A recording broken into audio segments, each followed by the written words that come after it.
who won by record numbers in Wayanad last time, is ahead this time as well. Tipped to win the Wayanad seat. No surprises here, Prem. 100%. He is loved by entire Keralites, even cutting across the party line, cutting across caste, creed and religion. He's a revered leader in South, particularly in Kerala. The people love him like anything, and it will be replicated in Wayanad seat once the results are out. Even he will be cutting across beyond the last year margin. He will be going beyond the last year margin, I would say. So what happens in the north then? If he's revered in the south, if he's revered in Kerala, what happens in the north then? No. Well, he's most likely going to win a seat in Raebareli as well, right? Well, yeah. So that's so you know I will repeat what I've said in this election, that Rahul Gandhi, the Congress made a huge mistake by not contesting from Amethi. Rahul Gandhi made a huge mistake. He should have contested. There's a lot of unpopularity on the ground for Smriti Irani, and it was a bad call by the Congress. Also perceptionally, what's the point of going to a safe seat? But just take a look at what's on our screens right now. We all know Taranjeet Singh Sandhu. Right. He is leading from Amritsar. He was India's ambassador to the United States of America not too long ago. Right. In fact, that has been a huge subject of debate, that you have diplomats, you have sitting judges quit and join the BJP and fight elections. So that's been a debate of its own in this election season. But the opening seems to be good for Taranjeet Singh Sandhu. If the leads hold in Amritsar, then he's becoming a member of parliament from Amritsar, a very prestigious seat. I think judges joining politics is very, very questionable. Sitting judges, it's very, very questionable. Yeah, even for diplomats, I mean, the right thing is a cooling period. Right, cooling period is always important. There. It is, but I think the BJP is desperate because its bench strength is quite weak. I mean, it's looking up in recent times, but when it first came to power in 2014, it had very few people who could actually serve as credible ministers. So the BJP is desperate to get people from outside the traditional party fold so that it can have some bench strength.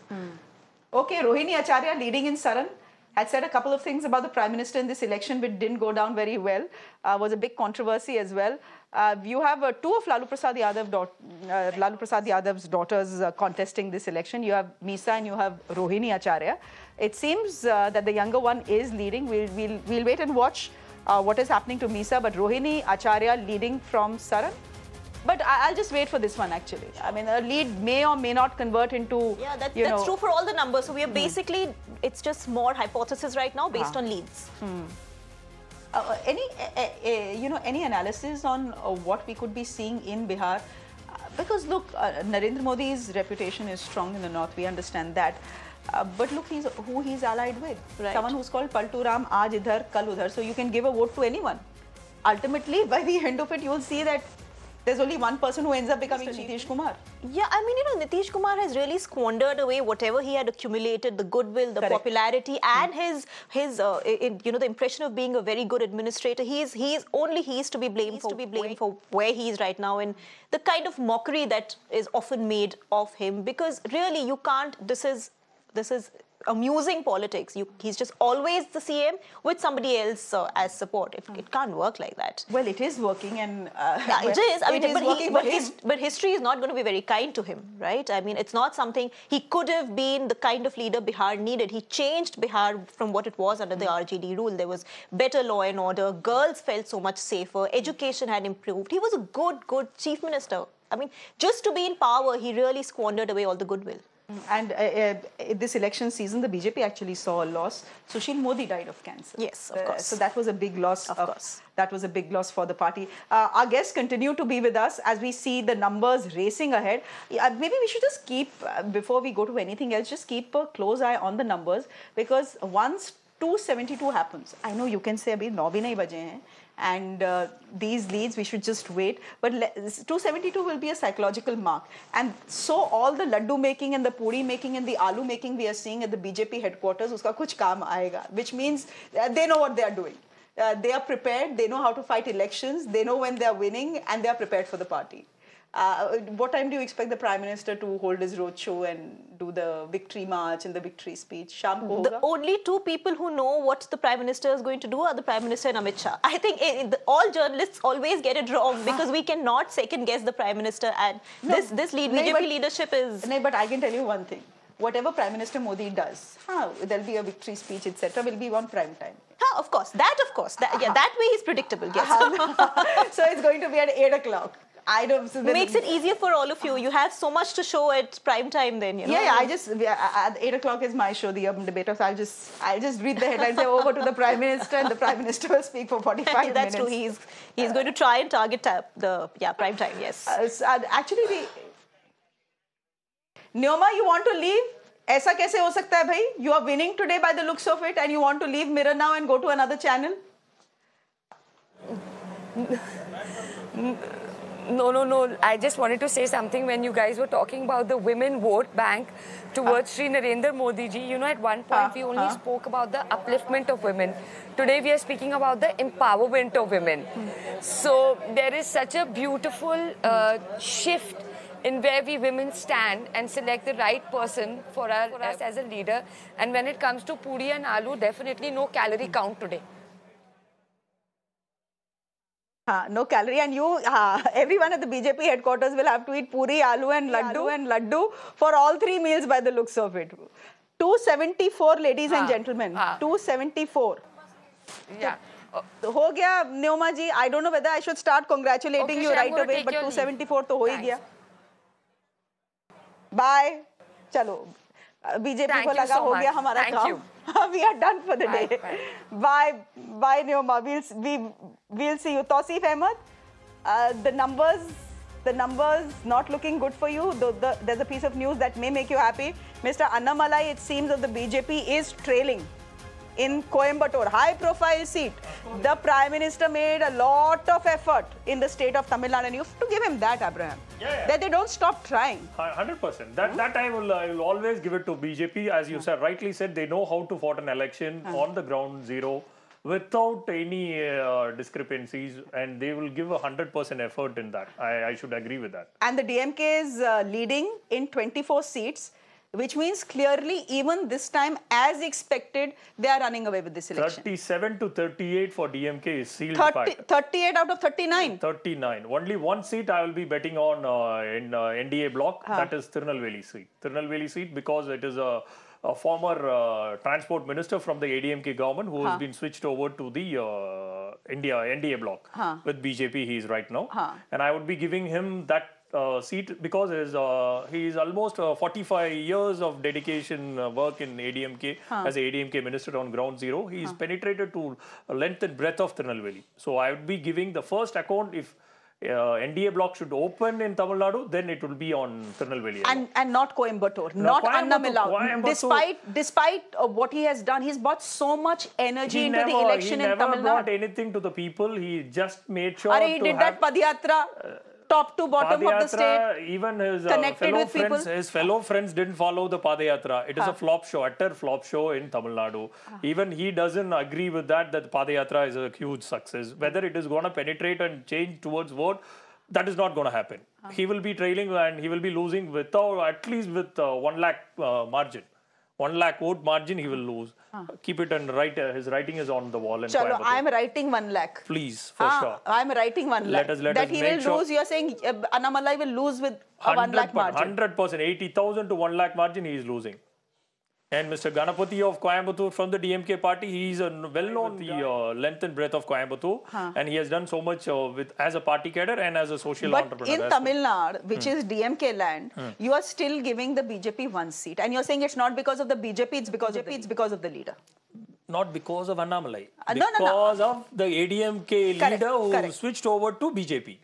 Because he had almost 4 decades of his hard work which has been penetrated in his constituency. So the BJP was smart in poaching him then, no?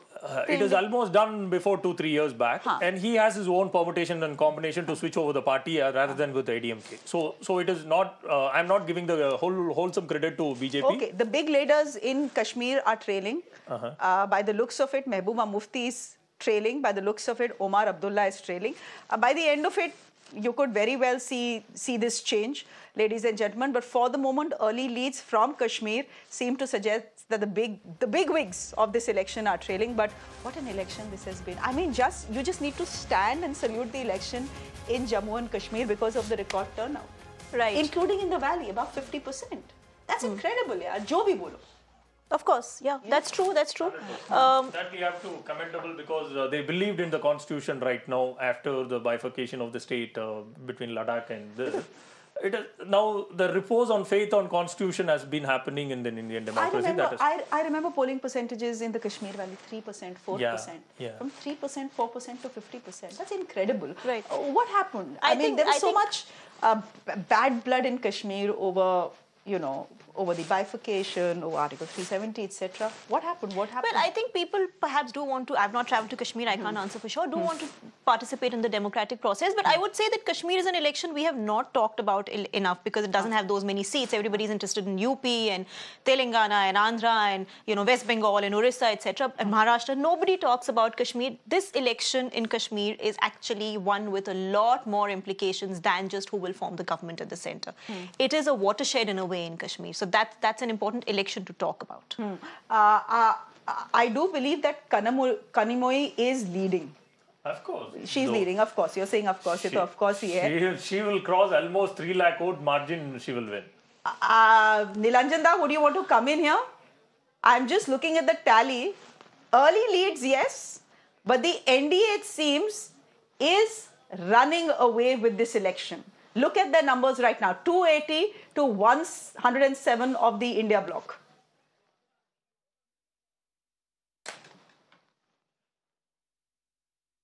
A very impressive lead, And I've also been trying to follow state, breakups which are coming, though these are very early and they would likely change. There are one or two things which is surprising. The first thing which really caught my eye is that the Andhra Pradesh figures appear to be reversing what the exit polls were suggesting, that the BJP and its allies, that is the TDP and Pawan Kalyan, they would be actually doing very well in Andhra Pradesh. In the state assembly elections, it could be a different ballgame altogether. But here, I think, there is some kind of a correction in the making. But as again, it is very early. Still, these are leads, these are postal ballots. The actual EVM votes, will take some more time to come. It also, there are, the states where the BJP and the Congress are head on. There, the Congress appears to be, holding on to some seats. I'm not talking in terms of, it's not a clean sweep for the BJP, but the Congress is having, like for instance, Madhya Pradesh. There are also some reports of, at least I saw one plate which talked about the Congress, leading in 2 seats in Chhattisgarh. Rajasthan, we have not been able to see. West Bengal, yes, the BJP appears to be ahead of the Trinamool Congress, though the Congress had leads in 2 seats when I last saw at the state tally. So it's turning out to be an election. At the end of it, while the larger story may be from the present trend that if it gets maintained, that the BJP actually and its allies actually getting very close to a 2/3 majority. But the other thing is also going to be a lot of state elections, which need to be talked about, which could be a lot of talking points in the days to come as the verdict becomes completely clear and counting is over. All right. Again, early leads from Maharashtra, very interesting. The Maharashtra election, ladies, and let's just put the breaking on our screens once again. The Maharashtra elections are the ones that were said to be the most difficult to predict, and that is how it seems it's turning out to be. These are early leads again, ladies and gentlemen, from Maharashtra. We got you what's happening in Mumbai, the Mahayuti doing well. Now, some leads that are coming in to us from Baramati, where Sunetra Pawar, wife of Ajit Pawar, is leading. She is ahead. Which means the sitting MP from there, Supriya Sule, is trailing. Then again, Amravati, and Abhishek is joining us from Amravati. This is where Navneet Rana is ahead, Beed, Pankaja Munde ahead, and Sholapur, Praniti Shinde is, it seems, ahead. Very interesting, Abhishek. The one battle which everyone in Maharashtra has their eyes on is in Baramati. It is the fight of the sister-in-laws, it's the fight of the uncle and the bhatija, as it were. And by the looks of it, the bhatija is winning. It's the sister-in-law that is winning. We don't know again, early leads, but by the looks of it. Yes, definitely. As per the early leads are concerned, we can see clearly Sunetra Pawar leading and Supriya Sule is trailing at this given point of time. And definitely, you rightly pointed out, it's a Pawar versus Pawar battle in their own bastion. Remember, Baramati is one of the high-profile seats in Maharashtra, which has consistently voted for the Pawar family. But now, after the split in the NCP, the people of Baramati were definitely confused, to go at which side. Both they had Ajit Pawar, who has consistently been a Deputy Chief Minister and worked on the development front. But at the same time, Supriya Sule, along with Sharad Pawar, was riding on the sympathy wave. And, the age group is concerned. The youngsters and seniors have their say, they have their soft corners toward Supriya Sule and the maker of Baramati, you can say, Sharad Pawar. On the other side, the other age group who are working, who are in direct connect with Ajit Pawar, day-to-day life and all the work that is being going on, wherein Ajit Pawar holds a ground-level leader in the Baramati and the nearby constituencies. So definitely, it's a tough fight at this given point of time, though the early leads are favouring Sunitra Pawar, but as the day goes ahead, we will have to closely monitor because, in fact, in the two-time past elections, in 2014, when there was a huge Modi wave, at that time also with significant 14,000 to 15,000 margin, we had Supriya Sule sailed through. And then with a margin of 150,000 vote in 2019, Supriya Sule again backed the seat. And this has been a traditional seat of Pawar family. So we will have to wait and watch out after the flit. Where does the Baramati voter have gone and selected which Pawar? Definitely it's a fight of political existence for the Pawar family, especially for Ajit Pawar. Back to you. The NDA seems to have picked its women candidates right.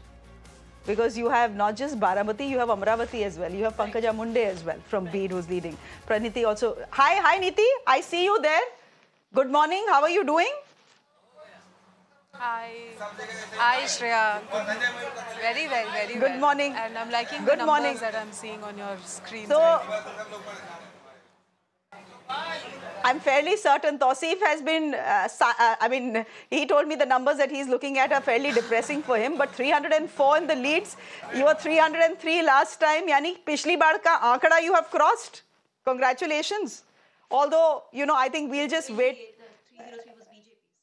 On the leads, yes, but I'll talk about the numbers after 11 o'clock. But yes. Yeah, but I think numbers should be spoken about after 11, 12-ish. But I think overall the picture looks pretty positive for us right now.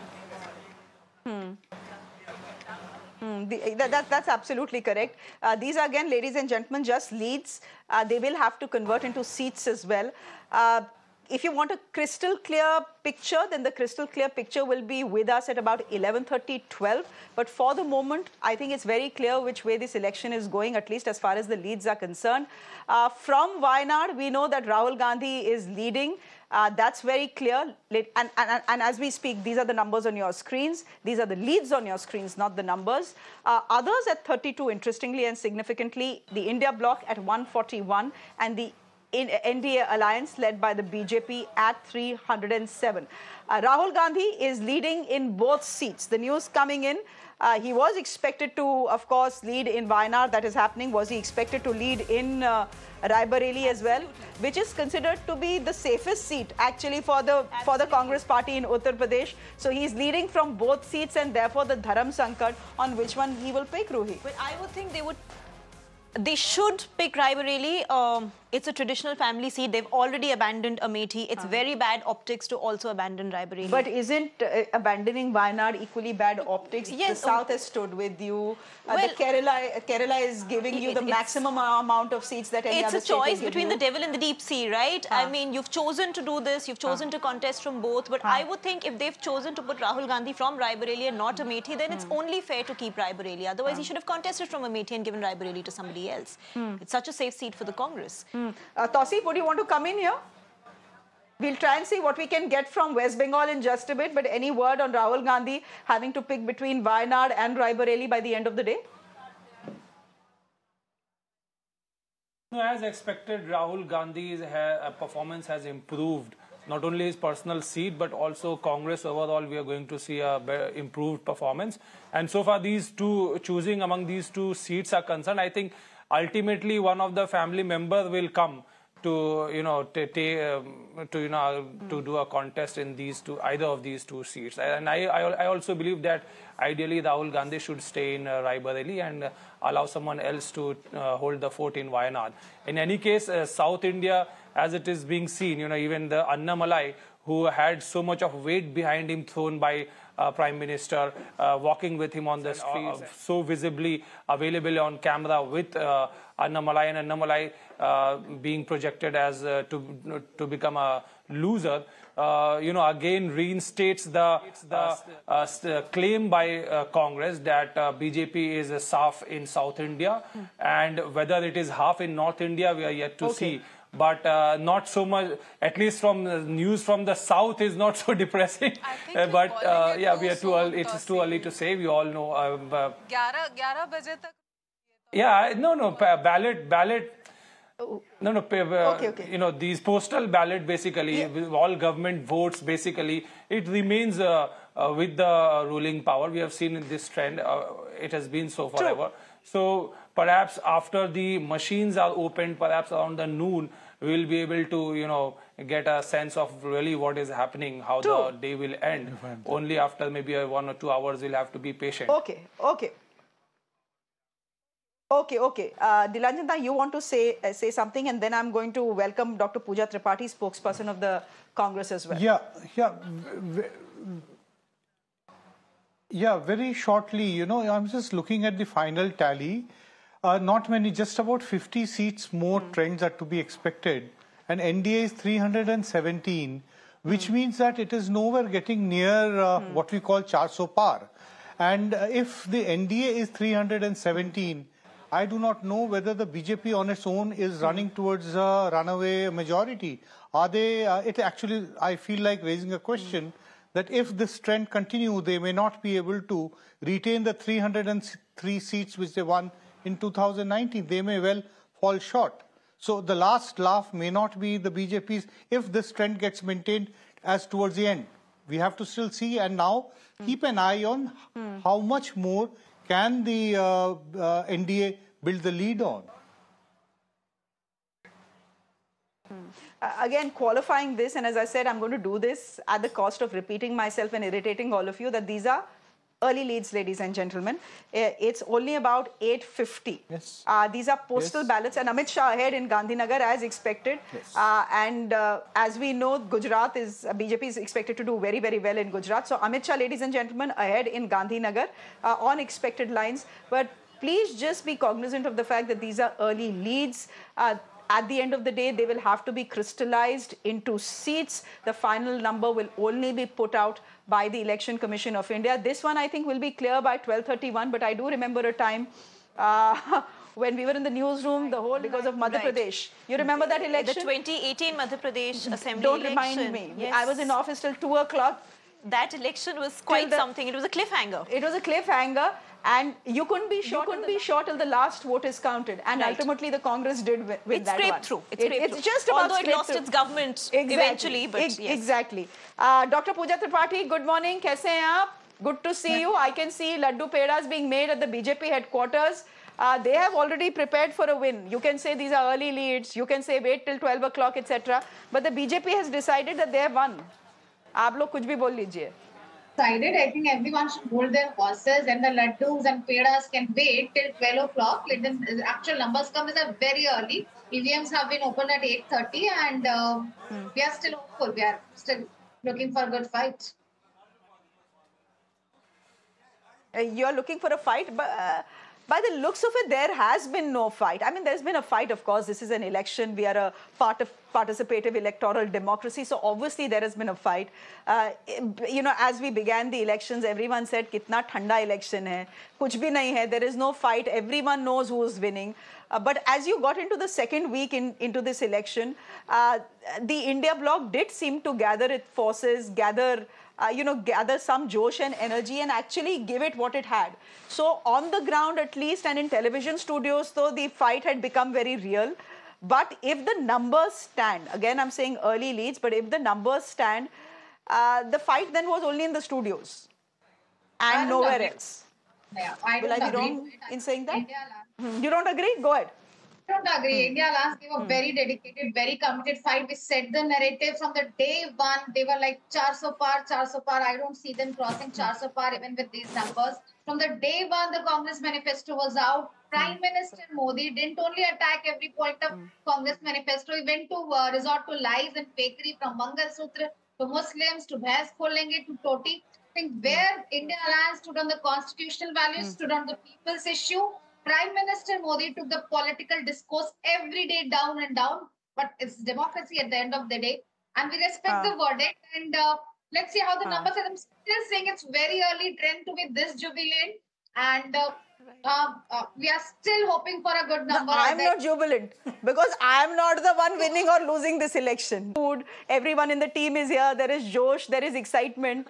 So that is why I'm happy. I'm not particularly happy looking at the numbers. As I said, you know, it will impact my life as an Indian citizen, but definitely doesn't impact my life as a journalist. I just have to report what the numbers are. If they are winning, they are winning. What to do? If you were winning, I would have smiled as well. But Shreya, just one thing, I do agree with her that the level of discourse in elections has really gone down, and I don't think the Prime Minister needs to resort to such polarizing conversation. But remember the last election? No, but why? It was the same. No, but my question is, the This is Indian politics. the voters are voting for you, for your work, for your welfare schemes. Why are you going on alienating voters and talking like that? Why would you do that? There is no need to do it. The Prime Minister... election campaign, Prime Minister Modi has said that Always. we have made sure the development from this indices from the last 10 years. Any one campaign you show me, I'll quit the political analyst job. No, he does both. My point is, he talks about the work, but he also does this polarizing conversation. So yes, Why is it needed? that's exactly what I want to say before I let Pooja in. The fact is, एक minute. You know, there is a 1 hour, you know, there's a 1 hour speech that is made, and he'll say a lot of things about development, ye kiya, wo kiya, etc., etc. Then he'll make these spot shots, and then he'll make these polarizing statements. But which is the one that makes it to the headlines? The polarizing statements. No, but my point is, why does if you want to make these polarizing statements, leave them to other people in the party. The Prime Minister's office is an office of dignity. Yeah. I don't think the Prime Minister should resort to this. Okay. Pooja, No. To what? What was he responding to when he made the Mangal Sutra comment? I remember his... And the Guspetiya comment. And Just a minute, Pooja. His earlier Shamshan, Kabristan, all these The wealth redistribution. Niti, go ahead. The wealth redistribution and everything that they are talking about. It was about the wealth redistribution that he was talking about, and how do you communicate that to the people in the lower rung area? They don't understand wealth redistribution. And all of this is true. See, you cannot hold the Prime Minister responsible for responding to what you are saying. It is your manifesto, it is your leaders who have been making these divisive statements. The Prime Minister has been talking about development. He has been talking about his 10 years. But he has to respond to whatever you're saying. He needs to go and explain it to the people. And what was he communicating when he did that? You know, I'll let Pooja come in, but where... Mujra comment, I really want to understand what was he trying to communicate when he quitted India Alliance campaign to Mujra? Can the BJP I can't hear Pooja for some reason.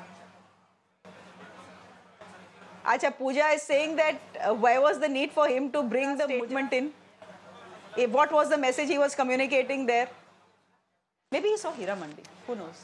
Could be possible. No, that's not the point. The point is, it is your leaders who have brought down the entire narrative. हमने तो वहीं से शुरू किया था ना. We started with development. We started with our 10 years, and we started with our vision for the next 15 years. And that is where the Prime Minister was coming from. It is after your statements came in that we had to respond to that. You cannot hold us responsible for even responding. So it was them who brought down the entire narrative. No, what happened after that? You can't even respond. आप अपने उस पर रहिए. You don't respond to whatever they're saying. What happened after what? No, but here's the point. It was after the first phase, right? Till first phase, आप लोगों ने बोला that the Prime Minister was only talking about development. Just a minute. There was no negative agenda. Ladies, एक minute रुक जाइए जरा. Look at the seat numbers. Seat numbers nahi. Let me qualify. Seat leads. NDA 319, India 144, others 41. Tight fights in Karnataka. The BJP was expected to do very well, take at least 25 seats home, which was its tally last time. But it seems in the state of Karnataka, which is currently being ruled by the Congress dispensation, there is a tight fight that is currently underway. Amit Shah, Amit Shah, I believe, is leading in Gandhinagar, and tight fights going on in Karnataka. DK Suresh is trailing after initial leads. That is very interesting. Would you want to say something? Yeah, Amit Shah that would expected, but why DK Suresh? That would be an interesting. We will wait and watch. But as far as the Tamil Nadu is concerned, Mr. Annamalai is trailing almost 2,500 votes below, and the DMK party man is leading almost 6,000 votes on a shortfall. Okay, I believe we have reactions that are coming in, and my producers are saying you're only talking, you're not taking reactions. So please let's listen into what leaders are saying today. Yeah, I have no doubt. The expectations were set on the 26th of April, not today. Because the fact is that once people have cast their votes and the boxes are sealed in the strong rooms, there is frankly no further room for any argument or debate, right? I mean, this has happened, it's happened. So people have voted. All we have been doing is waiting 6 weeks to find out how they voted then. So whatever has been said since then, including the exit polls, can have no bearing on the outcome because the outcome was established on the 26th of April. Once you are there, you have earned the right to represent your people. And as far as they are concerned, whether you go there with a 10-vote majority or a 10,000 vote majority, you're still their representative. And I've always taken the view that once I have been elected, I am the representative of all, whether they voted for me or not. And I'll work in that same spirit and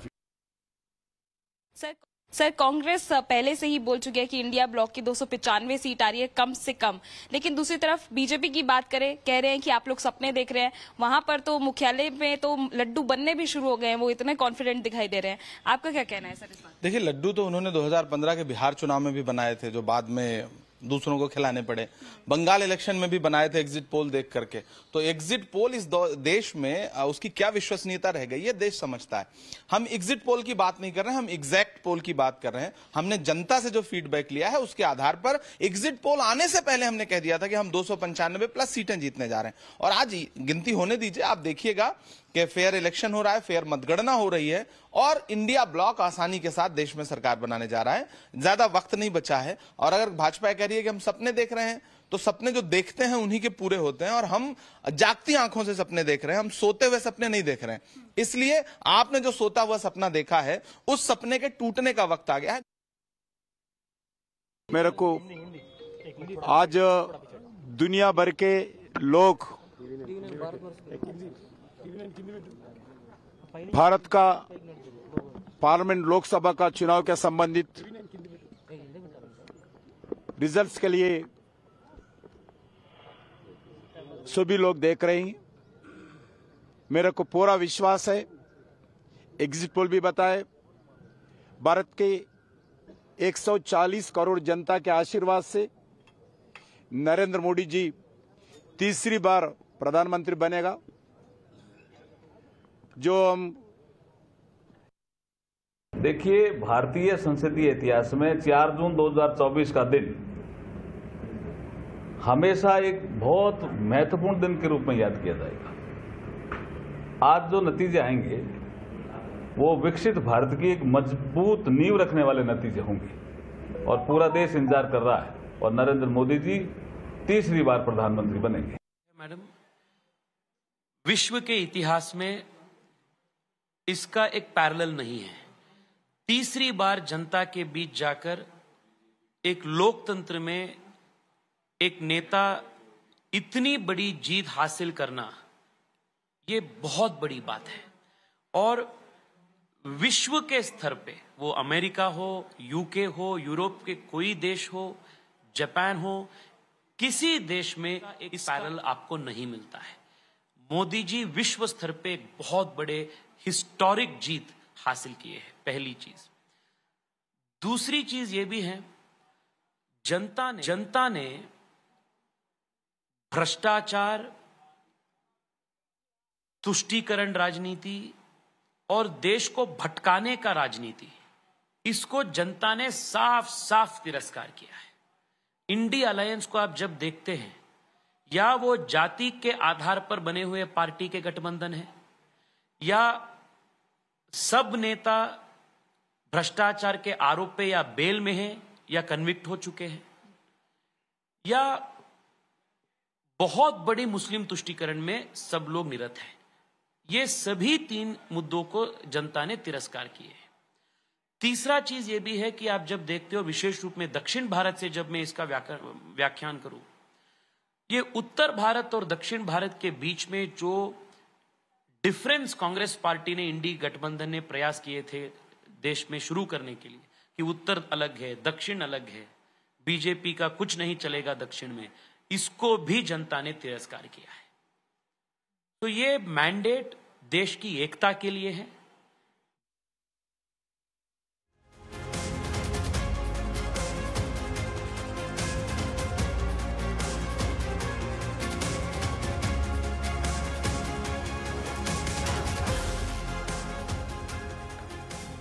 All right, ladies and gentlemen, we are continuing our coverage, bringing you the latest, sharpest reactions. In fact, I'm being joined by Ruhi right now, Ruhi Tiwari, who's a senior journalist, as well as by Harish Ibrahim, who's a political analyst, and we're also going to be joined by several other guests.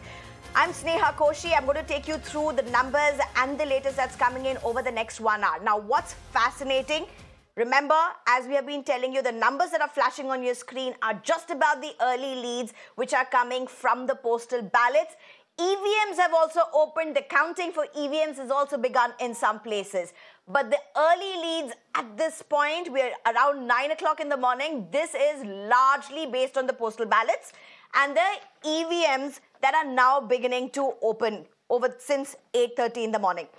Let me give you what seems to be the interesting trends. There seems to be a close battle. Let's just start with down south, because that seems to be a rallying point, literally, not only with the BJP-led NDA, but also the India bloc. It's a tough war in south of India. Let's get you what seems to be DK Suresh, who seems to be at this point trailing. We also have Prajwal Revanna, who is trailing. These are the initial 2 points. But as I said, trailing and leading is just shifting very closely, because the votes that have been counted are just that many, are largely postal and just about EVMs beginning. But the way the numbers are shifting for DK Suresh, Bengaluru Rural, as well as Prajwal Revanna, Hassan, these two perhaps are very good indicators of what may really lie. We don't know. Sunetra Pawar is leading right now in Baramati. That's what seems to be emerging. It's a close contest, as I mentioned, in several parts of Karnataka for that matter. In fact, if you look at Rahul Gandhi, he seems to have got a lead in Rai Bareli at least. In Wayanad, as well as he's expected to win Wayanad, at least according to the estimates that we have got. But largely, what does this all mean? Kanimori is leading in Tuticorin as well. I'm going to be joined by our reporters, and we'll be told as soon as we have the reporters with us. We hopefully will have them really soon. But Ruhi, all right. So Ruhi Tiwari, if I can just come to you at the first point. You're seeing what's happening with DK Suresh and Prajwal Revanna. Karnataka, by and large, has always voted for the BJP or the NDA when it comes to the parliamentary elections. No one is expecting a very big surprise. But in these two seats, or largely in pockets of Karnataka, there seems to be a close contest. Right. So, I think the exit polls sort of made it seem like Karnataka was a sweep for the BJP. But before that, there was a lot of conversation around, I have not traveled to Karnataka, so I wouldn't know. I think he's a better person to answer that question. But there was a conversation about the Congress doing well in Karnataka and managing to hold ground. So I think the exit poll sort of threw people off as far as Karnataka was concerned. Okay, and all right. We are also getting leads of Uttar Pradesh, where India bloc seems to be at the forefront, at least now, with the leads. But we'll just get to that in a bit. Harish Ibrahim, Rajiv Chandrasekhar seems to be at this point leading in Thiruvananthapuram. But it was trailing, and now he's leading. Still it will shift. So it's a very to and fro, as it would happen in a postal ballot if it is a close contest. Hands and down, too early Shashi to say. Tharoor is going to lead at least by 50,000 margin at the end of the day, for sure. Well, for those who have Shashi Tharoor or Thiruvananthapuram constituency, it's been a tough battle for Shashi Tharoor. Even if you look at the last two ones, and particularly last one, he did win with a good margin though, but it was a huge contest on the ground. For sure, it is a tough fight. The fact that BJP or NDA managed to field a candidate that like Rajiv Chandrasekhar 100%. That I really should agree. changed the game. I mean, any other hardcore politician would not have possibly stood up to somebody as Shashi Tharoor appeals in a city like Thiruvananthapuram. Totally. That was kind of...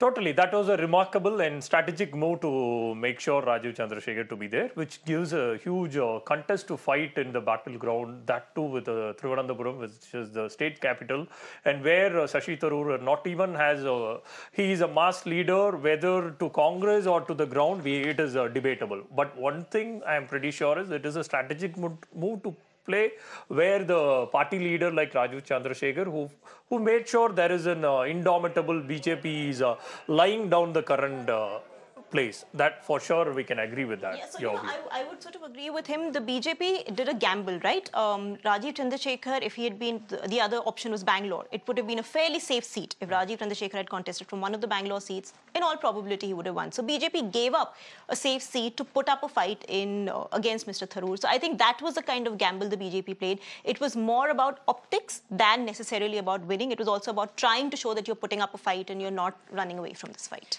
In fact, Ruhi, the fact remains, the possibility of winning with Rajiv Chandrasekhar, the possibility, was far more than fielding any other hardcore BJP politician that BJP could have fielded. Well, but it is Shashi Tharoor's home turf, but we must remember he's also been an MP for 15 years. So, but what is an election without a good fight? Absolutely. That's true. And I'm sure both the candidates, Shashi Tharoor and Rajiv Chandrasekhar, would vouch for that particular one. I'm being joined right now. And as I said, India Bloc, that's a breaking on our screens. India Bloc has taken early leads. We have the results coming in for Uttar Pradesh. India Bloc seems to be ahead on, SP is ahead on at least 15 seats. BJP is ahead on 7 seats. That's the initial lead that we are getting. Chandrasekhar Azad is ahead in his constituency. So that's the breaking that we are getting at this point. Again, very early leads, as I said. I'm also very quickly being joined by my colleagues who are on the ground. Much action happens on the ground. Elections is all about being on the ground. Abhishek from Baramati as well as Deepak from Bengaluru. Deepak, let's go across to you. DK Suresh, Prajwal Revanna in the new close, trailing, leading, trailing, leading. Is that even, is that in line of what we are likely to find through the day, or is it largely going to change once the count from EVMs comes to the fore? But what are you picking up on the ground? What's the mood? Well, initial rounds of counting of the EVMs as well has begun in multiple constituencies in the state of Karnataka. Right now, the trends that are coming in is indicating that in about 8 to 9 seats, the Congress is leading. In about 2 seats out of the 3 that the JDS is contesting, they are leading. The third seat where they're trailing is Hassan. Initially, of course, in the postal ballots, we saw a little bit of an upper hand, but after that, he has been trailing, and all eyes, of course, will be on that particular seat. Meanwhile, I'm here at the Adi Chunchanagiri Mutt. Mr. Kumaraswamy, of course, meeting the tops here from the Mutt, Nirmalananda Swamiji here. He's right now inside the chambers. We'll try and get a word from him because he's currently leading from the Mandya constituency as well. A lot happening in the state of Karnataka. While the exit polls have predicted once again a good number for the BJP, the Congress is hopeful of managing at least about 12 or more. That's what most of the leaders have been saying. But right now the numbers are stuck around the 8 to 9 mark. Whether they can improve that tally through the course of the day, that remains to be seen. But of course, the BJP has been hoping that they do really well to compensate on any losses in other states in Karnataka. So all eyes, of course, will be on multiple constituencies here. And Bengaluru Rural, which has been a bastion and the sole seat that was won by the Congress party last time. Just an update for our viewers that DK Suresh, the brother of Mr. DK Shivkumar, is currently trailing from that particular constituency. Right. Deepak, thank you very much for joining us. I'm also being joined by Abhishek at this point. Abhishek, with what's happening at Baramati, that's one of the questions that everybody really had. Will it continue to be the power place that it has been for the Sharad Pawar's family? It may stay with the family, but really, is it going to change hands? There seems to be at least initial leads for Sunetra Pawar.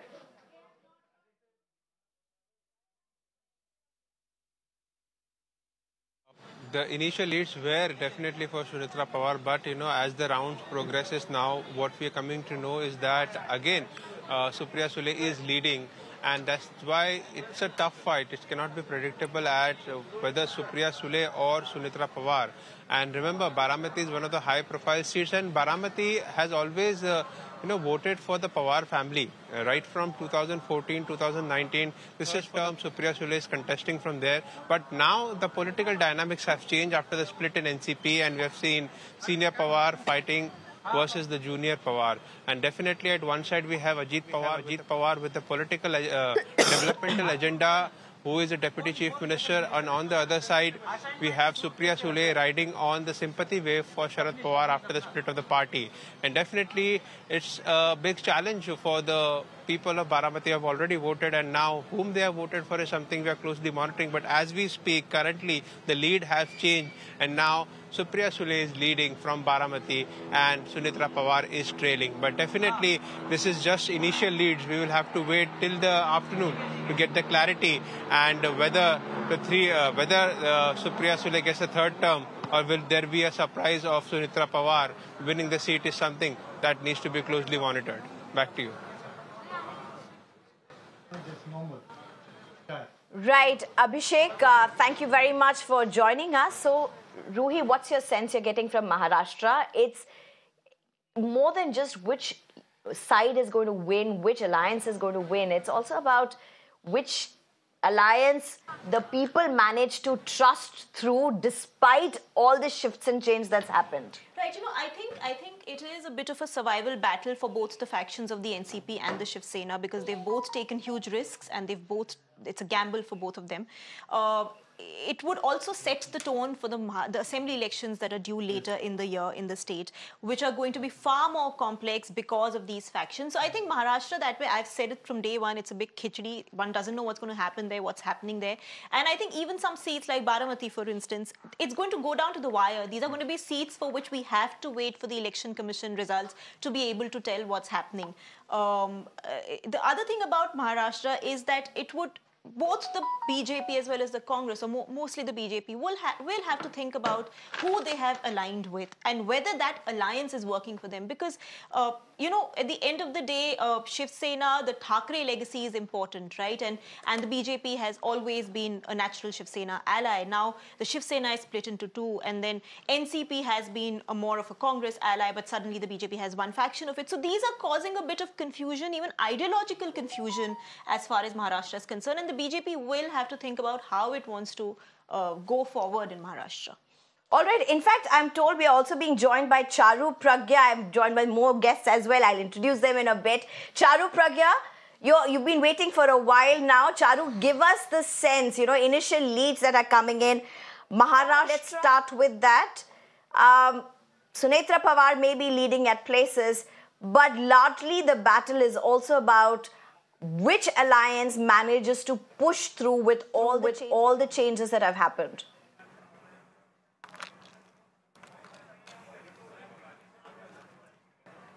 Absolutely. Good morning. Now, this is the day when we are celebrating the best of our democracy. We are waiting to see election results, and I believe it's going to be a thumping majority win for the NDA, and we're going to create history with this. Maharashtra, everybody is taking a look at, because this is the first time there are many political parties in the fray, and some which are very new because older political parties have split. But one thing remains very clear. The work which has been done in our country in the last 10 years and the vision our Prime Minister has for our country for the next 25 years is what is driving this election. And that is the only thing that is going to matter at the end of the day for most of the voters. So in spite of this discussion being, what will happen with the newly formed NDA alliance, etc., I don't think there'll be any surprises. In fact, I believe that we'll be beating very comfortably our tally in 2019, and we are looking forward to a great next 5 years.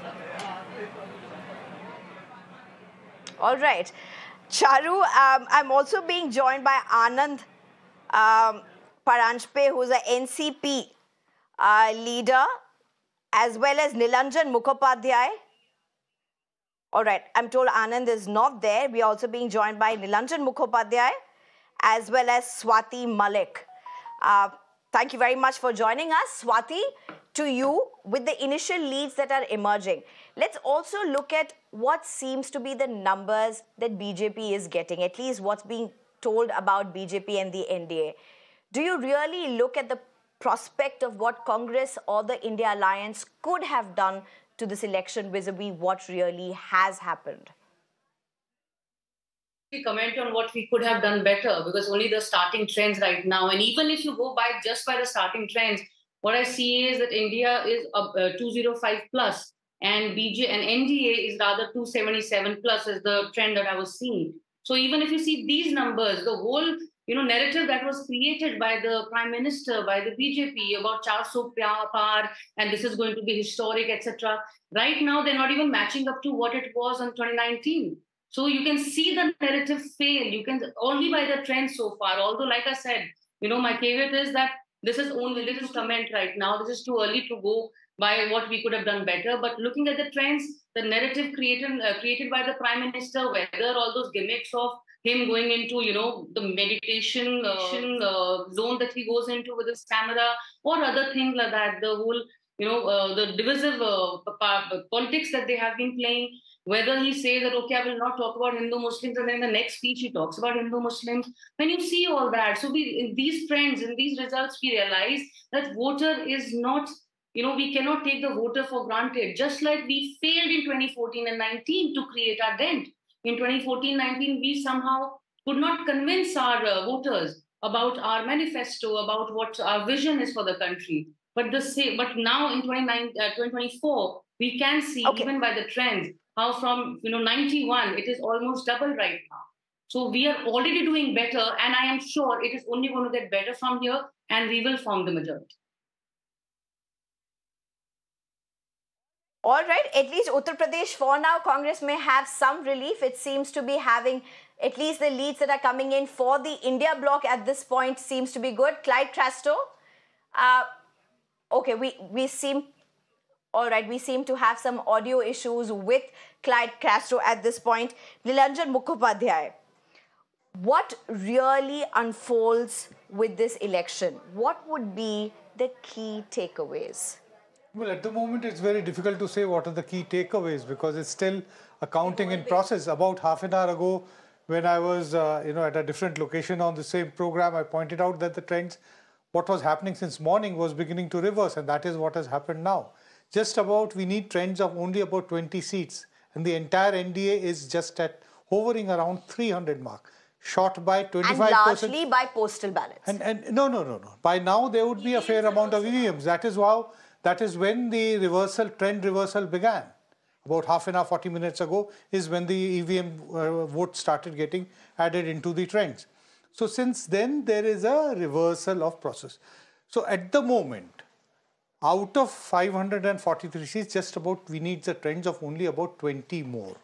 Out of the 510 or 520 odd constituencies where we have the trends from, the NDA is leading in only 303, which is 25% less of its target of 400. 303 if for the entire NDA means that the BJP, the big question is it going to slip below 272, a clear majority on its own, or whether it is going to be above? It clearly at the moment is not going to win 303, which won in 2019. So definitely it is, if this trend is maintained, then definitely it's a decline in the performance of the BJP. It's not an enhanced mandate, but it is a declined mandate if this actually becomes the result. So just a couple of points, to add to what Mr. Mukhopadhyay said. So first of all, yes, these are trends. That's why I'm very cautious about what I'm saying, because these are trends. There are seats that are probably somebody's leading by a margin of 1,000 votes, which can just reverse in no time. So and that's why you're having such close battles. And there are states like that, which are like Maharashtra, for instance, a state with 48 seats has close battles. But this 400 par, 400 par, is something I don't think the BJP also thought was realistic. I mean, come on, 400 par is really a huge figure. It was more to enthuse the cadres. I think the whole idea was to enthuse the cadres and workers and to make it seem like, you know, to give them some kind of enthusiasm to work towards. But if the BJP, even if they win and they form the government, this 400 par is going to haunt them because they will be taunted for talking about it and not being able to reach it. So they only have themselves to blame for that. They'll also be taunted if they do not touch 303. Right. People will all the time point out 2019 you won. Who are they going to be taunted by though? There will be a stronger opposition. No, and also I think, you know, I think the BJP again has itself to blame. If you're coming back with whatever mandate in the third term, you're still winning, which means the mandate is for you. But if you talk about large numbers and you don't get those, then you become a bit of a laughing point, right? No, can you understand what it would mean, you know, if the NDA has a majority, but the BJP does not have? So that means that the BJP is dependent on one or two allies, you know, lower than 272. Then it's dependent on at least one or two allies for majority all the time. Okay. All right. I'm also being told at this point that we have Clyde Crasto with us. I believe we have been able to get through to you. Your audio is all ready. You can hear us loud and clear. Clyde Crasto, what would you see as the emerging trends with Maharashtra? It seems Baramati at present, even as we speak, and it's been for a while now, that Sunetra Pawar really is on the lead. And as it may be too early, Clyde, but it's still a lead. I'm getting real-time updates. No, I'm getting real-time updates. Okay, I don't know where are you getting it from. The real-time update is yes, you're right. We've just got the real-time lead as well. So Supriya Sule is now leading. Correct. You're right. Yeah. She's been leading for a while now. So that's shifted now. It's Supriya Sule who's leading. Numbers. Yeah. So in Maharashtra, if you see the numbers now, the India Alliance is leading in on 27 seats and 21 is for the NDA. So that's what we've been trying to say all this while. You know, look at the exit polls and look at everything. But what has happened specifically in Maharashtra, if you're going to talk about it, is the people are upset with the dirty politics played by Bharatiya Janata Party. Breaking parties, breaking families, and I've been on record on your channel and other channels that Bharatiya Janata Party is going to pay for what they have done is to bring in the Eknath Shinde camp and the Ajit Pawar into their fold. If they had got alone, they would have probably done much better. But they brought these people, and why I say so, these are the same people the Honorable Prime Minister called naturally corrupt party, accused Ajit Pawar ji of 70,000 crore scams. I was defending Ajit Pawar ji when he was with us. And I'm still saying it. It was accused by the Bharatiya Janata Party leaders. They accused all the leaders of Eknath Shinde camp. And then when they came into their fold, they were not talking. But the people realized that if they were going to call them corrupt and bring them into their fold, why should we vote for them? And this is what is showing. Secondly, I just heard somebody saying that, you know, if they don't touch 303 like the last time also, people are going to talk against the Bharatiya Janata Party for sure. But let me tell you one thing. Across the country, every constituency, people said, vote for Narendra Modi ji. Don't look at the candidate, vote for Narendra Modi ji. So if the Bharatiya Janata Party does not get the 303 that they did last time, or they even go down, forget 400 par. 400 par is going to be a nightmare for the Bharatiya Janata Party. That slogan is going to be like a nightmare for every BJP cadre or BJP leader who said 400 par. Let me just stop you here. It's interesting. Yeah. So the market, Clyde Crasto, give me a few minutes. It's interesting because markets have literally been on a high and we are now reporting that markets seem to be on a decline. That's understandable, right? I think the exit polls put the markets on the high, and exit polls are usually a little exaggerated in any case. So true. So markets on the decline. Yeah, that's what I'm trying to say.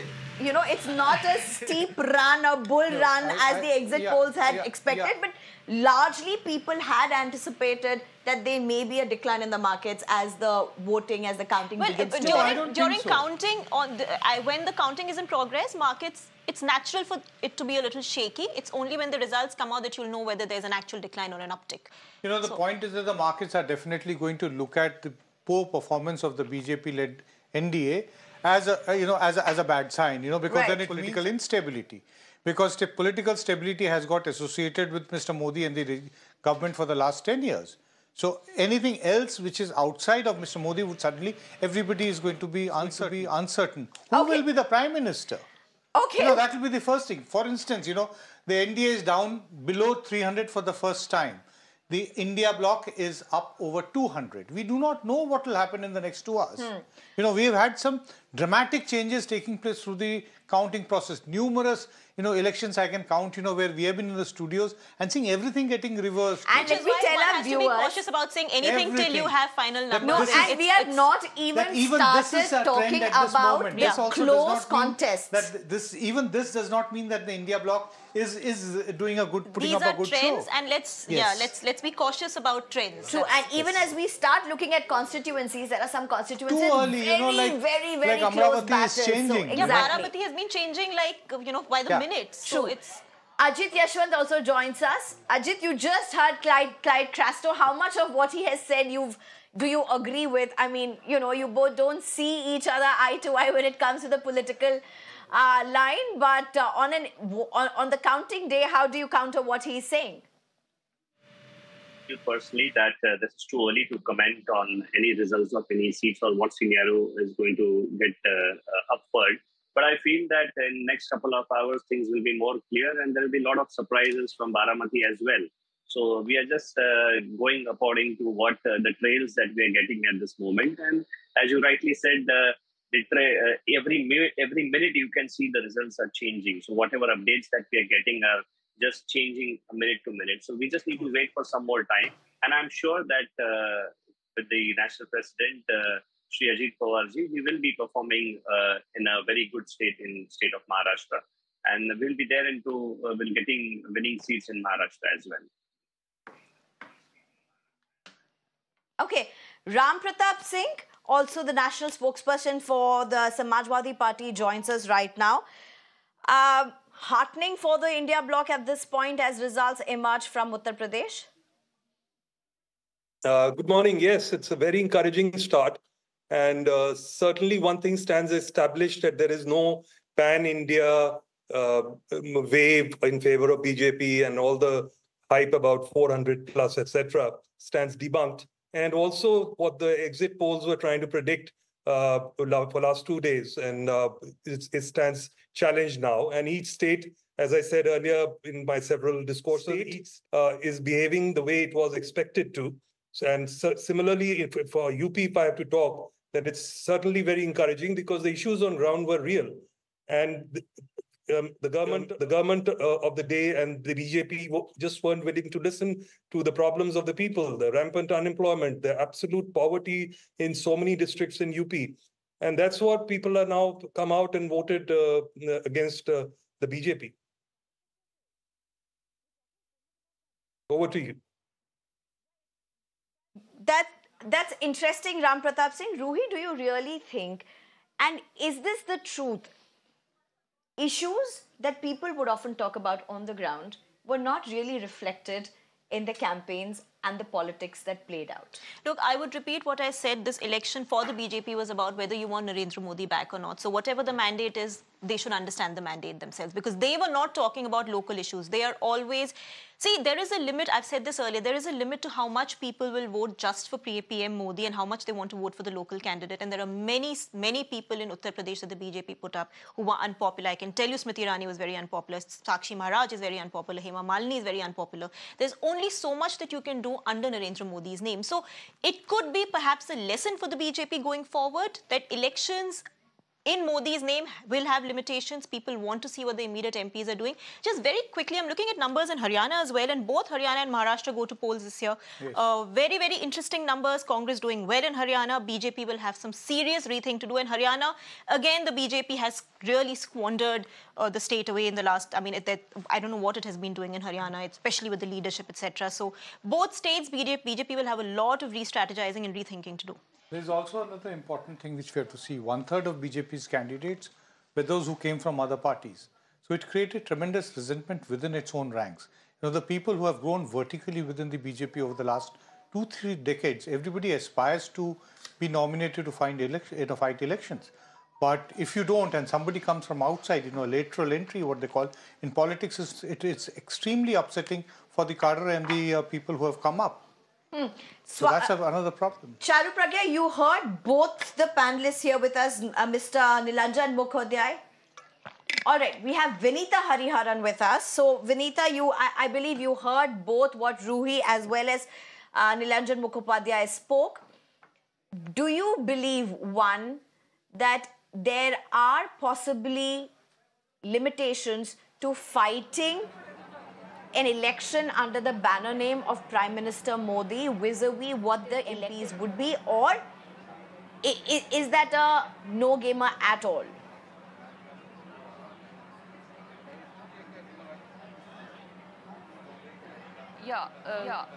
Vinita Hariharan. Good morning. So definitely, I mean, we've never fought the elections just on the basis of... Yeah, can you hear me? Hello? Yes, please go ahead. Yeah, can you hear me? Okay, Vinita, since we have this audio delay, let that just get fixed. I'm told we're also getting a response from the Election Commission of India. Let's just quickly listen in. So that जितने भी लोग जानना चाहते हैं, देखना चाहते हैं, उन्हें कोई परेशानी ना हो. और सभी आरओस को जो 542 कॉन्स्टिट्यूएंसीज में इस समय काउंटिंग करा रहे हैं, जहां करीब 65,000 से ऊपर की टेबल्स लगी हुई हैं, हर जगह में उनको कहा गया है कि पोलिंग एजेंट्स को और कैंडिडेट्स को निश्चित रूप से बैठने दें, पूरी पारदर्शिता के साथ काउंटिंग करें, जो रूल बुक है उसका पालन अक्षरते करें, मतलब एक भी वायलेशन नहीं होनी चाहिए, अदरवाइज खैर नहीं है. यानी जो रूल बुक है उसका पालन करें, पारदर्शिता से पालन करें, कैंडिडेट्स को और उनके एजेंट्स को हर जगह में शामिल रखें, सीसीटीवी फुटेज 24/7 लेते रहें हर प्रक्रिया का, ताकि पूरी पारदर्शिता बनी रहे. तो जैसे वोट डालने में मेहनत की, उसी तरीके से आज यहाँ भी पूरी पारदर्शिता के साथ वो सब लोग काम कर रहे हैं. सर, अगर किसी तरह की गड़बड़ी की रिपोर्ट मिलती है तो किस तरह का एक्शन आप लेते हैं? हम लोग खुद यहाँ बैठे हुए हैं, हमारे सारे सेंट्रल ऑब्जर्वर्स बैठे हुए हैं. हर काउंटिंग सेंटर में एक सेंट्रल ऑब्जर्वर है जो वहाँ बैठा हुआ है, वो सर्टिफाई करेगा रिजल्ट को हर राउंड के, उसी के बाद डिक्लेयर होगा. हमारा एजेंट है वो, हमारे मतलब आईज एंड ईयर्स वहाँ बैठे हुए हैं, हम उनके सबके कॉन्टेक्ट में हैं. और Okay, that was the Election Commission of India speaking. For a second, I think the Election Commission of India hasn't exactly covered itself in glory in these elections at all, or even in the last elections. The elections on the ground are fair, are conducted very well, but what the election commissioners sitting in Delhi do and turn a blind eye to as far as the ruling party is concerned really undermines the work done by the polling officers on the field. So the Election Commission also needs to think a little bit about the objectivity, the fairness that the Election Commission was associated with after Mr. T.N. Session came and after the Election Commission was given some teeth. All right, that's also something that the opposition has been claiming a lot. Vinita Hariharan, do you want to respond to what Ruhi just said and also to what the earlier statements were about what seems to be parachuting leaders and bringing them into party as leaders, as candidates, vis-a-vis the brand Modi, as it were?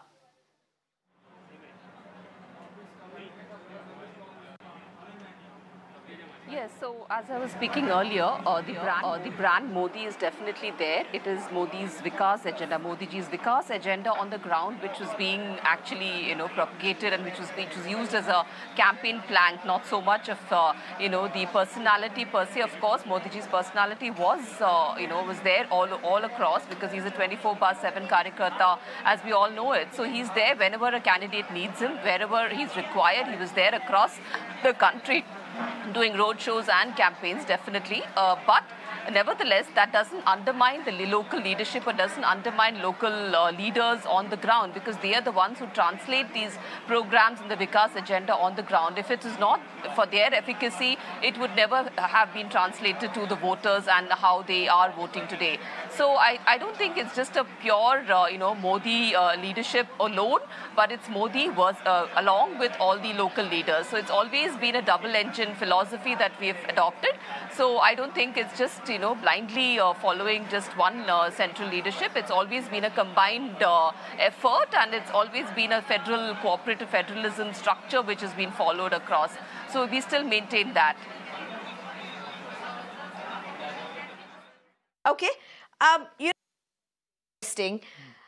One of the conversations that one can really have in this election is also the party cadres. what seems to be the reality of BJP party cadres vis-a-vis what seems to be the reality of Congress party cadres, and then you have the role of regional parties that seem to have even much stronger party cadres than what presently in many places Congress would boast of. We'll come to that in a bit. I'm being joined by Nikhil right now, who is at the AICC headquarters. Yes. We finally have trends of 543. And at the moment, the NDA, this figure, is below 300. So if this is actually maintained, then there would be a certain amount of an uncertainty. Obviously, there will be a NDA government, but then the BJP is not going to be getting 272 on its own. So I think, then that is going to change the inner dynamics of the NDA. It will not be the NDA of 2014 to 2024, where you have a dominant prime minister not really giving much political respect to the allies. They really had NDA meetings between 2019 and 2024. Last year in 23, when they had the first meeting of the NDA, that was after a long, long time. Let's see whether this really is. These are trends. True. But at the moment, we must record that we have complete trends of 543, and that the NDA combined is not touching 300. Okay, even as we have our reporters on the ground, but I'm also being told at this point that Kangana Ranaut is leading in Mandi. I think it was widely expected, though some people said that she had turned out to be a very unpopular person. But Himachal Pradesh, in any case, the BJP was expected to do well in a parliamentary elections. They lost the last assembly elections. But yes, for Prime Ministerial elections, Mr. Modi has a good draw there. We cannot forget the fact that as National General Secretary, when he was shifted out from Gujarat in the 90s, between 95 and 97, 98, Mr. Modi was stationed in Chandigarh, and among the states which he was handling for the BJP, Himachal Pradesh was one of them. So that is his political terrain. And anything else. That's true, but even as we are speaking about Kangana Ranaut, who's again, as you mentioned, a celebrity who's been parachuted into electoral politics by the BJP. On the other side, you have Vikramaditya. So again, somebody who... there are always, the fact that film stars have always done well. You have had Hema Malini winning seats from Mathura. You have had Jayaprada previously winning from Rampur, where, nowhere kind of a place as far as Jayaprada was concerned. She was actually, if there was anybody who was being paratrooped, was Hema Malini and Jayaprada. And Hema Malini is, of course, now quite a successful MP, if I may say, in terms of the number of times she's elected. Let's just stop this. Just give us few. That's another thing that we will be discussing. But give us few minutes. I'm being joined by Nikhil as well as Mohit. Nikhil joins us from the Congress headquarters, and Mohit joins us from the BJP headquarters. Nikhil, or let's just go across. Okay, Nikhil, let's go across to you first. Nikhil, what's the sense you're getting? Is there any action? Is there any laddus? Is there any mithais? Is there any puris? Is there any chola bhaturas? Let's get to the point first. It's breakfast time.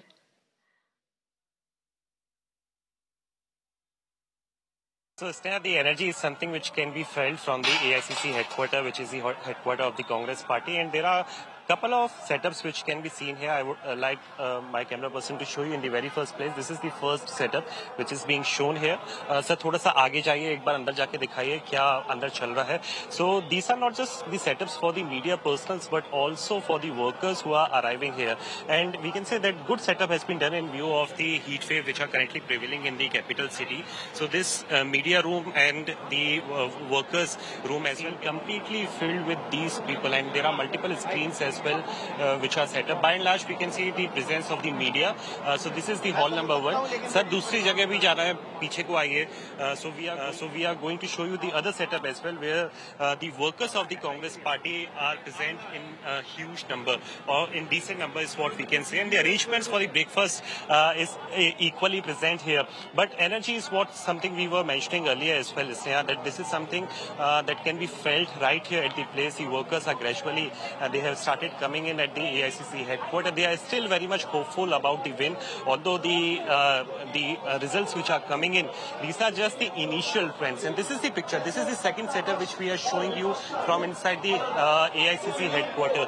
The workers of the Congress party can be seen here. There are different spaces which have been made to see the election results in real time. And every time, whenever the India Alliance leaders say, show a huge win or a decent win, they start clapping and cheering for the Congress party. Even the Shankh is something which is being blown out here. These are the workers who can be seen here. And all these are the workers of the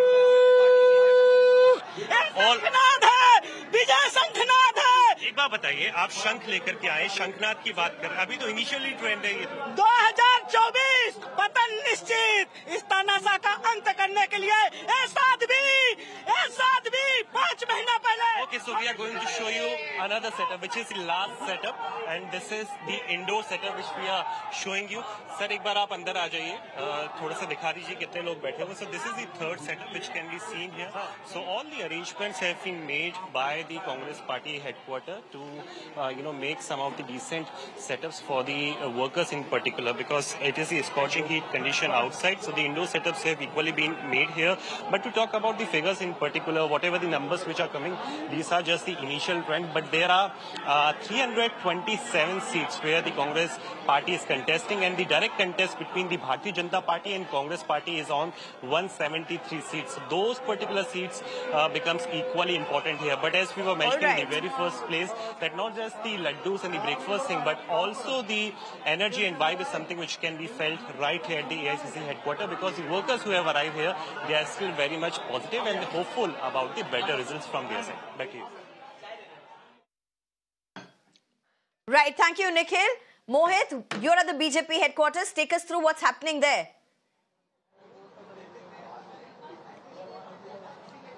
Well, you see, BJP workers have been split by the central leadership, the top leadership, not to celebrate early, and we have seen that how the scenario has changed. Now, it's a very tough fight that has been given by India bloc to the NDA. Right now, these are the scenes at the BJP headquarters. This is the media shed over here, and Sneha, I'll show you the scenes over here. Now, very interesting posters have been put up over here at the media stand. You can see that how Prime Minister Narendra Modi's picture flagging of Vande Bharat has been put over here. Now, Prime Minister Narendra Modi's picture at the Ayodhya's consecration, Ram Mandir consecration ceremony has also been put over here. So this has been the model of the BJP, and PM has been talking about Vikas bhi, Virasat bhi. So that is the part over here where the BJP is focusing on. But we know that how the initial trends are showing a very tough fight between the NDA and the India bloc, and that is why perhaps the BJP has clearly told their workers that wait till 1 or 2 p.m. where the things will be clear, and after that the celebration might take place if BJP gets the majority. Now, what happens after it? The BJP is planning that the Prime Minister Narendra Modi will come to BJP headquarters extension at around 7 p.m. and then he will be addressing party workers along with BJP President JP Nadda. Now, that all will happen if BJP wins these elections. But given the fact that how we have seen in UP, Samajwadi Party is doing extremely well. Before we get into that mode, to the allies of the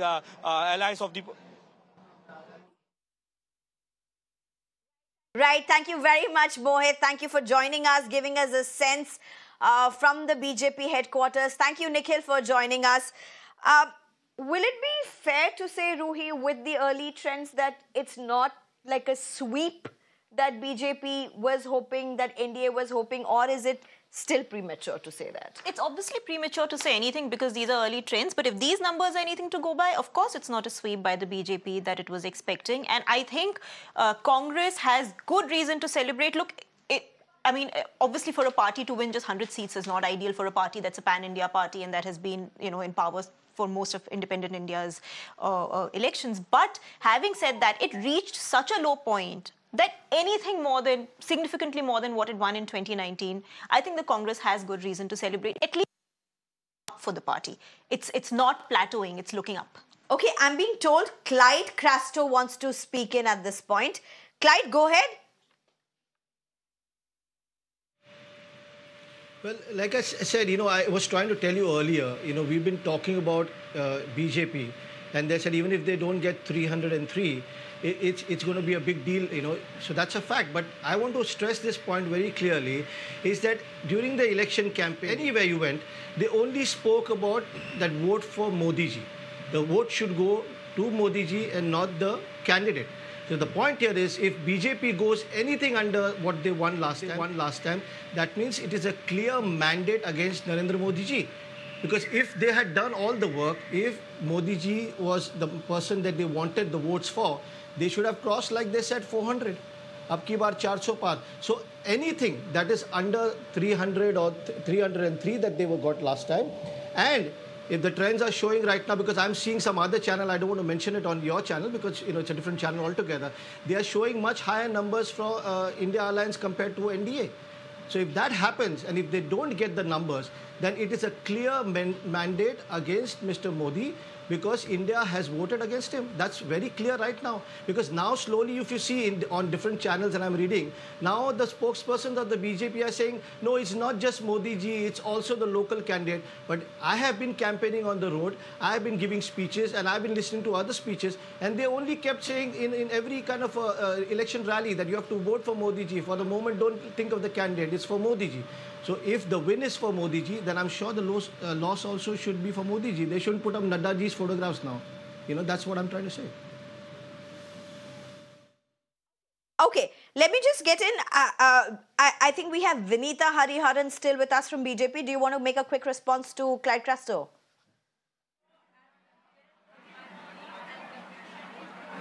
Well, I think the parties can speak for themselves and about their campaign rather than talk about our campaign and our strategies, because if you see the early trend, it's just about not even 10 a.m. and we are still leading. So, I mean, Congress can definitely celebrate because they've gone from nowhere to somewhere.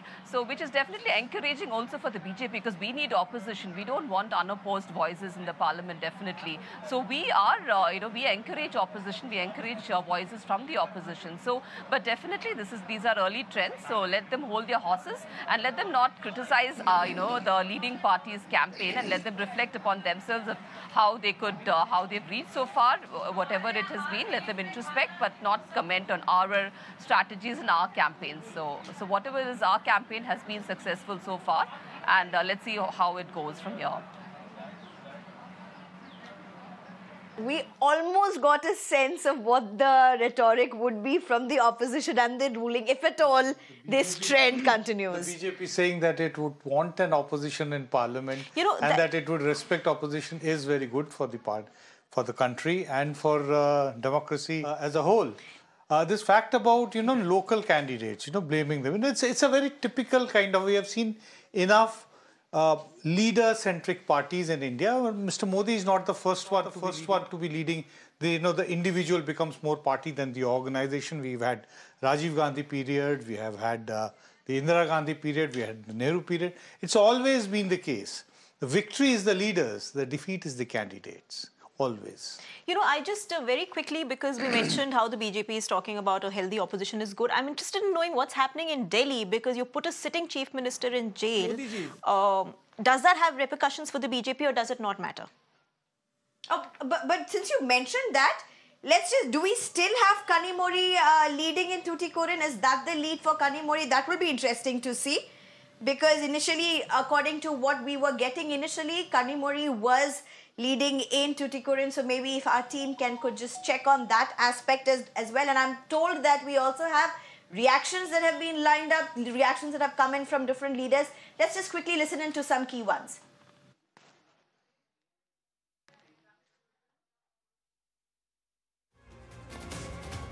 Total confidence we have. Comfortably we are going to win from our party all the three candidates. Not only our candidates, three candidates, from BJP also in Karnataka, minimum our BJP friends also will get minimum 20 seats. पिछली 2 बार से record तोड़ बहुमत से पूर्वी दिल्ली जीती थी भाजपा ने। इस बार क्या उम्मीद? इस बार भी जनता का भरपूर आशीर्वाद और प्यार मिलने जा रहा है। इस बार जिस तरीके से गठबंधन हुआ, क्या चुनौती दे पाया वो इस बार? वैसे तो आज पता लग जाएगा, लेकिन जिस तरह से 81 दिनों में जनता ने आशीर्वाद दिया है, समर्थन दिया है, प्यार दिया है नरेंद्र मोदी जी के 10 वर्षों के कार्यों को लेकर के, मुझे लगता है कि दिल्ली में 7 सीटों पर कमल खिलने जा रहा है। एनडीए 400 पार होगा और नरेंद्र मोदी जी तीसरी बार प्रधानमंत्री बने। अगर पूर्वी दिल्ली सीट की बात करें, उनका जो इतिहास है मिला जुला रहा है, कभी कांग्रेस तो कभी बीजेपी, लेकिन 2 बार से बीजेपी त्रिकोणीय जो मुकाबला हुआ उसमें जीतती गई है। इस बार दोनों पार्टियों ने गठबंधन किया, आम आदमी पार्टी हो या कांग्रेस। और इनके लिए कहीं ना कहीं मजबूत गढ़ भी रहा है कांग्रेस के लिए एक समय पे पूर्वी दिल्ली। क्या लगता है, कांग्रेस इस बार ज्यादा समर्थन दे पाएगी? उनके जो कार्यकर्ता निकल पाए, समर्थन उतना दिया जितना देना चाहिए था या नहीं? मुझे लगता है आम आदमी पार्टी चुनाव लड़ रही थी तो इनका जो गठबंधन, इन्होंने जो सो कॉल्ड गठबंधन किया था वो मन से नहीं था, जिसके कारण से आम आदमी पार्टी खुद भी अलग थलग और अकेली दिखाई दी। Ram Pratap Singh, quite something. SP still continuing its leads from Uttar Pradesh. That must be heartening for sure. But this could also see reversals as BJP strongholds see the votes increasing in their favor again. The trends are continuing to hold on, and that's very, very encouraging for us. That we've almost very close to the halfway mark, as I can see on your screen. And we stand vindicated where in this campaign, which we built up for this election in UP, we were fighting on issues on the ground. We were trying to bring to fore issues of talking about issues of unemployment. And also this whole thing about Char So Par meant that probably somewhere the constitution was under threat. And this was also one of our poll planks that we wanted people to understand that, and what BJP spokesperson just said now, that they want a very strong opposition. Well, coming from them, that's very, very encouraging. Okay. And Swati Malik, do you want to very quickly respond? Please, I couldn't hear clearly. Swati Malik, the SP as well as Congress together managed to hold on to their leads when it comes to Uttar Pradesh early, but still. See, please, the progress so far, and not just Uttar Pradesh. Uttar Pradesh, it's totally, absolutely, the tables have completely turned. But even look at Maharashtra for that matter, look at Haryana for that matter, look at Karnataka for that matter. So wherever, Rajasthan for that matter, right? So wherever there was complete sweep by the BJP in 2019, and that is where we have been able to make a dent. Uttar Pradesh alliance is working very well, and as you can see very clearly, it has resulted in a positive outcome. Whatever was being said about the alliance initially, whether we'll be able to contest together, whether we'll be able to stay together till the end of the election, etc., is all being proved wrong now. So yes, we will be able to hold ground even better, and our lead is going to get better now in the next 1 hour, and I'm sure we'll discuss that again. Okay, let's just look at the numbers, the early trends, before we just get the last comments. NDA still right now at 302. India Alliance at 211, others at 30. These are the initial trends. It's what? It's barely 3 hours? Yes, barely, we still have another 2 hours. 2 hours since counting starts at 8. So it was 1 hour possibly. I think we'll require another 2 hours to get a complete sense because a lot of seats seem to be very close margins right now. So, no, even in UP at one point it appeared that the SP-led alliance was leading ahead of BJP. But now the figures have reversed a bit. I'm sure that, for the next 2 hours, they'll keep on vacillating from one side to the other.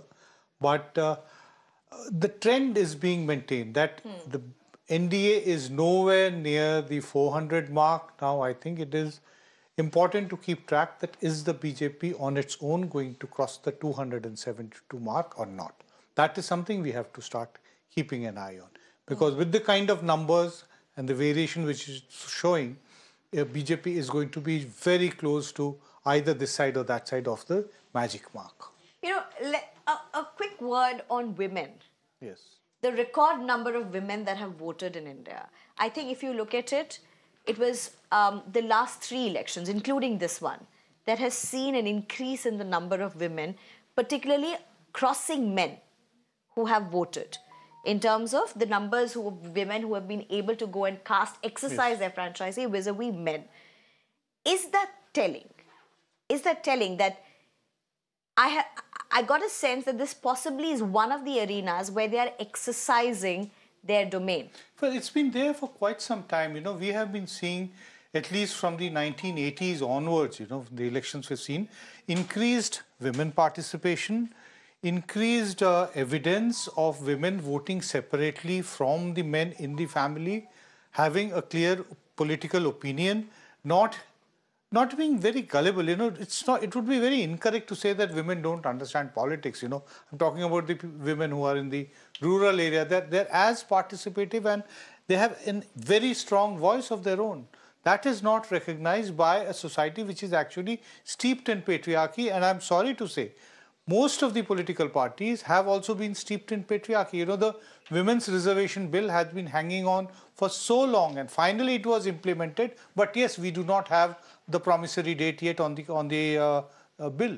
It still remains something, in the realm of future. Look, maybe a possibility. The fact remains that political parties are increasingly realizing the importance of the women vote, which is why all schemes, whether it's by the centre or by various state governments, regional parties, are directed at women. So women are obviously a key constituency who are going out to vote, thinking on their own, seeing what's due to them, what they are getting, choosing to go and vote. That's why the turnout is increased. Yeah, I just have one problem with the kind of schemes which are done in the name of women.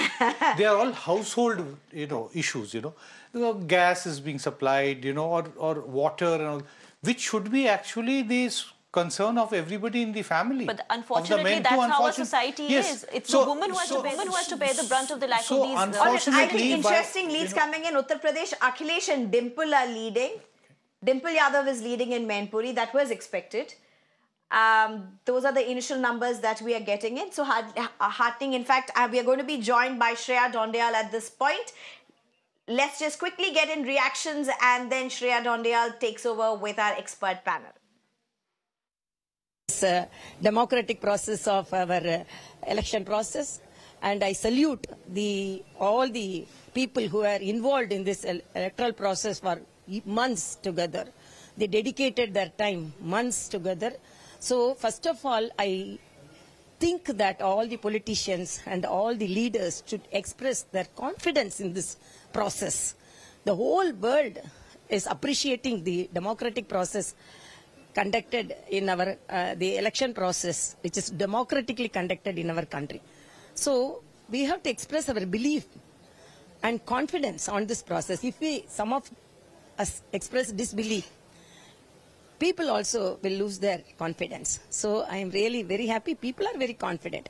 Each and every voter, I thank them because they have taken responsibility to cast their vote, to fulfill their democratic right, and whatever may be the result, I salute the voters, and we will carry our service activities further. मुझे पक्का विश्वास है कि मतगणना के नतीजे India के पक्ष में होंगे, गठबंधन के पक्ष में होंगे, कांग्रेस के पक्ष में होंगे, और जो एक भ्रम प्रधानमंत्री जी ने 400 के पार और उनके तथाकथित गोदी मीडिया ने फैलाया है, वो भ्रमजाल कुछ ही देर में छट जाएगा। मुझे पूरा विश्वास है कि देश के मतदाताओं ने बदलाव के लिए वोट दिया है, और कुछ ही क्षणों में मालूम हो जाएगा कि देश बदलाव की ओर जा रहा है। ऑल विल बी एल, सब बढ़िया होगा। एग्जिट पोल्स तो ये जो है मैन्युफैक्चर्ड था एक मीडिया द्वारा, गोदी मीडिया द्वारा, तो उसका तो कोई ऑथेंटिसिटी वैसे भी नहीं थी। जो आज रिजल्ट्स आएंगे, that will be the verdict of the people of India, people of Himachal Pradesh, और उस पर हम आगे बढ़ेंगे। हमारे इंडिया गठबंधन के सभी लीडर्स ने अनुमानित किए हैं, उसके ऊपर हम खरा उतरेंगे, and we should be comfortably in a position to form the government.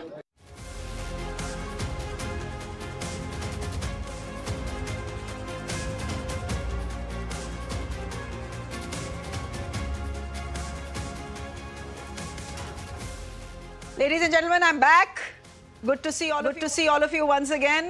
Today is the day that counts. Today is the only day that counts. And counting is currently underway in all constituencies across India. What you're seeing on your screens are early leads.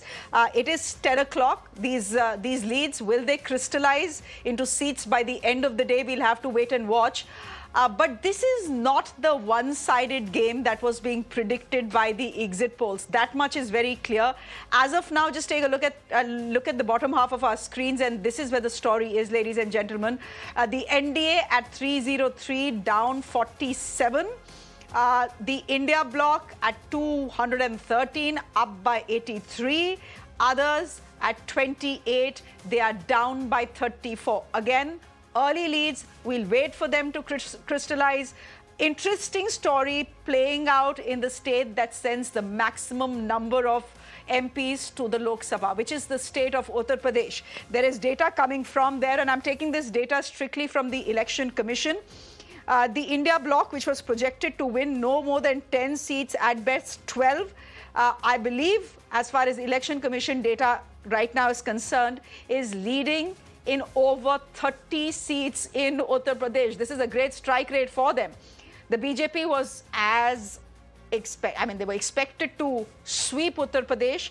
That, it seems, is not happening. They are projected to do better than the 2019 tally of 62. In fact, they were expected to increase some seats, go up to 65, 66, only slightly ahead of the India bloc. In Amethi, interesting fight in Amethi. Again, early trends, ladies and gentlemen, so I'll just ask everyone to hold their horses. But in Amethi, it seems Smriti Irani is trailing. Let me tell you this. 10 minutes ago, when I checked data in the Election Commission website, Prime Minister Narendra Modi was trailing by 6,000 votes, and then he's now leading by 1,000 votes. So early trends right now, these will have to crystallize, but this is the battle that is playing out in the state of Uttar Pradesh. This was supposed to be, a completely one-sided fight. The India bloc had absolutely no hope, according to the exit polls. Turns out that there has been a fight on the ground. I've been saying, was there a fight just in the studios and not on the ground? Again, I don't know. It's just 10 o'clock. I don't want to just race ahead before the Election Commission comes out with final numbers. The numbers are changing. But Shreya, if these numbers hold true, the real star of this election is the Samajwadi Party. And it's great for Akhilesh Yadav, because for him, the kind of decline he saw in the last few years, I think it's if the party is doing well, it looks up for the party in Uttar Pradesh, particularly when it comes to the next assembly election. I think they're hearing from Jairam Ramesh as well. Can we quickly put that out?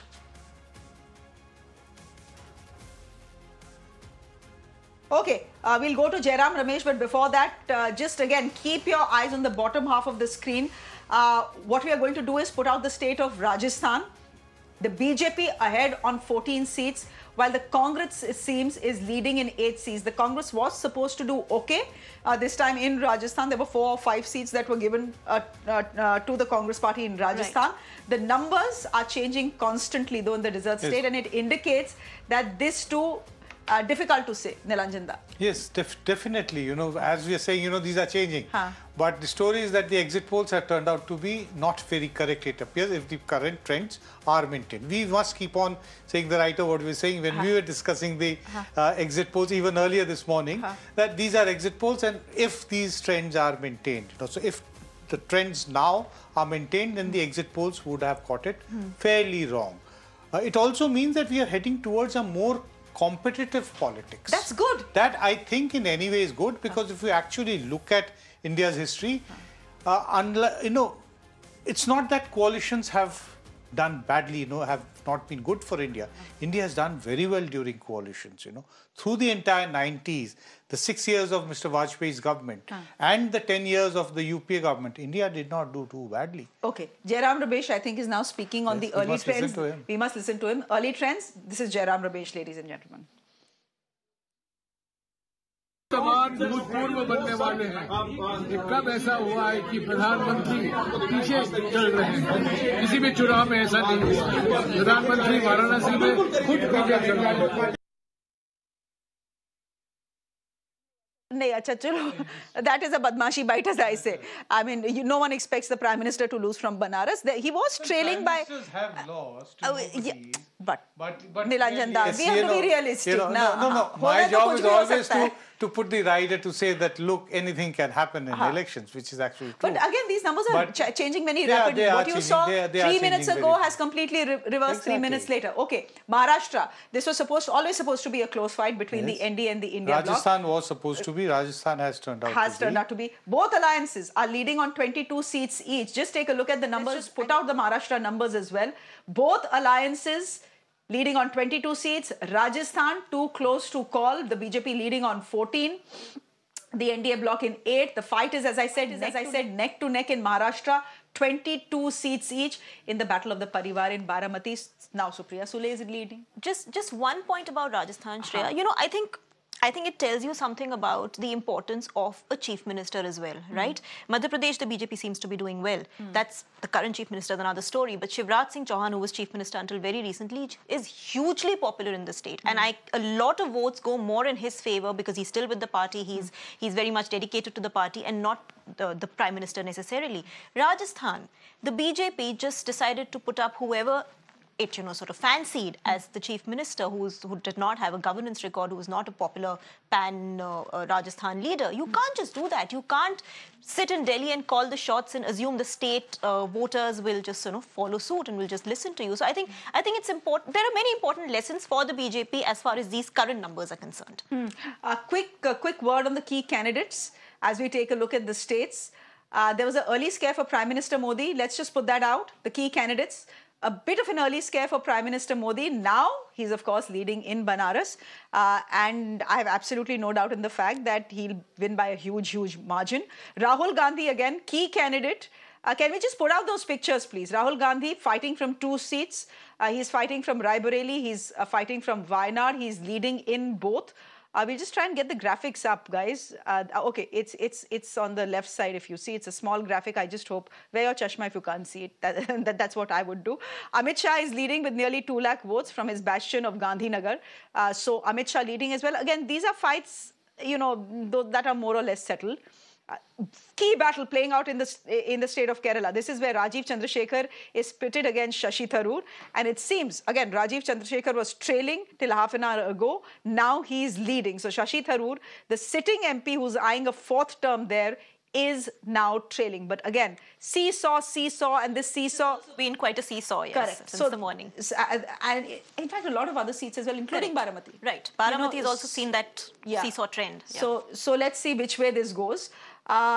Ladies and gentlemen, we thought that we would be in a position to call this election at 11 o'clock. Dada, wo nahi hone wala. Not at all. Not at all. I don't think anybody is calling the election at 11, not even political parties. Everybody is waiting to now see what election commission puts out. Because by the end of it, those will be the numbers that we'll have to go by. If all the contests become very tight, then it will keep on changing till about 2 p.m., 3 p.m. We don't know when you're sitting here all day. Here we were rejoicing in the morning. Sab khatam ho jayega 11 baje tak. Jaldi chutti nahi hogi. Nahi hogi. That is true. Yeah. How are the markets doing? The markets are a bit jittery. Obviously. Let's just put that out. So. Markets in the red as the results, well, we don't know, as the early leads actually are showing a fight. The India bloc putting up a fight. This is not what the pollsters had predicted. But again, ladies and gentlemen, these are leads. At 10 o'clock, these are leads. The numbers will change. But the fact is on your screens. The Sensex is down by over 1,000 points. Just help me understand this, if any one of you understands the markets. Yesterday, the markets, after the exit polls, Nilanjan Dayan, we'll try and get someone from ET Now as well on the show. After the exit polls, 3.39%. there is a general perception that record highs, etc. And then what happens? Stable government with a majority, a thumping majority, is supposed to be good for the markets. That is the general perception. So it goes up. Something which is uncertain, the moment the BJP's numbers start coming down, it means, all kinds of questions are there. What can be the combination against? Who will be the Prime Minister?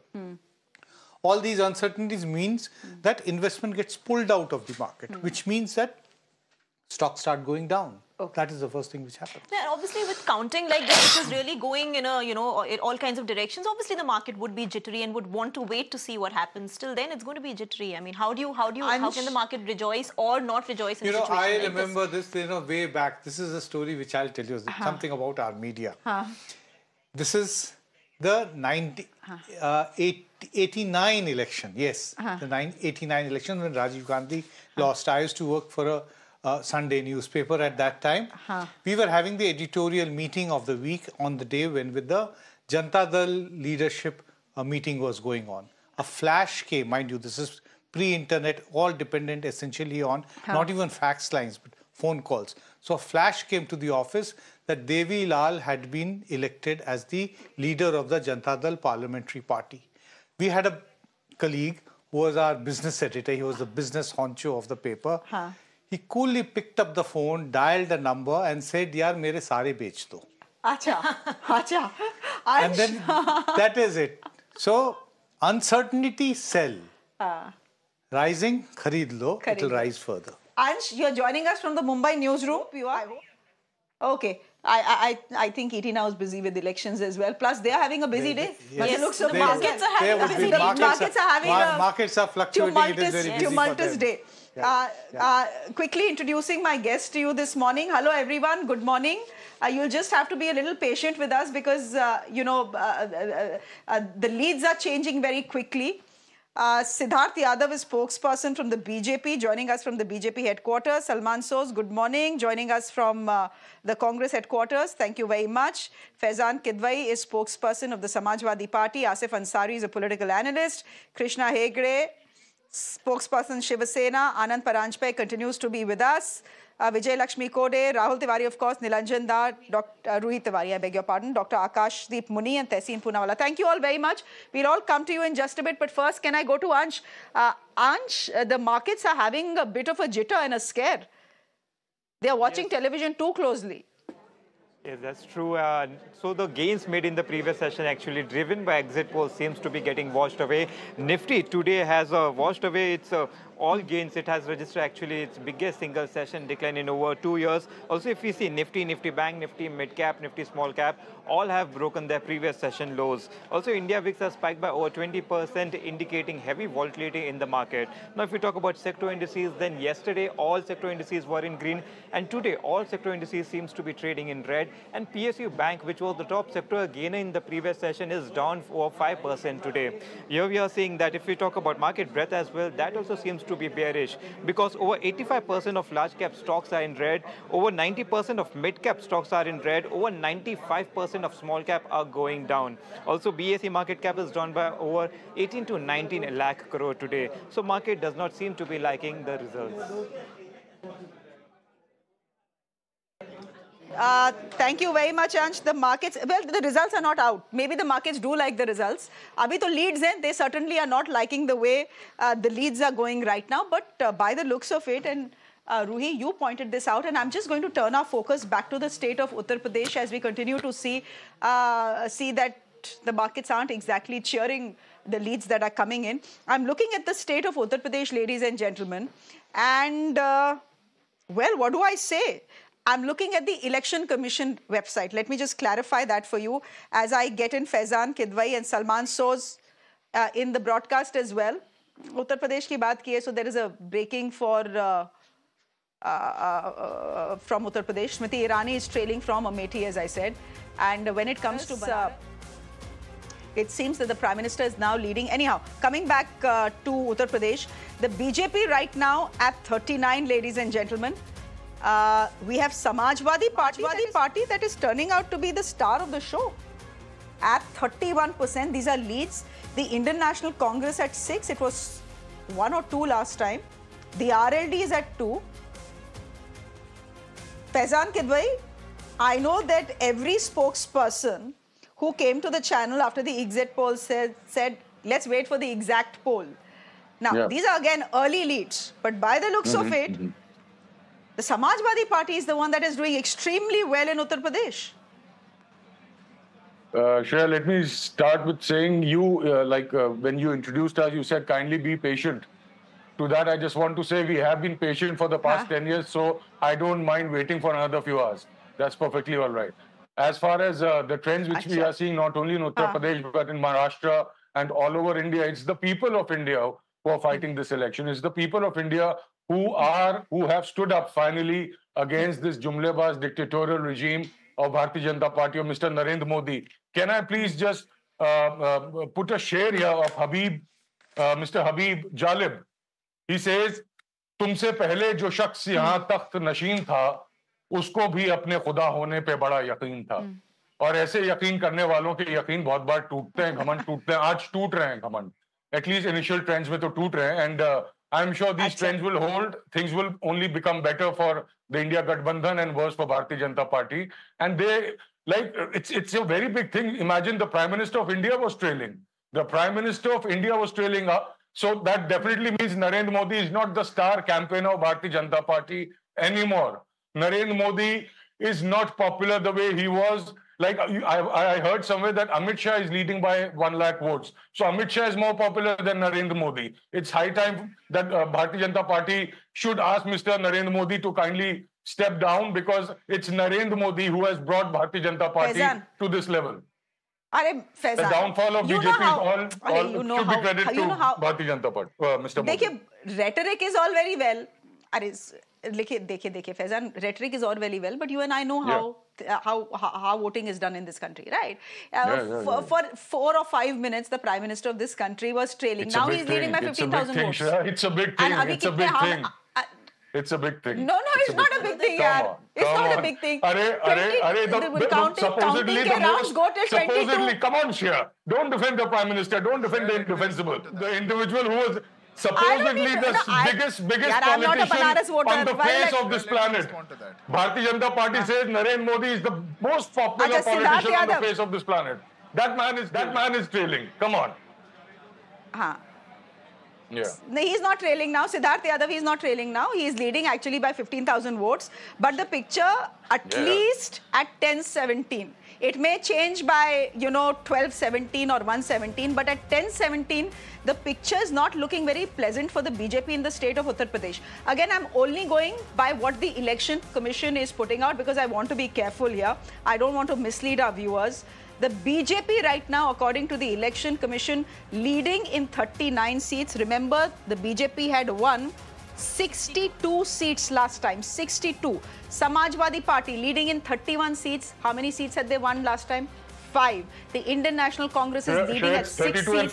How many had they won last time? 1. 32 and 48 now. BJP 32, Samajwadi India 48. No. Yeah. No. Depends on where the numbers are coming from. I'm taking my numbers from the Election Commission. Anyhow, respond, Siddharth Yadav, respond to the numbers that we are seeing.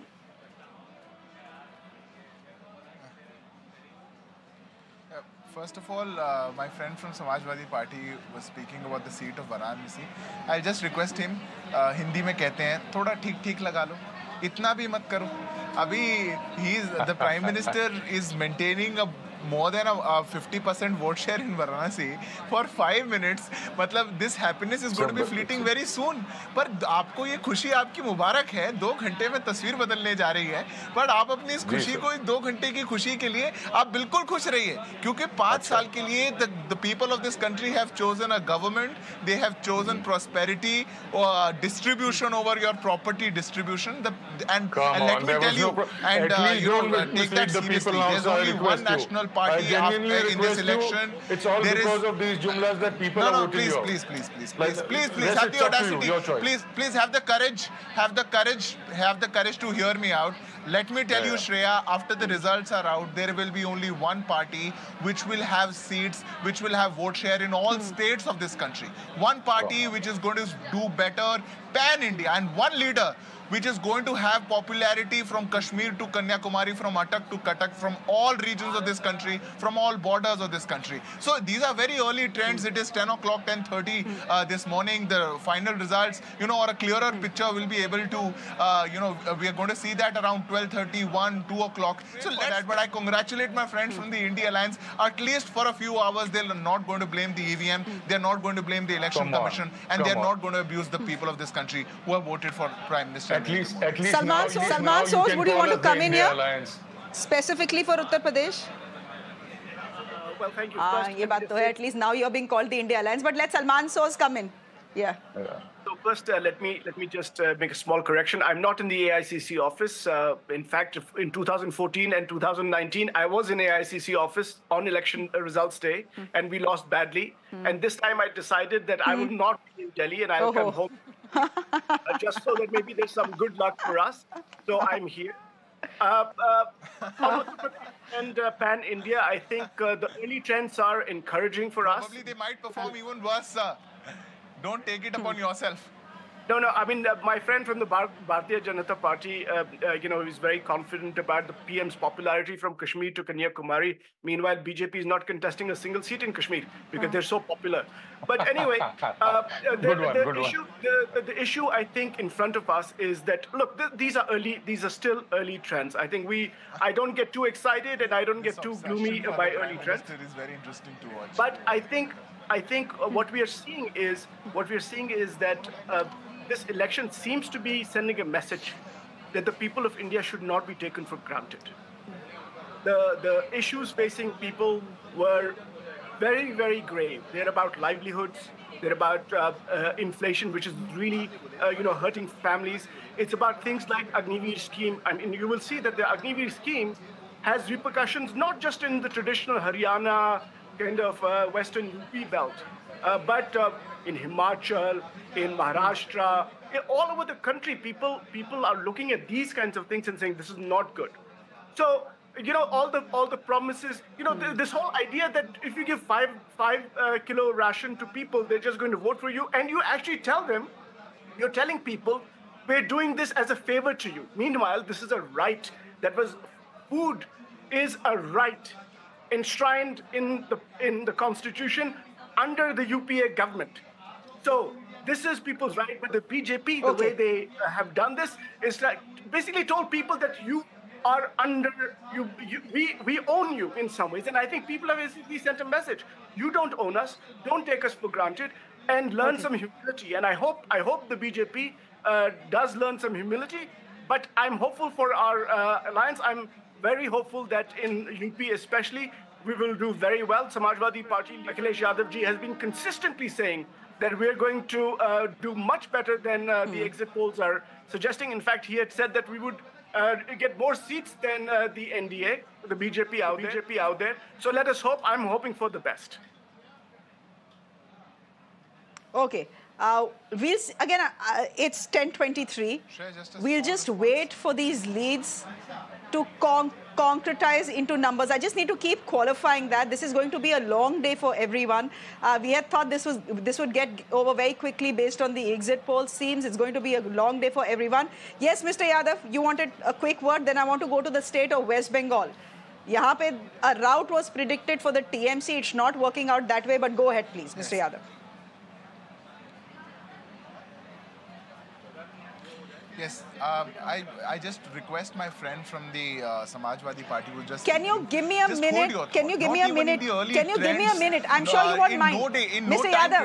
Mr. Yadav, Prakash Javadekar is joining me on the broadcast. Give me a minute, I'll come back to you. I'm sure you won't mind. It's your leader only. Mr. Prakash Javadekar, good morning to you. Sir, is it turning out to be as good a morning as the BJP had perhaps anticipated? If you look at the numbers on our screens, mane fight hai.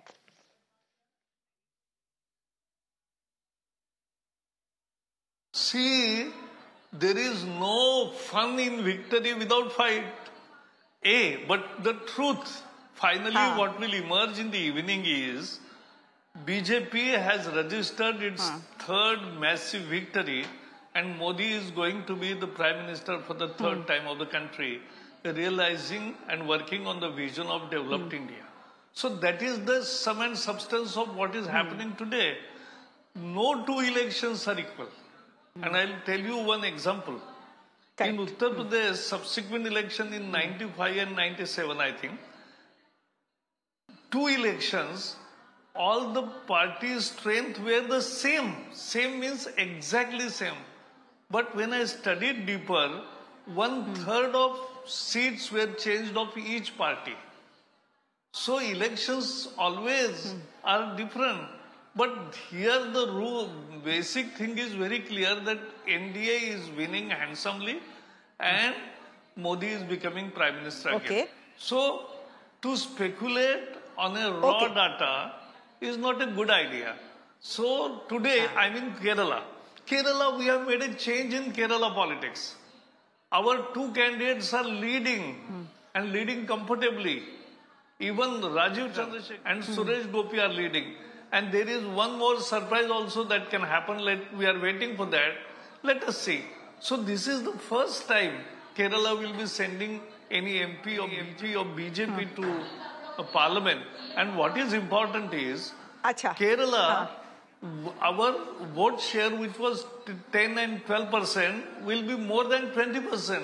It's a very massive change in Kerala politics.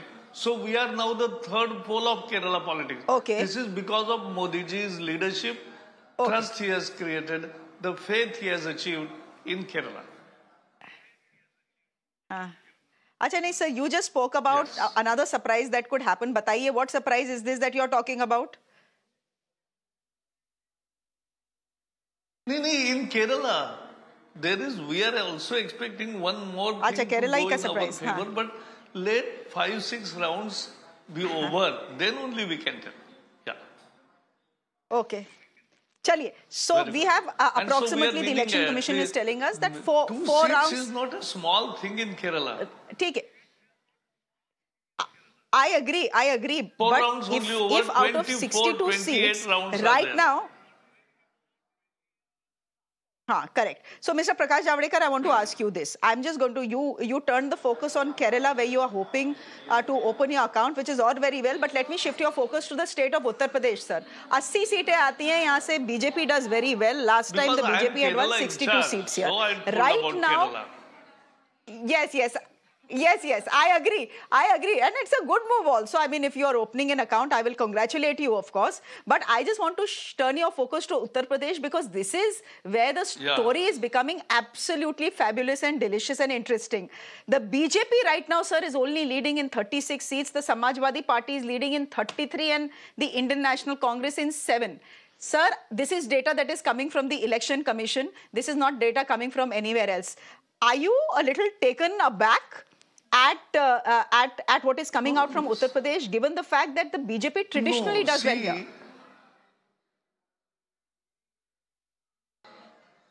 I am working in practically every election since 1971, last 53 years. And let me tell you that elections always bring some surprises. And that is what election is all about. Elections cannot be all exactly. So many times I say, I don't react on exit poll, I react on exact poll. Today is exact poll. So we'll discuss, but that even discussion will take place only after 6 p.m. That is the right time to discuss. But I agree that every election will bring some new surprises. What is else? Okay. And surprises are good in a democracy. Only the markets don't seem to like surprises. Mr. Prakash Javadekar, can I then ask you, you're accepting, right, that the 2024 election is not the 2019 election? It's not playing out the 2019 way, whichever way we end at 6 o'clock this evening. No, but it can be much better. See, we are, no. We final figure will be little more than what we achieved in 2019. We are very confident that the final results, not after 4 rounds, but after 24 rounds, we will be more than what we were in 2019. In different states, different results can take place. But even UP figures, you will get. Yes, I agree with you, but this is not fair. आपने अपने केरला वाले, Mr. Javadekar, आपने अपने केरला वाले 2 candidates को तो जिता दिया after 4 rounds of voting. In Uttar Pradesh, you are saying wait till 6 o'clock. We will do better than last time. This is also not fair, na? No, I'm not saying, no, 1 minute. See, I agree. Therefore, I said the complete analysis is possible only after 6 p.m. Not now. Let the counting be over. We are now discussing the trends.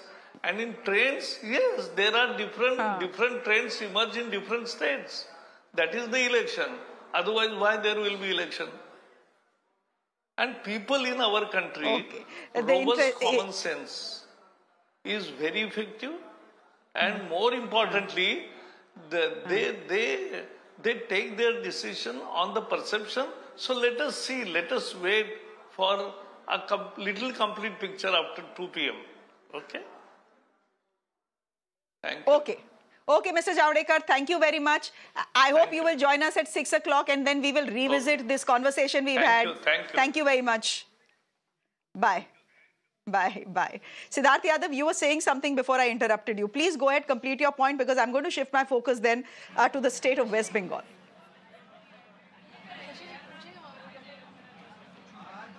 Yeah, Shreya, I was just trying to point out to my friends from India Alliance that no time in the day since morning, since the trends have to come out, the Congress party or the alliance has even surpassed a 250 mark, and Bharatiya Janata Party is way beyond forming, NDA is way beyond forming a third time government, and still and that's why I request them to hold their thoughts for a while.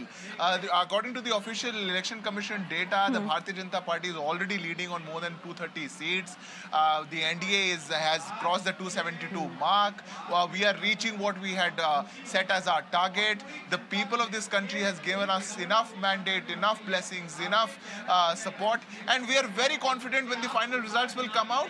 The picture is going to be very clear. But my friends from the Congress and the entire India Alliance are, all very excited for this 2 hours of joy that, let's claim this glory of that and take this enjoyment. But we are prepared for a 5-year walk. Okay. Mr. Soos wants to come in. Gentlemen, quickly, because West Bengal and Odisha are turning out to be very interesting. Go ahead. Yes, just one thing. Sometimes you have to look at some bellwether seats. You have to see what's happening in those seats to get a sense that maybe something really is changing. I urge you to look at the seat of Gurgaon or Gurugram in Haryana, a seat that no one was expecting Raj Babbar to do well in. He's leading by a very healthy margin there. That tells you what might be happening in Haryana, because nobody was giving Gurgaon to us. Nobody. And look at what's happening there. Please take a look at that. See, that will tell you a story about the country, perhaps. Okay. Can I just quickly look at West Bengal as well? This is where the BJP was expected to do better than the TMC. The TMC dismissed all exit polls. They said nothing doing, kuch nahi hone wala. Let's wait for the exact polls. It seems, according to the leads that are coming into us, and these are early leads and trends, the Trinamool Congress is leading in 22 seats, ladies and gentlemen.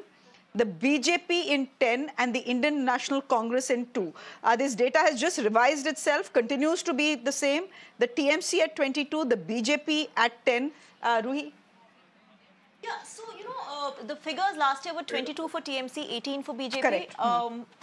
I wouldn't think that it would be much different from last time, because Mamata Banerjee is a very strong regional leader, continues to have a very, very strong hold over the state. Unlike a lot of states where the BJP has penetrated, West Bengal has remained a bit of a difficult turf because she is, at the end of the day, a popular leader. And the question in West Bengal is that the two of Mr. Modi's strongest points, women and welfare, are also Mamata Banerjee's strongest points. Correct. So she gives him very, very tough competition on those 2 points. I mean, that's something that cannot be ignored. He's competing with someone right up his alley. But those are the strong points of Naveen Patnaik as well. And Naveen Patnaik and the BJD are not doing that well in Odisha. I'll come to those numbers in just... Naveen Patnaik has been in power for a very, very long time. 24 years. Very, very long time. 78 days away from becoming the longest serving chief minister in India. So will that happen or not? We'll see. Asif Ansari, would you want to respond to that? Political analyst joining us, pro the TMC. It seems that Mamata Banerjee's suggestion that the exit polls may not have been the exact polls is, at least for the moment, at 10:34 turning out to be true. It could change in the next 2 hours.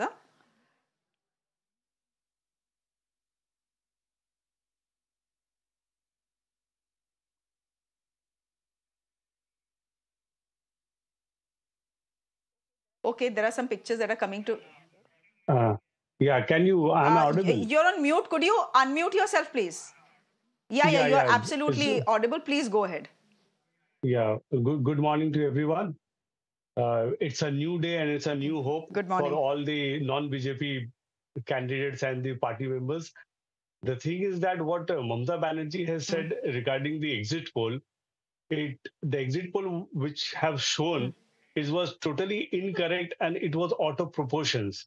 It has been said that the one channel of the Chanakya, it has given the 400 mandate to BJP without, I think it's so impractical to give such a numbers to a party which is going to anti-incumbency factors to all over the India. Have you seen the TMC party? What is the what would not be the reason for not gaining the party in West Bengal? Mamata Banerjee, as a chief minister, has gone so far for the development of West Bengal, where she could achieve the landmark numbers over here. But the thing is that if you find the resources, if BJP is claiming to get a hello. Can you hear me? I can hear you completely. Please go ahead, complete your point. Yes, I can. Complete your point, please. Yeah, that's what I am just saying, that you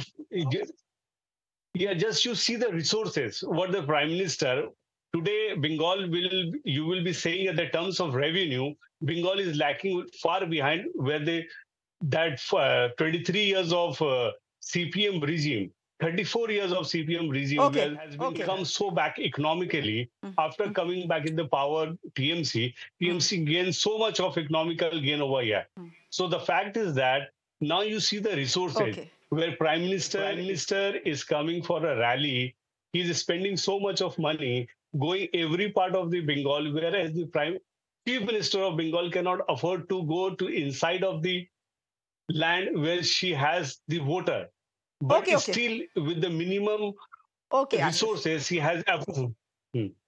Okay. No, how's a ruling state government? How does she have minimum resources? She has enough resources and more. But let me, from Bengal, let me just switch our focus. I'll come to Maharashtra, ladies and gentlemen, in just a bit. I urge you to have some patience because I'm looking at Odisha. This is where the BJP was expected to do very well. Remember, Odisha has voted for the assembly and it has voted for its Lok Sabha as well. I'm just sticking to the numbers that the Election Commission is giving me as far as the Lok Sabha is concerned. The BJP, ladies and gentlemen, by the looks of it, out of 21, this is looking to be a clean sweep. The BJP is getting 17 out of the 21 seats in the state of Odisha. The BJD is getting 2. And by the looks of it, ladies and gentlemen, the BJP could be forming a government in the state of Odisha as well. Those numbers will be out in just a bit. But as far as the Lok Sabha elections are concerned, ladies and gentlemen, here's the story coming in from Odisha. The BJP was expected to do well, but the BJD, as far as the Lok Sabha numbers are concerned, Ruhi, wiped out. The Indian National Congress at 2, the BJD at 2. Now we know why Amit Shah didn't want an alliance with the BJD. I mean, these are certainly surprising figures. What did you say about the assembly election figures? I'm just going to quickly check. I'm just going to give me a minute. Yeah. Give me a minute here. All right, here it is.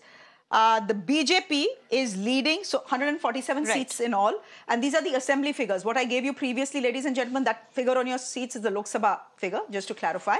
Now what I'm giving you is the assembly figures. 147 seats. The BJP, Ruhi, you asked, leading in 57, the BJD in 38, the Indian National Congress in 10. In fact, we have some Udiyas here in the newsroom. They said, Madam, आपने कभी resort politics Odisha में नहीं देखा, शायद अब शुरू हो जाएगा. Oh God, that is left, yes. Yeah, but no, about the BJP, they've done it.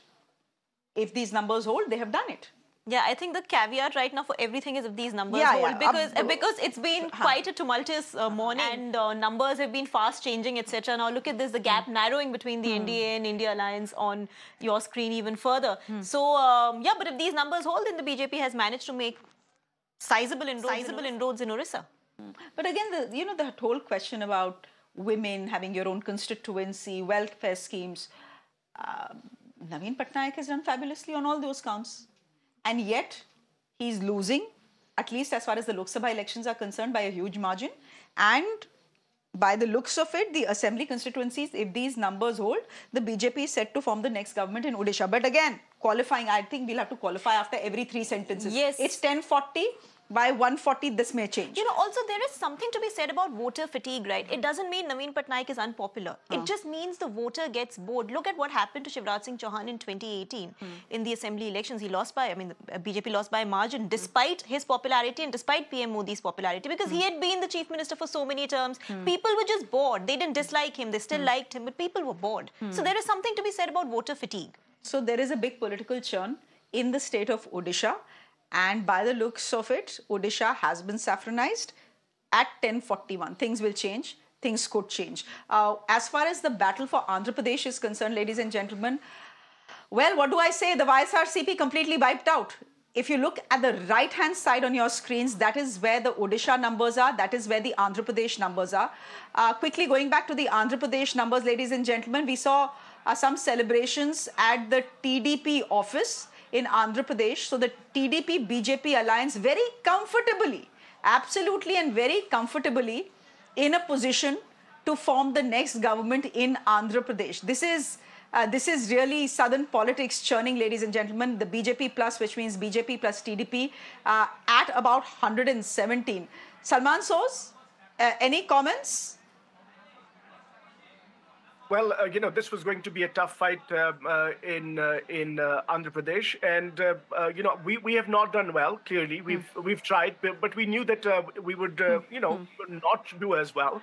But clearly, the TDP BJP alliance has really done a great job out there. But let me just say that when the national picture unfolds, with TDP pretty much forming its own government in Andhra Pradesh, who knows what the national equations tend to be if the NDA is just close to the majority mark overall. So, a lot is to be seen still. I think, these are still early kind of hours. I think a very, very interesting day and possibly very interesting next few days. Now, Salman Soz, what are you saying? Are you saying that if the India alliance is close to forming a government at the center, you could see the TDP and Mr. Chandrababu Naidu walk over to your camp? Is that what you're saying? I'm saying that if the India alliance is close to forming the government, that means the people of the country have spoken that despite all odds, despite all the money and frankly, a lot of media support, a lot of big business support, all the agencies, everything, the people of the country have basically taken this election into their own hands and said, we will not be taken for granted. You will not rule this way. You will not rule like kings and your arrogance will be crushed. And if that is the message, then I don't see how other parties can stay on the side of the BJP. I don't see it.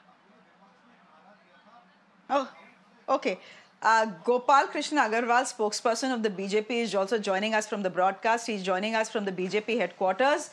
Mr. Agarwal, I think maybe by the end of the day, there will be congratulations in order for the BJP when it comes to the state of Andhra Pradesh and when it comes to the state of Odisha.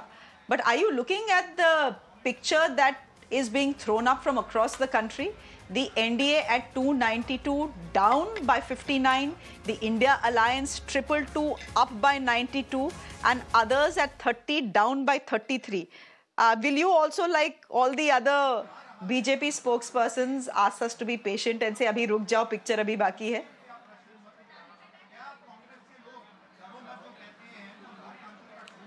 Sure, Shreyaji.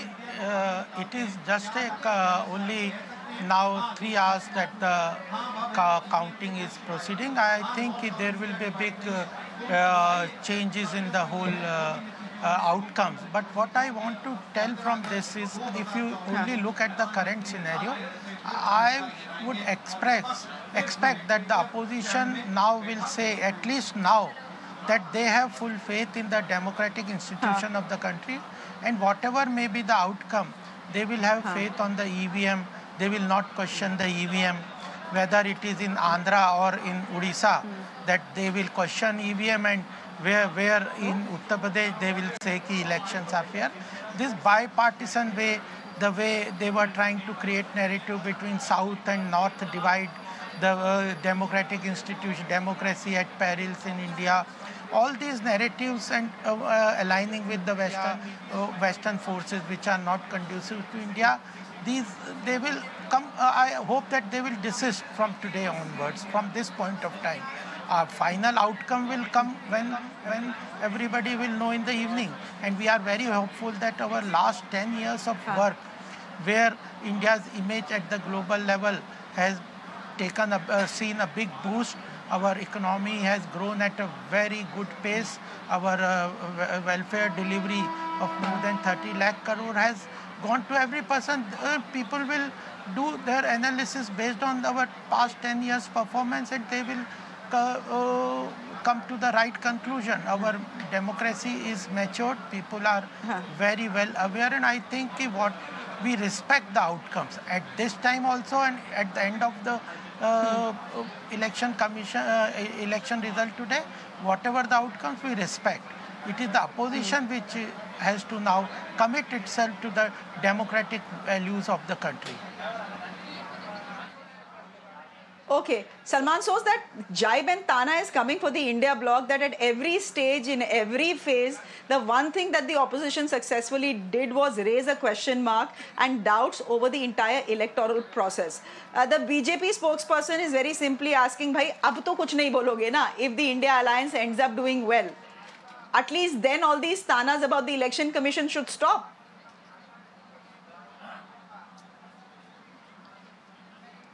I am also asking if the NDA does a very good performance in the end of the day, still they will have faith?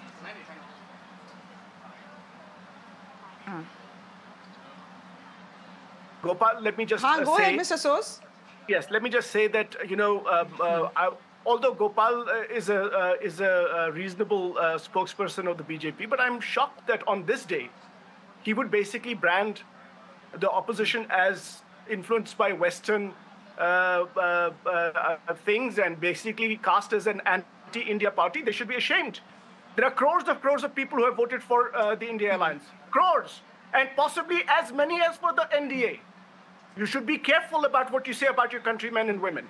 You should not be speaking such language. On this day, at least have some humility. What is this nonsense about calling everybody anti-India? Just because there is a fight over ideology. We say that everybody is together. We'll all fight together. We'll all be together. This is shameful, Gopal. You should not be speaking like that. No, Mr. Sos, you were talking about North-South divide. The Prime Minister, democracy at peril, the Prime Minister basically, the Prime Minister said, Gopal, the Prime Minister, why, 2 days back, you should keep in mind that the Prime Minister you were questioning the democratic institutions of the country. BJP doesn't have any morality about. You were questioning the impartiality of the election commission. Why should we not? When gentlemen, let's move on. 2 days. चलिए हो गया लड़ाई हो गया when the election commission passes ridiculous orders, when the Prime Minister is basically calling सुनिए पहले मेरी बात सुनिए, मैं आपको बताता हूँ, आपको जवाब अरे भाई जवाब तो देने दीजिए ना। होंगे तो सब Gentlemen, ठीक है। लड़ाई finish, लड़ाई over, today's result day. Okay. Let me give you the answer. The Prime Minister. The Prime Minister. Mr. Sos and Gopal, let's move on. Let's move on, yaar. Ho gaya. In the past, whatever has happened has happened. No, but today is the day of results. The fight is over. But that's what I'm saying. Why on this day are you basically saying that the opposition alliance is an anti-India alliance? Why? Who are you? Who are you to give us a certificate? We will probably get the same number of votes, maybe more than you. Who are you? I'm asking you that you will... I have only 2 questions. I have only 2 questions that India's democracy is vibrant. Do you agree or not? This is the only question, not past. I am talking at this point of time. India's democracy is vibrant. Are you sure about that? I am asking this question. India's democracy is vibrant and we did a fair job on the democratic front. Let me respond to that. I am asking you a futuristic question. Let me respond to that. At this point of time, I want your commitment. I want your commitment that, Gopal, that you respect the Indian democracy at this point of time. Gopal, let me respond. If we leave this democracy to the BJP and the RSS, it will be destroyed, and we are fighting. We're fighting to protect this democracy. And that is what the people of this country are telling you. Please take a lesson. Please take a lesson from this election. The people of the country are saying that we will not let you destroy our democracy. This election has not been fair. Look at what has happened throughout this election. We have arrested 2 chief ministers.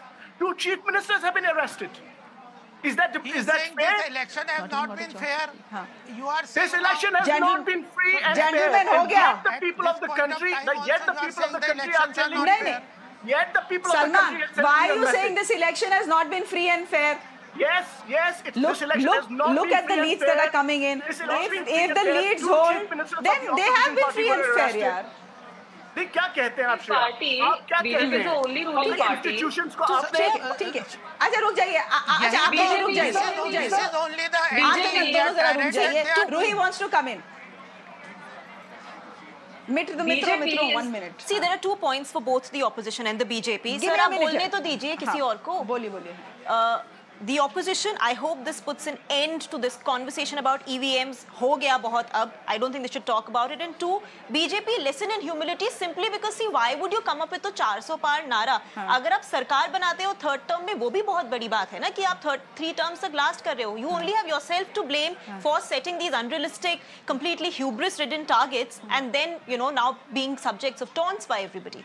So both sides have some lessons to learn in this. And the fact is, look, here's the thing.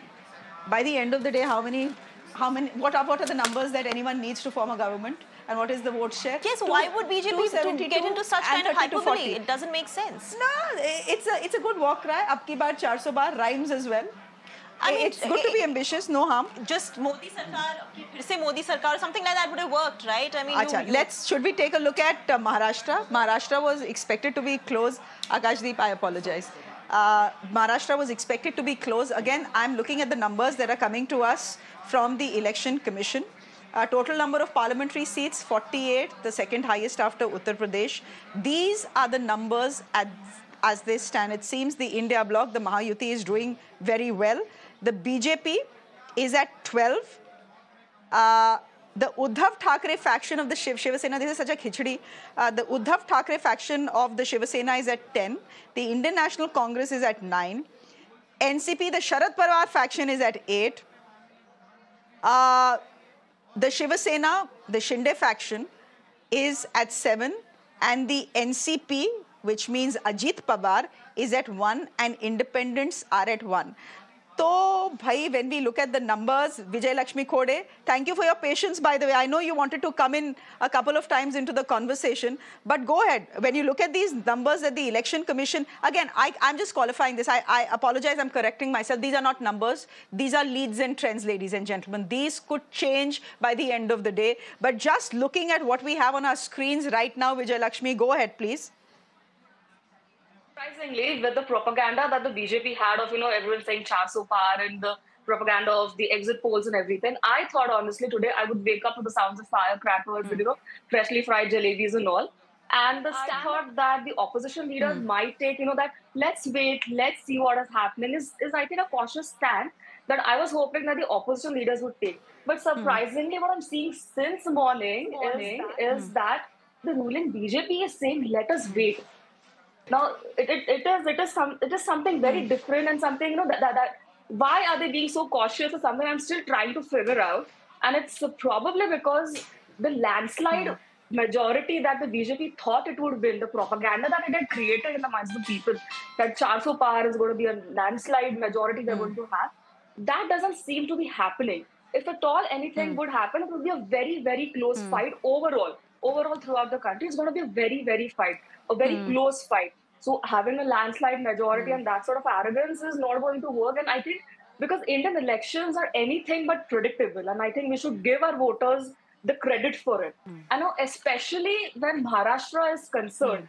Now, the voters in Maharashtra, I believe, are very conscientious sort of voters. Now, and somehow we have bore the burnt of the dirty politics that BJP has played over the past few years. Coming and breaking the core of the political parties, ensuring this philosophy of Sama, Dama, Danda, Bed sort of a thing, but completely forgetting that we are living in modern times, having a modern democratic electoral process, wherein they will have to be accountable. They knew that they are going to be held accountable at the time of the elections. And somehow that is what we will see at the end of the day when it comes to the elections.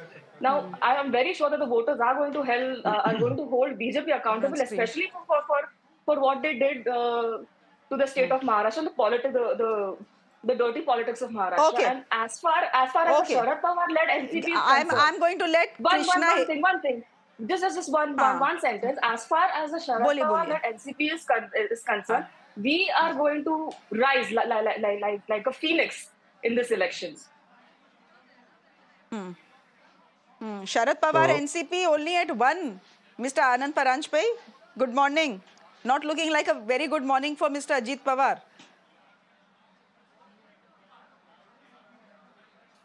Can I come in here? Acha, we have Krishna Hegde, spokesperson. No, I have Krishna Hegde, spokesperson of the Shiva Sena here. I don't have Mr. Paranjpai, so I apologize for that. But before I go to that, just take a look at what's on your screens, ladies and gentlemen. The exit polls, post the exit polls, the markets were cheering, they had reached record highs, etc., etc. Today, the markets are completely in the... given the early leads and trends we have seen, the Sensex is down nearly 3,000 points. Not very happy with the prospect that this has been a close fight. Again, early leads, early trends. You know, mostly by 11:30, 12, the picture is crystal clear as to who's forming the next government with a majority, a clear mandate, etc. One thing I can safely say, this election has not gone down the way the exit polls had predicted.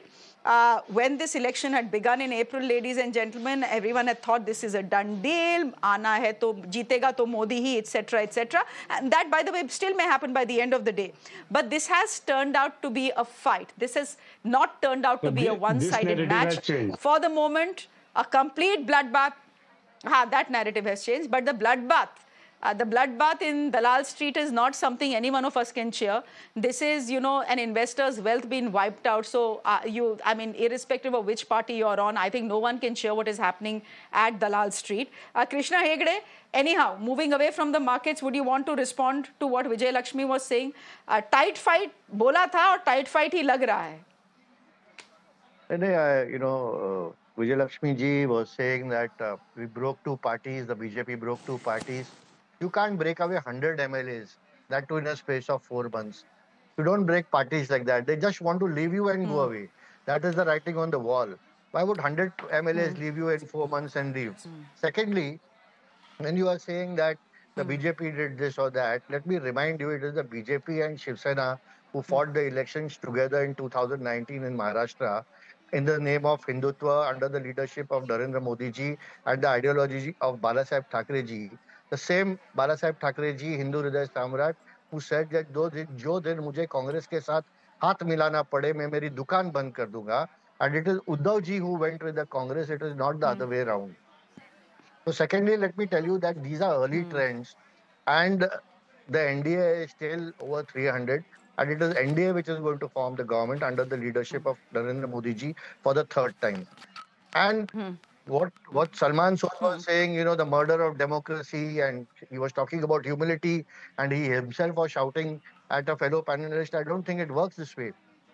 And if you're talking about the issues which were given to us, some of the issues were given to us by Sam Pitroda. He was talking about inheritance tax. He was talking about making people poor. He was talking about racial discrimination. And it is your leaders who given us the ammunition to fire at you. So why are you blaming yourself? And this election but the ammunition, Mr. Hegde, but the ammunition was nowhere aimed at the Prime Minister bringing up Mujra and Mangal Sutras, no? And Ghuspetiyas. No. Where did the Mangal Sutra come from? It was that Sam Pitroda said that the inheritance tax would be 55% on each and every household. And whoever had a house or any jewelry would lose their jewelry if you have that inheritance tax which is imposed on the people of India. And therefore the Prime Minister bought a Mangal Sutra. What's wrong with that? I thought he just made the explanation simple, but you took it in another way.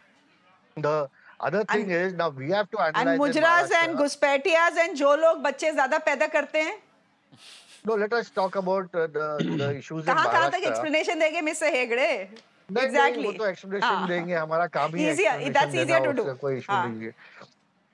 Now let me tell you, these people have no faith in the Supreme Court. They have no faith in the High Court. They have no faith in the EVM. At 5 o'clock today, they'll start, shouting about the EVM yet again.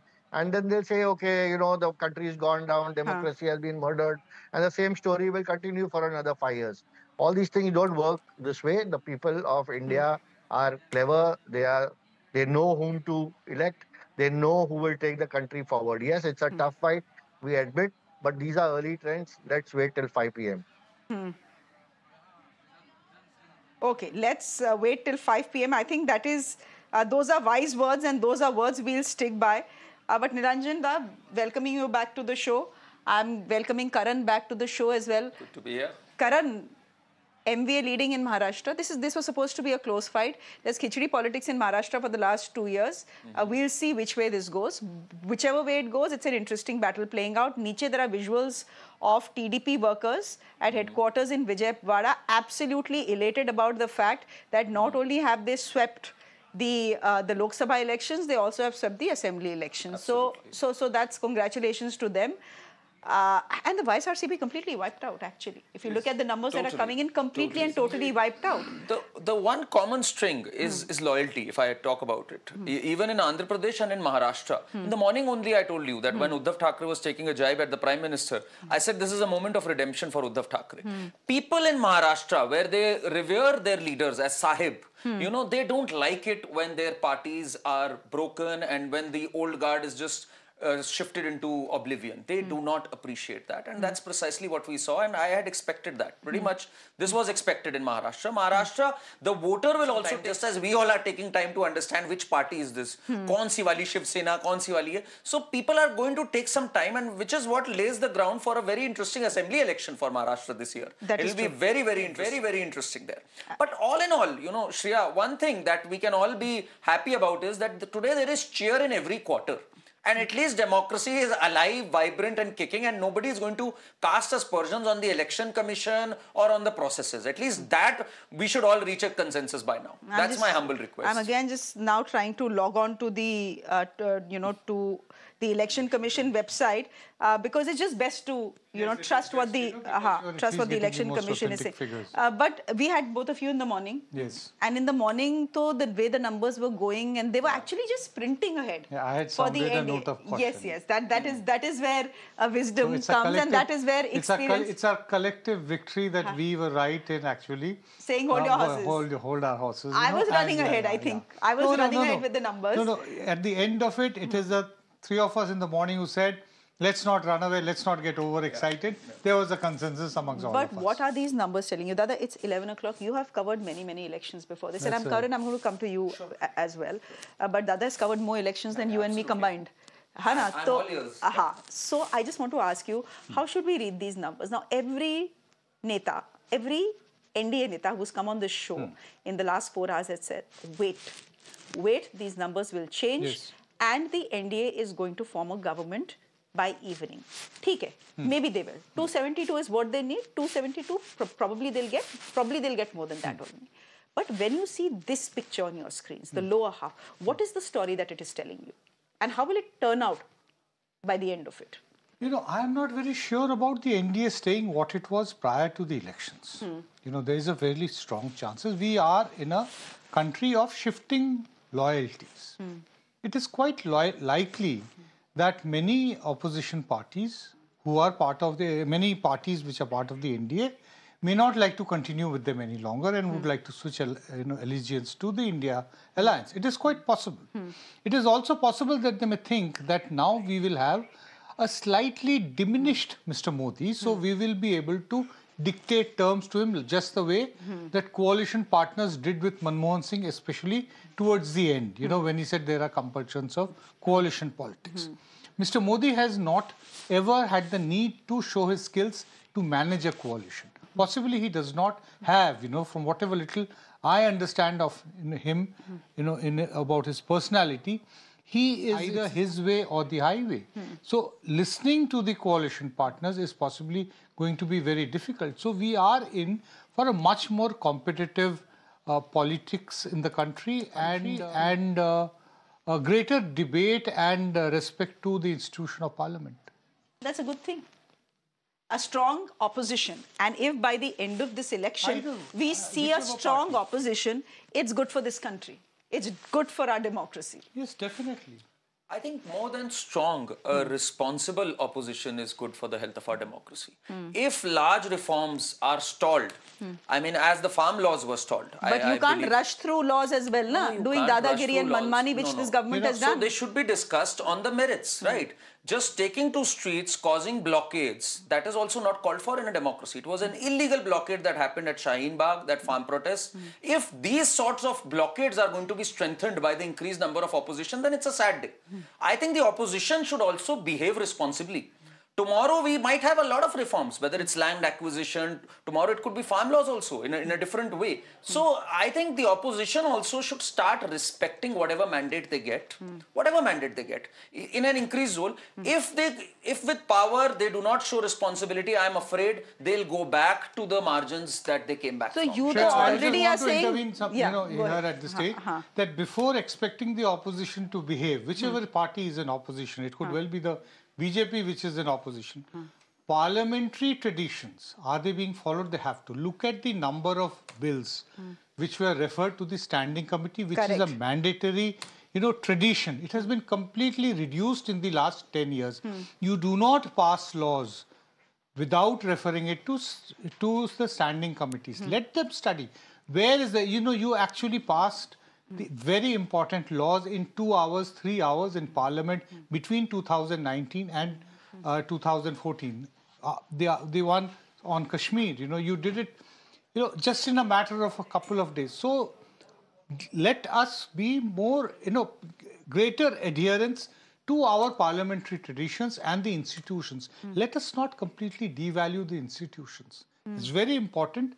That is why I say that the numbers on the side of opposition is actually going to strengthen the democratic polity of this country. I think, Shreya, if there is one party that has obstructed parliament, that has boycotted parliament, and literally burnt taxpayers' money by reducing parliament to this, I think it's the opposition. And there have been multitude of instances. Sometimes they pick up Pegasus, sometimes they pick up Adani. So let's not go there. I think the opposition is very irresponsible thus far. I hope that with greater numbers, some wisdom dawns on them and they begin to exercise responsibility which has eluded them completely thus far. We also need to take into account the record of the Bharatiya Janata Party as the opposition party between 2004 and 14 and Firstly, two wrongs don't make one right, and secondly, it pales in comparison. The obstruction caused by the Congress, it pales in comparison what BJP did, and that was also not right. I don't take that in healthy spirit either. For the last 10 years. Two wrongs don't make one right, now sir. This is very funny, this debate, post 6 o'clock, ladies and gentlemen, for the moment, what we can safely say, as I welcome our guest this evening, Adil Boparai, happily on his phone. I think he's just doing a quick check of the numbers as they come in. Hi, Adil. Good to see you. You can just say a quick hi and go back to your phone if you wish to. Hi, good evening. Advocate Sushil Vyas is spokesperson of the... Good morning. Good morning. Good morning. Arey, evening to hui nahi hai. We are all hoping evening ho jaye because evening ko hi pata chalega what the real figures are. Because what we have is early trends now. And the trend seems to be fairly favorable as far as the India bloc is concerned. So when the India bloc was saying 295 and everyone had dismissed it, about If you remember, I remember. But on I'll the still 1st say of wait. June at 8:30 p.m., I told you exit polls are fabricated. I told you they're fabricated. So regardless of the final numbers, regardless of how these numbers indeed crystallize, I think one thing is very clear, the exit polls were fabricated. I think the other panelists of yours were also present, who are present today. This was a handiwork of the BJP's duo, the exit numbers. Maybe they got it wrong. But fabricated kyun, bhai? They have their reputations that line as well. 5 lakh sample. Fabricated. 3,600 assembly constituencies. I'll tell you why. I'll tell you why. I have a justification. Let's not paint everyone with this. I have a justification. Casting aspersions. I have a justification. I have a justification. Hear me out. Hear me out. I have a justification. Look at the market numbers yesterday. Look at the short selling which has happened. And God willing, if the India Alliance comes to power, the SEBI will investigate this. The SEBI will investigate how the exit polls predicted a landslide and how short selling happened on the stock exchange. This is another scam. And some of your media outlets, some of your sister channels also election khatam hua nahi, you are already inventing a new scam, yaar. Exit polls can get it wrong, but why call them fabricated? Anyhow, it can be your view. Quickly, Adil, any comment numbers that we are seeing on our screens here? There are two, three things, there are two, three aspects, Shreyaji, which your viewers must consider. Number one, a key takeaway. This is an election which is going down to the last wire. Number two, the exit polls have got it entirely wrong. Number three, the people of this country fought the BJP electorally. They fought the institutions which were previously captured by the BJP. We kept on reminding an election commission which was in coma to ensure a level playing field. The Congress party's bank accounts were frozen 10 days before the elections. Our chief ministers were arrested on the eve of the elections. We fought against all odds.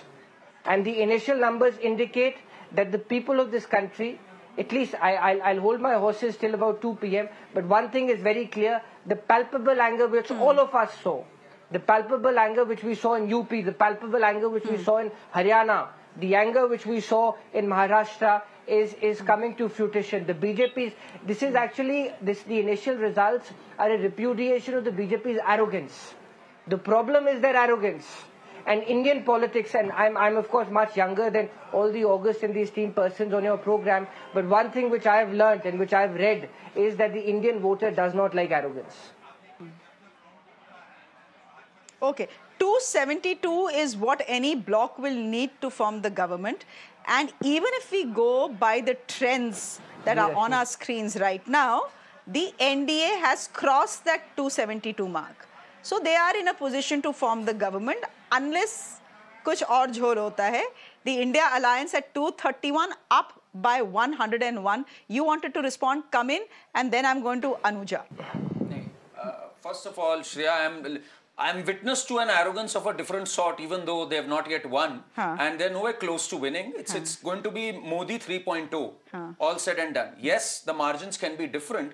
And secondly, this bluster, it doesn't work. Their accounts weren't frozen. They were on lean. They hadn't paid their 20% which they should have paid. They didn't follow the procedure. Sab election so ke pehle this yaad sort aaya of na? Entitlement, sab election ke pehle yaad aaya? 3 saal se chal raha tha. Just as Arvind Kejriwal refused 9 summons, similarly, from 3 years, they were bypassing the date again and again. They appealed in the tribunal. They were reprimanded there also. So, you know, brazenly flouting law and norms and then playing victim, it doesn't work. And at least that they should not do now, at least. Now that the institutions have worked well, saying we made the election commission function. Who are you to make the election commission a vibrant institution? Sitting there, you can't cast aspersions on our democracy, on our institutions. That is very unfair. It is showing you getting 213 votes. At least respect that now. Bring some grace into it. If people have given you greater seats than last time, show some maturity, show some grace. Achha, but you are accepting that. What am I expecting? You are accepting that the India bloc has done very well. You are accepting. It's done better. It's done better than what? 1 minute. You are accepting that, right? Yeah, sorry. That the India bloc has done much better than the BJP had anticipated them to do. And it's unexpected for the BJP. Absolutely. So yeah. What is there is to be accepted. Let's agree on that. Of course. Adil, go ahead, because Anuja is waiting and she's wondering why we have not come to her. Then she'll accuse me of doing partiality and not going to the BJP spokesperson. I'll just take 30 seconds. Please see how the discourse was lowered in this election. My friend was speaking about grace and decency. Who used words like mujra in an election? Has such a phraseology, has such a pejorative phraseology ever been used in our 75 years? Ever been used? How the opposition was targeted, how our manifesto was distorted, how a specific section of our society was targeted, was demonized, how mainstream media was captured and they became a mouthpiece. So therefore, let's understand.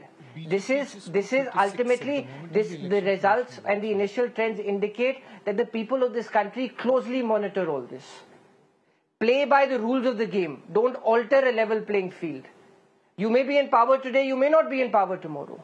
The fact of the matter is there has to be decency in politics, which the BJP has forgotten. I come from Punjab, Shreyaji, and let me say this. I've been wanting to say this for a very long time. We were vilified as Khalistanis. Aaj to bolne do. Haan. The football of this country. A state which sends their young boys to the army. We've defended the country's borders. We've made innumerable sacrifices. We were called Khalistanis. Our young wrestlers from Haryana are national jewels. And these people talk about decency? Okay. What I just saw on screen was not very decent, actually, the TDP celebrations. But we'll just take that off, guys. Quickly, because I am going to the Samajwadi Party that is turning out to be the story of the season.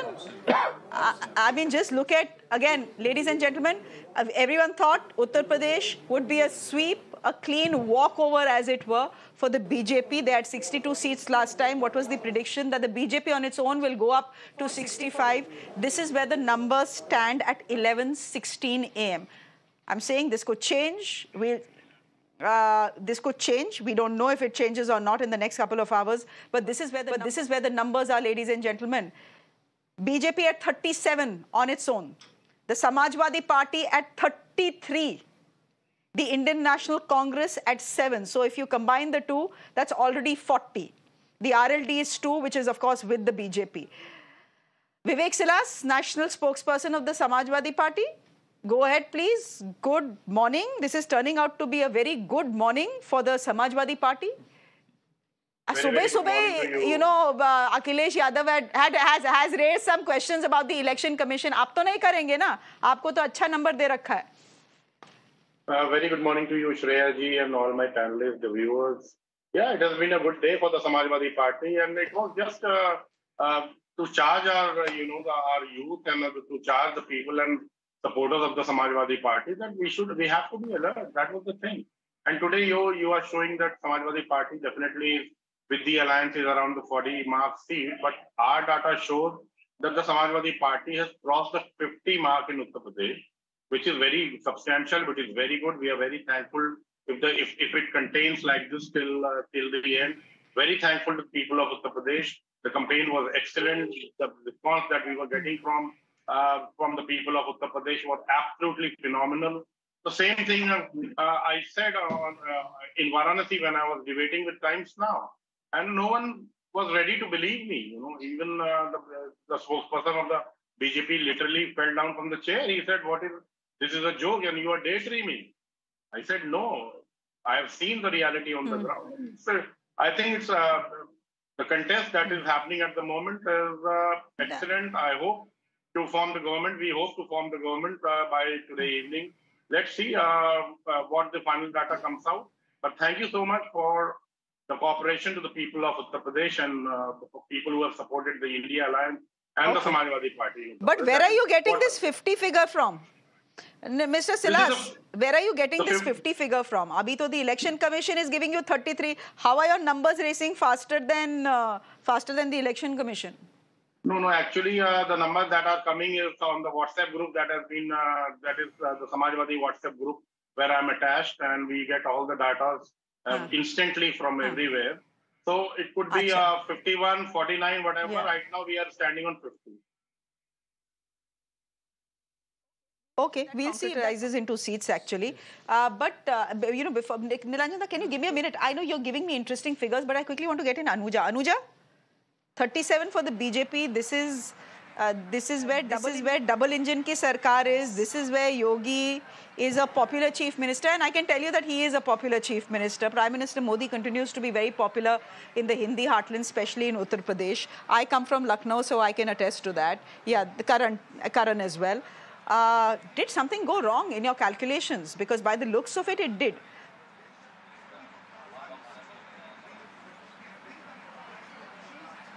Jai Shri Ram. No, nothing went wrong. It's just the starting of it, which they have quickly celebrated. I would just say wait and hang on, because there are rounds which need to be fulfilled. The EVM, they have now, I hope, as we've all clearly saying, at least they will not bite us back on the EVM. They will celebrate what they look like right now for them is they want to celebrate. So what we look around. अरे तो मैं सवाल का जवाब ही तो दे रही हूँ. कहाँ जा रहे हैं हम? किसने बोला जा रहे हैं? उत्तर प्रदेश हमारा है. योगी मोदी ये डबल सरकार यहाँ है. क्या लड़कियों का बलात्कार फिर से वापस आएगा? क्या गैंगस्टर का राज फिर से वापस आएगा? क्या मोदी और योगी ने जो इन्वेस्टमेंट यहाँ लाके करी है उसको कोई भूल सकता है क्या उत्तर प्रदेश में? क्या ये जो बुलडोजर के साथ जो योगी ने एक अपनी अपनी जगह दिखाई है, एक जस्टिस दिखाया है, क्या लोग भूल जाएंगे? मुझे नहीं लगता. मैं सिर्फ याद दिलाना चाहती हूँ समाजवादी पार्टी को कि आप बहुत जल्दी अपना केक मत काटिएगा, क्योंकि अभी वक्त है और वो वक्त होगा कि जब सामने नजर आएगा आपको. तो इसीलिए आप अपना बहुत जल्दी अपना जो एक गुरूर आप में नजर आ रहा है, this won't go well with you. So what we are seeing and we are hanging on. We don't want to get overconfident onto this. We are confident enough under the leadership of Modi ji. And what he has done for Uttar Pradesh, what Modi and Yogi has done, you will see, you will figure out, because everything you said is connected with Uttar Pradesh. I need to respond, ma'am.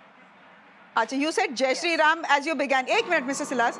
Just to tell you that Faizabad, Ayodhya, still no clarity on who's winning this one. There's been a seesaw. Sometimes you have the BJP candidate up, sometimes you have the Samajwadi Party candidate up. So has Ram Mandir had any influence in this election? That remains to be a subject of debate, whether this is a Ram election, a Ration or something else altogether. But all of that will come into play only post 5 o'clock, ladies and gentlemen. The plan was, mota, Mr. Silas, the plan was that by 3, the picture will be absolutely clear, and the victory parade will then take place at the BJP headquarters. In the morning, we were even discussing what time the Prime Minister is expected to speak, and all of us were unanimous in our analysis that perhaps prime time 8 o'clock. We'll see if that happens or not, because it may very well happen, but that will not be the story. If these numbers hold, that will not be the story. The story will be the story will be the opposition. But Mr. Silas, go ahead. You wanted to say something. Yes, as the panelists from the Bharatiya Janata Party said that we are arrogant and we are egoistic. Not at all, ma'am. We are abiding by what the people of the mandate the people of Uttar Pradesh has given. I think Karan, my dear friend, is sitting here. We were on a debate in Vijay Chowk about, say, 15 days back. Karan, if you remember, I said the Samajwadi Party will be winning the Ayodhya seat. And you were astonished. I said yes. And at the moment, as of now, let me tell you, the Samajwadi Party is leading Ayodhya by 5,620 votes. 5,619 to be precise. So yes, the people of Ayodhya, or if you see in Purvanchal, I said, Karan, the second thing that I told you was that Purvanchal has 27 seats. And we will be doing, yes, and at the moment, the Samajwadi Party is leading in 18 seats out of those 18 seats out of those 27 seats. That is what I told you, because we were on ground, we were working on ground, we were working hard, and the response that we were getting from the people of Uttar Pradesh was phenomenal. And I just hope that this data hangs on and Samajwadi Party increases its tally. नहीं विवेक जी, I was just thinking उस समय आपकी जुबान पे सरस्वती बैठी हुई थी, कुछ अच्छा ही मांग लेते आप, कुछ अच्छा मांग लेते भाई उस समय. करण भाई मैंने तो आपसे कहा था कि आप लोग को बहुत सरप्राइजिंग होगा, and you also said कि ये तो पूरे वर्ल्ड की एक बड़ी न्यूज होगी. नहीं, I agree, you are bang on. No, अरे मुझे बोलने दीजिए, मैं बताता हूँ. He is bang on, Shreya. I have to agree. And I was thinking about him only right now, and it's coincidence that he's here. But I just hope he had wished something great for the country. Samajwadi Party के लिए 40 seat भाई अब पता नहीं भाई. It is great for the country if our democracy if our democracy has a strong opposition. जो सुबह तक कह रहे थे हम कफन बांध देंगे, जो कह रहे थे अगर हमारे 79 out of 80 नहीं आए तो सही नहीं है कुछ भी. अखिलेश said 79 out of 80 आने जा रहे हैं. If our expectations are not met, then youth are ready to go on the streets. So they are, I don't know how good they are for the democracy, but yes, they've done well. That has to be said. And you have to give it to the wisdom of the people of this country. Now, if they are the ones saying that the opposition deserves a chance. Let's see. The wisdom of the people, you know, that's a subjective issue altogether. The wisdom of this country has trusted the Prime Minister twice, so don't question it. Let me just complete one sentence. The people of this country in 2014 regretted voting out Vajpayee in 2004, and they called the 2004 to 14 the lost decade. So many reports. So in retrospect, only in hindsight can we know whether it was the right decision or not. But anyways, Modi 3.0 is all set to load tonight. So please relax. But Nilanjan has some very interesting numbers that he's fished out. May well have to, you know, bite his own, take back his own words. You know, trends on counting day is like a cricket match, and we are commentators. So what we say, we are saying as of the moment. Absolutely. As of the moment, the Election Commission on its website, which is the most authentic website, has leads of all the 543 seats. It is giving BJP leads plus victory 236. 236, which is 36 seats short of a clear majority of its own.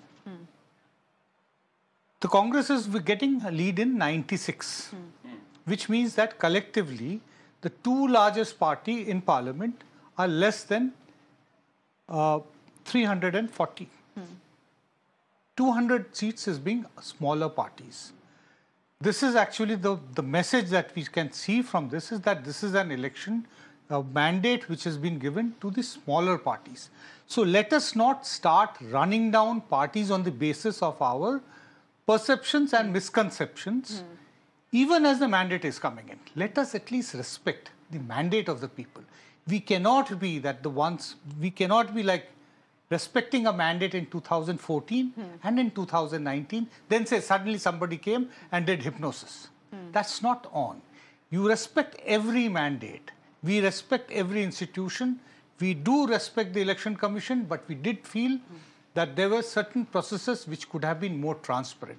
Right from the government's appointment of the Election Commissioner. Let us not forget that this government changed the recommendation of the Supreme Court of the manner of which appointment of election commissioners. So there's a lot of things which this country needs to undo, whoever is in government. And even if Mr. Modi becomes the Prime Minister with a diminished majority, I am sure that the political compulsions will force him to undo many of his own decisions, and he will do it because he's a pragmatist. But I have studied him, you know, he's a pragmatist. If from within his coalition partners, if he is able to form a government with coalition partners, there may be voices to take back some of the decisions which have been taken in the last 10 years. He will readily do that because staying in political power is of extreme importance to him. Okay, I'm just looking at the numbers. You're speaking about smaller parties, and I'm just looking at numbers that are coming to us from Telangana. There used to be a strong regional party here, the TRS, that got rechristened to the BRS.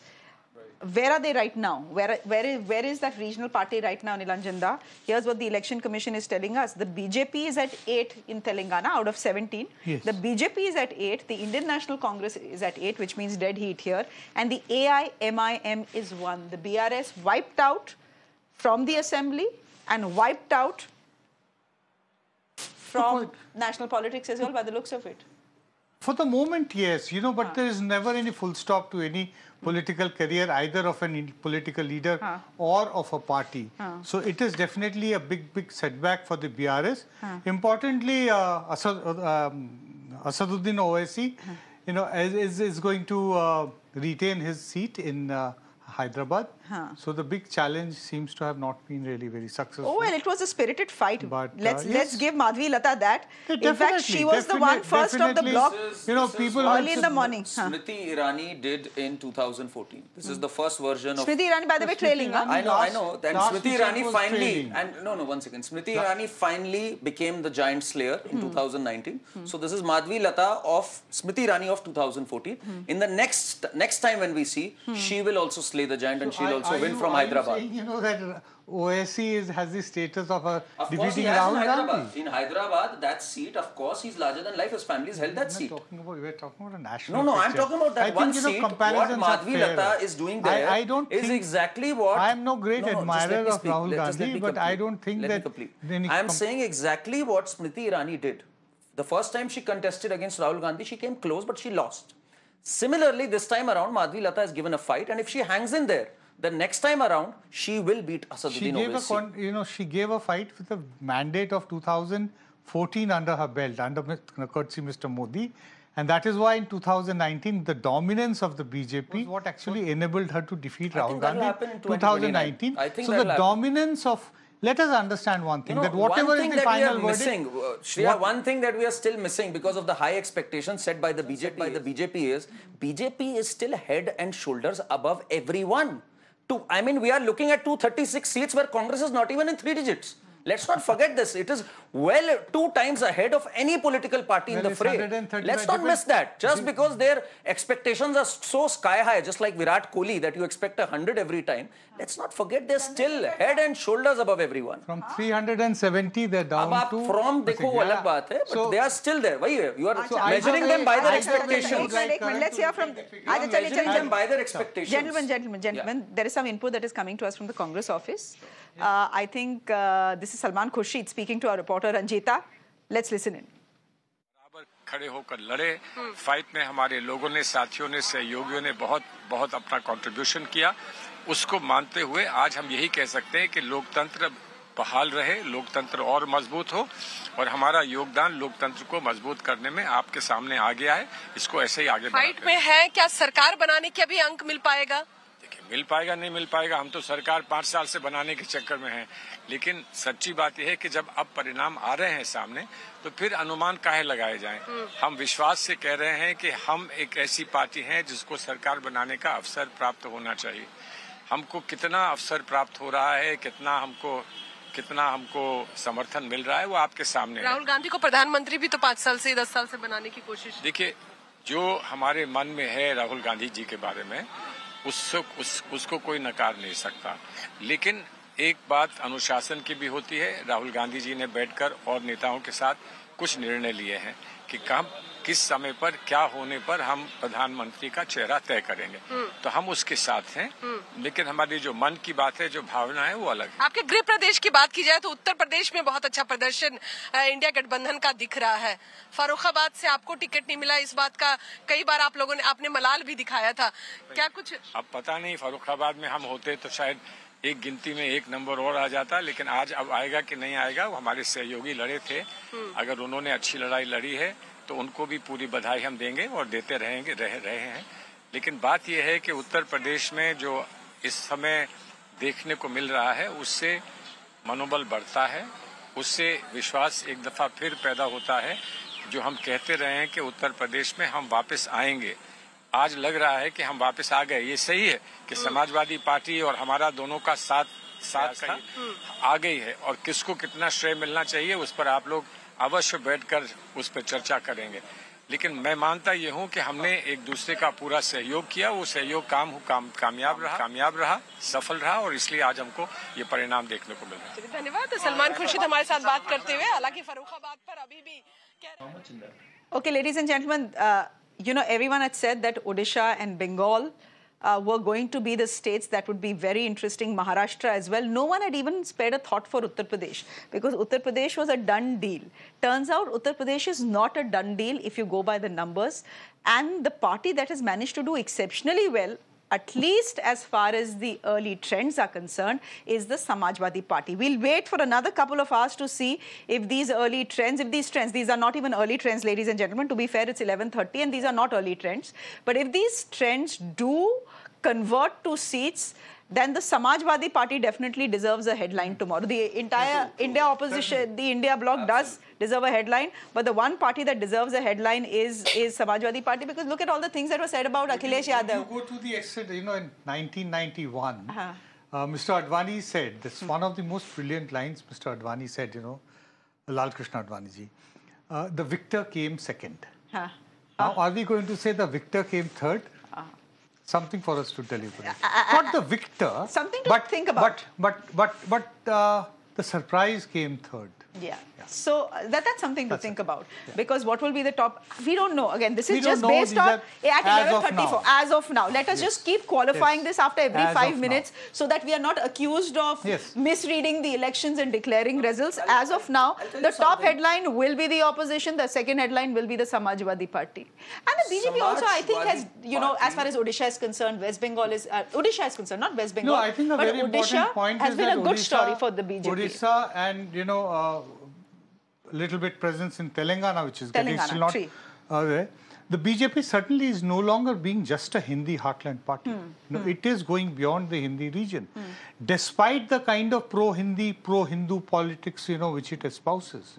So that is, I think, something which is an important takeaway from this verdict. No, I have to make a comment on Samajwadi Party and Akhilesh Yadav. I've known Akhilesh Yadav, I've met him a number of occasions. He is the least hated politician that I know. You know, politicians, they have their loyal fans. They have people who are very critical of them. Akhilesh is someone, the degree of likeness may vary, but largely he is not disliked. And I've always said that. I've always felt that, and it's come out in every poll also. So it was, I always a matter of time when that reaps him rich political capital. But you know what handicaps him, Karan? What? The reputation of the Samajwadi Party as being a Gunda party. For anyone who comes from UP, he's carrying that baggage. He's carrying that baggage. Absolutely. And he needs to break free from that. No, I am just being fair. I agree that he carries that charm with him. I agree on that, Vivek ji. He's likable, we'll agree. I totally agree he's likable. Perception goes a long way in politics. And he's not done much to change that perception. The Nahid Hassans continue to get tickets, so that has also been there. He needs to do a lot more. I think he should see this as a sign of encouragement. Mr. Silas, the fact is that perception sometimes is everything in politics. And the fact is that the Samajwadi Party comes with the baggage of being a Gunda party. That's a fact. Yeah. Perception definitely has been created by our opponent. I don't want to debate on that at the moment. Had the Samajwadi Party been a Gunda party, we wouldn't have got such a mandate, man, please. Because it's not just the, as you people said, it's just MY factor. No, not at all. Mandate kahan gaya aapka bhi? अगले पिछले अल्पसंख्यक से लेके सब कुछ अगर सबने हमको वोट नहीं दिया होता तो हम इस पोजीशन पे आज नहीं होते. So that is a Samajwadi Party, not a Gunda party. Okay, if at all something might have happened about 20 years back, that doesn't mean that even today we are standing there. No, not at all. Samajwadi Party is that's what we are saying. Well. I think the people of Uttar Pradesh have proved it, and they are proving it as a Samajwadi Party. It's not a Gunda party. It is a party with a difference. It is a party with a new leader. It is a party. It is a party that has a dynamic leader in Uttar Pradesh, and we hope we'll do better and our tally would increase, ma'am. Definitely, for sure. Mr. Silas, I wish you all the best, and I also hope that the perception that Akhilesh has carried, he can do something to dispel it as we move forward. Adil, just quickly come in, and then I'm going once again to Maharashtra, because this is where the fight is actually very interesting. It's as khichdi as the politics in Maharashtra, but go ahead, another interesting contest. There is another interesting contest, which is Amethi. Miss Smriti Irani is trailing by 31,000 votes. There, son of the soil, an ordinary grassroots worker of the Congress party, is again defeating the arrogance of the BJP in Amethi. 31,000. Okay, we'll see. We'll see if these trends actually convert. And I'm not going to say anything right now because, as I said, I understand what you're saying, Adil. But the fact is that, in the morning, the Prime Minister was trailing by 6,000 votes. But now he's not. He's managed a massive lead. So when you start counting, there are 23, 24, 25 rounds that need to be counted. Okay, we'll see. Can we just shift our focus now to Maharashtra? We'll see about Amethi. Indian National Congress guys just putting out the Maharashtra numbers now. Ma'am, can I leave? Yes, Mr. Silas, you can. And you will be much in... It's too much in demand. I know. Today Samajwadi Party is too much in demand. शाम को आ जाइएगा Mr. Silas हमारे पास. ऐसा नहीं कि गायब. नहीं मिलेगा. मैं स्टूडियो आ रहा हूँ. 2 बजे आता हूँ स्टूडियो आपसे. आ जाइए. भाई साहब आ जाइए चलिए. Thank you so much. Adil has also decided that he's saying goodbye. Time for lunch. Adil, bye bye. It become pricey all of a sudden. ठीक है. I'm just. Oh yeah. Adil has also decided. चलो अब story खत्म हो गई. Let's move on. Can we just quickly look at Maharashtra now, ladies and gentlemen? The NVA is surging ahead. I'm just going to give you a breakup of what each party has got. It's a bit complicated, frankly, if you ask me. And it's just better to put it all in one plate. But here it is. Maharashtra defying pollsters there. It was supposed to be a tight fight. Is that how it has turned out to be? Not really. The NVA, as I said, surging ahead in Maharashtra. Doing a breakup for you. The Indian National Congress is at 11. The BJP is at 11 again. The Shiva Sena, which is Uddhav Thackeray's faction, is 10. The Shiva Sena, that is the Shinde faction, is 6, which means things haven't worked out very well for Mr. Shinde post the split. Well, it's worked out for him. He's become the chief minister, but not so much for the party, I guess. He's not been able to take the legacy of Bal Thackeray. Clearly not. Clearly not. Expectedly so, to be honest. And NCP Sharad Pawar at 8. No one was, I mean, when the Baramati contest was announced, everyone said, Ajit Dada, given that Sunitra, his wife, is fighting, she's going to win, because this is a contest between Sharad Pawar and Ajit Pawar. But look at the Baramati contest, and that is exactly what is being reflected in the state picture as well. Supriya Sule is actually leading now, and Sunitra Pawar is trailing. The NCP Sharad Pawar faction is at 8. NCP Ajit Pawar, which is at 1. Which means that the split has not worked to his benefit. Sharad Pawar is still seen as the patriarch of the family. And by the looks of it, the split has not worked very well. I mean, it's not worked as badly for the for Mr. Shinde, but hasn't worked very well for him either. Advocate Sushil Vyas, would you want to come in here, spokesperson of the Shiva Sena? Thank you very much. Just looking at the numbers, I've just done a breakup of the numbers. Just 6, I'm not talking about the alliance, but specifically the Shinde faction, just 6 compared to 10 of the Uddhav faction.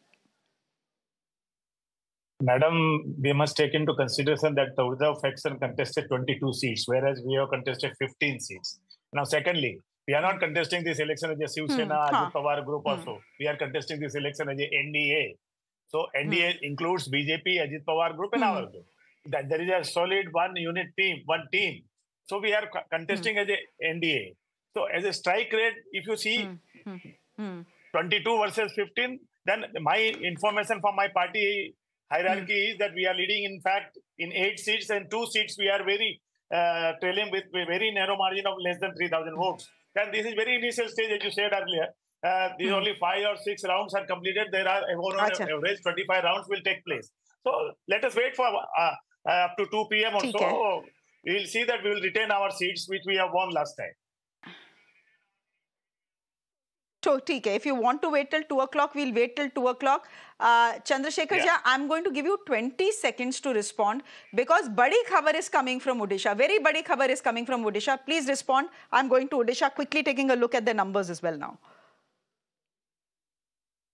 See, a basic thing which has happened in Maharashtra, that the people has mandated against the corruptions and mandated against the philosophical ideologies being divided and splitted between the parties. These things have been rejected by Maharashtra people. And categorically, they have voted for the people who have done work and infrastructural work in the state of Maharashtra. And they have decided to vote it in favor of the MBA. And it is very categorical now. And if you can see the trend also, and it is not an initial trend right now. We had 1143, and it is currently not an initial trend, but we are leading now. So if you see the state which is going into poll after 2-3 months, the elections of assembly elections are going to be conducted. So there you will also see that this government is going by, and we are coming. We'll talk about that, whether the results today, whatever they are, will impact the elections, the state elections. They are coming, at least 8 of them, Dada. But Odisha, just take a look at what is coming from Odisha. The big story also emerging in Odisha, where the BJP, ladies and gentlemen, has crossed the halfway mark and is in a position to form the government. Just for viewers joining us, Odisha has voted for its state assembly as well, along with the Lok Sabha. As far as the Lok Sabha is concerned, again, the BJP, it's a clean sweep. But the bigger story is that the BJP is now in a position to form the government in the state. They have crossed the halfway mark already. 147 is the total number of seats. They are at 76, which means 3 more than the halfway mark, Dada. No surprises here. This was being predicted. This was being predicted essentially because of self-goals by the BJD. I think Mr. Naveen Patnaik made the critical error of promoting his assistant, Mr. Pandyan, in the political side, as a result of which there was a revolt from within the party as well as among the people, that they would not want a non-Odia to come and actually start dominating and dictating the flow of politics. But he had come out and said he's not my successor. The people of Odisha will choose my successor. He may not have, but it was too late by the time the message had already been sent. He did not say so in the beginning of the campaign. He said it at the fag end of the campaign, and it carried no impact. And that too, he made that statement after Mr. Modi had actually questioned his health. So there were multiple issues which came out. I think Mr. Naveen Patnaik, like many leaders, what happens is that their last performance is always not their best. So he was 76 days away from being India's longest serving chief minister. Yes. That is not to be, but such is life. Elections can be brutal to even the most popular of leaders. This is something which every politician in office must remember. Many people had said that whatever said and done, there is anti-incumbency, there is, the BJP has pushed this narrative that Odisha is being run from Tamil Nadu, courtesy Mr. Pandyan, who is a Tamilian himself, etc., etc. But the fact is that there was much affection for Naveen Babu in the state of Odisha. And the Prime Minister, by the end of it, got personal, pointing out to his health, saying, hum ek inquiry banayenge as to who is responsible for the sudden deterioration of the Chief Minister's health, etc. And many people had thought that would not go down well, but it seems that worked. Despite the Chief Minister saying, I'm fine. It was a tough campaign for the Prime Minister also. He has had a bond with Naveen Babu himself. And don't forget, BJD has helped BJP on some important legislations, pushing through important legislations. But it had to be pointed out now that perhaps Odisha needs a fresh leadership. And don't count out BJP. Once BJP gets its foot inside a door, it just knocks the door off. It's just a matter of time. We'll see that in Bengal in the coming days. But BJP has been growing leaps and bounds in Odisha. And now there is no part of the country, honestly, which doesn't see, BJP doesn't have a sizable presence. It's a pan-India party now. Whether it's the East, slowly, very slowly, but yeah, surely. In the South also, we've seen in Telangana and Karnataka, they have a sizable presence. So BJP has spread itself across. That's good news for the BJP. Good news for the BJP in every sense. But not good news in Bengal. Odisha results, or the trends. It is a sign and actually a bit worrying for the BJP's partners in the states, especially if the partner is a dominant partner. The BJP gets in, puts its foot into the door and then slowly They've been allies, by the way. The BJD and the BJP have been allies in the past for 11 years. They were allies from the time when the BJP was insignificant in Odisha politics. They made an entrance, courtesy the BJD, and then opened the door a bit more, then moved out of the alliance. They both parted ways. BJD then continued to be what we call, the reserve member of the NDA. That is what used to be the joke around, that they can be called upon to bail out the NDA if ever required. He would always stand with critical issues with the Prime Minister. I mean, BJP has the right to grow. So it sends a message of warning to all allies of the BJP that eventually we will become irrelevant. I think it sends a message you can't take the people for granted. If you're thinking that you've been in power for 20, 25 years and just continue and be in a state of complacency, that's not going to happen. BJP is going to keep you on your toes. And if you slacken a bit, BJP is always the option for people. I think that's the same message for the central of government, you say that? Of course it is. Or Mr. Modi, you'd say? I agree, of course. So overconfidence, arrogance and... So BJP needs to be careful. Of course it's a message, but I think still BJP is head and shoulders above the required. So, of course, I'm happy that the opposition, if ever the opposition is able to, on constructive issues, put the BJP on its toes, it's a good sign for the democracy. But only, that's what I've been saying since morning. He's come to many elections is always better. He's come to many shows. Yeah. And we often represent him as a BJP spokesperson, though he's not officially one. Yes. And he's usually taken the right stand. And I mean, not the right stand. Yeah, but he's, especially when it came to the wrestlers story, I remember that. What is right has to be called out. Gentlemen, yeah. Uttar Pradesh ki story to is becoming fabulous. Really. Samajwadi Party at 34, the BJP at 34. This is what the Election Commission website is throwing up. It's at 11:50. I mean, I just want to keep reiterating that these numbers can change, that these are trends and they will have to concretize into numbers, etc., etc. But the way things are playing out, Uttar Pradesh and Odisha actually turning out to be the two most interesting states. I also very quickly wanted to look actually at the state of West Bengal. Let's see where the story stands there. Will you give me a minute here, Karan and Dada? Yes. Because I am, we have all the time in the world. Given that this election is going to stretch and we'll not have a clear picture at least till 2 o'clock by the looks of it, if not 3. I'm just going by the Election Commission numbers, therefore. I just want to be careful. The BJP was at 8 last time. Right. 18. 18, sorry. Was it 18 last time? I beg your pardon. And 21 was where the TMC was. 21 or 22? Ek minute, dekh lete hain. 21 or 22. I think it was 21. Either. 21 if I'm not. No, let's give our viewers the absolute right picture. Why should we even, why should we even... okay, West Bengal, 42 seats. You're right, 22. TMC had 22 and the BJP had 18. The Indian National Congress had 2. Where does the story stand right now? The TMC is at 31. A spirited campaign by the BJP. Sandesh Khali, Sandesh Khali, Sandesh Khali. They got it wrong. They should have focused corruption. They should have focused more on corruption. So you think Sandesh Khali was not the correct issue to speak about. Corruption was because that is where they could put the TMC on the mat and they missed that opportunity? You know what? Yes, they have. You know, what has happened in Bengal is that the political elite, which is entrenched in Bengal, which used to be with the left front, it very conveniently moved to the TMC after 2011. So that stranglehold has to be broken. For that, if you actually bring in your agenda of outside, which helps you to create the hawa in other states. Sandesh Khali helped the BJP more outside Bengal. If it had, their hope was that it would help in the north, in the polarized states. It has not, unfortunately, worked in UP for other reasons. But that is what eventually happened.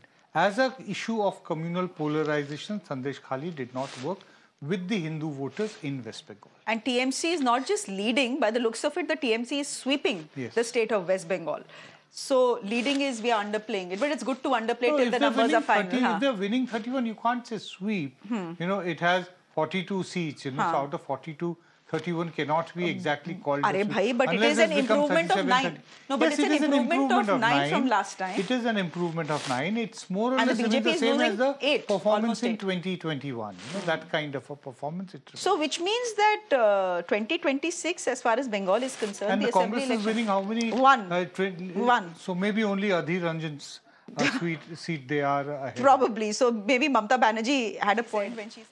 And you're not getting at the moment any constituency-wise... No, what constituency do you want to see? Because they do have leads for constituencies. Well, Krishnanagar, Mahua Moitra seat, that is very interesting. Let's see. The animosity between the BJP and Mahua Moitra, and that whether it comes back, she comes back to Mahua Moitra is leading, ladies and gentlemen. Mahua Moitra is leading from Krishnanagar. So if the BJP forms a government, Mahua Moitra is going to be back in parliament. Chaliye dekhte hain. We have Kapil Sibal now speaking. Let's quickly listen into him. Shinde faction at 5, YSRCP at 4, CPIM at 4, Aam Aadmi Party 4, CPI 3, AIUML 3 और उसके बाद सब 2-3 CPIML, JDS 2, BJD 2 तो नुकसान जो हुआ है वो बीजेडी का हुआ है लेकिन ये भी 2 प्लेयर ऐसे हैं जो पहले इनके साथ नहीं थे अभी साथ हैं। पहले तो नमस्कार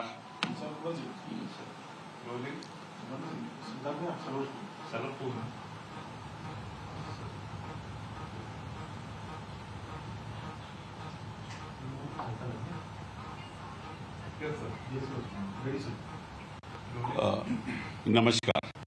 सबसे पहले तो देश के मतदाताओं का मैं धन्यवाद करना चाहता हूं, जो खुल के उन्होंने अपने मत दिए और गोदी मीडिया का जवाब दिया कि आप जो भी आंकड़े दिखाएं, फैसला तो हम करेंगे।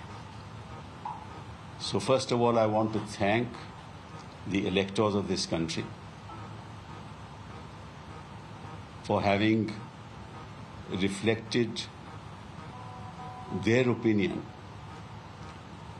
which is contrary to the opinion of the Godi media, which was giving a runaway victory to the BJP, some of them saying that they'll get about 400 seats. This is exactly what Pradhan Mantri ji was saying कि 400 पार।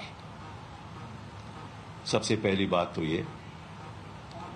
दूसरी बात ये है कि अगर आप गोदी media के भी आंकड़े देखें तो उससे साफ जाहिर है कि भाजपा की अपनी सीटें 239 हैं, 239, which means Bhajpa on its own is not crossing the 272 mark, as is reflected from the trends shown by the Election Commission of India. I'm not going by Godi media at all. The trends in the Election Commission of India are that BJP at the moment is only leading in 236 and Congress party is leading in 99. Right? Now, the question that arises is, these are trends, so I'm not going to make a prediction because ultimately it is the will of the people who will prevail, which will prevail. But I want to just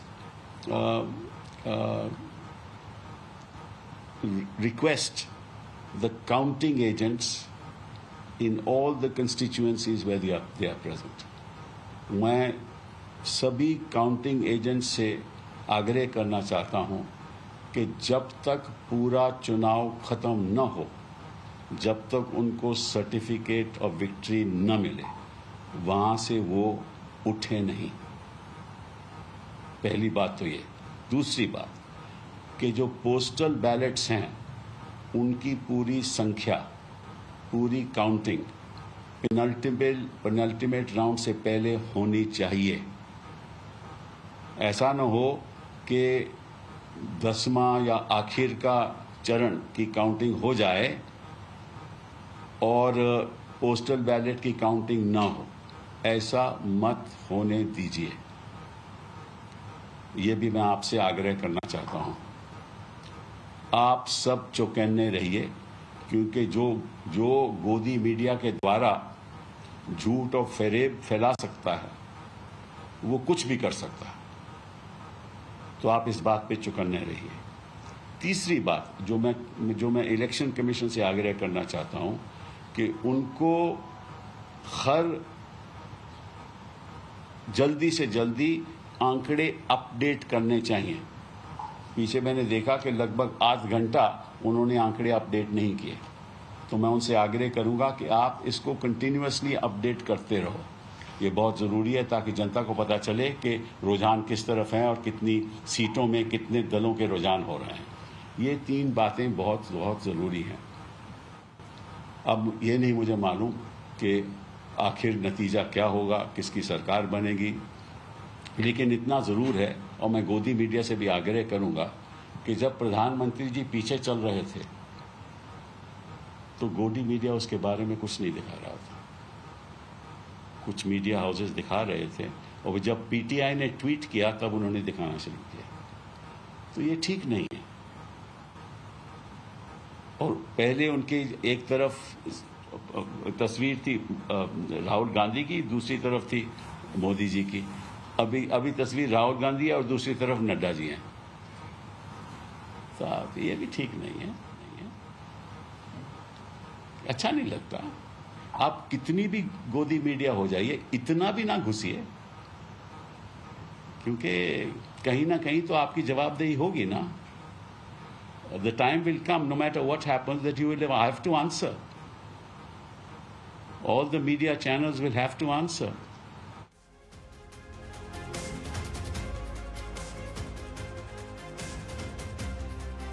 Okay, so a big question mark on exit polls, all the exit polls that were carried out. Can exit polls get it wrong, ladies and gentlemen? Definitely, they can get it wrong. But to say they were fudged and manufactured in the BJP headquarters, I think it's a bit rich. That's a political way of saying it. There's a political way of saying it. We would not possibly make that comment at all. And on that note, given the fact it's 12 o'clock, I think all of us should order a cup of coffee because it's going to be a long day. Hai na? That would be welcome. Let's get some coffee for everyone in the studio. Okay, ladies. Abhi ruk jaiye. Just a minute.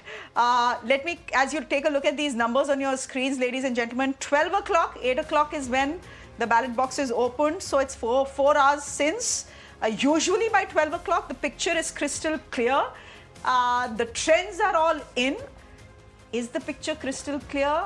Well, it's on your screens. It's 12 o'clock. I will let you judge. I'll let people who are wiser than me and more experienced than me judge. But these are the numbers right now. And the numbers, ladies and gentlemen, are stunning. I wonder if the India bloc also expected it. Yes, they said, Hamara 295 aayega. Yes, they said, we are confident that we'll be in a position to form the government. Did anyone believe them? I think half their own cadre didn't believe them. But it seems that they have managed to do extremely well. 228, not nearly near the figure that they had proclaimed very proudly, 295. Yeah. But the numbers are on your screens. 228, up 98 seats. That's fabulous. Where is the NDA? The NDA had said 400 par, but that was more of a war cry. They were expected to do better than last time. If you took a poll of polls of all exit polls, it was supposed to be 370. They are at 296 right now, minus 54 seats. And others don't seem to have done very well, down by 44 seats. I think before we go to Uttar Pradesh, where the story is brewing, we should quickly take a look at some other states, ladies and gentlemen. Let's look at Punjab. 13 seats in Punjab. The Indian National Congress is leading in 7 seats. The Aam Aadmi Party is leading in 3 seats. The Shiromani Akali Dal is leading in 1 seat. There are 2 independents. BJP is nowhere in the picture. So that is where Punjab is right now. And I think Punjab is playing out. No, the Aam Aadmi Party swept in the assembly elections. Correct. It's bad news for the Aam Aadmi Party.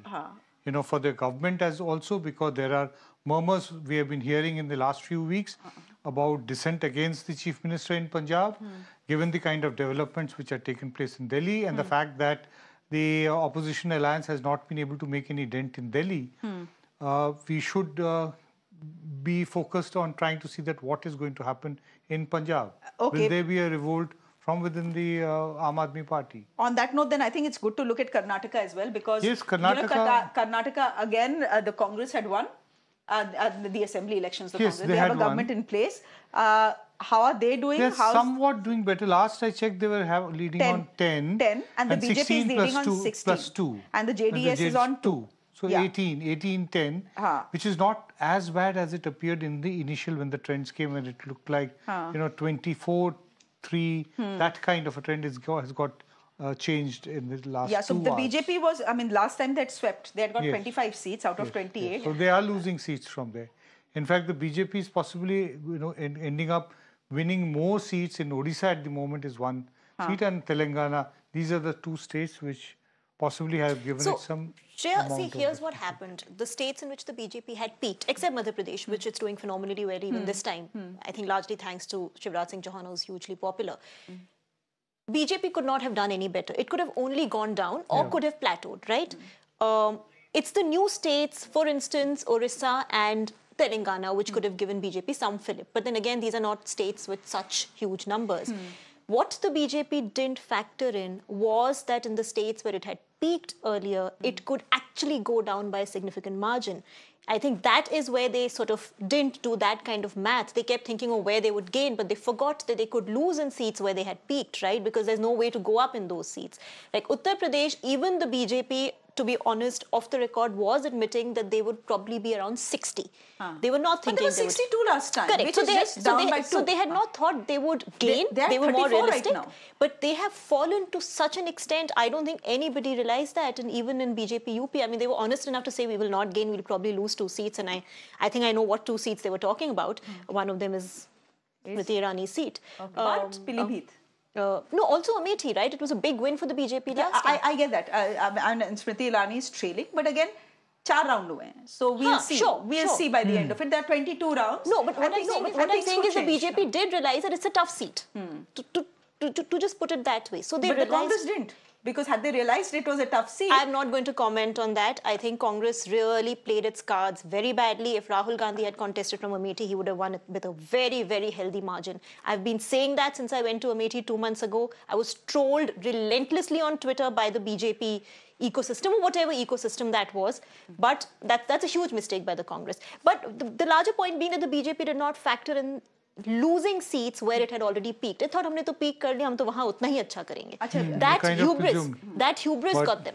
Okay. But Kerala is surprising. Kerala BJP, even the election commission is showing that the BJP is leading in 2. Rajiv Chandrasekhar's seat, he's leading, yeah. So which means Shashi Tharoor loses. Yes. Interesting. Interesting. No, I think it's politically very significant because it opens up the space for a third front in Kerala. Look at the left seats. Huh? No, the left CPM is there. You have to look at the other alliance partners. IUML is there, Kerala Congress is there, RSP is there. But can we look at Delhi? The Congress is 12, so which means that is more than 50% Can we look at Delhi? Yes, because there is one silver lining that is coming in for the BJP. It's coming from Delhi. 7 out of 7 seats. 7 out of 7. 7 out of 7 seats. That's where they are in Delhi. But the markets, can we just put up the graphic for markets? The markets not very happy with the results they are seeing right now. Again, I beg your pardon, these are not results. These are trends. These will convert to seats, and eventually the Election Commission will give us final numbers by the end of the day. And when that by the end of the day is going to be, we do not know. I do remember an election that stretched on to to 1 o'clock, 2 o'clock, wee hours of the morning, 2 o'clock, 3 o'clock. I was still there sipping my coffee, waiting for the last vote to be counted in Madhya Pradesh. 2018 Assembly. 2018 Assembly elections, which the Congress just about managed to win. And then, of course, they went and lost it. So that's another story. So this is going to be a long-drawn process, Dada. Kitne baje tak will we have a clear picture? I think by 3 we should have a clearer picture. I think the trend is pretty much there because how much... Can we, if you think that the trend is pretty much there, then can we actually now say, with a fair amount of confidence, the BJP is not going to get a majority?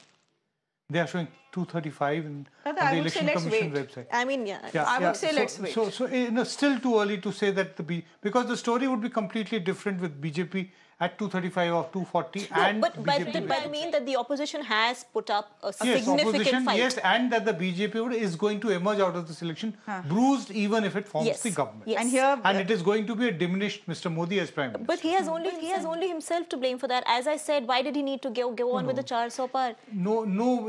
Is that why they lost? I mean, why they've not done as well as they were? Just a walk cry will not do it. No, but Shreya, you've set your own target. You could have just said, "Phir ek baar Modi Sarkar," you would have formed the government. You could have, you would have had a face saver saying, "We said we'll win again." If you say 400 and you don't even get 300, I mean, that's a huge loss of face. It's 370 for the BJP, and they have 240. So it's a loss of 130. Gentlemen and ladies, please look at this. The markets are not very happy. The Sensex is down nearly 4,500 points.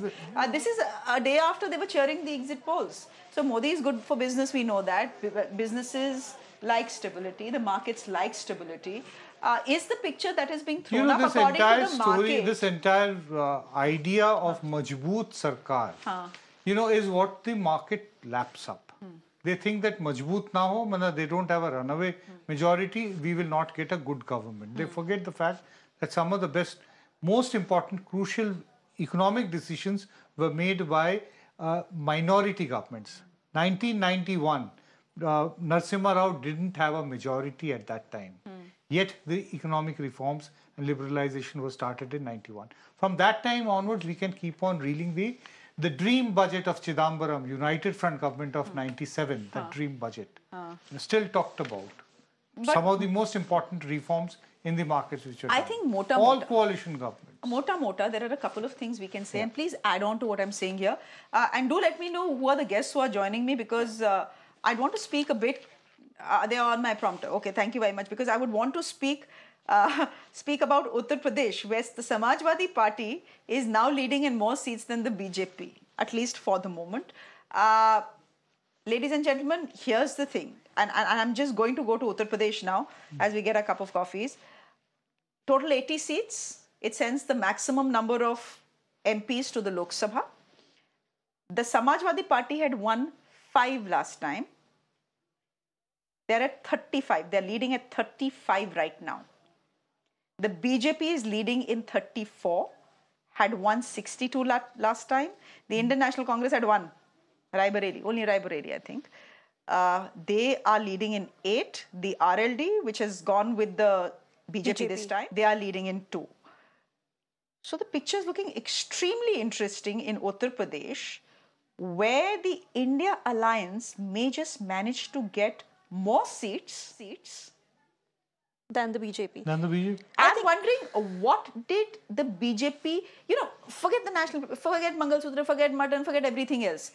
The fact is that the Yogi government is well regarded in the state of Uttar Pradesh, Ruhi. I don't doubt that at all. After having travelled to Uttar Pradesh, I'm surprised because I can tell you that Yogi Adityanath continues to remain popular. His law and order model is something a lot of voters cite. So this is a bit of an inexplicable result. But I would say one thing, Shreya. I think the problem with the BJP was they were harping too much on the Ram Mandir. Nobody in UP was talking about the Ram Mandir. They should have harped more on their governance, on their law and order. They just got into this polarization. But by the end of it, Ram Mandir bhi kahan hua? Polarization hua, but not in the name of Ram Mandir. But end of it nahi hota hai na. The elections are being decided from a long time. They were talking about, they made the Ram Mandir the focus of their UP plank, which it wasn't, which it should not have been. Yogi Adityanath won an assembly election based on his law and order model. Wasn't the election, it wasn't the issue in Ayodhya city itself. Not at all. By the way, Ayodhya, not even next to the Ayodhya, the Samajwadi Party candidate is leading. People were extremely, the businessmen, the local businessmen were extremely disappointed because they were not getting the kind of business which they expected, for which they took huge bank loans. They were worried that how are they going to repay those loans? No, on that lane that leads to the Ram Mandir, all these small shop owners were unhappy because they were like, pehle to kam se kam business aata tha. Now because of the police, the restrictions, nobody is allowed to come in. Vehicles are not allowed to come in. We're actually losing business. So the Ram Mandir was really not. I mean, the BJP thought that would be its trump card. It perhaps turned out to be something in any case, the Faizabad seat, has traditionally not gone to the BJP for too many elections. Correct. Even in 1989, the most important one. But Ayodhya doesn't look like the Ayodhya that I have visited multiple times as a child. It was a dusty little town. Now look at it. It's super swanky. So you would think that, it's got a 360-degree makeover. Maybe Amitabh Bachchan modeling for property in Ayodhya. There's a lot of property. He's also got property there.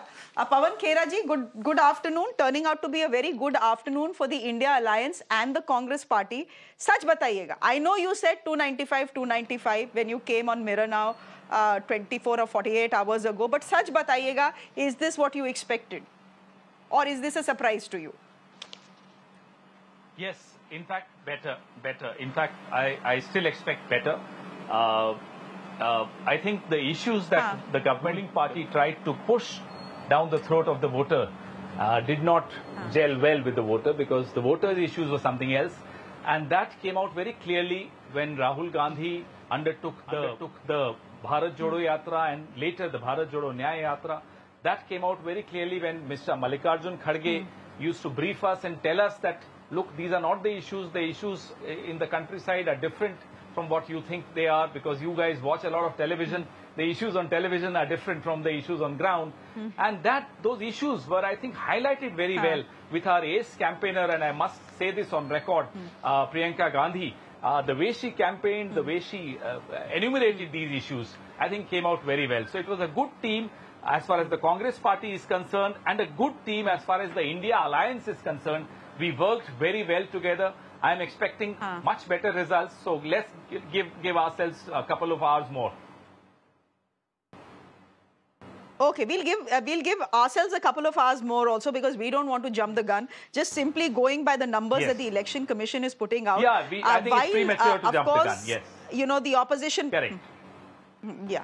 While, you know, maybe by the end of the day, the India bloc deserves congratulations, even if they don't manage to win the government. And we'll come to that in just a bit. The real surprise package is coming from Uttar Pradesh, Mr. Khera. The Samajwadi Party at 36. So they are the ones who have pulled the India alliance to a place where they are right now, where the NDA stands at 294 at 12:14 p.m. and the India alliance at 231. Exactly, and it's we contested 17 seats, obviously, in our alliance. Samajwadi is contesting more seats, and they've done extremely well. We are doing very well, and I'm very happy to see our prediction on Amethi coming right. Any arrogance, I don't think this country tolerates arrogance. So I think this country is giving a befitting reply. Mr. Khera, Mr. Guru Prakash is with us as well, spokesperson of the BJP. I know you say कि भाई मुझे तू मैं की debate में नहीं पढ़ना है, and I don't want to do a debate and it has to be one-on-one. But for a moment, should we listen to what Guru Prakash is coming? I promise this will not degenerate into a तू मैं debate like, you know, like other channels. But let's just quickly get in Mr. Guru Prakash for his reaction, and I'll come back to you. Thank you so much, Mr. Khera. Guru Prakash ji, बताइए, arrogance that the BJP is paying for in the state of Uttar Pradesh? नहीं Shreya, I think you are fixated Orissa, West Bengal, South India भी एक बार देखने की आवश्यकता है. उड़ीसा में both Lok Sabha and Vidhan Sabha we are doing phenomenally well. So arrogance or just coming down to one factor. I've seen everything. It's just I think बहुत जल्दी आप लोग पूर्वानुमान कर रहे हैं. You are reaching out to conclusion at a very early stage. Like I said, like you said, it's 12:15 now, and BJP single-handedly. Let me again repeat it. BJP single-handedly is leading on 240 seats. And the difference of seats between the BJP and the Congress is more than 130. So I think for the third term, Shreya, and you would very well remember, in the history of world politics, be it Margaret Thatcher or Tony Blair, those who have come for the third term in power, so third term for consecutively in an active democracy like India, Bharat में तीसरी बार इतनी बड़ी संख्या में, इतनी बड़ी मात्रा में जनादेश लेकर के सरकार में आना, ये अपने आप में बड़ी बात है. But I agree with you when you say Uttar Pradesh, the initial trends are a bit of an unexpected for us. We are also closely monitoring the situation in Uttar Pradesh. Parts of Purvanchal, parts of Saharanpur, parts of Western UP is something which we are closely monitoring on. But as far as we are concerned, we look comfortably in a position of making the government for the third consecutive time. The brand value of Prime Minister Modi, our welfare mechanism, the reaching out to the last person in the line, I think that has paid off well. And after 10 years, and you would very well know that after 10 years of pro-incumbency coming to power, reaching on its own, this is something which is telling at so many levels. So I don't think there is any point in drum beating Mr. Khera, before 2 o'clock or before 3 o'clock. Absolutely, I agree with you. Let's not jump the gun here, because these are, these are leads, and these leads have to concretize into seats. And I think it's going to be a long drawn process. We'll just wait for the Election Commission numbers. But coming back to you, Mr. Khera, you heard what the BJP is saying. They're saying, dekho, by the end of it, they are saying, aayega to Modi hi. Given the fact that you need 272, the NDA is at 293. Right now, they are leading in 240 seats. Let's wait and watch. It's premature to celebrate and premature for them to get depressed, or for them to celebrate or for us to get depressed. So let's wait, give ourselves a couple of more hours. I think that would be the wise thing to do. Having said that, this arrogance will not work. आएगा तो मोदी, आएगा वही जिसको ये देश चाहेगा. Okay, तो कौन आएगा? अब इंडिया ब्लॉक से सवाल तो वो भी उठेगा. So 2 questions for you, Mr. Khera, that you may not want to answer, but as a journalist, it's my job to ask you. Number 1, धर्म संकट for Rahul. सही वक्त पे जवाब भी दिया जाएगा. नहीं मैं अरे बस all work this. नहीं ऐसा. Mr. Khera, for journalists ना, as soon as you see the right person on your screens, that is the sahi waqt. So I've got the right person on my screens. I'm going to ask that question. You can choose not to respond to it. Sabse pehle, Dharam Sankat, if Rahul Gandhi manages to win Raebareli and Wayanad, which one will he pick? Right person, but the wrong time. So let's wait for the right time for the right person to answer the right questions in the right manner. Chaliye, I know what your jawab is going to be to my next question as well, but anyhow, I have to ask it. Since you're so confident that abhi ruk jao, you're saying just wait and don't say aayega to Modi hi. It may be a bit premature. If that is the case, the question will be, who's the India bloc prime ministerial face? Mr. Kharge has said Rahul Gandhi. You have said Meri Man Ki Baat is also Rahul Gandhi. Is it going to be Rahul Gandhi? Wait for the right time. अभी देखिए हमारे मन की बात तो आपने पूछ ली थी, हमने बता दी थी, but now let's wait for the right time, as I said, and the right numbers. But I must tell you that Mr. Modi is not a coalition maker. He's not Atal Bihari Vajpayee ji was. I mean, there's no comparison between Mr. Narendra Modi and Mr. Vajpayee. So I don't see Mr. Modi cobbling up a coalition and leading that coalition. Impossible. Thank you. Okay, Mr. Khera, पूछो क्या, since you're not responding to any of my questions, I hope you can come to us in the evening. Bye. Mr. Khera decided abhi kya jawab dena. Let's wait. He's right. Mr. Modi is not a coalition person, but he's also not someone to let go of power, right? So it's a tough choice for him. He will have to be in power. He will have to lead a coalition government, and hopefully it would curb some of the BJP's brazen instincts, because when you're in a coalition, you have to be a little less brazen about your means. Tariq Khan, national spokesperson of the Samajwadi Party, irrespective of who becomes the Prime Minister of this country in the next 24 to 48 hours, the Samajwadi Party has hit it out of the park. You were 5 last time, 35. Leading in 35, the BJP is leading in 35 as well. Many congratulations. If these leads hold, then you are the story of this election. Thank you very much. And first of all, let me thank the great people of Uttar Pradesh as well as India who have voted for us.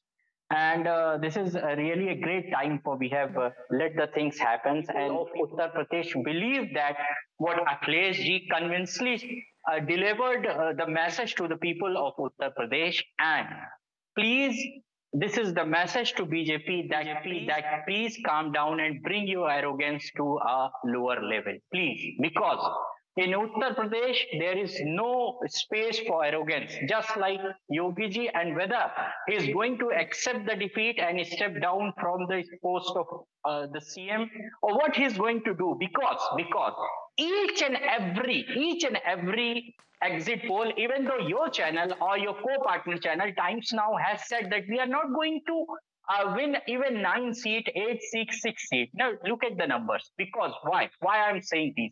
The exact poll has done by the great people of Uttar Pradesh, and I'm really from the bottom of my heart, I don't have words to thanks to the people of Uttar Pradesh. 3 or 4 his minister, cabinet minister, let it be Teni, let it be Smriti Irani, let it be Balyan, they all are trailing. This is a great message to the Prime Minister, to Bharatiya Janata Party, that people don't want you, people want to remove you, people want India Alliance to come in power and lead the nation. Guru Prakash, over and over again, the one word that the India bloc allies are using for the BJP is arrogance. Is arrogance, Guru Prakash, what did the BJP in? Because I can't think of what went wrong for the BJP in Uttar Pradesh. As I said, what do women look at? Women will look at, mere ghar mein, is my family well fed? The Prime Minister is ensuring that the poor families are well fed. No one is going to sleep on an empty stomach. What are women looking for? They're decisive voters. What are they looking for? Not just women. Anyone who stays anywhere, including in Lucknow, in Balia, in Bahraich, anywhere, you look at law and order. And everyone will tell you that law and order under the under the BJP, under Yogi Adityanath, has improved. Everyone will tell you that. Have you been able to wrap your head around what possibly could have gone wrong for the BJP in Uttar Pradesh, a state like Uttar Pradesh? No, Shreya, let me take your first part of the question. It was Mr. Pawan Khera and now the Samajwadi Party spokesperson as well, harping on the element of arrogance and the coalition building capacity of Prime Minister Modi or the Bharatiya Janata Party. Let me make this very clear.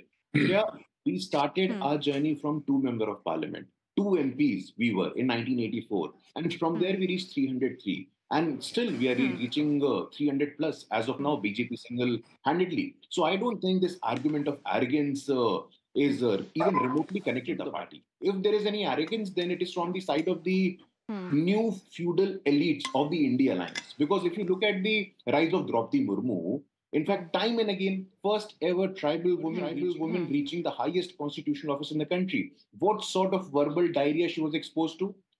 Come back. Look at Prime Minister Modi. Prime Minister Modi coming from a humble background. Mani Shankar Iyer, former Minister of External Affairs from the Congress Party, senior Congress Party leader, repeatedly, Modi यहाँ आकर के चाय बेच सकते हैं, चौकीदार चोर है. So I don't think this argument of arrogance from the side of the Congress Party or from the side of Samajwadi Party. For instance, you would very well remember only a couple of weeks ago, Rashtriya Janata Dal leader Tej Pratap Yadav threw a person, his own karyakarta. He got beaten in front of the camera. So I don't think the argument of arrogance applies on Bharatiya Janata Party as it applies on the Indian Alliance leadership.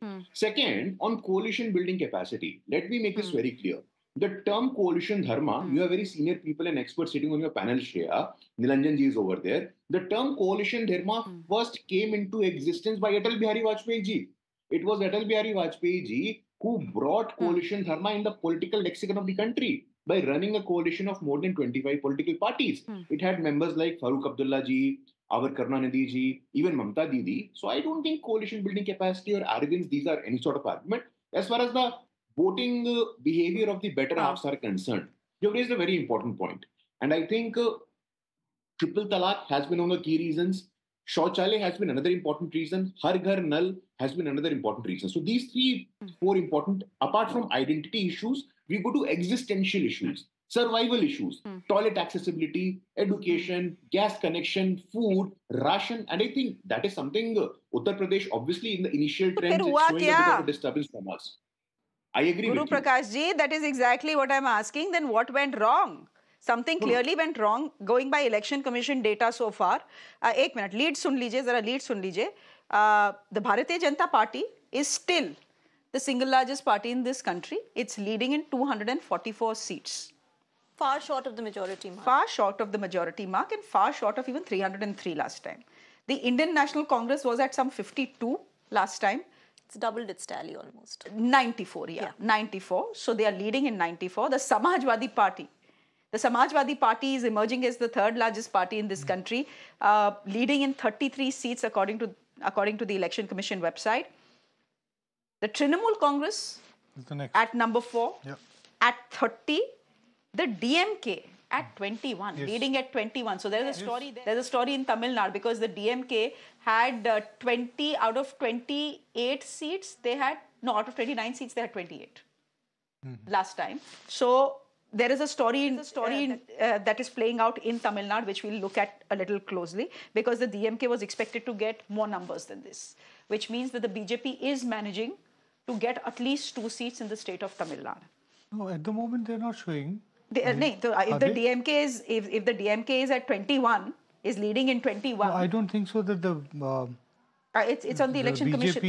BJP is it? No, I can just tell you what the DMK what is there in the Election Commission website is telling us that the DMK is the 5th largest party right now, leading in 21 seats. So basically, Election Commission says 21 to DMK, 8 to Congress, 2 to VCK, 2 to CPI, 2 to CPM, and 1 to PMK. So nothing to BJP. So nothing to BJP in Tamil Nadu. Yeah. Okay, that is interesting. TDP at 16. Interesting. They were expected to do well. They have swept Telangana. So sorry, Andhra Pradesh. Pawan Kalyan would also be getting, I think, 2 seats. You know, that was there. So Andhra Pradesh has gone with the TDP in both elections. Yeah. Janata Dal United is at 15 15. Yeah, they've done better than what was expected. Yeah, and the Shiva Sena, Bala Saheb Thackeray faction is at 10. Uddhav Thackeray faction. Sorry, yes. the Uddhav Thackeray faction is at 10. So, Shreya, I think that tells us that both UP and Maharashtra were a bit of miscalculations by the BJP. UP thought it was complacent, it thought it will do well. I'm also surprised. I thought I would perhaps get 55 to 60 seats in UP. It's done really badly.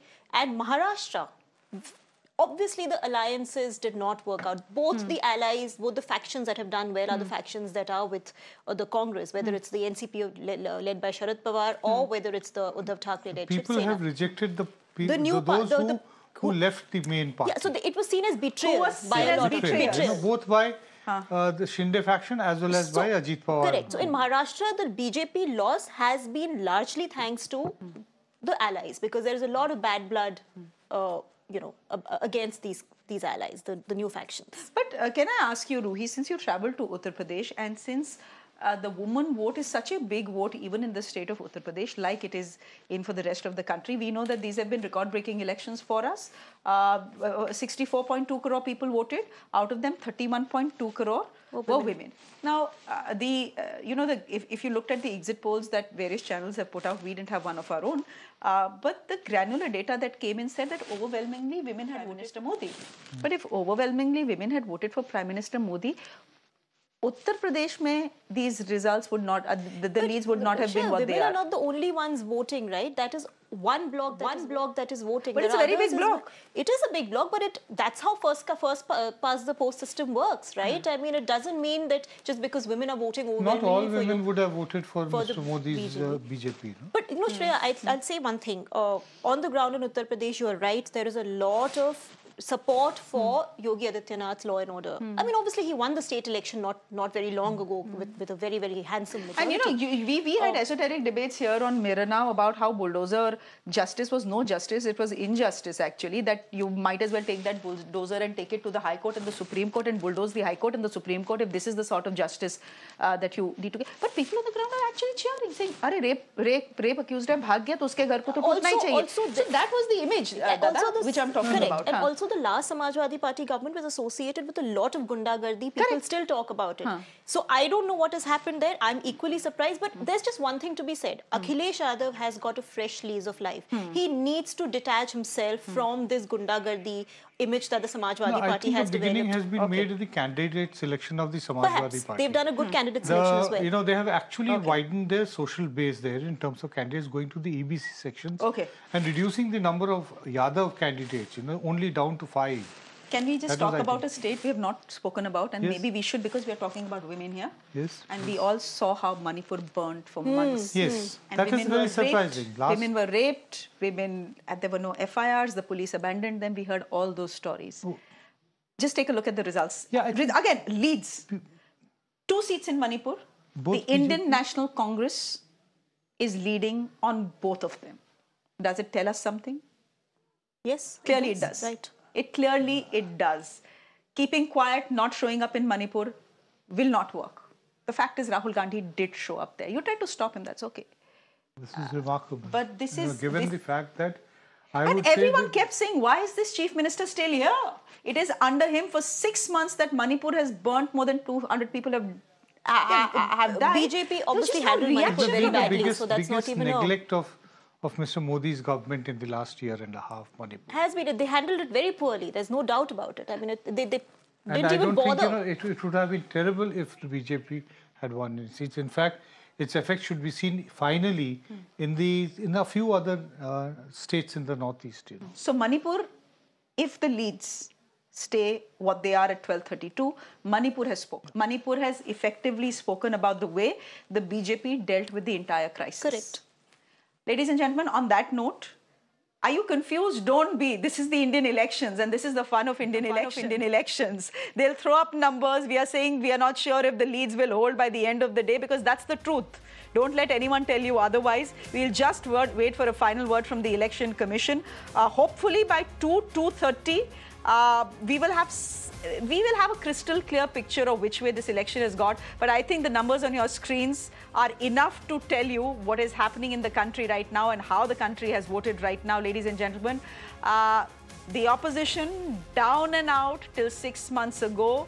There's a resurgence of the India bloc. Everyone was writing of the India bloc saying they can't get their act together. Their leaders can't even get on the same platform. You know, 2 will show up and 2 won't, and there are too many prime ministerial candidates there. Fact is that the India bloc has managed to do well. The lead suggests that they are leading in 235 seats, which is very good because it's up 100 seats, actually 105 seats. And the NDA is at 290, down by almost 60 seats. Is the NDA in a position to form the government? Of course, ladies and gentlemen. As far as these leads are concerned, they are in a position to form the government. 272 is the halfway mark. They have more than that. So by the end of the day, the Prime Minister will still be the Prime Minister of this country. He will still get a 3rd term.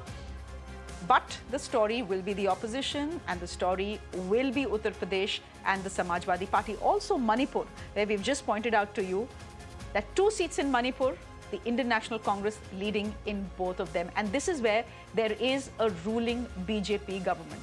On that note, ladies and gentlemen, I'm slipping into a quick break on the show. We continue with our broadcast. It's been a fun ride for us. It's been interesting. Many of us didn't expect what we are seeing on our screens, but that's Indian democracy. And surprises are good for democracy. Slipping into a quick break on the show. Our guests continue with us.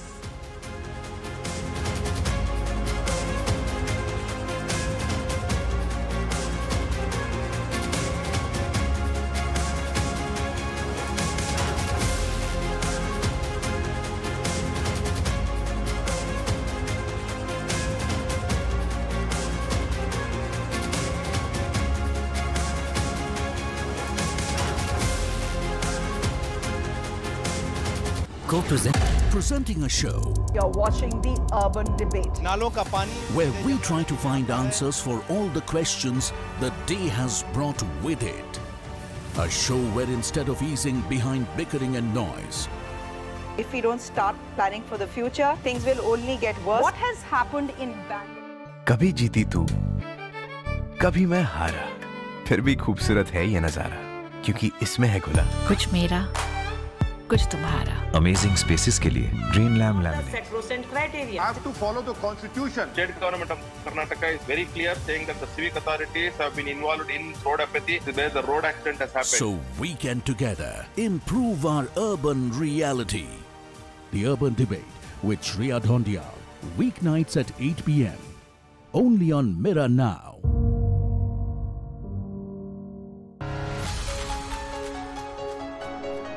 You get information on practically every device.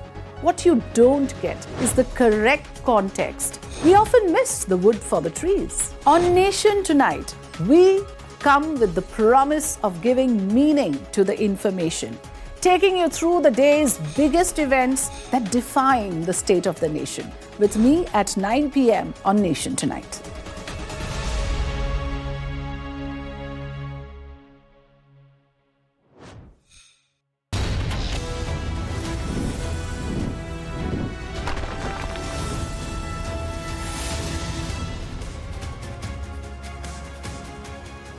Ladies and gentlemen, back to the numbers on your screens. Because honestly, today is the day of numbers. And today is a day where we look at the arithmetic, but we also need to look at the chemistry, because by the end of it, by the looks of it, it's chemistry that determines who will rule India in 2024. I think that, Dada, is that fairly clear that Prime Minister Modi is getting a 3rd term? I think we can say that without any doubt now, looking at the numbers. Well, unless the figures change very dramatically, yes, he would be able to get a few more ally partners. It doesn't look very likely that the BJP is going to get a majority of its own to be able to form. So it will be dependent on alliance partners. So important for the alliance partners, the NDA constituents, to stay with the BJP, not move somewhere else. You know, you never know in Indian elections, anything is possible. So important. Big parties are going to be Janata Dal U, it is going to be the Telugu Desam. These will be the 2 biggest allies. So he would be dependent on them for a majority, which would force him to be more accommodative. These alliance partners are suddenly going to become more demanding, not just in terms of having ministries of their choice, but also in terms of influencing policy which affect their constituency back home. Both will be essentially regional players who would be very sensitive that they have got these extra number of seats in than what was expected. because of a certain constituency. So they have to be pandered to. We have to keep in mind that between 2019 and 2024, Mr. Modi did not call any meeting of the Coordination Committee of the NDA. That will have to change. He will have to meet his alliance partners more often and be more consultative and try to forge consensual politics. None of these things, we don't have a past or a benchmark to tell how much Mr. Modi would be able to deliver by taking others along. But here's the thing, we talked about the India alliance. The fact also is that the BJP stitched its alliance together well. They took all these chota parties, and that is what, by the looks of it, has helped them.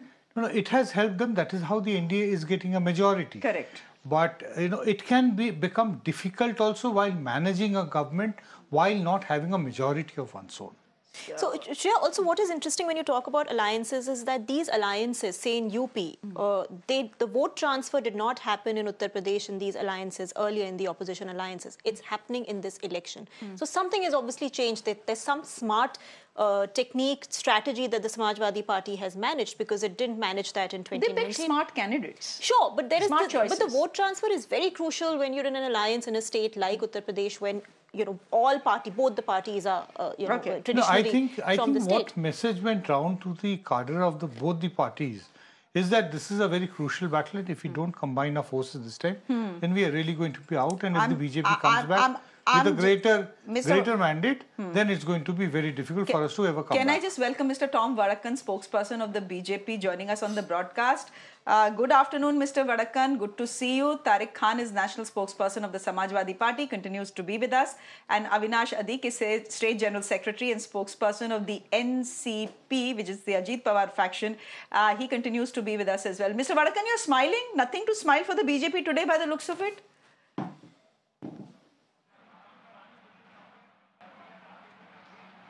Well, we have always been smiling because this is the victory of let me congratulate the Election Commission, which was condemned by this so-called saviors of democracy, the EVM and what have you. I mean, they will burn the country down. They will, if it is the district magistrate's dead body or it's the candidates, what have you. I mean, they set the entire paramilitary forces right out there. They created a fierce psychosis. Whereas democracy is something that we have practiced and we are believers in. We believe in the verdict of the people. And let me tell you, we are forming the next government. Let there be no doubt about it. Prime Minister is going to be sworn in the third time. And we have a plan for 100 days. We will have a vision and plan for about 5 years. We will do what the people want. This is a people's government that has come out. And let me tell you, this is early time still. There are seats to come. I know my particular state has very thin margins for final countdown. So let's wait, let's have patience. And I think people's mandate will be respected by everybody. No burning of India, no ecosystem from New York Times saying that, well, India is condemned, democracy is dead, what have you. I mean, so that should stop. Mr. Vadakkan, I had asked you a simple question. Things are not looking good for the BJP. Of course, you can argue that the BJP, that Prime Minister Modi will be sworn in for a third term, and it will only be the second time in India's history that will happen. The last time it happened was with Pandit Jawaharlal Nehru. So in that sense, yes, khush rehne ke liye you can say that Prime Minister Modi is creating history. He's being sworn in as the Prime Minister for a third time, but just look at the numbers, Mr. Vadakkan, right now. Just look at the BJP's individual numbers and look at the NDA's individual numbers as well and compare that to the India bloc. This is not what you had signed up for. This is not what you had expected. That's very clear, right?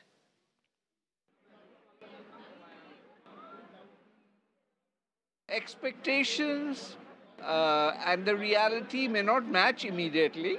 But let us wait, have a little patience more. There are seats that are coming our way. There are issues that are to be sorted out. This is a long-drawn evening. So I think it's, of course, burning in Delhi. That's another issue. Yeah.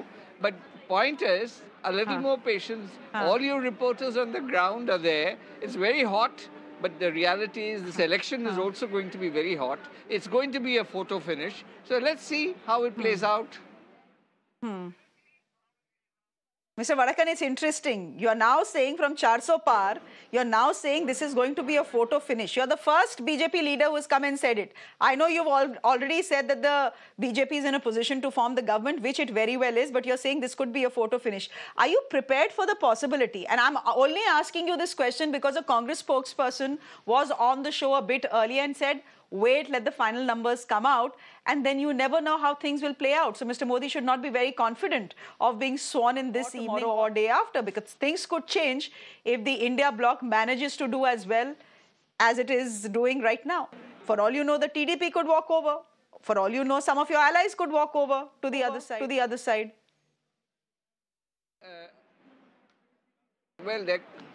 Well, Shreya, there could be an earthquake, there could be a tsunami, all that can happen. I mean, the point here is, we are in place. Our Panna Pramukhs have given us inputs of what is the standard happening in the ground. We believe them because they are working on the ground. We are not going by some exit poll or whatever. We are going by the reports we get from our Panna Pramukh, the block chiefs. And based on that, we have a good belief that we are forming the government. Whoever wants to go this side or that side. When I said photo finish, I meant it will be a nail-biting finish on various seats. Final outcome is something that you will see and I will see over the late evening. I think we need to keep qualifying that, and what Mr. Vadakan is saying, there is a point to it. Look, largely we are seeing what the trends are, but these trends need to convert into seats by the end of the day, and the end of the day could be very long today. This will stretch by the looks of it, Ruhi, I don't know, 9, 10 possibly. You have to wait for the election commission. You have to wait for the election commission. With the elections, counting being so tight, I think the election commission is also going to slow down the process. Yeah, slow down the process and be extra cautious. About what they are putting out. Tariq Khan, national spokesperson of the Samajwadi Party, जैसे मैंने कहा कि अब वड़क्कन साहब तो बोल रहे हैं रुक जाओ, picture अभी बाकी है. This is not the clear picture. These are only leads. These leads have to turn into seats, and they may not turn into seats for the India alliance. मैं आपसे पूछना चाहती हूँ, is that your belief as well कि अभी थोड़ा रुक जाते हैं, लड्डू के डिब्बे जो खोलने होते हैं उनको थोड़ा रोक लेते हैं, and let's wait till say 4 o'clock, 5 o'clock before we start saying that the India bloc has won, etc., etc. Listen, what this means, what this data is saying, that there is no clear mandate for BJP. This is simply what these data till now we can say that there is no mandate for Bharatiya Janata Party. Now, just you rightly said that what will happen to Nitish and Chandrababu Naidu. Chandrababu Naidu promised something to the people of their state that he will give 4% reservation to minority or Muslim. And BJP is exactly against that. So what is going to happen, we don't know. But for BJP and Prime Minister, it's to time to take and say that yes, people of the nation has not voted for Bharatiya Janata Party as a clear mandate, as it was 303. Now it's near about 220, 230 or 230 or whatever it would be. Let the numbers be in front of us, then we'll talk about. And there is a lot to happen in Indian politics. So we have to wait and watch that who is going to form the government, because there is no clear mandate for Bharatiya Janata Party. And abhi BJP Pravakta was saying about his Panna Pramukh, where when your voting percentage was going down, you said that you have a Panna Samiti on every page of voter list, you have 6 people. So what they are doing, they went to Bangkok for vacations when the polling percentage was coming down. So what they are doing, they are the biggest liar I have ever seen. Biggest party in the world, they have few members of their party on Jupiter, on Venus, on some on the moons as well. So what they say, they are one of the biggest liar I have ever seen in Indian politics or ever history of the world politics. Biggest liar ever seen by the politician. Mr. Khan, wait. Okay. So the leads are also changing only slightly. I just want to update our viewers. This is becoming like an IPL match, running commentary we are giving. But what to do? what to do. This is turning out to be such an interesting election. So the BJP is at 36, leading in 36 seats in the state of Uttar Pradesh. The Samajwadi Party in 33 now. Still, yeah, from of course. 5, I mean, whatever you say, it is a big this for the Samajwadi Party. So Tariq Khan, you've spoken. Let me quickly get in Avinash Adik. Avinash, I've spoken about Maharashtra. We've looked at Maharashtra, but I just want to concentrate on Uttar Pradesh right now. Actually, the bigger picture as well, as you see on your screens. So, you know, every reporter came back and said there is no wave except a heat wave in India. That seems to have turned out to be true.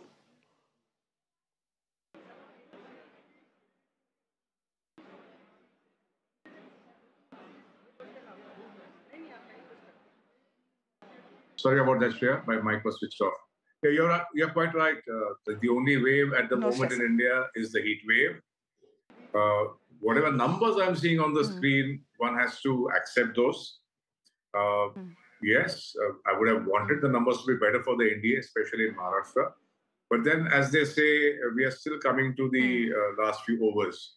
So we'll hold our horses for the next few hours and hope the numbers change. Because as we speak, the numbers keep changing every 15 minutes on the Election Commission of India website.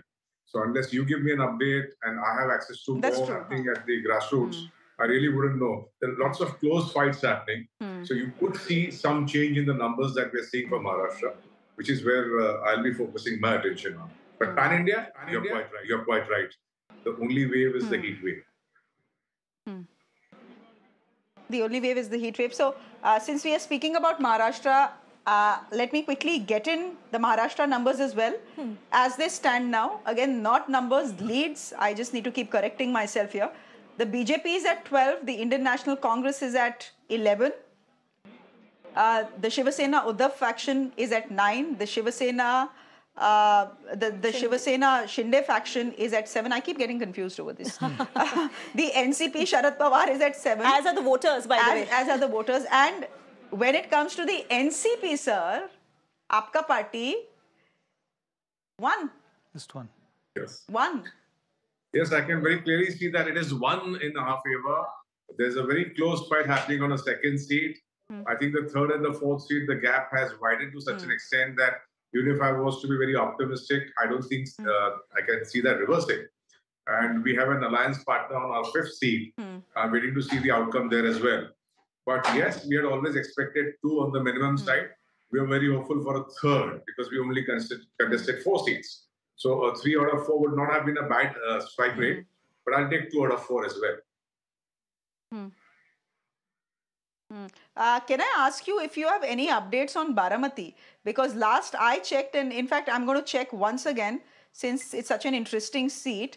Supriya Sule continues to lead, and Sunetra Pawar is trailing. Are you? Is this seat a gone case now, as far as you are concerned, or is there still some hope here?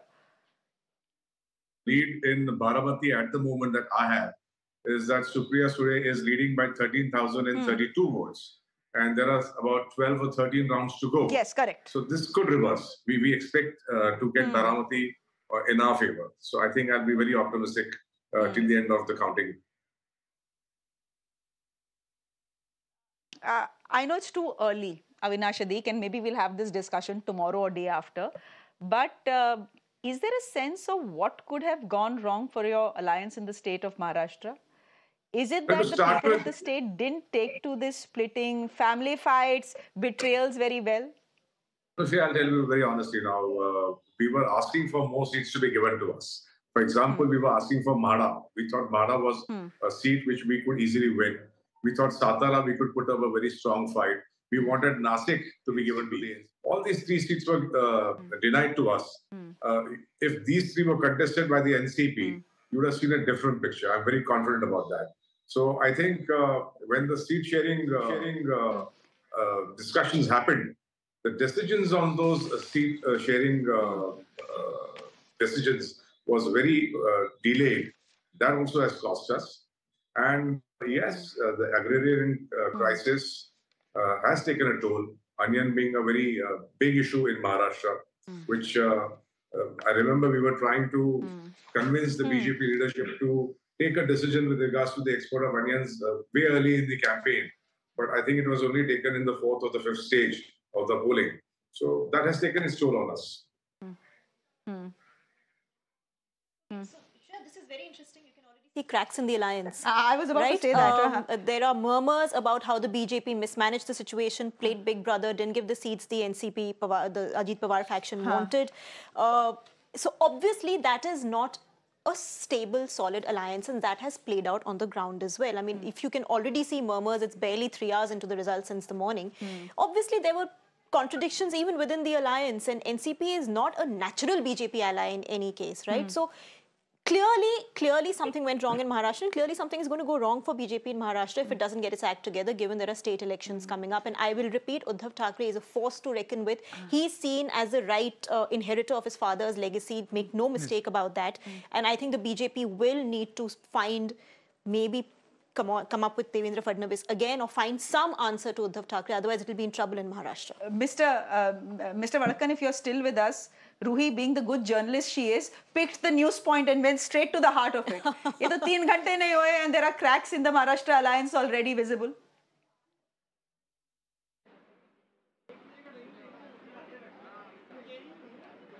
Well, as I said, well, it's too early to comment on cracks. Every crack can be cemented. There's no proper. It depends on what kind of crack it is. Is it a crack on the surface that can be cemented? There's no problem on that. We'll get a good mason to do that. So nothing to worry on those cracks. But as long as the crack is not on the, the main construct of the building, that is something which needs the engineering department to look into. But believe me, we are fully aware of the situation, the ground situation. We'll measure according to our requirements. And I don't want to make an advanced comment on television on what our methodologies will be. Acha, theek hai, Mr. Vadakkan, what can I say? It's what is visible to Ruhi and me should be visible to you as well. But I'm going to, for a minute, turn our focus to Haryana. Another disaster for the BJP. BJP, 10 seats in Haryana, ladies and gentlemen. All 10 in 2019 had gone to the BJP. What is the situation in Haryana right now? The Indian National Congress is at 5 and the BJP is at 5.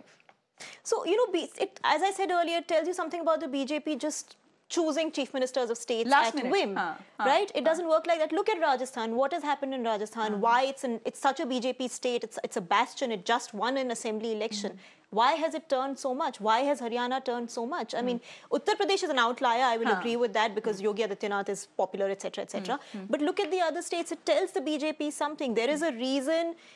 And I think Madhya Pradesh also, they have to be very careful because Shivraj Singh Chauhan, they're riding on him right now because he was chief minister until very recently. And as I said, he's massively popular, perhaps more popular in the state than Narendra Modi is. But soon enough, people will get tired of just someone they don't want to see as CM, sitting as CM. And soon enough, the tide will turn against the BJP in Madhya Pradesh. So they need to be careful about who they pick as CMs. It can't just be the high command sitting here and deciding, chalo, aaj inko bana do, aaj inki lottery lagi hai. That kind of an attitude has to change. Mr. Vadakkan, any comments on that? Any comments on the numbers that are coming from Haryana? Again, leads at 1256, the Indian National Congress at 5, the BJP at 5 as well. All 10 seats in Haryana were won by our party in 2019. The tally is going down to half by the looks of it. You can't say let's wait. I've heard you say that 3 times, Mr. Vadakkan. Ab to kuch aur bol dijiye.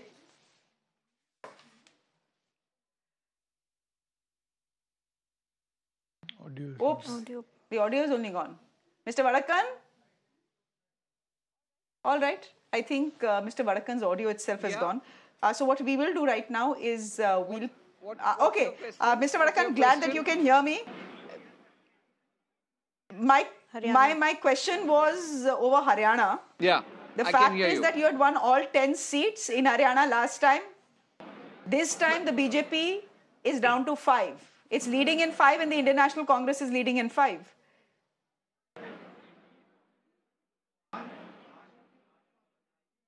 Well, as I said, I don't think you heard it. We accept the mandate with grace because this is the people's mandate. Whatever the mandate, we don't blame EVMs, we don't blame the Election Commission, we don't blame the opposition party.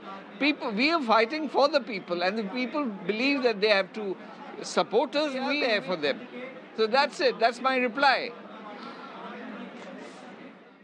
Okay. Nilanjana, people vote for various reasons, right? There's agrarian distress in rural India. That's clear. It's there. It's very clear. It's very clear. It's there.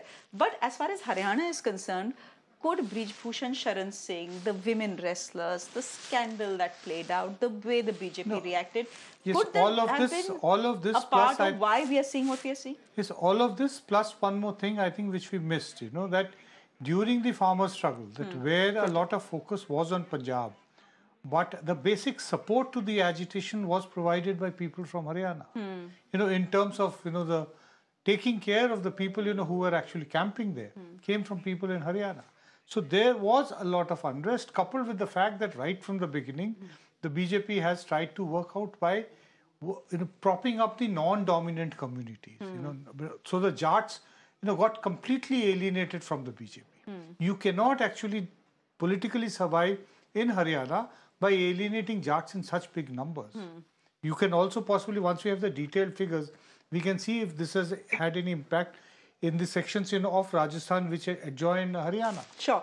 Okay, on that note, let's quickly slip into a break. The broad trends and leads are on our screens, ladies and gentlemen. The NDA right now at 289, the India Alliance at 236, up by 106 seats, which means the opposition has given a fairly good fight to the ruling dispensation. And clearly it's the opposition, if these numbers hold, if these leads hold, will be the headline tomorrow. For the moment, ladies and gentlemen, slipping into a quick break on the show. My colleague Sneha is joining you up next. Do stay with us.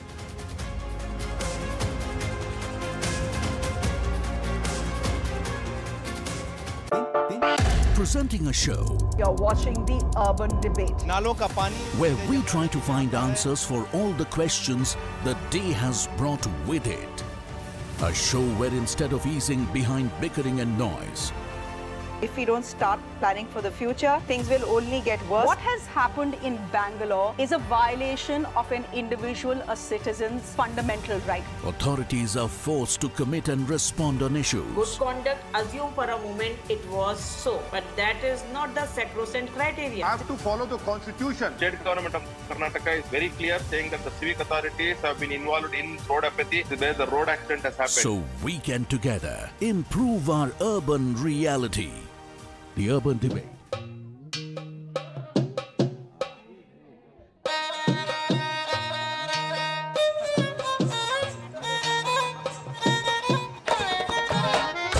You get information on practically every device. What you don't get is the correct context. We often miss the wood for the trees. On Nation Tonight, we come with the promise of giving meaning to the information, taking you through the day's biggest events that define the state of the nation. With me at 9 p.m. on Nation Tonight.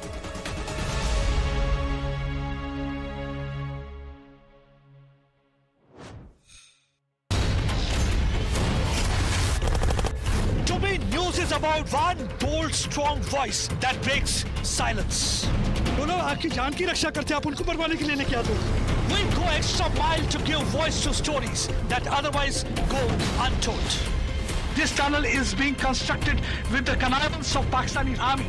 We believe in asking straight, direct and pointed questions to people in corridors of power. I am Pradeep Datta reporting for Mirror Now. You first. Your issues are my stories, and that is news to me. Resident doctors out on the street.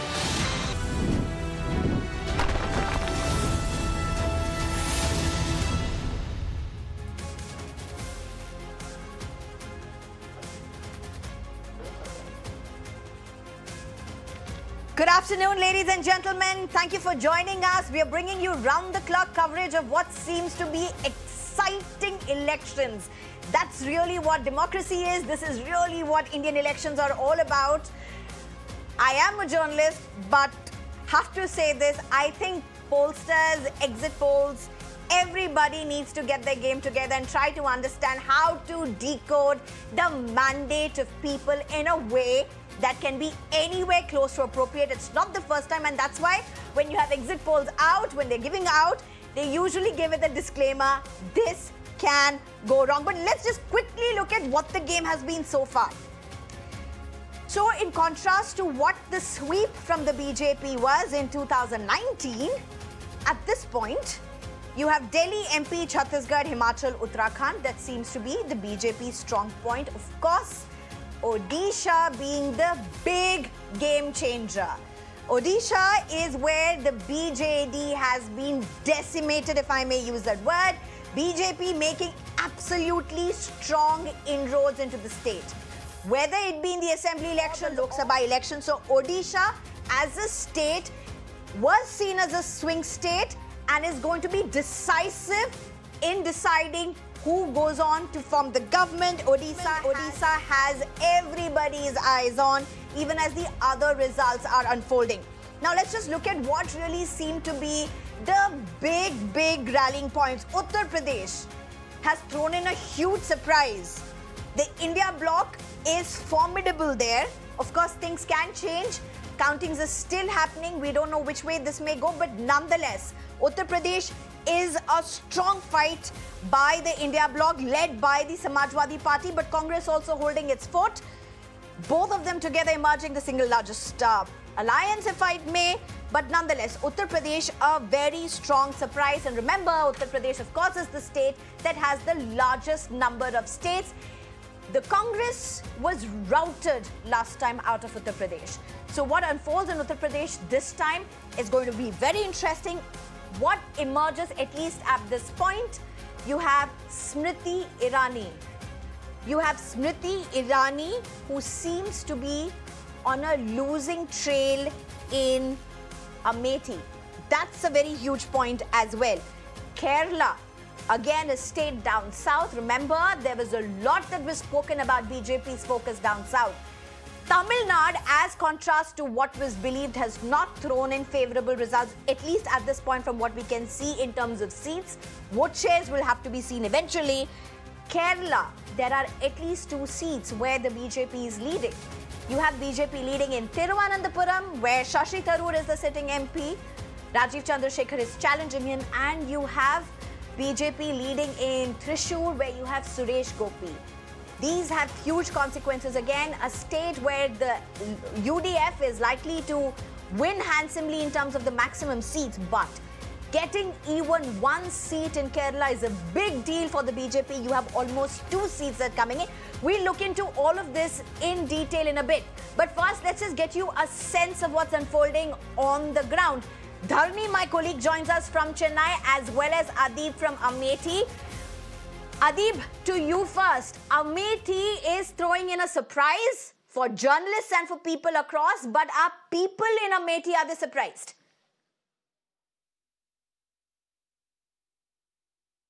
Well, definitely, Sneha, not just Amethi, but entire Uttar Pradesh is a surprise, not for the journalists, but for all political parties. If exit polls were to be believed, it's showing a majority for BJP in exit polls. It was showing that around 68 to 72 seats were in the hands of BJP. But if the trends are to be believed, the current trends are showing that Samajwadi Party, including Congress, is leading at around 42 seats in Uttar Pradesh, which includes Amethi, Raebareli, Barabanki, Sitapur, Kannauj, Mainpuri. So these are the different seats on which Samajwadi Party and Congress are leading in Uttar Pradesh.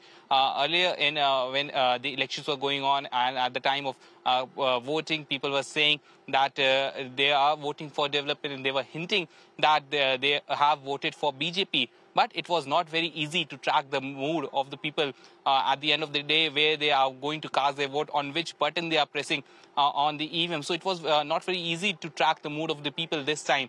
And clearly it is reflecting in the trends. The trends are in favor of Samajwadi Party, and Samajwadi Party, including Congress, has become one of the single largest party in Uttar Pradesh, which is gaining more seats than BJP.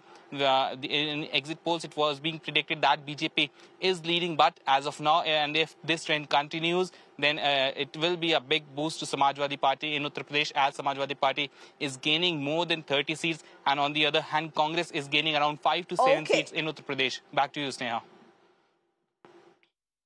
All right, Adib.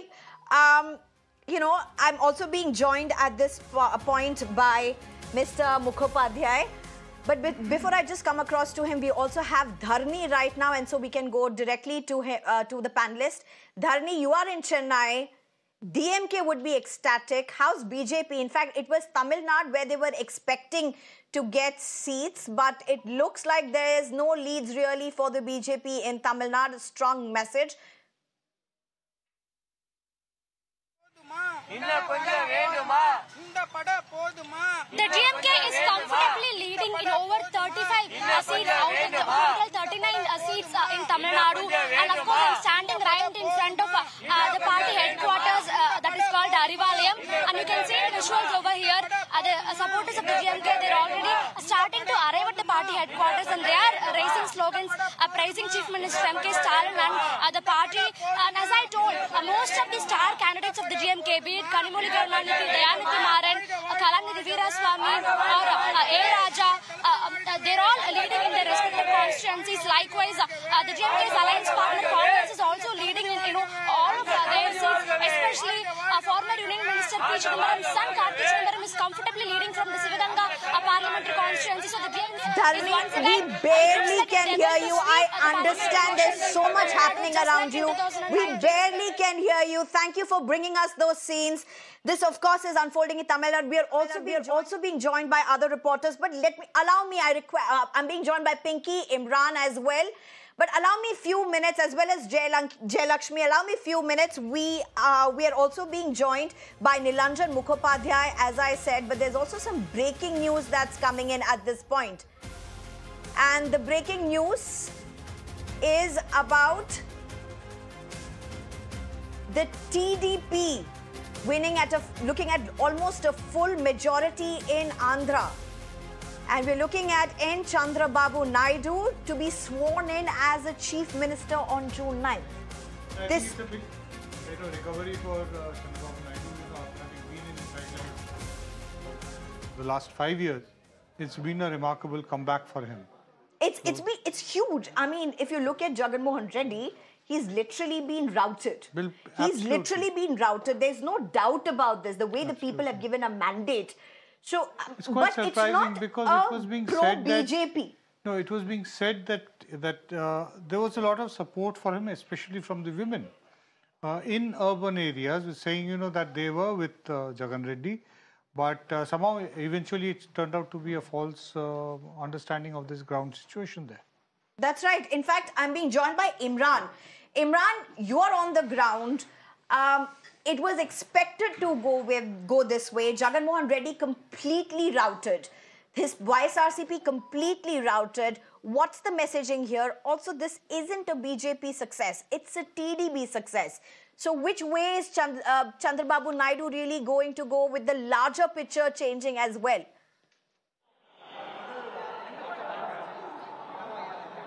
Well, at the moment, Chandrababu Naidu is to stay with the NDA alliance. In fact, I spoke to leaders that no call has come from India alliance as far as rumors are there. They insist that it's just those rumors. They're strongly with the NDA and they will form the government along with BJP and Jan Sena here in Andhra Pradesh. In fact, 9th of May I beg your pardon, June is the time fixed for Chandrababu Naidu to take oath. And as of now, as you can see, the jubilant workers behind me, after nobody expected that they will completely sweep the elections this way, and verdict will be completely one-sided. In fact, even some of the workers, leaders of the TDP are surprised the verdict they have got from the people. They say because of the Naidu's work and also the sympathy what they got after his arrest is work favor for him, and especially many of the ambitious social welfare schemes brought in by YSRCP, some of their failures is added to the advantage of the TDP is what the leaders are informing us. And in fact, at the moment, they're all jubilation. They're happy with the verdict, and they all said to Naidu to become the Chief Minister on May 9th.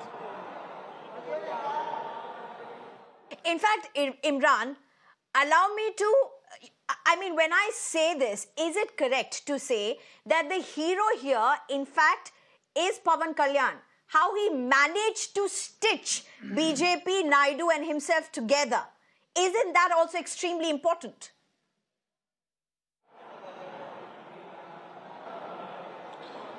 Well, absolutely. In fact, both the coalition has, all the coalitions have come together, the Jan Sena and the BJP and Naidu, primarily TDP and Jan Sena. They are the large party which has, in fact, got this alliance together. And in fact, we saw how they had a meeting with Amit Shah, and the results here is also quite surprising for the YSRCP. In fact, they are shell-shocked over this entire result, not just Assembly, but even the Lok Sabha too.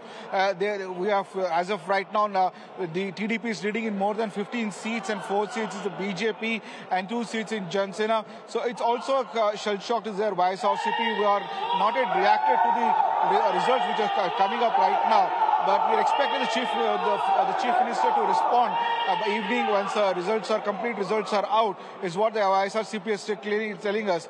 But at the moment, as rumors are going on that there are India Alliance people are calling TDP, they have ruled out any such thing. They're staying firmly with the NDA Alliance over this issue.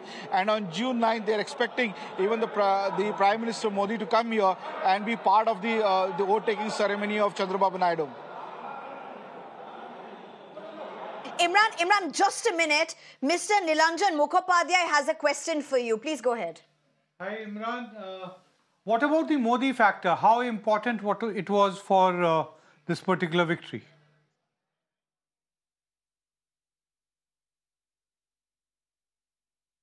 Imran, if you could hear Mr. Nilanjan Mukhopadhyay, he's asking you, was there a role? Okay, there seems to be some disruption. He's frozen, his signal is frozen.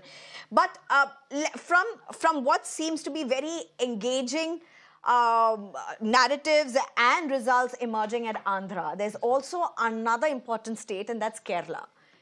The largest success is going to go with Congress, with the UDF. But there's about these 2 seats where BJP is winning. And 2 very important seats. You have Shashi Tharoor, who is possibly going to lose. We don't know. I mean, as I was telling my colleagues, towards the end, you have certain assembly constituencies which are left bastions. So we don't know which way this may go. But as of now, the leads are with Rajiv Chandrasekhar for sure. And then you also have Thrissur. Now, it's not about 2 seats. It's about the South messaging. You see Andhra, where BJP really hasn't played any role whatsoever.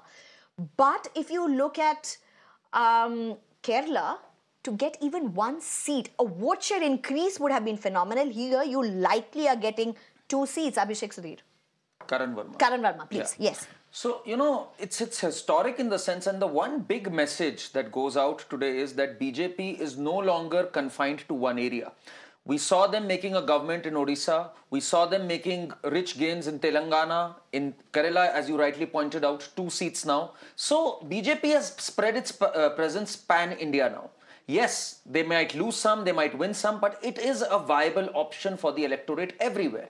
And the Shashi Tharoor seat, I think Rajiv Chandrasekhar hung in there. And it was very clear right from the day one that this is a seat that Shashi Tharoor narrowly won last time around.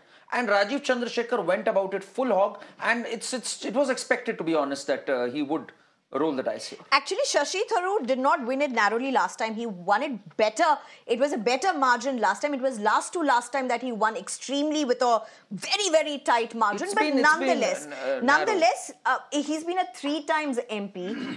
He's a voice which everybody politically would listen to. There's a lot happened within Congress as well with Shashi Tharoor. But let's look at the West Bengal story. Amazing.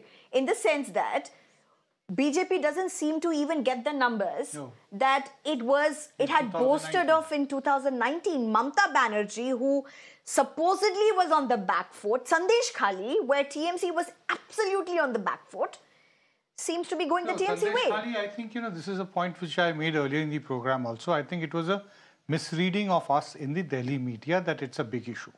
As far as Bengal was concerned, it was not a very big issue. There were other issues against the Trinamool Congress, most important being the string of corruption charges against various Trinamool Congress leaders, evidence being found, cash being found, all cases going on. But that doesn't seem to matter. But I think, this over-stressing on Sandesh Khali and a fairly polarized campaign to, put off the voter in Bengal. Despite the fact that Bengal has a history of communal riot, there is a more palpable social harmony in the society. that beyond a certain point, they do not want to tamper with. You know, people would still, despite differences, they would still like to live in close harmony. And I think they did not like the polarizing campaigning of the BJP. You know, it's interesting that Mr. Mukhopadhyay makes that statement, because last time in 2019, this was the exact explanation given for Kerala. At a time when Sabrimala issue was literally at its peak, BJP could not make any inroads. And this time, if you look in Kerala, you've not had polarizing issues. You've had issues where BJP has raised up, but it's not been this highly polarizing issues like Sabrimala that came up, the way they posted. There was violence on the streets in 2019. Nothing of that translated into votes. In fact, in pockets, you had votes decreasing for the BJP. This time around, it's totally turned around. Allow me to go to my colleague Jayalakshmi at this point, who is right now in Thiruvananthapuram. Jayalakshmi, what are the scenes that you are seeing? Where are you in Thiruvananthapuram? This is possibly a huge message. And, you know, I mean, the fact that Congress has won larger seats is not a big deal. It was expected. It's a national election. This is where the Congress-led alliance would usually win hands down. But BJP getting those 2 seats possibly is huge. Where are you right now? What's the sense you're picking up? I'm definitely standing right outside Suresh Gopi's residence, the Thrissur candidate who has, you know, surprised the entire state by getting a margin of about more than, in fact, 70,000 votes. That is the margin that Suresh Gopi is leading, and that has definitely clearly shocked both the party and, you know, the state or other party, both BJP and the opposition, because definitely the party was expecting a bit of victory when it comes to the Thrissur seat and the Thiruvananthapuram seats. Those were the seats that were highly looked upon as far as BJP is concerned. But, you know, they definitely did not expect the margin to rise this high. And as, in fact, Prakash Javadekar, when he briefed the media, he also said the same thing, that the party is truly grateful for Prime Minister Modi, that, the party definitely believes that it is his major role that has played out into votes when it comes to the state of Kerala. Prime Minister, he visited Thrissur, the most when it comes to the Kerala.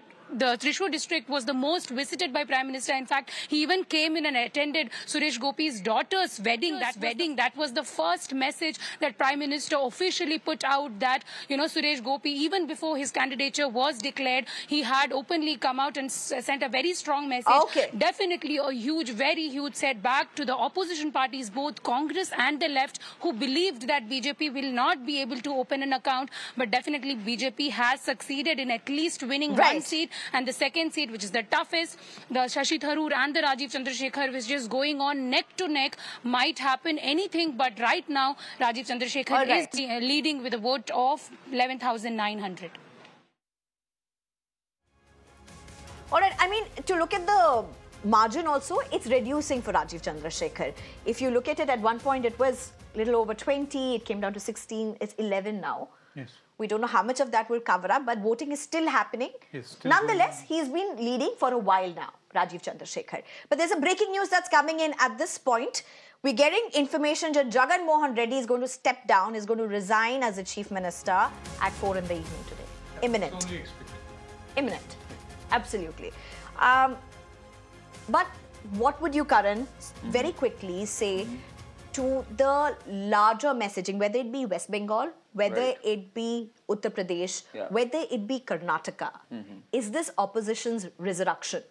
I think the opposition has successfully managed to localize the election as far as possible. And that is where there was some visible anti-incumbency against candidates. There was some resentment. There were some factions also within the party with regards to candidates. I didn't see a palpable anti-incumbency or disappointment against the Prime Minister. But the fact that they managed to localize it and direct their anger towards that is the reason why some of the candidates were outvoted. Also, the 400 Par slogan actually backfired. Why? Because people thought, we'll not vote for our candidate. Modi ji is still winning. He'll get 399, 398. Which is where a lot of people expressed their resentment against the local candidates, which resulted in a fall of tally for the BJP. Okay, I'm being told we're... I'm being told somebody's reaction is coming in. I can't get the leader's name correctly right now.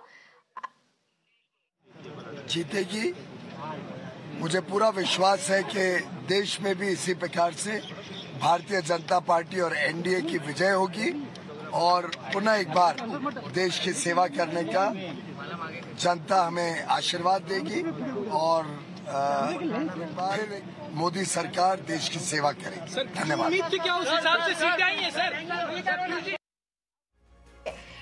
Let's just very quickly go into Subhashini Yadav, who joins us, Congress spokesperson, as well as Pradeep Maur, leader from BJP. You have celebration shots also coming in from the BJP. To you, Subhashini Yadav, first, too early to congratulate you, but nonetheless, there's a strong fight which has been put up by the opposition. You may see with what's happening in Uttar Pradesh, a lot has been spoken about it, with the SP and the Congress combined. But if you and Karnataka as well. But look at what's happened in Kerala. Look at what's happened in Odisha. Odisha, well, nothing to do with you. Kerala, where Congress-led alliance is winning handsomely, but big inroads for the BJP. Big. I mean, it may just be 1 or 2 seats, but it's huge.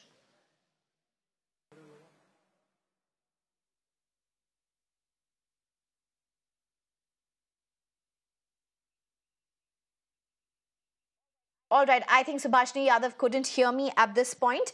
But before I just go across to you, I believe Mr. Mukhopadhyay has to leave.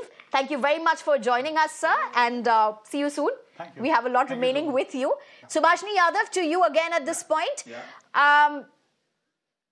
My question to you is, what really has unfolded in Uttar Pradesh is a big, big deal for the India alliance. You've changed the narrative literally in Uttar Pradesh. It's no longer a sweep. In fact, many states which were a sweep for the BJP or the NDA are not. You've been able to fight very strongly. But look at what's unfolding in Kerala. See, here whatever we have seen in Uttar Pradesh is definitely an indication that Uttar Pradesh plays a major role in forming government in the centre.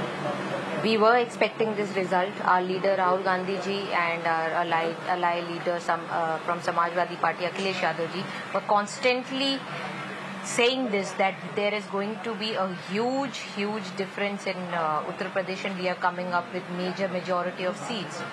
And here the picture is clear. Rahul Gandhi ji himself is winning from a, flying margins, and Samajwadi Party is absolutely performing really well. And it is the magic of the two boys, as they quoted, ki do ladko ka kya jalwa chalega.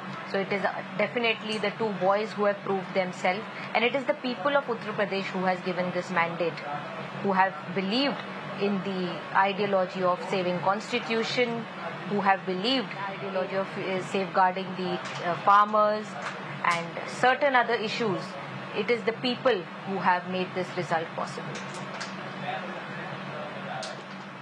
All right. I'm also being joined by Pradeep Maur. Pradeep Maur, how do you look at these elections? It was an election riding on Prime Minister Modi. It is not a sweep the way it was. Has the dominance been cut short? Would BJP look at it this way? No. It's not like that. Look, first of all, NDA is forming the government. That is for sure, right? And since morning, I'm listening to different channels. And what I find is very surprising that Congress people are congratulating each other and even accepting congratulations as if they have, a party which has gained not even 100 seats is celebrating in this scenario. I'm really surprised. Look, first of all, the thing is this: Congress itself is not a very consolidated kind of a party. They are a party of states, as Rahul Gandhi says that India is a union of states. So I would rather say that Congress party is a union of the small parties in the states. So they have to first protect their field. After winning the elections, many of them can run away. So this is a surprising kind of a scenario. Second, as far as the BJP's performance is concerned, it was third term of Modi ji, and after this third term also, BJP has done so well. This is a very good thing. This has to be congratulated. Definitely, their expectations were very high. We are not at par with the expectations, but But whatever it is, we are forming the government. That is the good thing. No, all right, sure. I mean, we'll look at that as well in a bit. Elections are elections, results are not done yet. But yes, looks like you would be forming the government. But, you know, as I say, elections are elections. But very interesting information coming in. And let's just break this at this point. Shashi Tharoor seems to be now leading. After trailing for a very long time, he's now leading. And as I said this, I explained this to our viewers. It's towards the end of the counting. You have certain assembly seats which are left dominance, which have Congress voters as well. And that may change. Remember, it was the last elections also that saw this kind of a torpedo. We don't know yet. However, briefly, you have right now Shashi Tharoor is who's on the lead. We'll have to see how that pans out, whether that changes or not. But after a considerable lead by Rajiv Chandrasekhar, a lead for a considerable time, you have Shashi Tharoor who's back on lead. Abhishek Sudhir joins us right now, and of course we have with Karan as well, who's staying on with us. Thank you very much, both of you, for staying on. Very interesting here. Let's just look at what's unfolded right now. So Andhra has gone away totally from Jagan Mohan Reddy. TDP way, but you don't really have a very big Modi factor there. Right. Odisha, you have a big BJP move, a big BJP gain. Uttar Pradesh, India bloc, marching ahead. We don't know what the results are, but nonetheless, I would say marching ahead because SP and Congress both seem to have maintained their dominance. Karnataka giving a good fight. It's not a all-way route like parliamentary elections would have been. Kerala, it was expected to win, but nonetheless, BJP has made very strong roads. How are you looking at this? I am looking at it with a big smile on my face. I think the people of India have spoken. There's no 400 400 par. I think that's very clear. And what I would say is that when you set the bar so high, like Prime Minister Modi has, you will be judged by the high standards you set. So the question is this: can Narendra Modi form a government on his own? No. It looks like the BJP is not going to get 272 on its own. No, very, very unlikely. Very, very unlikely. Because I've been on multiple panels. It's very unlikely. Karan, come on, you're grasping at straws. Karan and I have been... I'm not. I'm all smiles. So no, Karan and I are good friends. We're friends socially also. Yeah. And Karan and I have been on the opposing sides of the debates for 3 years, most of the time. But you know what? I think every BJP supporter, every BJP voter, not necessarily a BJP spokesperson, has to accept that today is going to taste like defeat. Because you were talking about 400 par, but you've not even been able to cross 300. And let me tell you, the biggest story of the day can be summed up in 3 words, 3 simple words: Akhilesh Yadav Zindabad. Because look at those numbers. Look at those numbers. Oh, so beautiful. Those numbers in Uttar Pradesh. I mean, he has ended the career of Yogi Adityanath, at least in terms of Yogi's prime ministerial ambitions. That's quite far-fetched. We don't know which way this goes. Okay, let me be serious. Let me answer. One second. Karan, come on, you've been here, man. It's my first appearance on the channel. Come on, do me the courtesy on a day like today and give me some time. So, look, the point is this. At the end of the day, Narendra Modi has never run an alliance government. In all his years as Chief Minister of Gujarat, in all his years as Prime Minister of India, he has never run an alliance government. At the ripe old age of 74, approaching retirement next year, can he learn alliance government? That is the principal question today. And even if these numbers hold, will Chandrababu Naidu, will Nitish Kumar and the other constituents of the NDA now that's a very bloc important point. Stay with the BJP that's because interesting. This is an opportunity. This is an opportunity to stop Narendra Modi in his tracks. So you have Nitish Kumar. I mean, we don't know whether this is confirmed. Looks like Congress has reached out to them. I don't have confirmation on this. 100%. Nitish Kumar is in talks. Trust me, Chirag Paswan. And he's privy to all of this. No, I'll tell you. Look, we've been sitting in the guest room. We've all been, and we're all 5 of us. We're from the Association of Political Analysts. We are looking at a possibility where now you may have the opposition reaching out to who otherwise may have been dear friends of the BJP or the NDA. But how much of this could really make a difference with the kind of numbers? Look, NDA is going to near 300, cross 300 possibly. But I mean, I don't know whether BJP can form the government alone by itself. First of all, I'll tell my friend Abhishek, calm down. I mean, this is what happens when victory eludes you for so long. A little hint and they are all, elated. This is what happens. Premature elation. Please, calm down. Come on. The fact is that even right now, BJP is 2.5 times bigger than any party around it. Congress is still yet to touch 3 digits. It's at 95, 96, I think. No, and BJP is at 240. No. Your point is absolutely correct. But what's interesting, you will complete. Don't worry. I'll come to you only. But what is interesting is democracy, victories and losses are never about just one party, though they will eventually go to form the government. It's about how everything comes together, and we have seen enough Operation Kamals to see how governments are made or formed. So you can't really rule out by saying 2.5 times BJP is more than, say, another party. Sometimes we lose sight of this. The fact is, yes, they had set themselves very high standards, and I think that was a tactical and a strategic mistake, if you ask me. For 400 par should have never happened, because what really happened because of that was that the local anti-incumbency, people just took it for granted. They said, Modi ji ke to aa hi rahe 400, 399 aa jayenge, let our candidate lose if we are not happy with that. That is precisely what has happened. The opposition managed to localize the election well. You have to give them credit. But still they are it's not Modi ji's fault at all, is it? Not at all. Not at all Modi ji's fault. Not at all. This is not at all Modi ji's fault. Absolutely not. Wow. Absolutely Karan, not. they should make it him is the local factors. It is the local factors. There was massive anti-incumbency against local leaders, and which is where they got it wrong. So whose fault is that? BJP has got it wrong, and they need to course correct on that. Let me just put this perspective. Come on. Samajwadi Party, no doubt, I'll have to give it to them. They have made a comeback here, but Congress, the central pillar of this entire coalition, it's nowhere close. I mean, when the central party is not even touching 3 digits, you can't expect them to, come up with an alternative. The fact is, Modi 3.0 is loading. Narendra Modi is still going to be the Prime Minister, and that remains the biggest news. Also, what remains the big news is that BJP today is a pan-India party with its presence everywhere. From Odisha to Telangana to even Kerala, a seat, they are across the board. And they can be happy. It's good to see my friend happy after such a long time. I'm not happy, it's I'm good elated. To see him smiling. I'm very happy for you. See, good to see you smiling. Okay, just a minute. It's amazing. Just a minute. Let me just inform my team something. I think we have Ramesh Chennithala. Let me just take a very quick response from Mr. Sudhir, and then we'll return to getting the questions from Ramesh Chennithala as well after this. In January of 2024, you build the Ram Mandir in Ayodhya. You build the Ram Mandir in Ayodhya. The entire nation in January 2024 is in the grip of that temple fervor.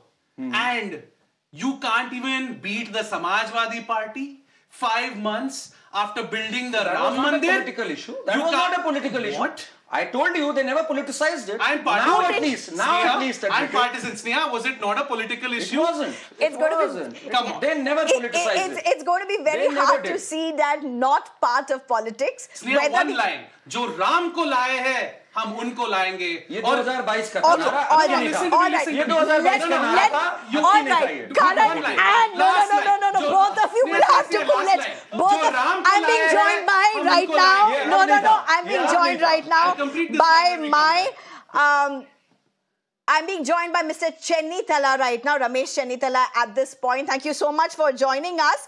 Mr. Chennithala, my first question to you, between a lot of optics that's emerging, a lot of heated rhetoric that's emerging, huge inroads by BJP in Kerala. You have been a top Congress leader in Kerala. You have been rallying for Congress in several parts, including in Maharashtra. But let's just start with Kerala. Huge inroads by the BJP. We are looking at possibility of 2 seats.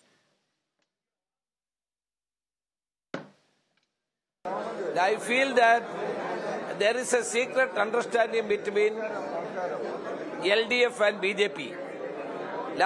They want to defeat Congress party. Last time also they had done like that. And that is why in Thrissur and Alappi, Thrissur and Trivandrum, BJP has won this election. And that is because left pro-sorted to BJP. Because there were so many cases against BJP, CPM leaders, especially the Chief Minister. To have a cover-up that this has been taken place in Kerala. That is why they are leading. I don't feel that BJP has got any foothold in Kerala as such. No, Mr. Chennithala, let me tell you something. I have panelists with me, and most of them who will be listening to you would be enjoying your answer for a very simple reason. It's the Congress and the left that have been in an alliance across India. And how are you accusing the BJP of coming into, colluding with the left? That seems completely off. Yeah, they are always like that. In last assembly election also, 69 seats, BJP voted for CPM, for Congress Mukta Bharat. Where is Congress Mukta Bharat now? Where is Abki Bar 400 par? कहाँ है? देखिए, सारे channel क्या बोल रहे थे? Congress खत्म हो गया. What happened now? So you failed in judging the mood of the people of India. Now we are ahead. We are yet to form the government. Okay, to give you a sense of what you are saying, fair enough. I mean, you've put in a formidable fight in Uttar Pradesh, led by the Samajwadi Party. The India bloc is well ahead. If you look at what's happening in Karnataka, it's well fought. Fair enough, but how much of this would you really say as a takeaway by the Congress per se? Look at Amethi. Smriti Irani is losing there, but it's not the credit to Rahul Gandhi, quite frankly.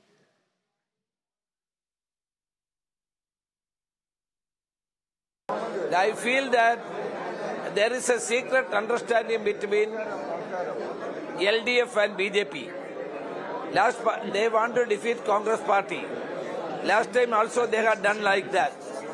And that is why in Thrissur and Alleppey, Thrissur and Trivandrum, BJP has won this election. And that is because left pro-sorted to BJP. Because there were so many cases against BJP, CPM leaders, especially the Chief Minister. To have a cover-up that this has been taken place in Kerala. That is why they are leading.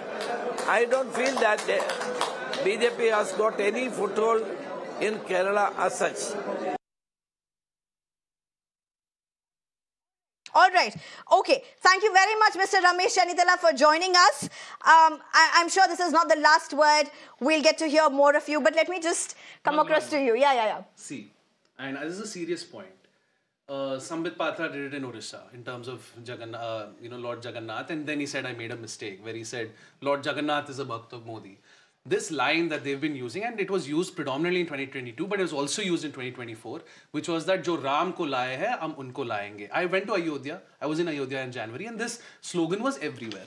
The Uttar Pradesh Janta has sent a clear message कि राम को लाना ये सब sorry, हम आपको लाते हैं और हम आपको घर भी भेज सकते हैं. If you look at the numbers today, Uttar Pradesh has spoken. Hindutva, unbelievably, Hindutva has lost, right? Where in Ayodhya, Kashi, Mathura, none of this has resonated. This existential battle that apparently the Hindus of India are in with the non-Hindus, that narrative has not worked. The polarization in Uttar Pradesh has not worked. Welfare schemes are all in good, but the youth of Uttar Pradesh clearly, Sneha, have said we want jobs. And this is a message to the BJP that we want jobs. Just look at the numbers for the Samajwadi Party. It is Akhilesh Yadav's Youth Connect. And Akhilesh Yadav has only been talking about jobs, jobs, jobs. What does the BJP talk about? Polarization, mandir, masjid, Mangal Sutra cheen lenge.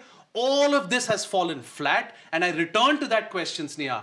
Do not be so sure that Prime Minister Modi is returning for a third term, because there is a lot of water that is yet to flow under the bridge. Nitish Kumar has consistently changed sides. And by the way, the last time I checked, Nitish Kumar has more seats in Bihar than the BJP. No, that's I don't true. know if that's changed. That still holds, I think. That still holds. So Nitish Kumar has a good 14, 15 seats. And if my team can just tell me that as well, if Nitish Kumar has more seats. Chandrababu Naidu, you spoke about Andhra Pradesh. Chandrababu Naidu is, not joined at the hip with Narendra Modi. Chandrababu Naidu has broken an alliance with Narendra Modi in the past. Chandrababu Naidu has asked for special status for Andhra, right? If the India bloc is ready to give special status for Andhra, and Chandrababu Naidu is going to get a real say in the functioning, then that will only help his cause in Andhra Pradesh. Okay. The same goes for Bihar in terms of special status. Let me just take this question to Karan as Not well. a done Karan, deal. a lot has been said about Uttar Pradesh, and of course it's going to be very decisive. It's going to be extremely in seeing how this election results eventually moves on. Fair enough. But let me just come to Karnataka. What went wrong? Because Karnataka, BJP has always been elected with a large number when it comes to parliamentary elections. It's always been the case. What went wrong that Congress seems to be in a much better position than before? Has Prajwal's story played out wrong? I think a lot of factors. And has the Ayodhya or the rhetoric around religion as such not echoed in the way it should have? What has happened is, he was talking about polarization along religious lines. Polarization along caste lines has probably worked. That's what I can see. And as far as the jobs thing, I don't think data suggests that. We had record unemployment as per the periodic labor force survey, 3.1%. We have the Scotch report which says 54 million jobs created. So, you know, the fact is, you can't really pinpoint at one thing. In UP has made giant strides in law and order. UP was the 7th largest economy when Akhilesh left. It's the 3rd largest economy today in the country. So I don't think data suggests that. I think it's local factors. It's anti-incumbency, and BJP has the dynamic ability to course correct. I think they'll course correct in time. Akhilesh was routed in 2017, routed in 2022. No, he wasn't routed. 2022, 19 they were routed. 36% vote share is not routed. Okay, it's okay. 2/3 the seats, I think. So whose fault? It's Yogi's fault that they've lost in Uttar Pradesh? It's the local factors. So you're blaming Yogi Adityanath? I'm not pointing fingers at one. It's the collective leadership. BJP voter deserves an answer from the party. I'm telling you. I think it's the ticket distribution which was flawed. And that was flawed right from the word go. So many of the Karyakartas didn't turn up to work. Karan, you never said I think it's... I did. I said in... Just a minute. I said they are on... One second. Just let me complete one line. They were on a sticky wicket on Eastern UP. The leader gets the credit and the others get the blame. If it's loss, is that going to be the case? I mean, at the end of the day, we are not looking at a loss or defeat for the BJP. In Uttar Pradesh, it's very much a loss, Sneha. Let's look at the numbers. There were lots of people, Sneha, who said, is it still a lead for 40 seats for Uttar Pradesh? How many seats is the Congress UP leading at? Exactly, that is what has happened. I'm used to losing for several years and being on television. I'm just telling you. You'll get used to it, don't worry. There's no victory and defeat. I'm telling you what has happened. A lot of people said, MP theek nahi hai, Modi ji achhe hai. Modi is winning anyway. I'm sorry. Exactly this complacency which was exacerbated by the 400 par slogan, that backfired. You cannot. That is what I'm telling you objectively. I'll tell you something, Sneha. Let's also just try and get some reactions, if we have any reactions coming in to what's unfolding in terms of the elections. Let's just quickly listen in. At this point in time, with the result that's come in for the JDS and the NDA, are you happy and satisfied with two for you? I'm not totally happy about this result. We are expected early the alliance between JDS and BJP. Our NDA alliance, we expected more than 25 seats. Okay. In that, because of some smaller errors from our side only, we lost 4-5 seats. But the alliance between JDS and BJP, overall, Karnataka voters, they accepted this alliance. I remember campaigning for Mr. Amit Shah in Channapatna, with Amit Shah in Channapatna for Mr. Manjunath. That was a massive campaign at that point. And today, you see the results of that really bearing fruit with, Bangalore Rural, the bastion somewhere of the Congress being, broken away? When we decided to put Manjunath as the candidate in Bangalore Rural Constituency, after the consultation and after the advice from Honorable Home Minister, that strategy worked out very well in this election. Our party workers from BJP and JDS, they worked very hard to get this Bangalore rural constituency. With huge margin, we are getting that seat.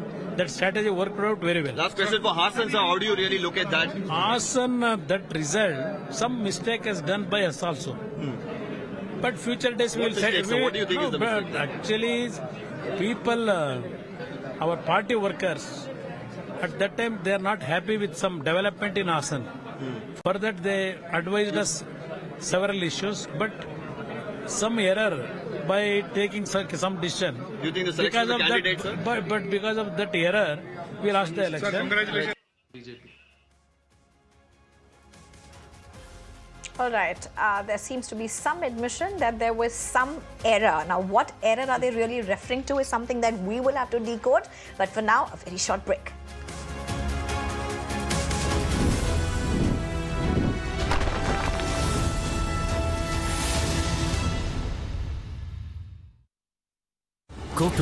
Presenting a show. You're watching the Urban Debate.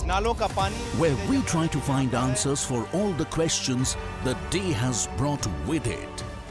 A show where instead of easing behind bickering and noise, If we don't start planning for the future, things will only get worse. What has happened in Bangalore is a violation of an individual, a citizen's fundamental right. authorities are forced to commit and respond on issues. Good conduct, assume for a moment it was so, but that is not the sacrosanct criteria. I have to follow the constitution. State government of Karnataka is very clear saying that They said I argued too much for a goal. I said I will win with every argument I make. I am a change maker at UPES. I am tomorrow. It's at 8 p.m. Only on Mirror Now.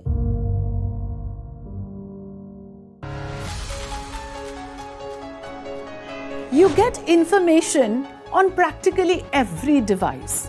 What you don't get is the correct context. We often miss the wood for the trees. On Nation Tonight, we come with the promise of giving meaning to the information, taking you through the day's biggest events that define the state of the nation. With me at 9 p.m. on Nation Tonight.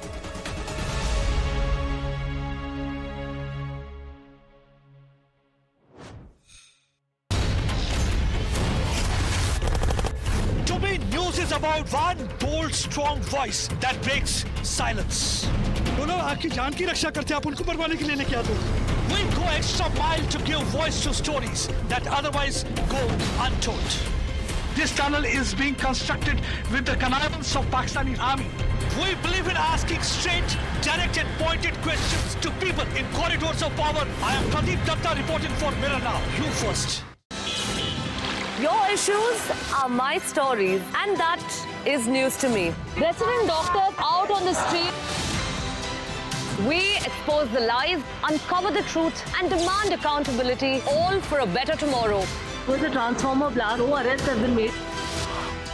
On Mirror Now, we take the road less traveled, fight all odds, risk everything, only to highlight your plight.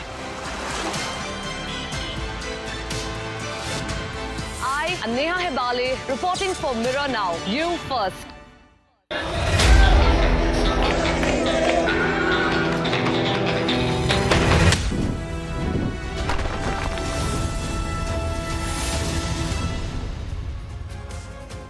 Okay, and the saga of shocks and turnarounds seem to be coming in steadily. This time, let's just go across to what's happening in Kashmir. Senior NC leader Omar Abdullah has accepted defeat from North Kashmir. And I'm being joined by Yavar at this point.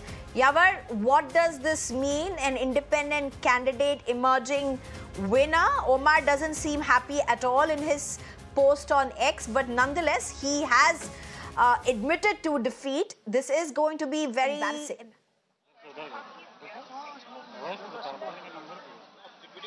Well, exactly. Omar Abdullah shortly from now has tweeted. In fact, I will break down that tweet that I think it's time to accept the inevitable congratulations to the engineer Rashid for his victory in North Kashmir. I don't believe his victory will hasten his release from prison, nor will the people of North Kashmir get the representation they have a right to, but the voter has spoken, and in a democracy, that's all that matters. So finally, Omar Abdullah has accepted defeat from the engineer Rashid, who is jailed independent candidate, and you know that his two sons, they did a rigorous campaigning for their father in the North Kashmir constituency, and somehow we are witnessing that Omar has finally accepted the defeat. So as the scene in the Anantnag Rajouri seat, Mia Altaf, who is the veteran Gujar leader, he is contesting against Mehbooba Mufti, and there's a huge margin of 2 lakh plus voters. Mehbooba is also losing the ground from the North Kashmir, from the South Kashmir. And in fact, let me remember you that, but the leader of the National Conference, Aga Said Ruhullah, he has also gained the ground in the the Srinagar, and he has also, there was a neck-to-neck contest between the Wahid and the Aga Ruhollah, but somehow... Yavar, help us to put this in perspective. Baramulla had a record voting. It had seen the highest voting, and the result seems to be for a jailed independent candidate. Put this in perspective. What does this mean? Well, exactly. If we talk about the past elections that was held in the 2019 before the abrogation of Article 370, and at that time, the in favor of the National Conference, somewhere in the early morning trends, it shown from the 0.1 range that the engineer Rashid was leading, and with a huge margin. There's a 110,000 plus votes that were gained by the engineer Rashid against the the National Conference Vice President Omar Abdullah. So it led to the Omar accepting his defeat, that yes, it was the wave of the engineer Rashid gained the ground all across. Interesting to see that since there was the key seat of all across, interesting to see is that what will be the next reaction from the National Conference, because the face of the party was the Omar Abdullah, who was contesting from the North Kashmir seat. Back to you. All right, Yavar, thank you very much, Karan. What do you make out of this? Interesting. No, it is interesting. It's also, I mean, I don't know how to see this, because here is a guy who is accused of terror funding, charged with UAPA, and from his the sons jail, were campaigning for him. Yeah, they were. So I don't know what signal it sends. At one side, I'm happy that at least there's a huge turnout and people are believing in the electoral practices and in democracy in Jammu and Kashmir. But at the same time, it leaves a bitter taste in the mouth when I see someone who has been the recipient of terror funds is winning this seat. So it's a mixed feeling, to put it. See, this is what happens when you subjugate and marginalize a people. This is what happens when you have the largest number of internet shutdowns in the world. This is what happens when you try to suffocate a people. The people of Kashmir are suffocating to the point that they're rejecting Omar Abdullah. The Abdullahs are friends of India. The Abdullahs have been the pro-India party of Kashmir. And today they're rejecting Omar Abdullah because of the party that Karan Verma supports. Because of their... No, what, you think... That's a stretch, you're saying? Absolutely. It is the stripping of the statehood. On the contrary, where is the Jammu Kashmir statehood? You strip a people of their statehood, you strip them of their dignity, you don't give them internet access, you keep them under constant lockdowns. How is Omar Abdullah's defeat on that? If they are, he's got it completely wrong. Exactly my point. But they did not vote for the other alternative. No, that's what I'm saying. They are pushing Kashmiris towards the extreme choice. This is factually, what they're doing. He's factually incorrect at every level. Let me rebut him. Kashmir narrative has gone down the drain. Your Naya Kashmir narrative has gone down the drain. They're choosing terror accused. Let me speak now. On the contrary, he doesn't know facts. That's his problem. He's just gone on ranting. Omar Abdullah. I'm telling you what is... All right. 30 seconds, we need to take a break. 30 seconds, Karan. Omar Abdullah, on the contrary, was supporting Rashid engineer and saying there should not be UAPA charges, and he said that Article 370 should not be removed. That doesn't matter. They were both on the same page. They were not ideologically opposite. So why there's so much unfolding in Karan, Abhishek, both of you calm down. We have to take a break at this point. Emotions are high, but so are the results. They definitely are sending out very, very strong signals depending upon which area do we really decode. Time for a very short break. On the other side, we'll continue.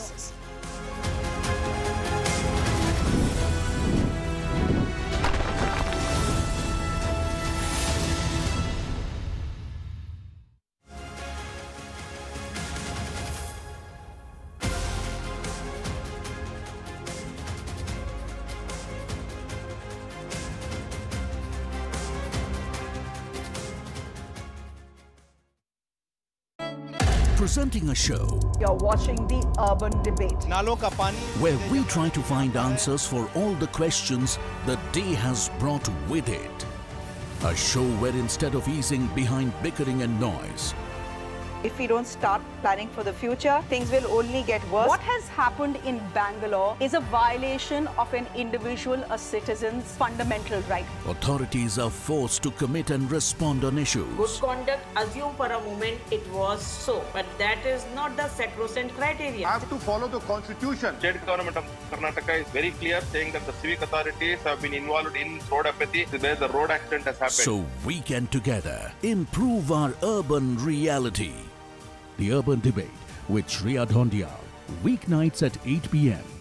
only on Mirror Now.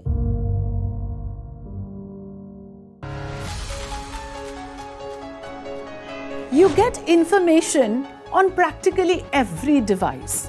What you don't get is the correct context. We often miss the wood for the trees. On Nation Tonight, we come with the promise of giving meaning to the information, taking you through the day's biggest events that define the state of the nation. With me at 9 p.m. on Nation Tonight.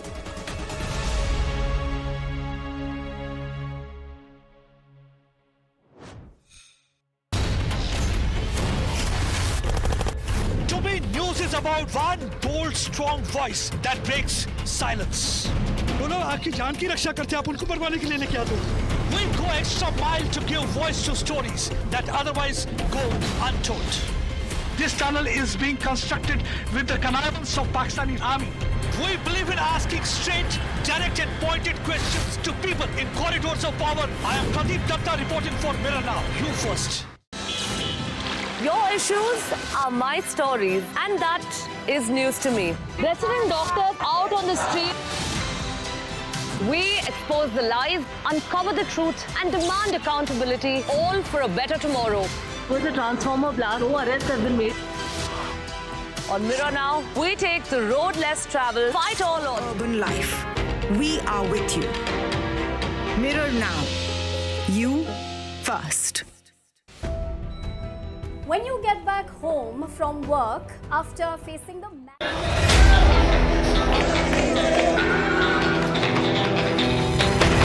from politicians' dharna to citizens' agitation, for us, every issue is of equal importance. We at Mirror Now report from the ground on the issue that interests you, that impacts you. Government doesn't have that willpower. People of Delhi are struggling not just with deteriorating air quality. And now you can clearly see it's been 3 to 4 days that the situation has been the same. Demanding accountability from those in power.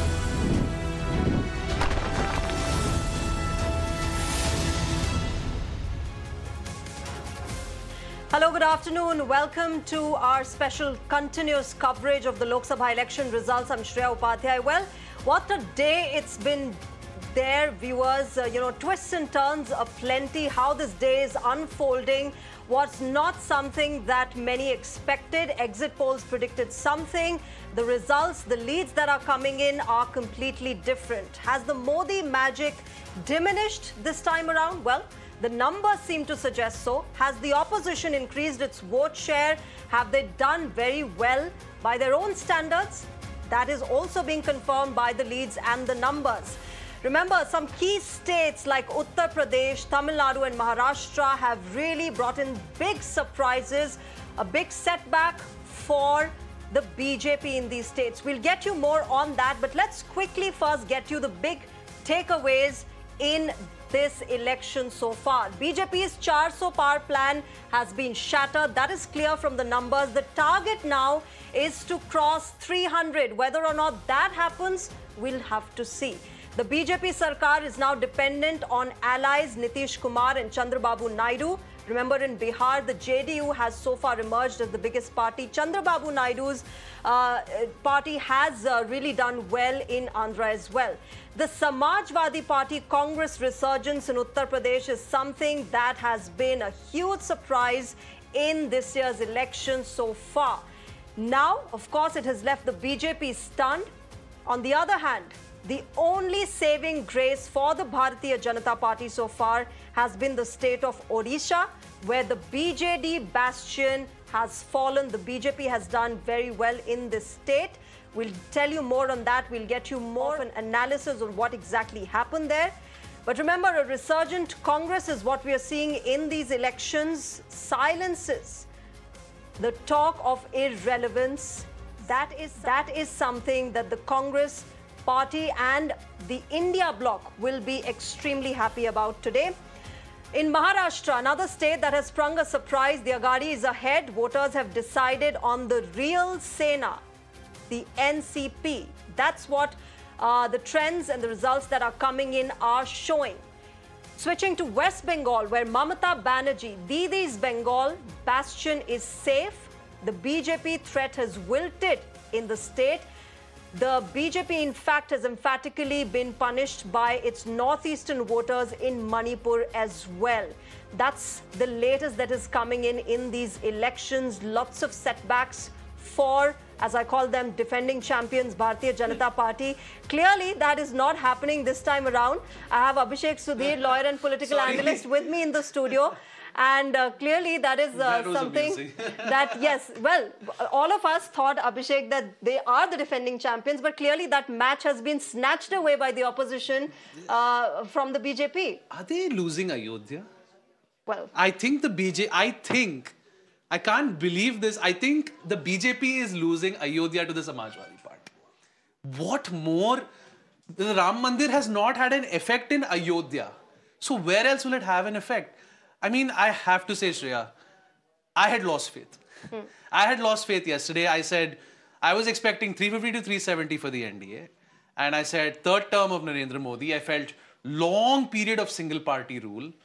But by God, I mean, I salute the Indian voter. I salute the Indian public. You've made all us analysts and pollsters and everybody look like fools. You've made all of us look like fools. I mean, this is a stunning mandate. Because never have you had a prime minister who has been so popular, who has been so all-powerful, basically. I mean, 80 media interviews, you know, hundreds and hundreds of rallies, you know, the confidence. He said, I have a plan for 25 years. He said, I plan to continue till he didn't say he plans to continue till 2047, but he said, I have a plan till 2047. And today, Narendra Modi, for the first time in his 22-year-old electoral career, Narendra Modi will have to form an alliance government. Narendra Modi will have to take orders from Chandrababu Naidu and Nitish Kumar.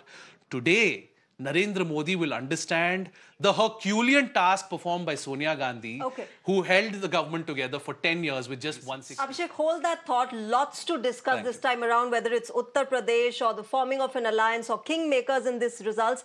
But let me quickly go across and get you this breaking news which is coming in from Jammu and Kashmir. Senior NC leader Omar Abdullah has accepted defeat from North Kashmir. Rashid Engineer, an independent candidate, is now emerging victorious, whereas in Anantnag, Mehbooba Mufti is trailing. So both Omar Abdullah as well as Mehbooba Mufti trailing on their respective seats. Let me quickly go across to my colleague Pradeep for more on this. Pradeep, things not looking good for either Omar Abdullah or Mehbooba Mufti. Get us more of what exactly is happening there. See, one thing is quite clear that people of Jammu and Kashmir, they have rejected both the dynastic parties. They have rejected both the former Chief Minister Omar Abdullah as well as Mehbooba Mufti. Mehbooba Mufti was contesting election from Anantnag constituency while Omar Abdullah was contesting from Baramulla constituency. In Anantnag constituency, we saw it was Mia Altaf of National Conference with won, while from the Baramulla constituency, it is Engineer Rashid, a Jain leader who has won the election. And that clearly indicates, because these two leaders have been quite vocal against abrogation of Article 370. That means people of Jammu and Kashmir have no problem with the abrogation of Article 370, but they have seen a kind of a change. Here at Hamirpur, I am right now in the BJP office, and you can see how the women are celebrating. They are celebrating victory of Anurag Thakur for the 5th consecutive time he has won election. They are dancing, they are singing, because it's a very big moment for them. कितना बड़ा दिन है आपके लिए ये? बहुत ज़्यादा खुशी है। अनुराग जी 5वीं बार जो है सांसद बने हैं, अब उनको बहुत बड़ा पद मिलने वाला है। आदरणीय मोदी जी देश के प्रधानमंत्री बनेंगे और हमें बहुत ही खुशी है। रिकॉर्ड तोड़ मतों से जीते हैं हमारे अनुराग जी। 5वीं बार अनुराग जी एक इतिहास बनाया, तो आप कैसे देखते हैं? हम ये देखते हैं कि अनुराग जी ने जितना भी विकास यहाँ पे कराया है, उसके आगे तो उनकी बम्पर जीत होनी ही थी। आप क्या बोलना चाहेंगे आज? हम तो आज निशब्द हैं। हम कुछ गा के सुनाएंगे आज के मौके पे? बिल्कुल सुनाइए।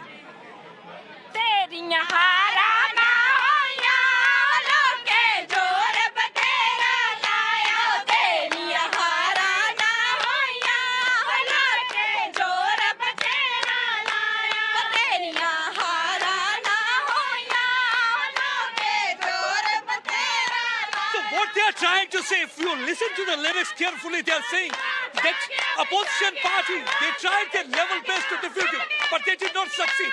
Because once again, your development model has really worked, because the kind of development you have brought in the region has won the people to get you victorious. It's the 5th time that they have won. But so far as Jammu and Kashmir is concerned, once again, people of Jammu and Kashmir captures to democracy.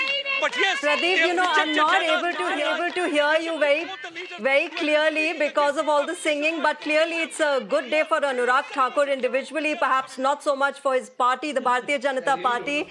But we're showing our viewers both hill states, Himachal Pradesh, where Anurag Thakur has won. The sitting MP has won from Hamirpur. While on the other hand, in Jammu and Kashmir, Omar Abdullah and Mehbooba Mufti both trailing from their respective seats. That means it's a big jolt for the India bloc. My colleague Sahil is joining with more on this. Sahil, both Omar Abdullah as well as Mehbooba Mufti trailing on their respective seats. A clear message by the voters. Well, in fact, a big setback for Abdullahs and Muftis in Jammu and Kashmir, particularly in Kashmir Valley. Mehbooba Mufti and Omar Abdullah have now, in fact, posted on X and accepted defeat much before the official announcement. Engineer Rashid, who is currently in Tihar jail, is leading by 128,000 votes from Baramulla constituency, where he was contesting against Omar Abdullah. And Sajjad Ghani Lone of Jammu and Kashmir People's Conference was also contesting from this particular Baramulla constituency. Mehbooba Mufti, former J&K Chief Minister and PDP Chief, was contesting from Anantnag Rajouri Parliamentary constituency, but there, in fact, her opponent, Mia Altaf of National Conference, is leading by around 222,000 votes with a huge margin. And since in fact, from round first, Mia Altaf of National Conference continued to consolidate his lead. Both Omar Abdullah and Mehbooba Mufti, former Chief Ministers of Jammu and Kashmir, have accepted defeat. They have posted on X and, in fact, saying, Mehbooba Mufti particularly saying that she will continue to stand for her views and for ideology, thanking her party workers, congratulating her opponent, Omar Abdullah, saying that this victory, in fact, is not going to hasten the release of jailed leader Engineer Rashid from prison, or the people of Baramulla will not get the representation they deserve. But at the same time, he has accepted these results because the leads at the moment are very clear in favor of those two leaders, one Engineer Rashid in Baramulla and other in fact Mia Altaf of National Conference. But yes, the voters who came out in large numbers in fact this month and voted, because for the first time Kashmir Valley, that high particularly voter Jammu and turnout, Kashmir, Sahil, clearly sending out a message to the political leadership in Jammu and Kashmir. Sahil, I'll come back to you. Thanks very much for joining us at the moment and getting us the latest from there. But let me also go across. I'm joined by Mr. Pradeep Mahar, spokesperson for the BJP. But before I go to him, let me go across to my colleague Nikhil, who's joining us right now. Nikhil, what's the latest that you have? Lots of twists and turns that are happening in these elections.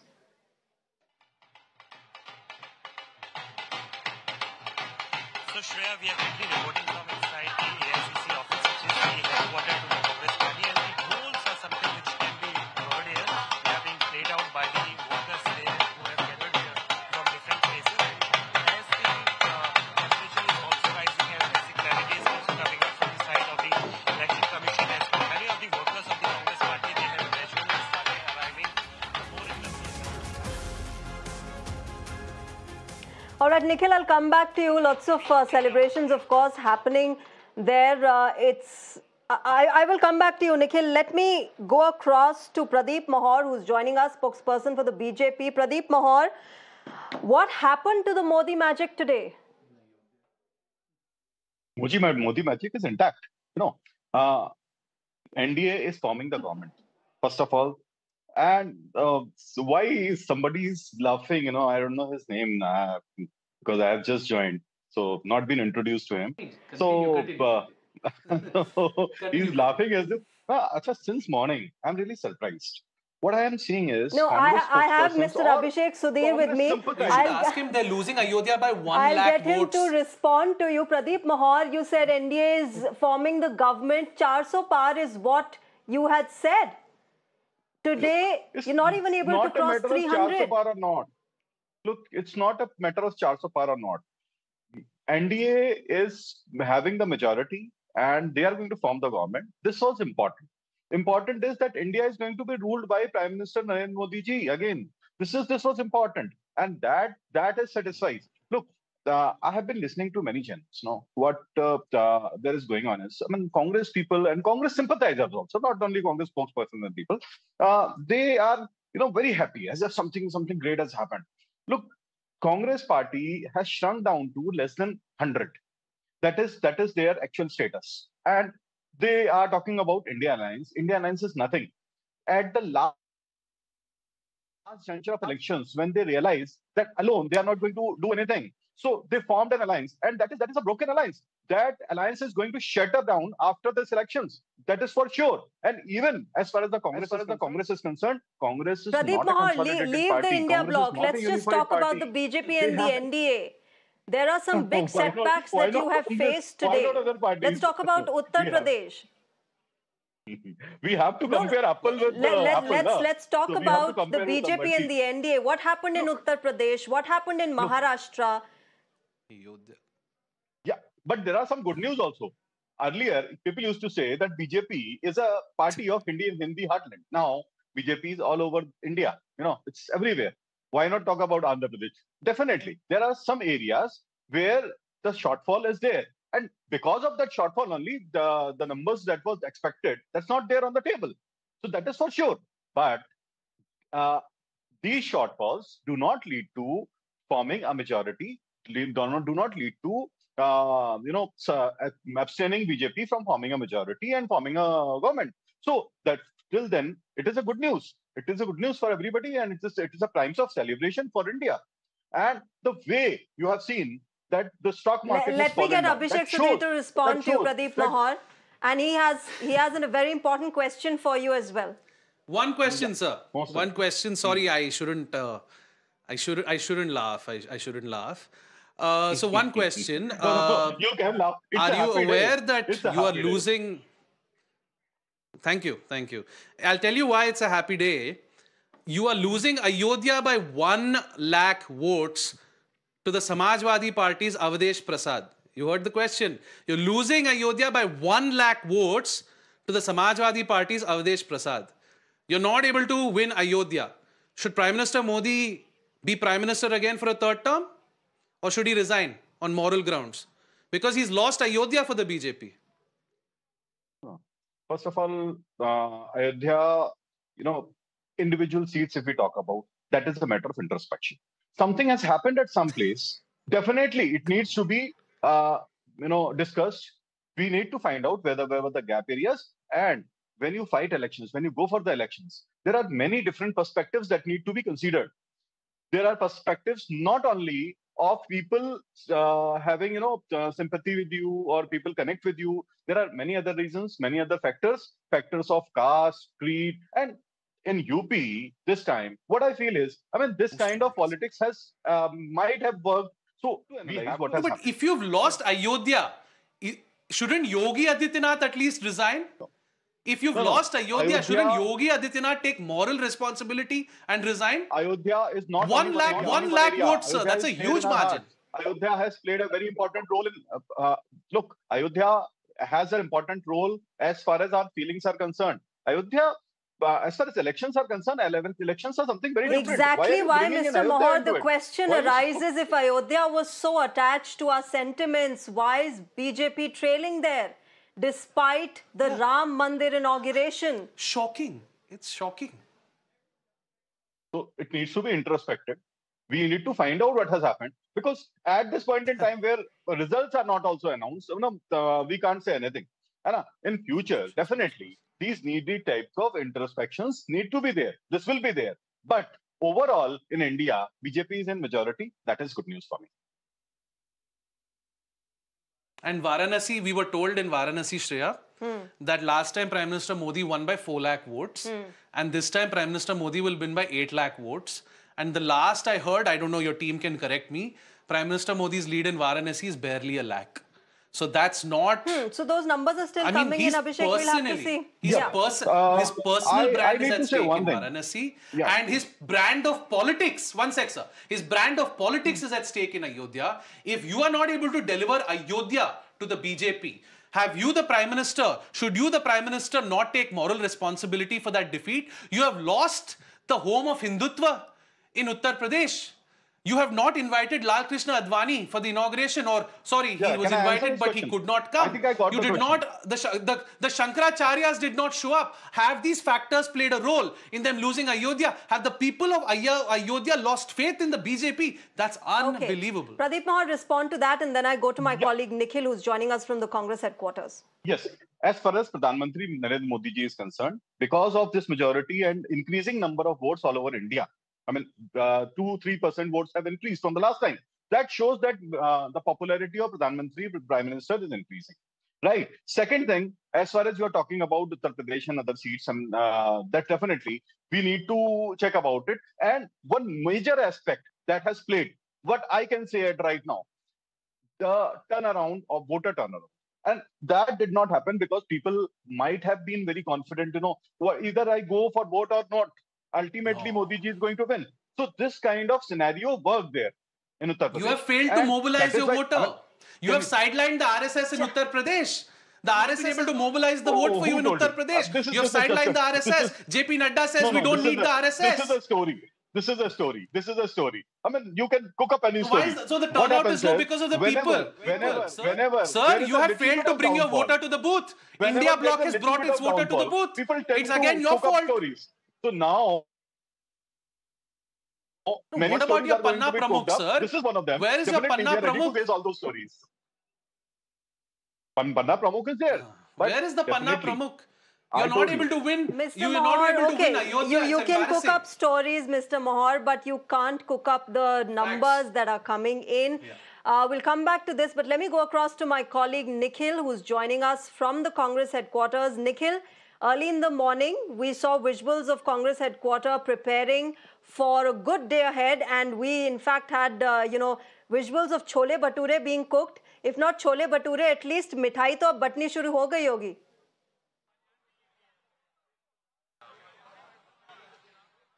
Shreya, mithai aane mein abhi thoda sa time hai because all the senior leaders of the Congress party, they are also expected to arrive here after a few hours as the picture even gets more clearer. But as of now, we are going to show you the visuals in the very first place. This is the entrance gate of the Congress party. Gradually, all the workers of the Congress party, they are coming here from different places. And this is the place only where Rahul Gandhi would also be arriving, and he is expected to arrive by late evening.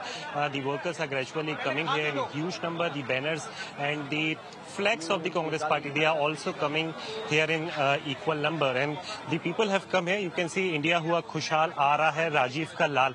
एक बार बताइए, आप लोग workers हैं Congress party के, बड़े time बाद खुशी का मौका मिला होगा. जाहिर तौर पर न्याय जीती है, उम्मीद जीती है, उन बहनों के आंसू जीते हैं जिन्हें नंगा घुमाया गया, उन किसानों की आत्मा जीती है जिनके प्राण ले लिए गए, उन युवाओं को उम्मीद जीती है जिनकी छाती में अग्निवीर का तीर डाल दिया. कैसा देश बना दिया था. 74 साल का बूढ़ा 80 साल के नौकरी मांग रहा था और 25 साल के बेरोजगार रिटायर हो रहे हैं. अच्छा, एक बात बताइए, खुशी लाजमी है लेकिन सरकार अभी आप बना नहीं पा रहे हैं, तो किस बात की सबसे ज्यादा खुशी हो रही है? खुशी सबसे बड़ी बात यह हुई जब ब्रेकिंग चला कि बनारस से मोदी 6000 वोट से आगे, मझधार पीछे, जब मझधार में नैया डुबोने वाला बीजेपी को मोदी ने न सत्यानाश कर दिया. इस चुनाव में बीजेपी चुनाव नहीं लड़ी. भाई साहब लिख के ले लेना, बीजेपी की गारंटी कहीं नहीं थी. गारंटी किसकी थी? मोदी की. बीजेपी का वादा नहीं था. वादा किसका था? मोदी का. बीजेपी नहीं जीत रही थी. जीत कौन रहा था? मोदी. बीजेपी का जो सत्यानाश किया मोदी ने, बीजेपी वाले इन्हें सुलटा देंगे. ठीक है, we have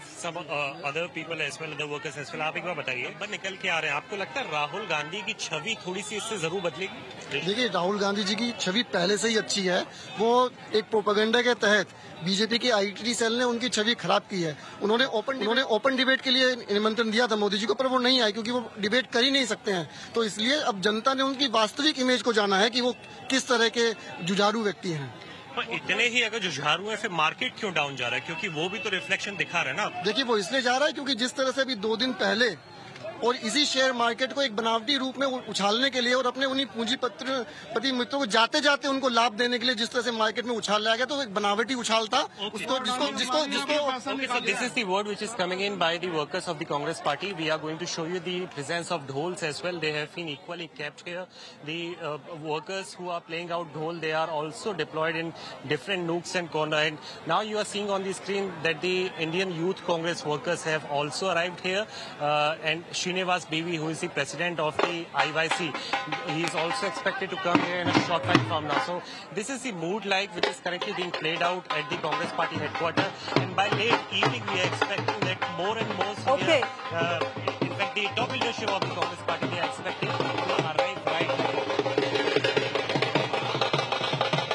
Sure, Nikhil, the dhols have again started. I'll come back to you, Nikhil. Thank you very much for joining us at the moment and getting us the latest from the Congress headquarters. In fact, Abhishek and Pradeep Mahar, one of the good news for the Congress party, and in fact a big good news that came in is from Amethi, where Smriti Irani has now been defeated almost. We've got the trends, we've got the leads. Let's see when the final numbers come in. But right now, as we speak, Priyanka Gandhi Vadra has posted on X. She's hailed Amethi's giant killer.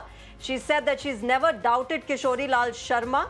And this is what she has said. Kishori भैया, मुझे कभी कोई शक नहीं था. मुझे शुरू से यकीन था कि आप जीतेंगे. आपको और अमेठी के मेरे प्यारे भाइयों और बहनों को हार्दिक बधाई. So Priyanka Gandhi Vadra really, hailing that win by KL Sharma, Kishori Lal Sharma. Abhishek, Sudhir? Yes. Nobody actually expected this. I did. I did on your program. Because when Rahul Gandhi withdrew from Amethi and Kishori Lal Sharma was given the ticket, it was said that, okay, it's the battle won now. This battle is won and this is a given. Everyone was saying Rahul Gandhi should fight from Amethi because the anti-incumbency against Smriti Irani was so strong. Smriti Irani made one massive blunder. She got the Sanjay Gandhi Hospital license cancelled in Amethi. And what happens in Uttar Pradesh, having lived in Lucknow and travelled around the surrounding areas in Awadh, right, is this one big hospital in a district services multiple districts, basically. There was a lot of anger. She was inaccessible. She came across as arrogant, basically. And let me tell you, not just congratulations to KL Sharma and of course Rahul Gandhi for winning Rai Bareli and Wayanad, Priyanka Gandhi is going to be a member of parliament very soon because the buzz is that obviously Rahul has to give up one seat and Priyanka is going to take that other seat. Now, the Congress has got its bastions of Rai Bareli and Amethi back. They're in alliance with the Samajwadi Party. Samajwadi Party is going to the assembly polls, with the Congress. It looks like now the alliance has worked in 2027. So all is good. The UP, the heartland, Congress has started to make its comeback in the Hindi heartland. That is another big story today. Yes, basically. Absolutely. And Rajasthan too, huh? Rajasthan too. Sure. Yeah. Let me also get in this quick reaction from Kishori Lal Sharma as he wins that Amethi seat. 50,000 से lead कर रहे हैं. 50,000 से lead कर रहे हैं. खत्म होने दीजिए, अभी बाकी राउंड पड़े हैं. किसे श्रेय देंगे? यहाँ की जनता और गांधी परिवार को. All right, let me go. Adib, for more on this. Adib, Smriti Irani was what many thought would be a battle that is already won in Amethi seat, but clearly the voters sending out a very, very different message. Congress's Kishori Lal Sharma winning from there. What are you picking on ground there?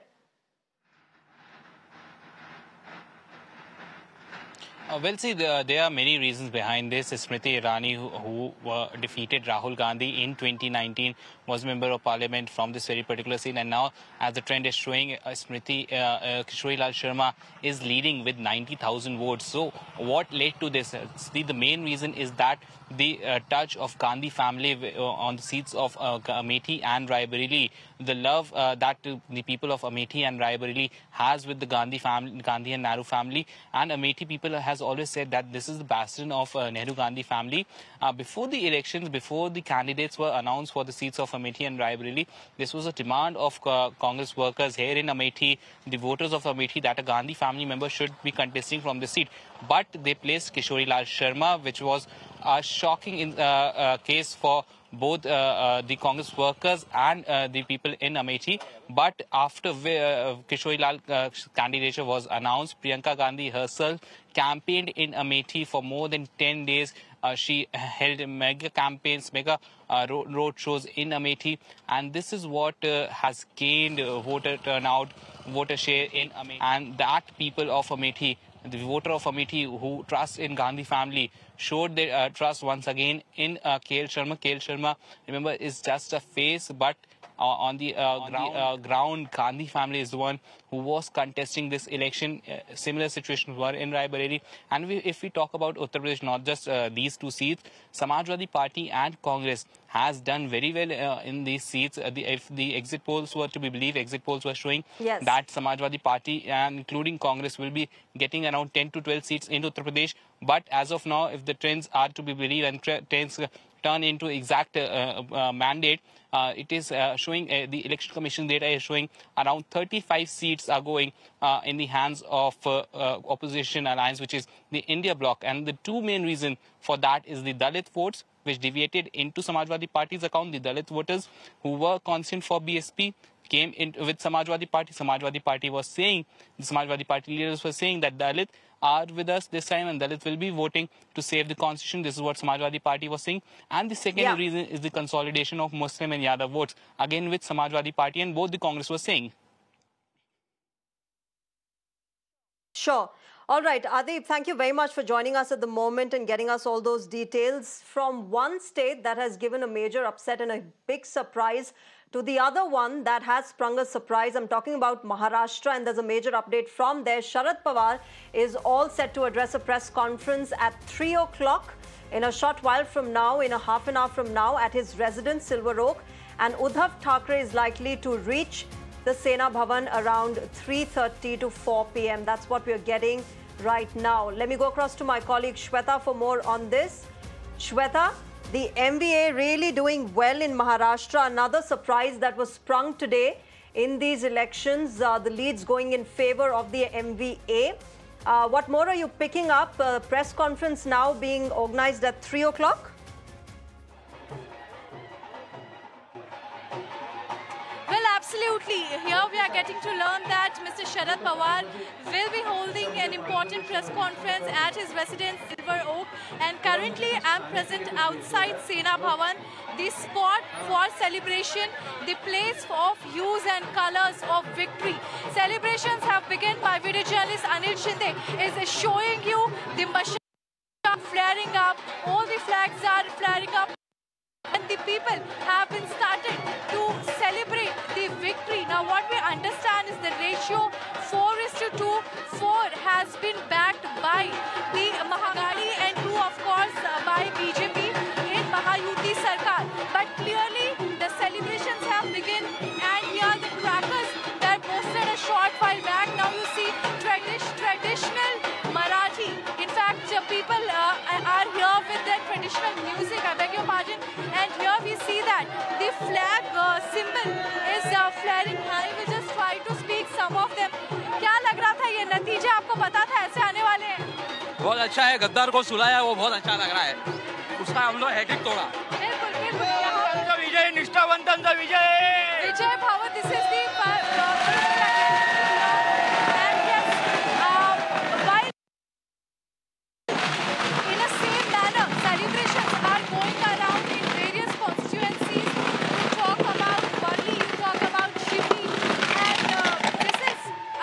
victory for Anil Desai, Arvind Sawant, and many moments of victory can be just recorded here on camera, where we see this is the iconic place.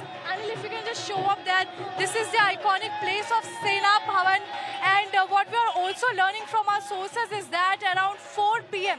Mr. Uddhav Thackeray is expected here. He is likely to come to cherish the supporters, to greet them. This is the place of Shiv Sena Bhavan, where we have seen a lot of conflicts taking place between two Shiv Sena parties, a lot of meetings. But this time, where we see in Lok Sabha election, majority of seats have been bagged by almost 4 seats have been bagged by the Mahavikas Agadi, and the celebrations we can see here while we see that other leaders, the prominent leaders will be of course coming here, but yes, across Mumbai, Mahavikas Aghadi is doing well. In fact, if we just talk broadly about Maharashtra also, we see that the figure of 19 with Mahayuti is there, and what we also see is around 30 is going to Mahavikas Aghadi. Well, let me just take you over this side. The entire area was in fact blocked by the supporters here. Till that, we can only find the dancing, cherishing moments. Shweta, it is clearly a happy day for them and calls for celebration. We'll have to see, of course, when the confirmed numbers come in. But so far, things looking very good for the opposition India bloc. Shweta, thank you very much for joining us with the latest. We'll keep coming back to you. But right now, we're slipping into a short break. On the other side of the break, we continue our election results on Mirror Now. Stay tuned.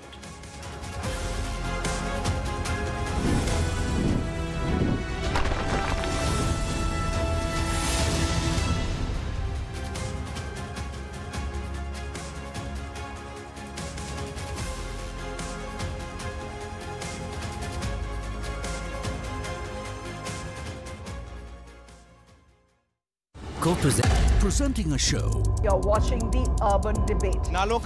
Where we try to find answers for all the questions the day has brought with it.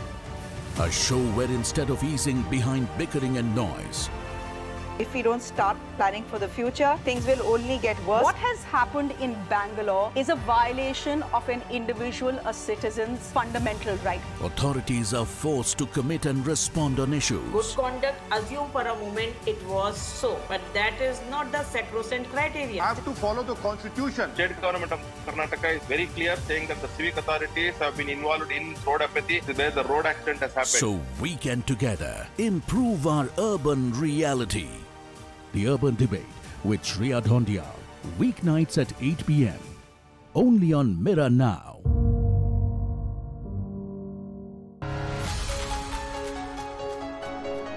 You get information on practically every device.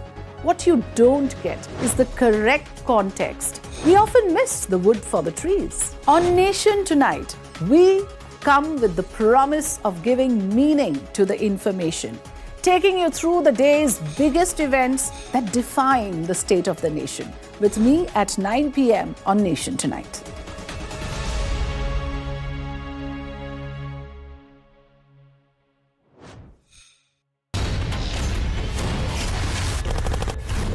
News is about one bold, strong voice that breaks silence.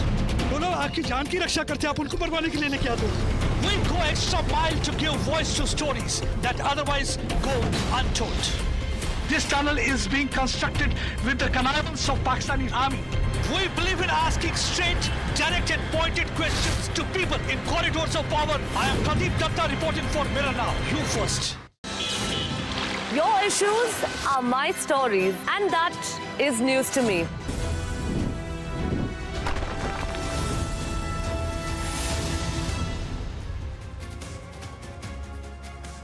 Hello, welcome. You're watching our special continuous coverage on the Lok Sabha election results. And well, it's been a volatile day at the markets as well, as twists and turns aplenty have been seen since morning with the Lok Sabha results coming in. Sensex, as we speak, has crashed over 4,000 points.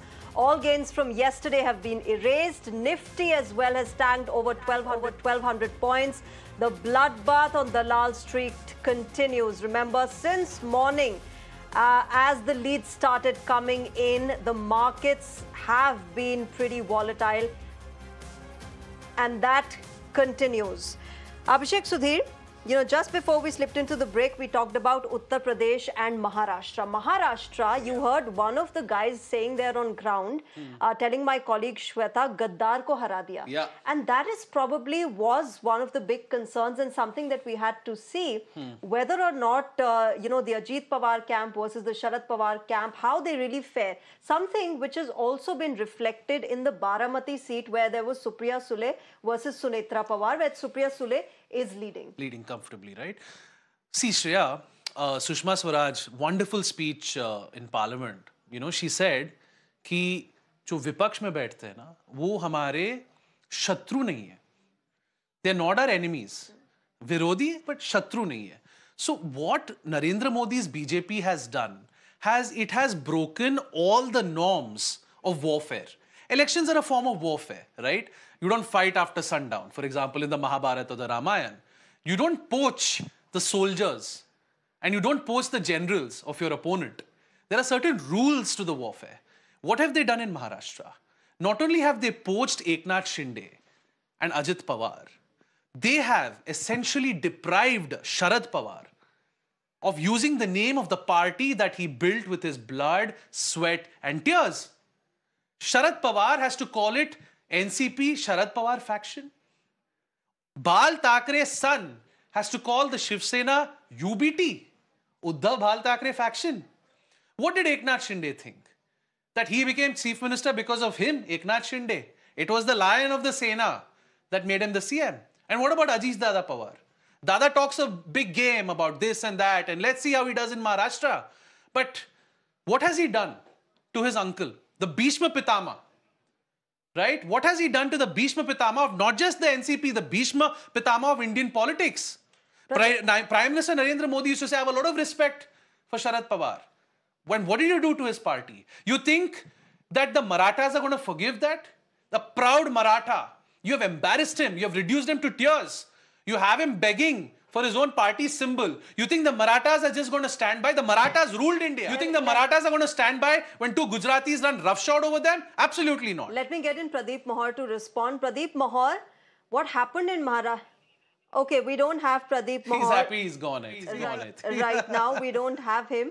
You know, Maharashtra has been an interesting story. 3 o'clock is when we're expecting that press conference by Sharad Pawar. It's emotion, Shreya, because the people see Sharad Pawar, they feel sorry for him. You have a man here who was talked about as the Prime Minister of India at one time. If the India bloc united, he was a serious contender. Forget being the Prime Minister. He could not even keep his own party, his own symbol. And the Prime Minister has used the Election Commission, right, to systematically break parties. And in Maharashtra, they are facing the consequences of it. And yesterday the talk was that the BJP will now bring Uddhav back into the fold. Why will Uddhav come into the fold? You have humiliated Uddhav. You have humiliated the Thackerays. You have humiliated Sharad Pawar. They will not come back to the fold. The Maharashtra election is the election to watch. It is the first big test of a possible third term for Prime Minister Modi. I still say possible, because all efforts are being made by the India bloc to talk to Nitish, to talk to Chandrababu, to talk to Chirag Paswan. Nobody has any loyalty to Prime Minister Modi because Prime Minister Modi is loyal to no one but himself. At this point, let me also talk about, since you mentioned Nitish Kumar and Chandrababu Naidu, Abhishek Sudhir, these two gentlemen have clearly emerged as the kingmakers in these elections. We'll have to see how this really pans out. Not just the kingmakers, the king slayers also. They can even slay the king. In fact, forget about making we have the king in place. He's already the king. Now Chandrababu and Nitish will decide if he remains king. So not makers, king slayers. And how do you see this really moving forward? Nitish, of course, has been infamous for being Palturam. Yes. How do you see that really moving ahead now? देखो, simple सी चीज है. Nitish Babu को प्रधानमंत्री बनाओ, he'll come to India. Nitish will say 14 seats, 15 seats. प्रधानमंत्री बनने के लिए 10 जने तैयार हैं इंडिया ब्लॉक में. No, see, that is definitely a concern. So I was saying this on another channel, that if I was Narendra Modi, I would wonder if I want to pull a Rajiv Gandhi of the 80s and say, yes, I'm the leader of the single largest party, but my party on its own is at around 240 or 250, whatever it is. I don't have the mandate on my own to form the party. The allies are asking for too much. Maybe I don't form the party. But the counter to that is, इतना परेशान किया है लोगों को 10 साल से, that if the BJP loses power and all the central agencies come under control of the India bloc, they will be held to pay for the BJP. They're not going to be spared, right? A very prominent leader of the India bloc once told me, Shreya, that इन लोगों ने हमको सिखाया है कि सरकार कैसे चलाना है. Now that is a slightly worrying statement. But what that means is, so this is the extent to which you can undermine institutions. This is the extent to which you can misuse the central agencies. You don't want a new government that does the same things. But you know, Abhishek Sudhir, talking of misuse of central agencies, that is also something that the Aam Aadmi Party had been saying. But look at them today. Yeah. Decimated in Delhi. Yes. Punjab, not so good. 2 to 3 seats max is what we're looking at. Clearly, that sympathy vote that Arvind Kejriwal was looking for has not worked for him. First of all, Shreya, I have been a strident defender of the Aam Aadmi Party. And in this chair, on this program with Shreya Dhondiyal, I said, sorry, Shreya, after what happened with Swati Maliwal, I can no longer in good conscience defend the party. And let me tell you, people might think the Swati Maliwal issue has not had an impact on the vote. That is debatable. I think it has had a limited impact because if you're a female voter, right, and most women in India have been subjected to some form of violence, sometimes physical violence, sexual violence, we know that that's rampant in our country. You think the Swati Maliwal issue would not resonate with them in Delhi? And even if Swati Maliwal was not an issue, Swati Maliwal for a whole week, and Arvind Kejriwal was out for 2 weeks, and a whole week, Swati Maliwal took front and center. So, whatever Arvind Kejriwal was saying, everywhere he went, the only question he was asked was Swati Maliwal. See, in Delhi, at least you can say, okay, AAP has never won a Lok Sabha seat. That's but Punjab, you asked me about... Which is what I was coming Punjab to next, is a very worrying trend because what has happened in Punjab is the Punjabi has voted for the Congress. Now, why? Because it's a friendly fight. Your enemy is common, but you still are losing a friendly fight. There's two ways to interpret this. One is that Aam Aadmi Party got its candidate selection wrong. And Aam Aadmi Party has traditionally struggled in Punjab because wahan sarkar aa gayi, but they didn't have the base, if you understand. The people gave the Jadu the vote, but they didn't have the base. So when they had to appoint an advocate general, they didn't have people to appoint. People who are loyal to AAP because people were either loyal to the Akalis or they were loyal to the Congress. Now, just to finish up, the way the Congress is going to spin this in Punjab is that this is a referendum on the Bhagwant Mann government. So the creeks in the India Alliance could appear in Punjab.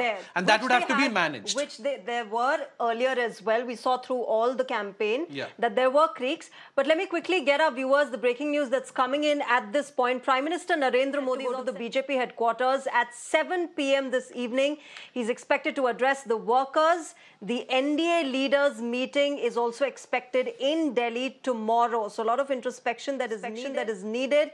Of course, you know, the NDA might eventually make the government if we have those confirmed numbers by the end of the day. But clearly BJP not having that 400 par, 300 par hi mushkil lag raha hai abhi to.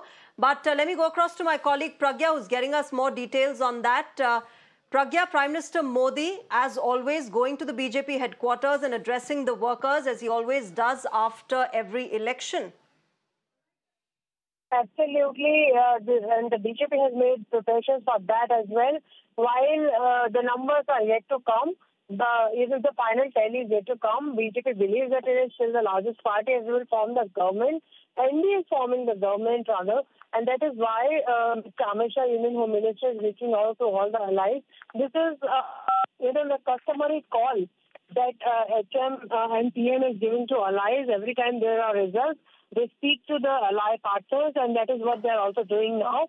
There will be soon an NDA meeting because they need to also chalk out the modalities of the oath-taking ceremony if they cross the number and everything goes in their favor. Right now, it seems like they're forming NDA, at least forming the government right now. And this is why the NDA meeting, they'll chalk out the modalities as to who will be given how many, berths and all.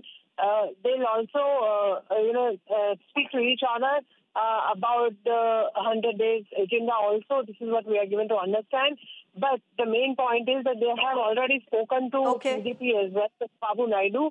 Prime Minister and Amit Shah has reached out to Chandrababu Naidu as well and congratulated him as well on the brilliant performance in Andhra Pradesh is what the sources in the TDP has told us. So overall, it looks like that the NDA meeting is set to be convened tomorrow or the after in Delhi. And the sort of NDA meeting with all right, Pragya. The cabinet will be chalked out. So clearly all eyes on that NDA leaders meeting that is expected tomorrow. All eyes also on Chandrababu Naidu as well as Nitish Kumar, the two kingmakers who have now who are yet to decide which way they will go. Of course, both sides contacting them is what we're getting to know right now. But let me go across to my colleague Ravikant, who is joining us with more on the Prime Minister addressing the Karyakartas of the BJP this evening. Ravikant, क्या कुछ details हैं? प्रधानमंत्री Modi headquarters जाएंगे आज 7 बजे और कार्यकर्ताओं को जिस तरह वो हर इलेक्शन के बाद एड्रेस करते हैं आज भी करेंगे। देखिए, अभी तक जो चुनावी तस्वीर निकलकर सामने आ रही है उसमें एनडीए एक बार फिर सरकार बनाने की स्थिति में साफ तौर पर दिखाई दे रहा है। भारतीय जनता पार्टी जो परफॉर्मेंस जो उम्मीद कर रही थी उससे थोड़ा कम जरूर है, लेकिन जानकारी यही दी गई है कि प्रधानमंत्री नरेंद्र मोदी भारतीय जनता पार्टी के कार्यकर्ताओं को संबोधित करने के लिए शाम 7 बजे बीजेपी मुख्यालय के ठीक सामने जो विस्तार कार्यालय है वो वहां पर पहुंचने वाले हैं और उसके लिए अभी पार्टी मुख्यालय में सारी तैयारियां भी की जा रही हैं। भारतीय जनता पार्टी हर चुनावी जीत के बाद प्रधानमंत्री कार्यकर्ताओं को संबोधित करने के लिए आते हैं, इस बार भी आएंगे और इन सब के बीच में बीजेपी ने अपनी सहयोगी दलों के साथ जो कवायद है वो बढ़ा दिए। लगातार भारतीय जनता पार्टी के जो बड़े नेता हैं वो एनडीए नेताओं के संपर्क में हैं और उनको जीत की बधाई भी दी जा रही है और इसके साथ ही एनडीए की बैठक जो है वो संभवतः कल हो सकती है और इसकी तैयारियां भी अंतिम रूप ले रही हैं। अभी फिलहाल बीजेपी कार्यकर्ताओं का मनोबल किसी भी तरीके से कम ना हो, इसके लिए प्रधानमंत्री शाम 7 बजे बीजेपी मुख्यालय पहुंचेंगे जहां पर वो कार्यकर्ताओं को संबोधित करेंगे। जी रविकांत, धन्यवाद हमारे साथ जुड़ने के लिए। My colleague Ravikant getting us more details of the fact that Prime Minister Narendra Modi will be at the BJP headquarters where he will be addressing the Karyakartas of the party at 7 p.m. is what we're getting to know right now. I have Pradeep Mahar back with us on the show. Pradeep Mahar, let's talk about Maharashtra. What happened there? MVA getting leads. People not very happy with the way the government was formed. The mandate was given to somebody. The government was formed by somebody else. And the way the patriarch of NCP, Sharad Pawar, was left all alone. Look, these are the national elections. So definitely we have to look at each and every state and every place independently. But overall, if we look at overall the performance of BJP is like we are in a victory position. As far as Maharashtra is concerned, definitely whatever changes that happen, because what you do in politics, you take some steps, you move forward and, take some decisions. Some decisions will be positive. Some decisions are going to be against you. That doesn't mean that, we can, benchmark that this decision And so what do you think went bad. against you in Maharashtra, Pradeep Mahar? What are the bad decisions that the BJP, the NDA took in Maharashtra? It's not a matter of good or bad decision. It's a matter of a decision that You bounced just back said- or that came back. I mean, there are possibilities. As far as elections or politics is concerned, politics and elections are have a possibilities. There can be a number of possibilities. Nobody can guess in advance that what is going to happen in the future. Corporate speak. No answer in that Abhishek question. Sudhi, please respond. Look, at the end of the day, please respect Sharad Pawar. Please respect. There's no point that, giving him a Padma Vibhushan, later, like you did with Mulayam Singh Yadav. Please respect them while they're living and breathing. Sharad Pawar has built a party. He has built a party from scratch. He left the Congress, started the NCP. And do you know, Shreya, Ajit Pawar's NCP, I use air quotes, has won three seats in Arunachal Pradesh yesterday. You think Ajit Dada did the work to win the seats in Arunachal? No, it was Sharad Pawar. It was Sharad Pawar who way back brought Conrad Sangma into the NCP. That opened up the Northeast for the NCP. Sharad Pawar turned the NCP into a national party. Now what's going to happen? Now where is the BJP going to go? Oh, you'll dump Eknath Shinde now, is it? And you'll say Uddhav aa jao. You think Uddhav will just come? You're going to dump Ajit Dada now, is it? What is now going to happen, let me tell you, is you will see Dada return. If anyone's returning, it's not Sharad Pawar to Ajit Pawar, it's Ajit Pawar to Sharad. If anyone's returning. And that return can happen. But Eknath Shinde is finished. I mean, I don't know what is going to happen in Maharashtra now. I really don't see how Eknath Shinde can even survive as Chief Minister till November. The BJP can forget winning Maharashtra. Whether they form the government in New Delhi or not, I don't know. But the election in Maharashtra and two formidable elections coming up later this year, Maharashtra and Haryana. Yeah. And Haryana is a done deal. Bhupinder Singh Hooda is returning. So the heartland is under threat because Congress has Himachal. They'll have a government in Haryana. In Rajasthan, they've lost seats. In UP, it's a SP Congress combine. The heartland, the Congress's heart is back in the heartland now. The Congress's heart in the heartland is well and truly beating. And you ran down Rahul Gandhi, you denigrated Rahul Gandhi, you said he's running from Amethi, and you couldn't even beat Rahul Gandhi's proxy in Amethi. You couldn't beat Rahul Gandhi's man-manager in Amethi. Okay. And Smriti Irani, end of career? I guess. I don't know. Well, we'll have what to does see Smriti that. do from here? We'll have to see how it pans out for Smriti Irani. But let me get this breaking news coming in right now. It's the BJP's unique retort to Somnath Bharti. Posters are showing a bald Somnath Bharti. BJP workers have offered razors to the Aam Aadmi Party Neta. Remember, Somnath Bharti had vowed to shave his head if the Prime Minister wins this election. So the BJP clearly giving that creative retort. There you can see in the visuals on your screen to Somnath Bharti of the Aam Aadmi Party. Let me also get in some quick reactions that came in.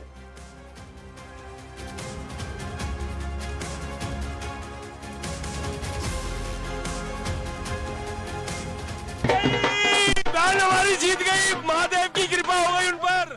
बहन बासुरी स्वराज जीत गई और हमारी सरकार भी बनेगी NDA की। भारतीय जनता पार्टी जिंदाबाद। मुंह तोड़ जवाब दिया हमने सोमनाथ भारती को। उनको तैयारी कर लेनी चाहिए सिर मुंडवाने की। सोमनाथ भारती ने कहा था वो अपने बाल मुंडवा लेंगे अगर प्राइम मिनिस्टर फिर से आए तो क्या कहेंगे? हम उस तरह लेके तैयार है, प्राइम मिनिस्टर आ गए हैं। All right, we've reached the conclusion of the special broadcast, but let me quickly get in the last comments from both my guests, Pradeep Mahar as well as Abhishek Sudhir. Pradeep Mahar, you want to go first? How do you see this really panning out? Some big upsets and a lot of introspection for the BJP? Look, first of all, the co-panelists, as he said that upcoming elections, the BJP is not going to perform. This is just we can understand from these elections what is going to happen in the future. So many times what we have seen is, and as far as BJP is concerned, BJP knows how to come up with the errors, whatever mistakes they have done. So they have to rectify. So this is what is going to happen, and Maharashtra in future it is going to be big in favor of Bharatiya Janata Party. As far as these elections are concerned, definitely it's a victory for BJP, and we need to celebrate that. The expectation of numbers were very high. Definitely, we were talking about 400 plus and whatever, but that expectation has not been fulfilled. This is definitely something that we need to think about. Everybody has to introspect and analyze what has happened, and so that BJP can move further with the winning streak in future. Well, I'm glad, Mr. Mahar, there is some, humility and acceptance of the fact that there needs to be introspection. Abhishek Sudhir, quick last comments. Look, I think I would make a larger point. Over the last 10 years, I believe that freedom of speech has suffered in this country. If you spoke out against the Prime Minister, you were sent a notice. We saw what happened to the BBC. The BBC ran a documentary about Prime Minister Modi. Their offices in Delhi were raided. Multiple media houses have been raided. And more than the media being raided, more than businessmen and politicians being raided, Shreya, in law, we have something known as a chilling effect. And when the government suppresses the free speech of powerful individuals, the sort of effect it has is known as a chilling effect.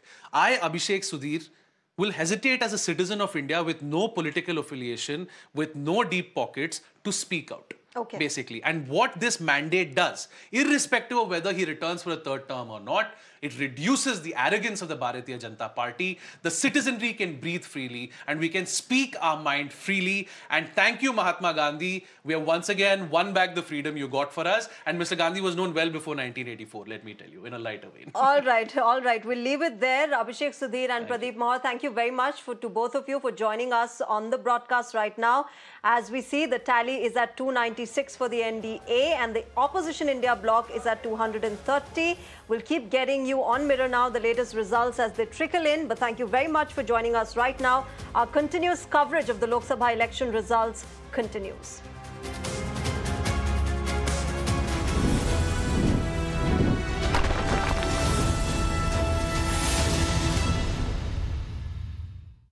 पहले Presenting a show You're watching the Urban Debate. नालों का पानी where we try to find answers for all the questions the day has brought with it.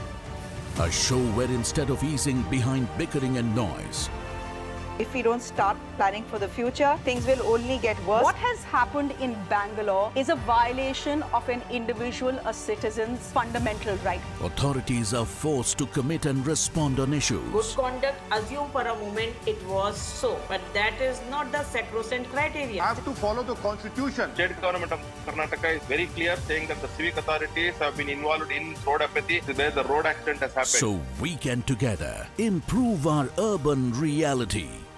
The Urban Debate with Shreya Dhondia, weeknights at 8 p.m. only on Mirror Now.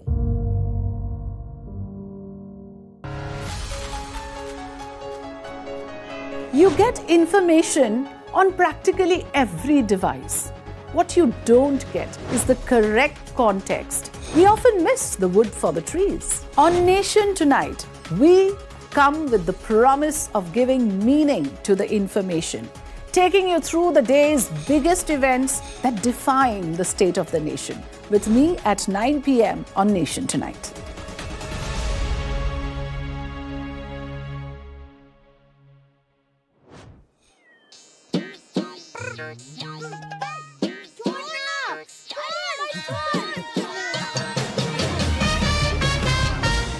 Today is the day that counts. Today is the only day that We'll go extra mile to give voice to stories that otherwise go untold. This tunnel is being constructed with the connivance of Pakistani army. We believe in asking straight, direct and pointed questions to people in corridors of power. I am Pradeep Datta reporting for Mirror Now. You first. Your issues are my stories, and that is news to me. Resident doctors out on the street. We expose the lies, uncover the truth, and demand accountability, all for a better tomorrow. With a transformer blast, no arrests have been made. On Mirror Now, we take the road less traveled, fight all odds, risk everything, only to highlight your plight. I am Neha Hebale, reporting for Mirror Now. You first.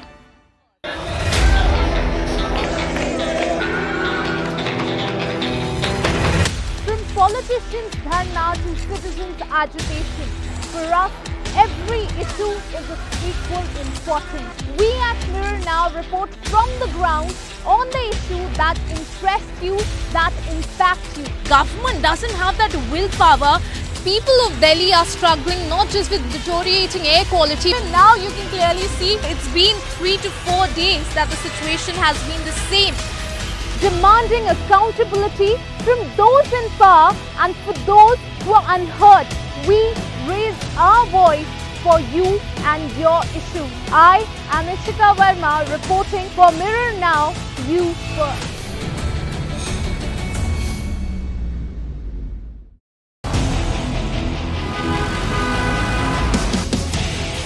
Reporting that reflects reality. The road conditions in this area are like very worse. Nobody can go inside this temple. 150 plus houses have already been demolished by both the departments. The victim's house that is behind me, even if it makes those in the corridors of power uncomfortable, that is journalism to me. What are the problems you're figuring out, you're identifying from this constituency? Nobody even came here to visit this spot. You see, there is no street light at all. Sewage water is being let directly.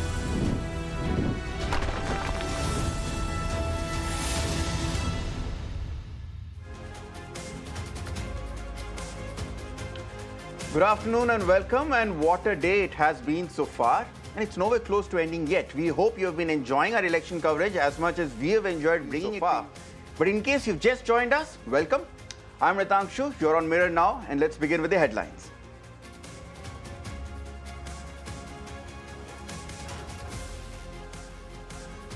Forget 400 par, NDA falls short of 300. The BJP fails to reach the majority mark on its own and is now dependent on its allies. The India bloc's experiment kicks off to a rollicking start. Over 230 seats are certain. All exit poll predictions are emphatically crushed. It's a major upset for the BJP in its key bastion of Uttar Pradesh. The Samajwadi Party's cycle is in cruise control mode. the Congress makes a comeback in the Hindi heartland. Shehzadas Akhilesh Yadav and Rahul Gandhi shine. After making big gains, all eyes are now on kingmakers Chandrababu Naidu of the TDP and JDU's Nitish Kumar. Will they stick with the BJP, a party they have a history of dumping over Narendra Modi? The BJP decimates Naveen Patnaik's 24-year-old rule in Odisha, with the state emerging as a ray of hope for the Saffron Party amidst the overall disappointment in the Lok Sabha. The BJP is also the single largest party in the assembly elections and is all set to form a government in the state. With battle lines drawn, the voters decide who the real Shiv Sena and NCP are in Maharashtra. It's the Mahavikas Aghadi that leads on 27 out of the 48 seats in the state. The Mahayuti experiment fails to yield dividends. There's no BJP wave in Mamta's Bengal after all. The saffron camp trails and the Trinamool Congress leads in 30 out of the 42 seats. Apparently, Sandesh Khali has not become Mamta's Nandigram. And the contest in Manipur heats up as the Congress takes a significant lead in both seats in the strife-torn state. NDA trails. Has the BJP been punished for its mishandling of the 13-month-old conflict along ethnic lines? Ripple effects are felt across the entire Northeast. Khalistani sentiment gets an electoral mandate. Separatist Amritpal Singh, who's in jail over the National Security Act, is leading by over 1.5 lakh votes in Punjab's Khadur Sahib. After a bloodbath for the NDA, it's a bloodbath on Dalal Street. Sensex Nifty see the worst session in 4 years. All the optimism after exit polls fizzles out.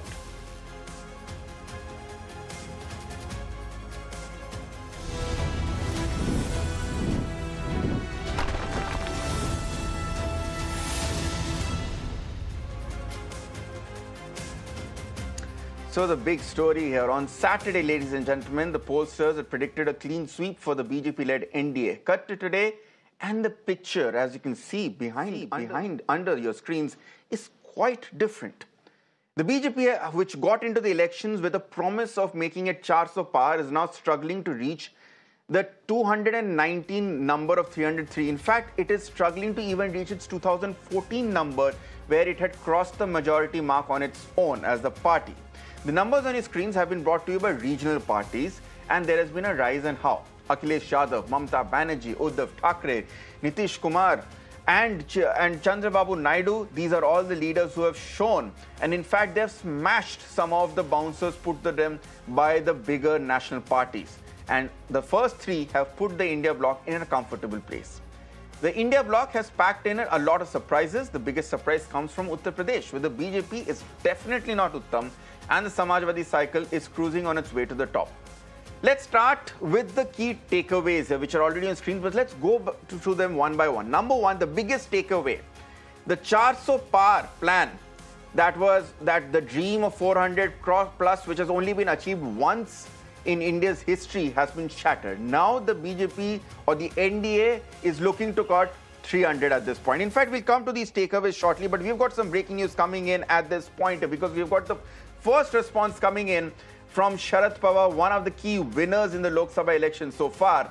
And in Maharashtra, after battle lines were redrawn, voters seem to have decided who the real Shiv Sena and NCP are. Sharad Pawar has welcomed the mandate. He has said that Maharashtra has voted for change. Remember, the Mahavikas Aghadi, which is of the Congress, the Sharad Pawar faction of the NCP, and the Uddhav Thackeray faction of the Shiv Sena are currently leading in 27 out of the 48 seats. Both Shiv Sena, UBT and NCP Sharad Pawar, which are part of the Mahavikas Aghadi, are comfortably ahead of their counterparts, the Shiv Sena and the NCP, which was split and had joined the BJP-led Mahayuti. The BJP also appears to have been dragged down by Ajit Pawar's NCP faction, because it's leading in just one seat in a key constituency, Baramati, which was once a Pawar bastion and saw a family feud this time. Supriya Sule of the NCP Sharad Pawar faction is leading over Sunetra Pawar of the NCP Ajit Pawar faction. An indication and a reflection of what is happening in the state. Now, the big news that we have just told you is that Sharad Pawar has come up with his first statement, and my colleague Abhishek is joining us with more details. Abhishek, of course, Sharad Pawar for Sharad Pawar, this is quite a personal victory here, because he had his party name taken away, he had his party symbol taken away from him by his son-in-law, but he has now, by his nephew, I beg your pardon, but he has emphatically ensured and delivered a statement that the voters still look at Sharad Pawar as the real NCP leader in state.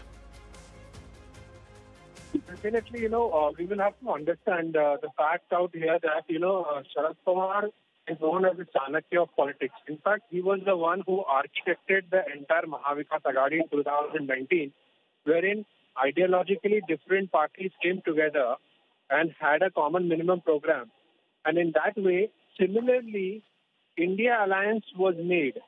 And Sharad Pawar played an important role in India Alliance also. And now he has issued a statement and currently is also holding a press conference. He first congratulated the people of Maharashtra for voting for Mahavikas Aghadi. In fact, the second point that you mentioned, definitely, both Sharad Pawar as well as Uddhav Thackeray were riding on a high sympathy wave, because how their party was broken, in short, there were allegations on the BJP for the same, and then in the role of Election Commission, role of Supreme Court, everything was seen by the people and they were just fighting. In fact, Abhishek, what I'll do is, I'll request you to stay on with us, Abhishek, because as you pointed out for viewers, Sharad Pawar is speaking live, and Abhishek, if possible, I'd request you to translate it for our viewers because he's speaking in Marathi. Let's listen in to Sharad Pawar. तो योग्यच निर्णय घेतो आणि घेईन याची खात्री आम्हाला मिळते आणि मला वाटतं आता किती टक्के 18वी राऊंड चालू आहे ना आता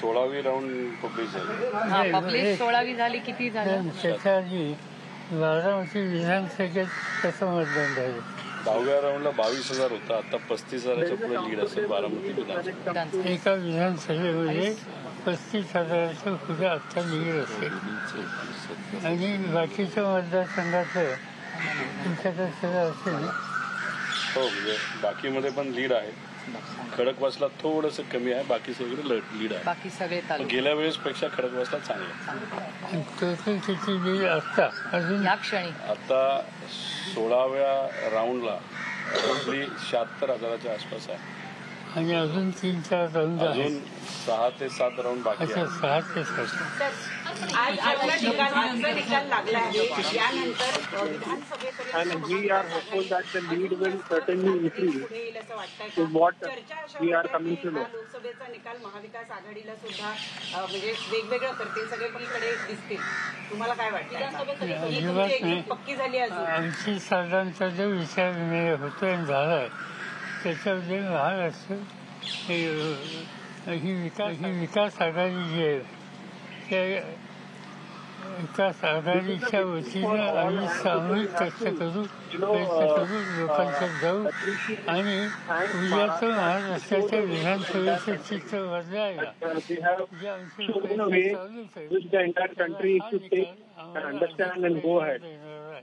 आणि म्हणून हे काम आम्ही चालू ठेवू. The alliance partners of the BJP to break away and come on the India alliance side. Do you expect the alliance partners of the BJP from the NDA to break away and come on the India alliance side? Do you expect that? No, neither we have discussed, neither we have thought. Pawar साहब किस तरीके से चुनावी परिणाम को would you allow or would you expect that the NDA partners break apart and join India Alliance to form a government? So he replied, making a point that as of now there has no discussion taken place with the NDA partners and I cannot comment at this given point of time. But in short, he even didn't deny that. और मेहनत करने की आवश्यकता है या हम सोचते थे और इसमें कोई ना कोई सुधार हो गया ये बात सच है फिर भी मध्य प्रदेश और कुछ एरिया में और ज़्यादा काम करने की आवश्यकता है मगर उत्तर प्रदेश के जनता ने जो इसमें डिसीजन दे दिया एक नई डायरेक्शन सब लोगों को उन्होंने दिए हम वहाँ के नेता लोग वहाँ के कार्यकर्ता लोग और उत्तर प्रदेश की जनता जो इन सभी का हम आभारी है कि इस तरह का डिसीजन उन्होंने दे दिया। राम को लेकर जिस तरीके से राम मंदिर को लेकर जिस तरीके से बीजेपी ने मंचों से ये कहा कि जो भगवान राम को लाए हैं जनता उनको लाएगी, ये जो परिप्रेक्ष्य बनाया गया था कि राम मंदिर के बाद जनता उन्हें चुनकर देगी, बाद में प्रधानमंत्री का हिंदू मुस्लिम करना, ये सीधी बात है। मंदिर के इश्यू रेज करने की कोई आवश्यकता नहीं थी। जिनको आम जनता के बारे में कॉन्फिडेंस नहीं, ऐसे लोग उस लाइन पर जाते थे। उन्होंने कोशिश की और जनता ने इसका स्वीकार नहीं किया। यहाँ तक इस कैंपेन में हमने लोगों ने देखा कि महिलाओं को इस तरह की तकलीफ हो जाएगी, ये लोग हुकूमत में आएंगे। किसानों की या रूरल एरिया की मीटिंग हो तो वहाँ बताया गया कि ये लोग हुकूमत में आएंगे तो आपके खेती में So that is of course Sharad Pawar, the NCP Sharad Pawar faction supremo, and when he would say the voters of Maharashtra have chosen him as the real leader of the NCP, addressing a press conference, the first one today after the results have more or less come out at this point. And we'll focus on Maharashtra at this point, but as we were telling you at the beginning of this show, here are some of the key takeaways to really set up the picture before we go by the state by state here. The first takeaway, as we told you, is that the BJP's 400 power plan has been shattered. The target now is 300, and that's the figure which they've been trying very hard to cross for the past 2 hours, but they have not been. It's been settling around a 290 to 296 mark. Now, the BJP Sarkar critically is not dependent on its allies Nitish Kumar and Chandrababu Naidu. For the first time since Narendra Modi came to power, his party is not in a simple majority at the centre. So as a result, he has to depend on two allies, Nitish Kumar and Chandrababu Naidu, who have a history of leaving the BJP over Narendra Modi. That's important. The third key takeaway is the resurgence in Uttar Pradesh from the Samajwadi Party and the Congress Party. And that has left the BJP stunned because that is the most unexpected result of this election. The saving grace for the BJP has been Odisha. And how? Because the BJD bastion, a bastion of Naveen Patnaik that stood for 24 years, has crumbled. And as a result, the BJP has got 19 seats from Odisha alone. Remove 19 from the figure of 294 and you realize how much trouble the BJP or the NDA would have been if Odisha had not come to the rescue. Now, of course, the Congress party, for long the butt of jokes for the BJP in some sections of media, is resurgent. And talks of the Congress party becoming irrelevant are far, far premature. It has doubled its tally. The Aghadi, as we told you in Maharashtra, is ahead. And as a result, it can be seen as the first clear decision from the voters as to who they see as the real Shiv Sena and who they see as the real NCP. Mamata Banerjee's Bengal bastion is safe. For all the talk of the BJP eclipsing Mamata and having its Nandigram moment, that has not happened. The lotus has wilted in the state of West Bengal. And finally, in Manipur, and some would say in adjoining areas of the Northeast, the BJP has been emphatically punished for its failure to act on the ethnic violence here. Now, I am being joined at this point by Abhishek Sudhir, political analyst, and I am also being joined by Anuja Kapoor, BJP spokesperson. Thank you both for being with me. Anuja, I'll come to you first. Thank you for coming and representing the party. I must give credit to the BJP for always turning up and taking media commitments seriously, irrespective of the verdict and not coming up with any reasons. Anuja Kapoor, at the main core level, isn't the party disappointed? I'm sure this was not the score you were looking at till this morning.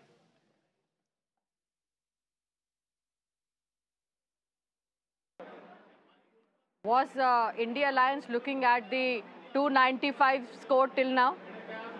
So nothing has been switched off right now. The election voting is still been going on. But we are coming back, no? What is important is that we are coming back in the third consecutive year. And under Modi ji's the clear leadership. So what is important is where is Modi ji? Modi ji is with NDA. And Bharat is standing strong. Ek Bharat, Sashakt Bharat, Viksit Bharat is with Modi ji. So Modi ka parivar is there with them. So what we are looking into is that how come now the EVM is so safe for them? The question which every BJP is asking, the all Karyakarta is asking to them, how come now you are standing where you stand at 232, EVM is okay. And now where we stand at 294, EVM. We could have also asked in West Bengal. We could have also asked in many places where West Bengal, Mamata Banerjee Anujaji, I will concede that is a fair point. But Anujaji, that's a fair point. But again, today at least, the answer to a question should not be another question. I'll come back to you, Anujaji. We have got some more news coming in from your party. The trends have put the BJP in a huddle because we understand that Amit Shah has reached the residence of BJP President JP Nadda and a crucial meeting is being held here. We'll update our viewers and to what we understand is happening at that meeting. But before I go across to Abhishek, Anuja, to answer one statement you made that nothing has changed and Modi ji is back in power for the third time, I'll tell you one big difference. He is not in power by himself. He is dependent now on Nitish Kumar and Chandrababu Naidu. These are two leaders who have once, and not once, twice left the BJP and have left the BJP over Narendra Modi. Surely the party cannot be so comfortable anymore.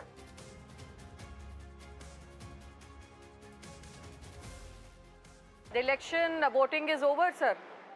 I'm just asking you. The election voting is over. Yes, are you saying that all the voting has been counted? The votes has been counted? No. So the thing what we are looking into, so let's wait for the votes. Abhishek Sudhir, what is your response to that? Bharat needs Modi. So, yes.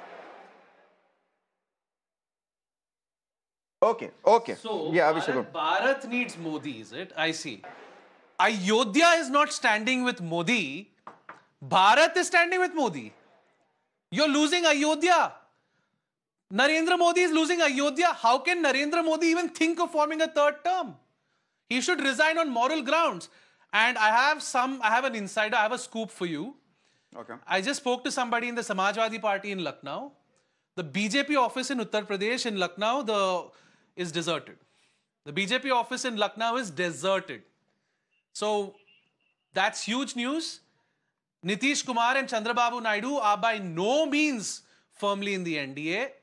Discussions are ongoing with the India bloc. Let me just put in a caveat, Abhishek. That's not what our sources have told us. They are calling a meeting. Okay. Now, first of all, Amit Shah is going into a huddle with JP Nadda. You are calling an NDA meeting. Hey, Chandrababu and Nitish could very well turn up at that meeting. But please ask the BJP spokesperson, are you ready to make Nitish Kumar Deputy Prime Minister, Finance Minister? Will Chandrababu Naidu become Home Minister? Of course, he's going to be CM of Andhra Pradesh, but his nominee... And Nitish Kumar is Chief Minister of What Bihar. are you making? Would you think Nitish Kumar... No, tell me something. Tell me something. Nitish Kumar will be happy being Bihar Chief Minister. Okay. We'll make him Prime Minister.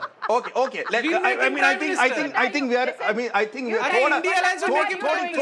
At this point, I think थोड़ी हवाबाजी हो रही है. थोड़ी हवाबाजी हो रही है. Okay, एक second. If I had the power, I would make him Prime Minister. But Abhishek ji, the fact is you right now. Tell me why are you losing Ayodhya? One second. Let me just one second.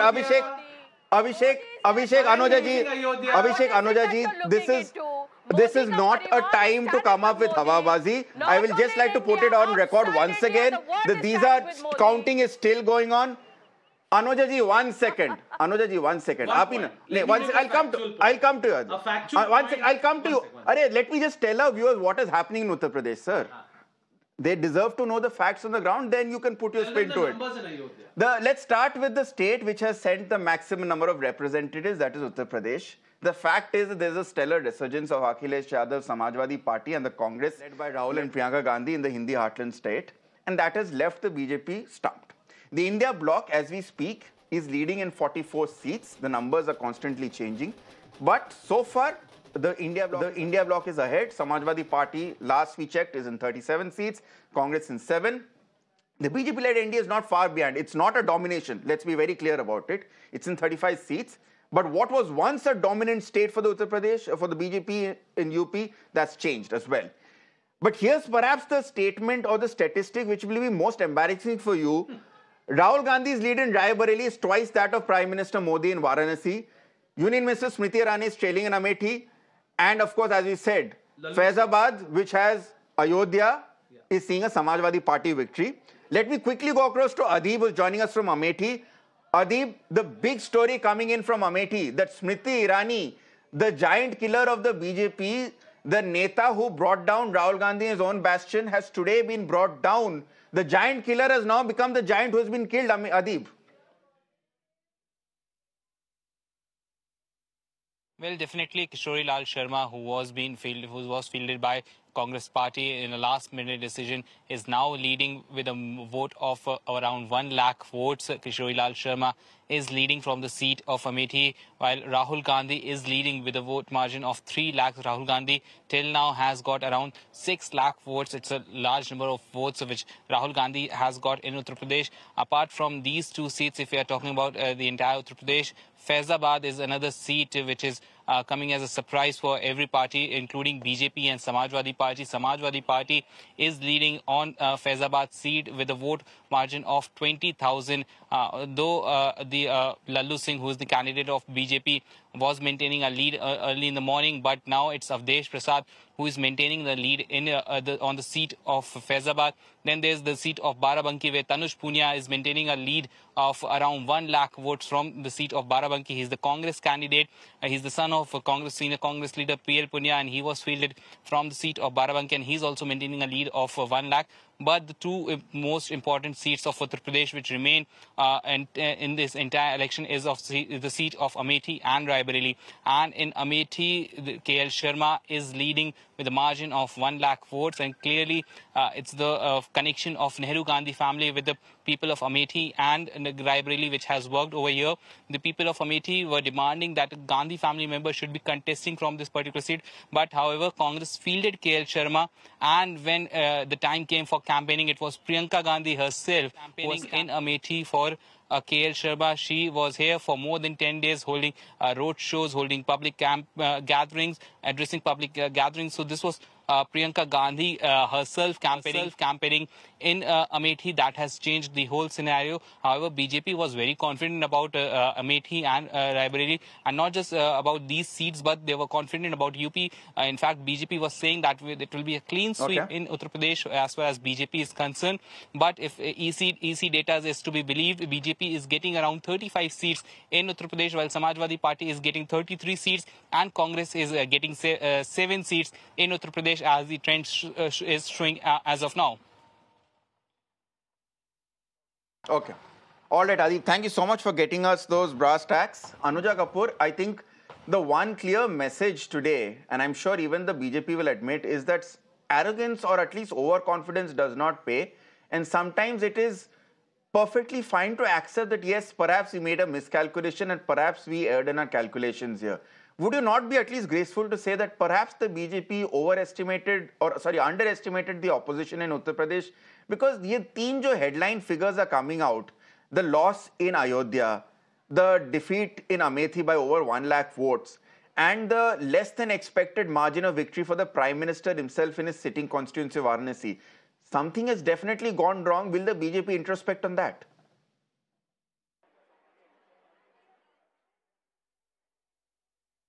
Sri Ram Mandir was in manifesto. We have never asked that when you make a Ram Mandir, then Ayodhya becomes yours. We never said that. Give me one clue on that we ever said that. We said that it is on our manifesto. We said, we did what is there in our Sankalp Patra. We said Article 370. So you were not expecting votes because of the Ram Mandir? We said Ram Mandir, we did it. When did we say that Ram Mandir, if we'll make, then Ayodhya will become ours or not? It is the voters who vote. But Anuja, Ayodhya was already yours. Ayodhya was already yours. You had won. The party had swept that state in the last 2 seats. It was not, Anuja ji, Ayodhya was not some unsurmountable fortress that you had never dreamt of getting. It was already yours. And you lost it. And you've lost it. It is always there. It is there. But putting it through, I am still saying that you have to see around 5 o'clock. I'll come back. Let's debate again. And then we'll talk about it. Okay. So right now, just beating behind the bush would not create the situation around. Okay. Abhishek Sudhi, let me now put it across the other question, which, let's be honest here, isn't it hypocrisy on the behalf of the Congress and the other parties that when elections go your way, EVMs are fine. When elections don't go your way, EVMs are rigged, EC is manipulated, something like that. Does that not tarnish the emphasis or the significance of a relatively good performance like this one? There are 2 points here. Yeah. There's questioning the credibility of the Election Commission and the decisions they've taken, questioning their partiality. And the second issue is saying that the EVMs have been hacked, or the EVMs have been manipulated, or that the elections have been rigged. Has one leader from the India bloc said that the elections have been rigged? Questions have been raised about but EVMs were rigged was the constant refrain. No, I'm saying that. See, what supporters say, what voters say. No. Has Rahul... Not for this election, maybe, yes. Yeah. But for several elections, they've said, whenever they've lost, they said EVM manipulation is going on. I'll tell you what. At the end of the day, the Election Commission's credibility has taken a hit because they did not take action against the Prime Minister for his repeated violations of the Model Code of Conduct. They did not take actions against the Prime Minister for his repeated violations of the Representation of the People's Act. He blatantly polarized this election. Now, the people of India said, okay, Mr. Chief Election Commissioner, or at least the people of Uttar Pradesh clearly said, okay, Mr. Chief Election Commissioner, if you want to take action against Narendra Modi, we will take action against Narendra Modi. And the result of that action is 45 seats to India and 35 seats to the BJP. Introspection, they're not even acknowledging that the Samajwadi Party Congress combine has absolutely decimated them in their strongholds. They were talking about 8 lakh vote margin for Narendra Modi. He'll be lucky if it's 1 lakh. How can Narendra Modi become the Prime Minister if he has lost Ayodhya? The Sangh Parivar, the RSS, the VHP, all of them must now come together and say that does Narendra Modi have the backing of the people?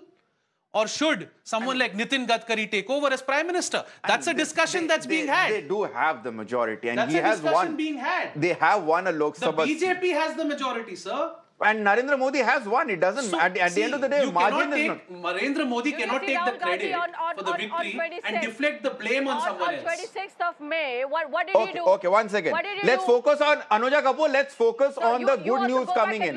Anuja ji, let's focus on the good. You're talking about the Model Code of Conduct. Okay. So, ma'am, elections are over. Let's leave the penning aside. Let's focus again. What did Rahul Gandhi do on the Why Night Day when he was on his election? What was he doing? Wasn't he going against the Model Code of Conduct? Okay. Let's focus on Odisha. Anuja Kapoor, I'm sorry, I'll have to interrupt you. Let's focus on Odisha. That's a state where your party has done well. Sir, you are not making the government. A state that has seen Lok Sabha and Assembly elections. Don't talk about it. You are not making the government. You can please dance on your seats. Go and dance on your seats. Okay, now can I talk about the state where you are making the government, ma'am? And that is the reality. You go and have a cake from our side. Look at that. Please go. Look at the arrogance. 1 second. Look at that. 1 second. Our viewers will judge who's being arrogant, just like our voters have. Anuja Kapoor, I'm sorry, I'll have to overrule you at this point. I have to talk about Odisha. It has a state which has seen Lok Sabha and Assembly elections, and out of the 21 Lok Sabha seats in the state, the BJP is leading on 19 of them, with the BJP reduced to just 1 seat. The Congress is also leading on 1 seat. The BJD has also been, remember, was the single largest party in Odisha. It won 12 out of 20 seats and 20 seats out of in 2019 and 2014 Lok Sabha elections. The BJP had just won 8 and 1 going into this election. So that, of course, is the big story from Odisha at this point. And that is a state which, again, I say, if you remove the 19 MPs which BJP is getting from Odisha from the current figure of 295, you reach 276 for the NDA. And that puts into perspective how much the Odisha gamble was important to the BJP and how spectacularly it has worked. Let's now then move on to West Bengal. Neighboring to Odisha, another state where the BJP had expected to replicate the performance which it has seen in Odisha. But West Bengal, unfortunately for the BJP, remains Mamata Banerjee's bastion. Her party, Trinamool Congress, is leading in 32 out of the 42 seats. And the BJP, which according to exit polls was forecast as being the single largest party in West Bengal, for now has failed to better its performance of 18 seats in 2019. Currently, it's at 9 seats. And so Mamata's decision of not aligning with the Congress seems to have paid off for the TMC. In another key takeaway, it seems that the Sandeshkhali issue has failed to garner support for the BJP because Basirhat, the constituency which encompasses Sandeshkhali, is seeing Trinamool Congress's Nurul Islam win by huge margin against BJP's Rekha Patra. I'm being joined by my colleague Adrija, who is live from Kolkata at this point. Adrija? Okay, I'll go to Adrija. I'll go to Adrija in a while, but I'm also being joined by Shreya at this point, who's joining us from Bengal. Shreya, good to have you on the broadcast. What are the big headlines coming in from West Bengal? The one which I can see at this point, I think you're being surrounded by a lot of Congress supporters. Mamata Banerjee's bastion is safe. Trinamool Congress, and Bengal is still in Trinamool Congress of blue and white.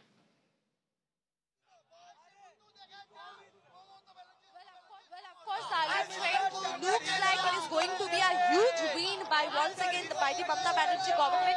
Look at the surrounding. We are right now outside the Chief Minister's residence in Kalighat, and you can see how TMC supporters have in fact come out to celebrate. Remember, the early trend shows that TMC is leading in at least 30 seats and BJP is leading only in 9 to 10 seats. Heavyweight BJP leader like that of Dilip Ghosh, Shrikant Majumdar, Nishit Pramanik, Loket Chatterjee, they were in fact trailing behind, and TMC is at least leading in 30 seats. And if this trend continues, if TMC is to really win in this 30 seat, that would be a major victory for the TMC party. Remember, last time around they have bagged 22 seats, BJP bagged 18 seats, but right now if you look at the trend, it's looking like TMC is going to bag 30 seats. Now I'd like to show you, look at how the supporters have come out to support, they are outside Chief Minister's residence from where they are reporting live. Also remember, there is a meeting which is underway between Abhishek Banerjee and Mamata Banerjee to decide the road further after this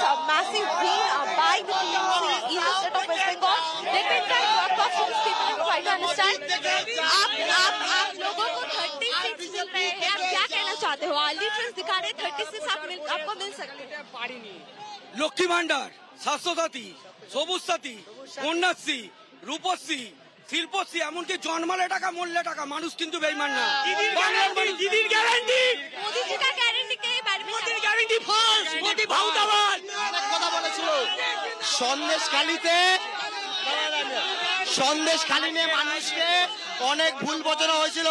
Sandeshkhali মানে আমাদের বসিরহাট লোকসভার কেন্দ্রের অন্তরে 1.5 লাখ ভোটে জিতেছে হাজী Nazrul Islam. So see, of course, this is very important. Remember, we know that the BJP party have been banking on the Sandeshkhali issue. They have been questioning the safety of women in Mamata Banerjee's regime. But remember, in a massive turn, we see that TMC is leading from Basirhat. Haji Nurul Islam, the TMC candidate, is Thanks a lot for getting us. Rekha Patra, the BJP Thanks a lot for getting us that update from Kolkata. I'd just like to bring it to our viewers that the scoreline, as it is changing in several parts of the country, is also shifted slightly in Bengal. The Trinamool Congress is ahead in 29. BJP is ahead in 12. Again, a reminder that counting is still going on. Some of the margins are still very minimal and the figures can, even though the bigger picture, I think, more or less is going to be the same at this point. Abhishek, Sudhir, if I could look at what has gone in Bengal, it seems the BJP challenge peaked in 2019, and despite the best efforts, it's not materialized either in the assembly elections which followed and now at this point. What went wrong for the BJP?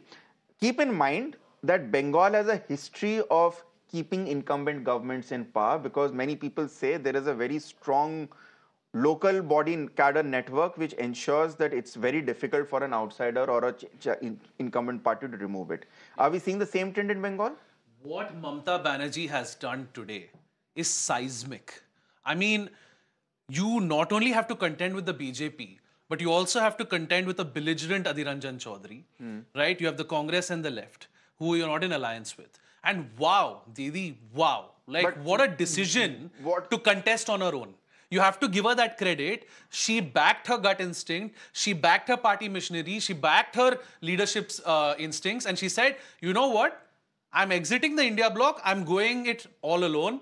With Adhir Ranjan Chaudhary and Congress could have easily played spoil sport. But these numbers in West Bengal, this is stunning. And Mamata single-handedly has taken on the entire might of the BJP. The BJP had made West Bengal the fortress of Didi. They said we have to breach it at all costs. And after this result, does the BJP have a future in West Bengal? That is the question now that has to be asked. Because the next assembly election, with these numbers, it's highly unlikely that Didi is going to lose power. And lest we forget, Didi is going to have a big role to play in government formation. Didi's seats, well, we huge number. Know, I mean, government formation, right now the saying government NDA, but let's please... it's not me, I'm saying the numbers right now. Don't say the numbers. See, things can change very quickly if one ally leaves. You can have a ripple effect and like a house of cards, it can all collapse. But we also don't know whether Mamta Banerjee is part of the industry. She has said that I will suffer from... my enemy's enemy is my friend. Narendra Modi is Mamta's enemy and she's the India bloc's enemy. My enemy's enemy is my friend. Defeat Narendra Modi, ensure Narendra Modi does not become Prime Minister again. That is the raison d'etre. That is the mission of everyone who wants a secular India. And Mamta is certainly one of them. From West Bengal, let's shift to a party, let's to a state where the winning party will definitely hope to have a key role in government formation, and that is Andhra Pradesh, which has seen elections again like Odisha in both Lok Sabha and the State Assembly. The ruling YSR Congress party has been completely routed. And the party is leading in just 4 out of the 25 Lok Sabha seats, as opposed to winning 22 out of 25 in 2019. The NDA is the big winner here, along with Odisha. Andhra is the big success story for the BJP, for the NDA more precisely, because the TDP has secured 16 seats and the BJP has got 3 seats. So when it comes to Andhra Pradesh, there's definitely no qualms over who the bigger leader in the NDA alliance is. Let me go across to my colleague Imran, who's joining us from Vijayawada at this point. Imran, once again, Chandrababu... Okay, we'll try and restore that connection with Imran at this point. But once again, the big story is that Chandrababu Naidu cannot be ruled out. He cannot be underestimated ever. Every time you think that it's the end of his active political career, he makes a stunning comeback. Anuja Kapoor is with us at this point. Anuja, of course, the focus in Andhra Pradesh is a big success for the BJP, for the NDA, also because given the fact that this was a last-minute poll-eve alliance which was stitched up in response to the India bloc, and it has done wonders for the party.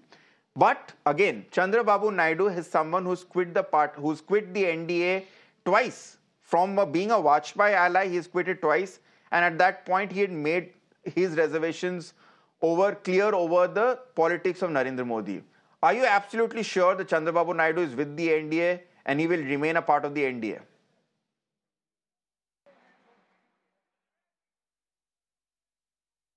There are many kind of too many sures and not sures. Everybody is asking us. I would just say, please wait. Modi ji is coming at 7 p.m. to address and to make a government and telling the Karyakartas, I am back. So I don't know where is and whom we need to speak about. I think this is in front of everyone that Modi ji is back. It's the 3rd consecutive term. I again say that from some areas, you see the India Alliance are talking about it. Does it affect? Does not it affect? It has to be talked about after 7. Let's look into, there are various press conferences. They are also going to happen. What are they going to say? which side they want to go along? So we also want to see if they're talking about Nitish ji. So what does Nitish ji will tell them? So we also want to see how many things are going to be there, how many people believe in NDA. Because from the inception of NDA from 2014, Anuja Kapoor, the question was on Chandrababu Naidu. You barely even mentioned him. At least this was a time for you to say that we are very happy and congratulations to Chandrababu Naidu. But once again, the answer is all about Modi ji. And that is the question as to whether can the BJP under Modi actually make a coalition work where the numbers are this thing. Let's go across to Imran, who's joining us live. Imran, let's focus on the man of the hour once. Okay, great. Wait. Imran. The man of the hour in Hyderabad, in Andhra Pradesh, is Chandrababu Naidu. And we have to give him his due.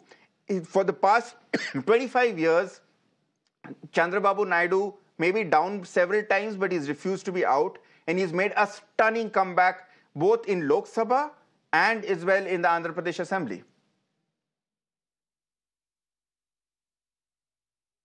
Well, absolutely. In fact, last time when the results came out, many people had written off obituaries for TDP. But like what we've seen in Telangana, how the Congress party rose, TDP also has come back in a spectacular victory margin there. And in fact, without any alliance, he could still form the government here in Andhra Pradesh. Now, Chandrababu Naidu, we are at the camp office where his supporters and well-wishers have beelining here to welcome and greet him. In fact, one of the MLC from the TDP came out and said that, in fact, Amit Shah and the PM had called Chandrababu Naidu congratulating him, probably also trying to ensure that already the India Inc. is reaching out to a few of their former allies and ensuring that he's still with the NDA. In fact, he came out and said that even TDP sources informed that they are with NDA, they're not going, considering even the India alliance, they will strongly form the government here, and Chandrababu Naidu himself will go in a day or two to Delhi to welcome Prime Minister for the oath-taking ceremony on the 9th of this month. A spectacular victory there for Chandrababu Naidu. In fact, many people feel that his arrest started off the sympathy way for him, and despite YSRCP claiming that their social welfare schemes will sail them through, and especially the women voters, that didn't turn out. In fact, the rural distress was also seen in many of the constituencies in rural areas. TDP has gained, and also increased not only is just the seat share, but also is victory margin. All right. Thanks a lot, Imran, for joining us from Vijayawada. And from Andhra Pradesh, let's go shift our focus to Tamil Nadu. Of course, the South is, again, the big headline maker because, again, this is a state where, despite the Prime Minister's push into the Dakshin Dravidian homeland and fierce campaigning by the BJP face in Tamil Nadu, Annamalai, the party has once again failed to open its account.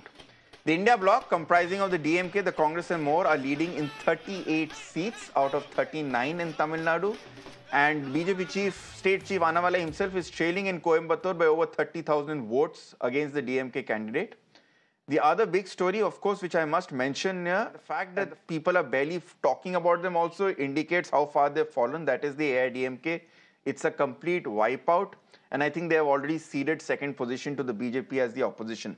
Let me go across to Dharani, who's joining us live from Chennai. Dharani, once again, Tamil Nadu, which had a history till a few years ago of continuously swapping or shifting loyalties between DMK and AIDMK, has decided now to back MK Stalin and the DMK to the hilt, and which is why it remains one of the biggest success stories, first of the UPA and now of the India Alliance.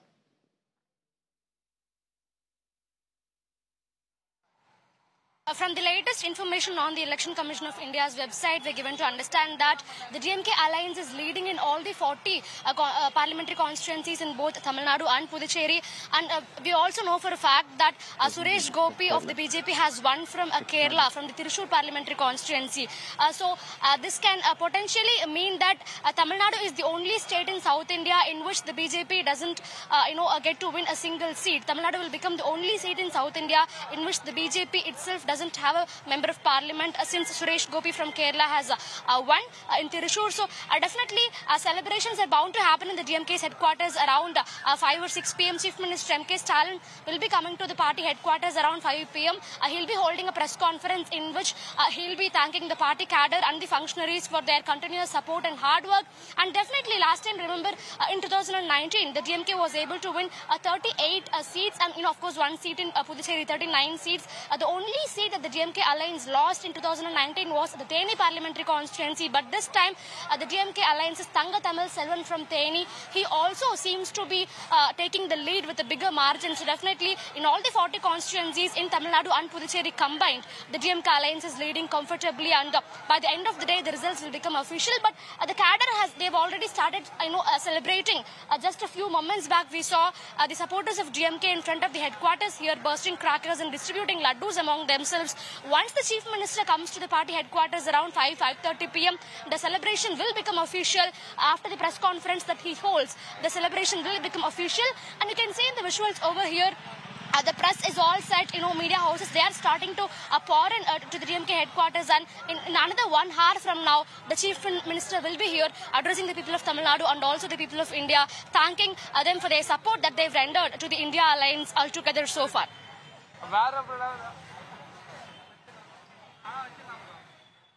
Arani, thank you so much for getting us that update here. Once again, a stellar show by the DMK and its allies here. The BJP has so far failed to make a mark in Tamil Nadu, and the wait goes on for the party to open its account in Tamil Nadu. But in Karnataka, the BJP definitely is a key player. And out of the total 28 seats, BJP and its new ally, the JDS, are leading on 18 seats, with the Congress leading on 10 seats.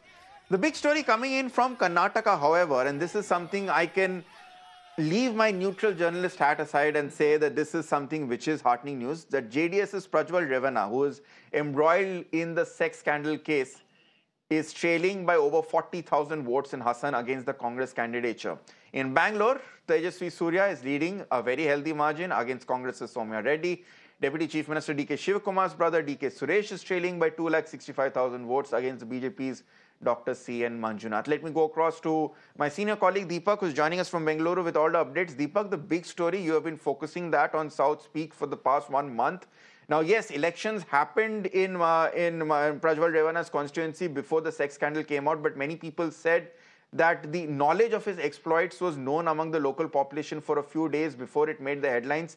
Nevertheless, the headline coming in at this point is that Prajwal Revana seems to have lost from his constituency.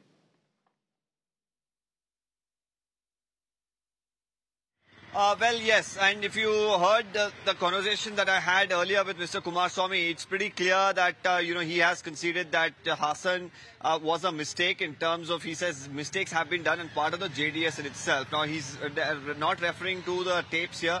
There was a lot of talk that earlier there were reports that were given to the central BJP that, probably Prajwal is not the best candidate for Hassan. It was on the behest and the request of some of the top leaders of the JDS that actually he was given that, candidature, and eventually, of course, the tapes that leaked even before the FR was registered and all the fiasco began, all changed the minds of the voters, it looks like. Apart from that, if you see the BJP's performance, 17 is what the numbers are now standing at. It was actually, at 16. They've just managed to pull through in the Bengaluru Central constituency, which of course has been held now for multiple terms, over 3 terms by Mr. P.C. Mohan, Mr. Mansoor Ali Khan, the son of Rahman Khan, the former union minister, has given quite a tough contest there. But it looks like the BJP is going to pull through. The JDS managing to win Mandya by a thumping majority. And a big talking point this election would be the sole seat of the Congress last time around, that is, which was held by Mr. DK Suresh, the Bengaluru rural constituency, has been swept by Dr. Manjunath. He was the candidate of the BJP, the JDS and the BJP are really there to trounce the, sitting MP, Mr. DK Suresh. We spoke to him as well a little while earlier, and he didn't seem too happy, but of course had to say that he wishes his opponent the best of luck now to continue the work in that particular constituency. It's also a bastion of the DK brothers. And another aspect to note here that the bastion of the chief minister has once again been breached. You have Mysuru going towards the BJP. You also have Bengaluru rural going towards the Congress party, that is considered the bastion of the deputy chief minister. So at this point in time, a lot of drama that we witnessed over the last couple of months. Well, Deepak, I'll tell you what you said earlier. You spoken to former Chief Minister H.D. Kumaraswamy. Yes, Deepak, you spoke to H.D. Kumaraswamy. Let's play out that interview for our viewers. At this point in time, with the result that's come in for the JDS and the NDA, are you happy and satisfied with for you? I'm not totally happy about this result. We are expected early the alliance between JDS and BJP. Our NDA alliance, we expected more than 25 seats. Okay. In that, because of some smaller errors from our side only, we lost 4-5 seats. But the alliance between JDS and BJP, overall, Karnataka voters, they accepted this So alliance. I remember campaigning for Mr. Amit Shah in Chanpatna, with Amit Shah in Chanpatna for Mr. Manjunath. That was a massive campaign at that point. And today, you see the results of that really bearing fruit with, Bangalore rural, the bastion somewhere of the Congress being, broken away. When we decided to put Manjunath as the candidate in Bangalore rural constituency, after the consultation and after the advice from Honorable Home Minister, that strategy worked out very well in this election. Our party workers from BJP and JDS. And finally, we focus on the last And finally, we focus on the last remaining state in the south, that's in Kerala. The BJP is all set to open its account for the first time. BJP's Suresh Gopi is leading in Thrissur against CPI, the CPI candidate.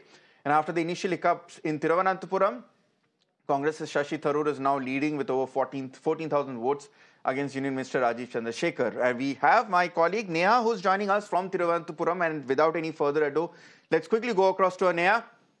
Trivandrum was seeing a seismic contest for much of this morning. Rajiv Chandrasekhar was seemingly ahead, but it seems now, okay, we have just lost Neha, so we'll try and get that connection back. But as we were talking, Shashi Tharoor is now ahead in Thiruvananthapuram.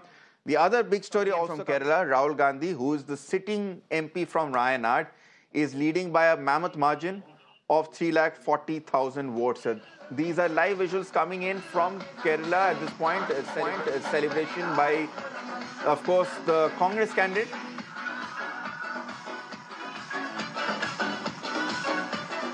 And okay, on these visuals, I'm going to head in for a short break. But on the other side, our focus continues. Stay with us on Mirror Now.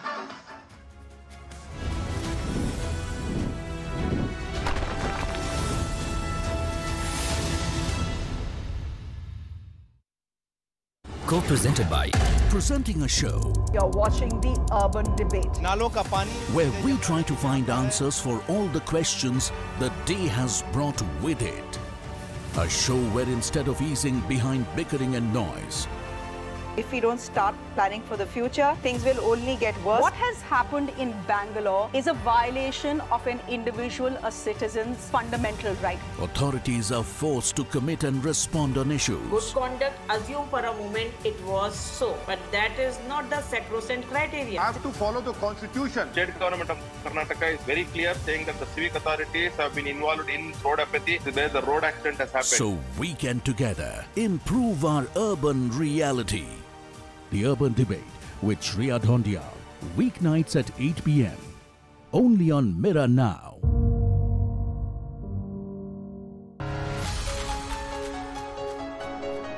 You get information on practically every device.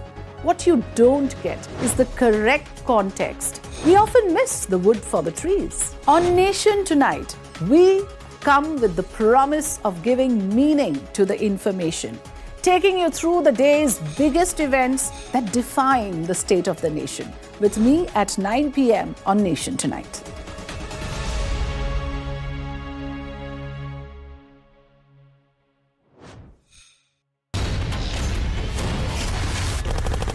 To me, news is about one bold, strong voice that breaks silence. दोनों आपकी जान की रक्षा करते हैं अपन.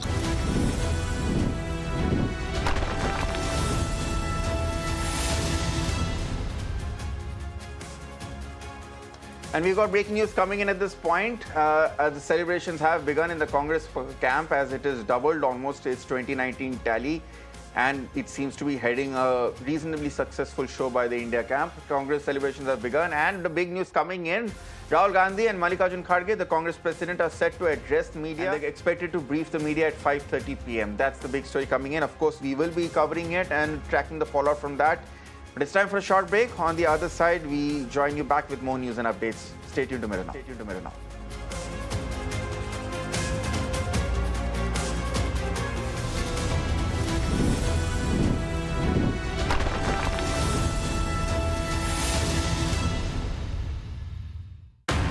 Presenting a show You're watching the Urban Debate. Nalo ka pani. where we try to find answers for all the questions the day has brought with it. A show where instead of easing behind bickering and noise, If we don't start planning for the future, things will only get worse. What has happened in Bangalore is a violation of an individual, a citizen's fundamental right. authorities are forced to commit and respond on Good issues. conduct, assume for a moment it was so, but that is not the sacrosanct criteria. Have to follow the constitution. State government of Karnataka is very clear, saying that the civic authorities have been involved in road apathy where the road accident has happened. So we can together improve our urban reality. The Urban Debate with Shreya Dhondia, weeknights at 8 p.m. only on Mirror Now.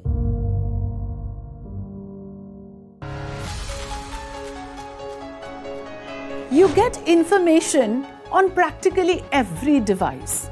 What you don't get is the correct context. We often miss the wood for the trees. On Nation Tonight, we come with the promise of giving meaning to the information, taking you through the day's biggest events that define the state of the nation. With me at 9 p.m. on Nation Tonight.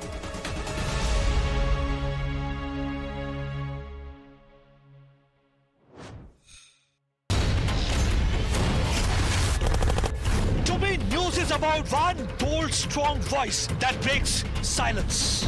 बोलो आपकी जान की रक्षा करते आप उनको मरवाने के लिए लेके आते हो. We go extra mile to give voice to stories that otherwise go untold. This tunnel is being constructed with the connivance of Pakistani army. We believe in asking straight, direct and pointed questions to people in corridors of power. I am Pradeep Datta reporting for Mirror Now. You first. Your issues are my stories, and that is news to me. Resident doctors out on the street. We expose the lies, uncover the truth, and demand accountability, all for a better tomorrow. With a transformer blast, no arrests have been made. On Mirror Now, we take the road less.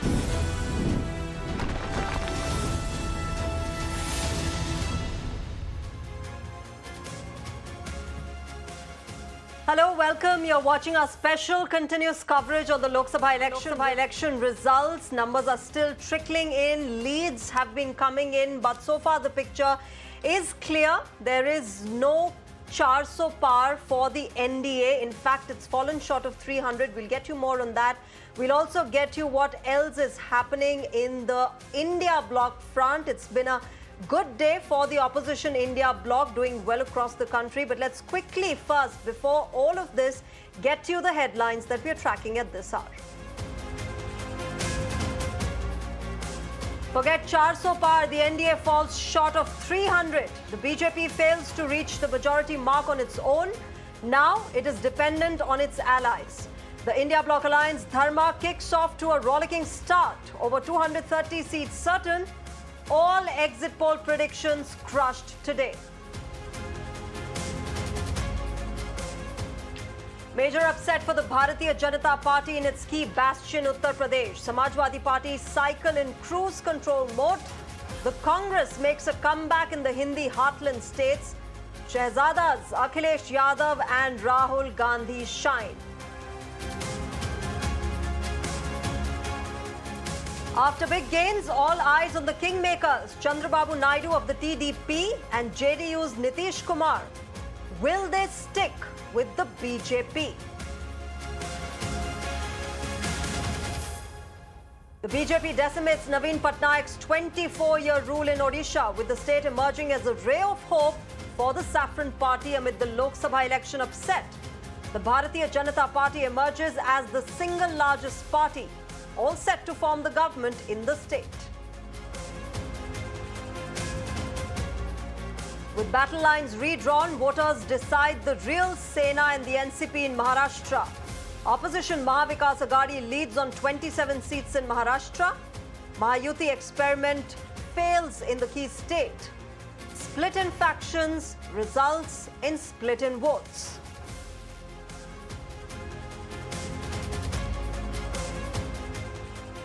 No BJP wave in Didi's Bengal. The saffron camp trails. Trinamool Congress leads in 30 of the state's 42 seats. Sandesh Khali, not Mamata's Nandigram.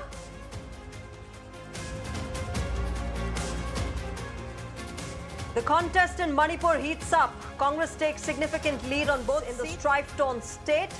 NDA trails. Has the BJP been punished for its mishandling of the 13-month-long ongoing ethnic conflict? Ripple effects felt across the entire Northeast.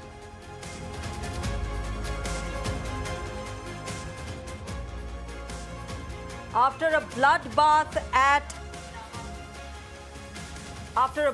for the NDA, bloodbath on Dalal Street, Sensex and Nifty see worst session in 4 years. All the optimism after the exit polls fizzles out.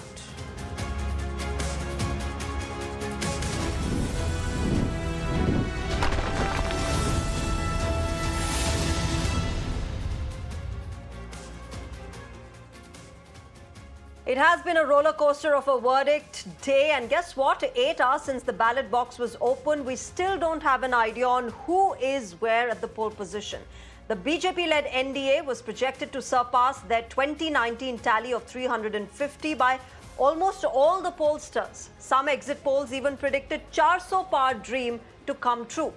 However, the reality is in stark contrast as compared to the predictions. The leads and the results indicate that Prime Minister Narendra Modi is on course to become the Prime Minister for a record equaling third term.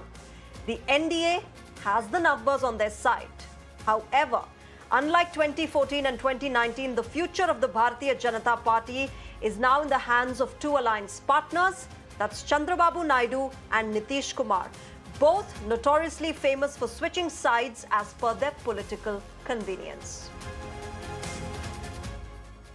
मुझे लगता है BJP फिर एक बार 300 पार करके अपनी सरकार बनाएगी, NDA 300 पार करेगा और फिर एक बार मोदी जी के नेतृत्व में भारतीय जनता पार्टी एनडीए की सरकार बनेगी। हमारे जो नेता है नरेंद्र मोदी जी के नाम पर ये चुनाव लड़ा है और उनकी जो क्रेडिबिलिटी है, उनकी जो गारंटी है और उन पर जो लोगों का विश्वास है, आज उसी का ही परिणाम है कि हम तीसरी बार जो है भारतीय जनता पार्टी जो है अपनी सरकार सेंटर में बनाने जा रही है। बहुत सारे जो काम हैं वो जब कांग्रेस की एमपी थे तो उन्होंने रुकवा दिए थे, चाहे स्कूल हो, चाहे केंद्रीय विद्यालय हैं, टनल हैं, हाईवेज हैं, बड़े रोड्स हैं, राजमार्ग हैं, इस तरह के न जाने कितने काम जो हैं वो कुछ करने को हैं, कुछ जो है रोक दिए गए हैं। हम अपने पुराने स्टैंड पर कायम हैं। हम जनता दल यूनाइटेड नीतीश कुमार जी के नेतृत्व में पुनः एक बार एनडीए में अपनी आस्था का इजहार करता है और हम एनडीए में ही बने रहेंगे। देशा तो 295 सीटों का है, हम तो वही टारगेट लेकर चल रहे हैं और हमें भरोसा है कि अगर सब कुछ सही चलेगा, ईमानदारी से चलेगा तो हम 295 पे ज़रूर जाएंगे। यही हम पूछ रहे हैं। जयराम जी ने भी ट्वीट किया, हम सब ने ट्वीट किया, हमारे वकील भी वहाँ हैं कि ये स्लो क्यों है, इलेक्शन कमीशन की वेबसाइट पे नतीजे टाइम पर क्यों नहीं अपलोड किए जा रहे। हम आश्वस्त हैं कि हम सरकार बनाने जा रहे हैं। अबरार ये बताए कि उमर अब्दुल्ला ने भी अब डिफीट जो है वो एक्सेप्ट की है, पहला रिएक्शन आपका क्या? जी देखिए, अभी नतीजा आना बाकी है, लेकिन अभी जो हमारी लीड है वो अल्हम्दुलिल्लाह बहुत अच्छी है और एक्सपेक्ट ये है कि लीड आगे और बढ़ेगी। अगर उमर अब्दुल्ला साहब ने ये एक्सेप्टेड डिफीट किया तो ये एक साइन है that he is a true statesman. तो मेरा कोई पर्सनल झगड़ा नहीं है उनसे। देखिए, उन्होंने अपनी बात लोगों तक पहुँचाई, मैंने अपनी बात लोगों तक पहुँचाई, तो फिर इन द एंड लोगों को फैसला करना था और लोगों ने आज जो भी फैसला किया होगा वो मुझे भी काबिल कबूल होगा और हमारी जो अपोजिशन पार्टीज़ है उनको भी काबिल कबूल होगा। जो आपकी रिग्रेस कैंपेनिंग रही अपने फादर के लिए, तो कहीं ना कहीं उसके नताइज भी आ गए, लोगों के लिए क्या है? जी बिल्कुल, देखिए अगर आपने खुद भी शायद कहीं सुना होगा कि लोग जो हमारे मुखालिफिन थे वो कहते थे कि ये नॉन वोटर्स है, अंडर 18 है, इनका कोई वोट नहीं है, तो ये बच्चे इनकी रैलीज़ में जाते हैं। तो आज लोगों ने उनको अपने वोट से जवाब दिया है कि वो बच्चे नहीं थे, वो सारे वोटर्स थे और वो हक का साथ देने वाले थे, उस मजलूम का साथ देने वाले जो पिछले 5 साल से तिहाड़ जेल में सिर्फ इसलिए बंद है कि उनने हमेशा कश्मीर और कश्मीरी की बात की है। तो लिहाजा आज ये लोगों को उन लोगों को जवाब मिला है कि जो कहते थे कि नॉन वोटर्स है, आज लोगों ने उनको जवाब दिया है कि अगर वो उनको तख्त पर बिठा सकते हैं तो उनको तख्त से गिरा भी सकते हैं। जितना अपेक्षा था उतना नहीं हुआ है, हम उसके लिए आत्मविमर्श करेंगे, लेकिन एनडीए गठबंधन को पूरा बहुमत मिला है। Shivani, my colleague, is joining us from outside JP Nadda's office. Let me go across to her. Shivani, even though the NDA might be on the road to forming the government again, it's not clearly a very happy day for the BJP. From 400 par, it seems like they're struggling to even cross the 300 mark. What's the latest that you're picking up there on ground?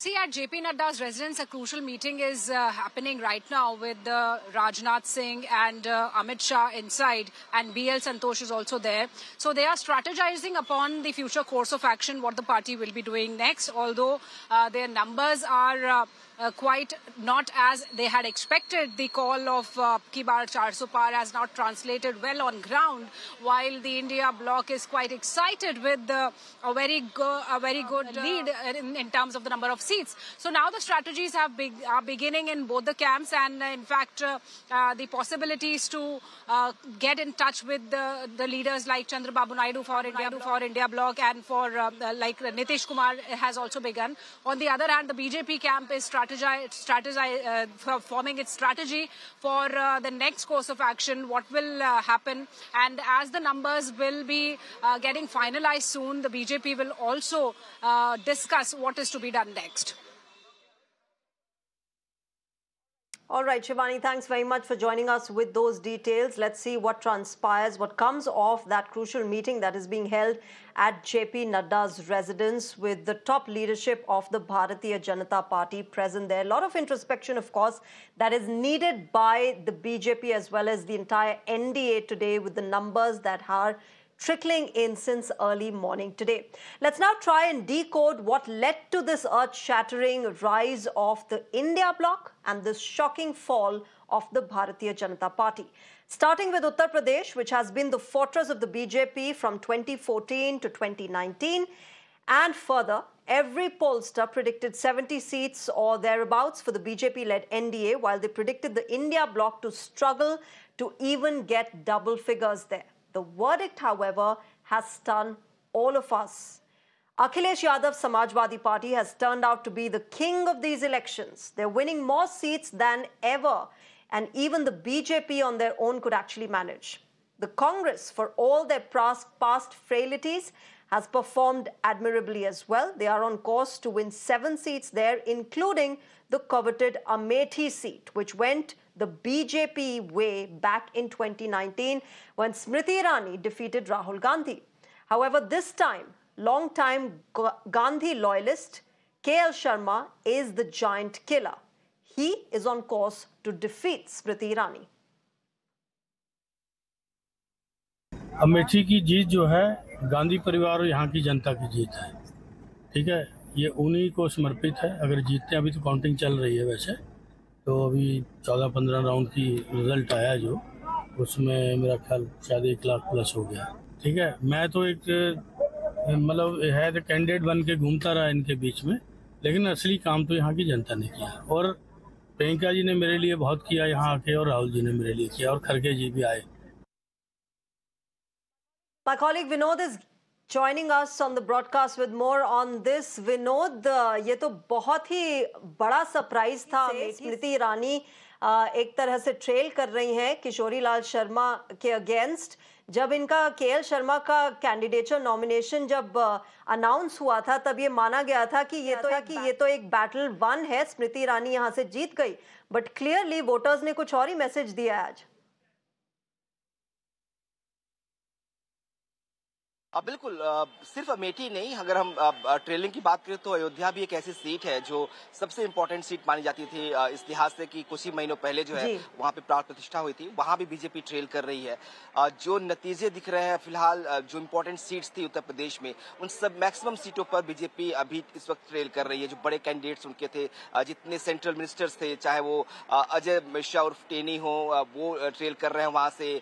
Smriti Irani trail कर रही है, साथ में Niranjan Jyoti trail कर रही है। तो ये तमाम और ये वो सीटें हैं जो बीजेपी की सीट्स हुआ करती थी। ऐसे में सवाल ये है कि आखिर ऐसा क्या हुआ, क्या जमीन पर जो वोटर्स थे उनके बीच इस बात की नाराजगी थी। 2 चीजें बहुत क्लियर है उत्तर प्रदेश में। हमने देखा कि कहीं भी जो पीएम मोदी या योगी के लोग के लिए नाराजगी नहीं थी। जो नाराजगी थी वो कैंडिडेट्स को लेकर थी। आप कहें जिस सीट पर भी बीजेपी इस वक्त ट्रेल कर रही है, या एक तरह से फाइनल रिजल्ट में कुछ ही वक्त बाकी है, जहां पे अगर हार भी रही है बीजेपी, तो इस लिहाज से कि वो वहां पे जो उसकी पूरी जिम्मेदारी है वो उस कैंडिडेट्स के ऊपर है। हम अगर बात करें अयोध्या की, तो वहां से लल्लू प्रसाद को लेकर बहुत सारी नाराजगी थी। क्या लोग नहीं चाहते थे कि लल्लू प्रसाद को टिकट मिले, उसके बावजूद उन्हें टिकट मिला।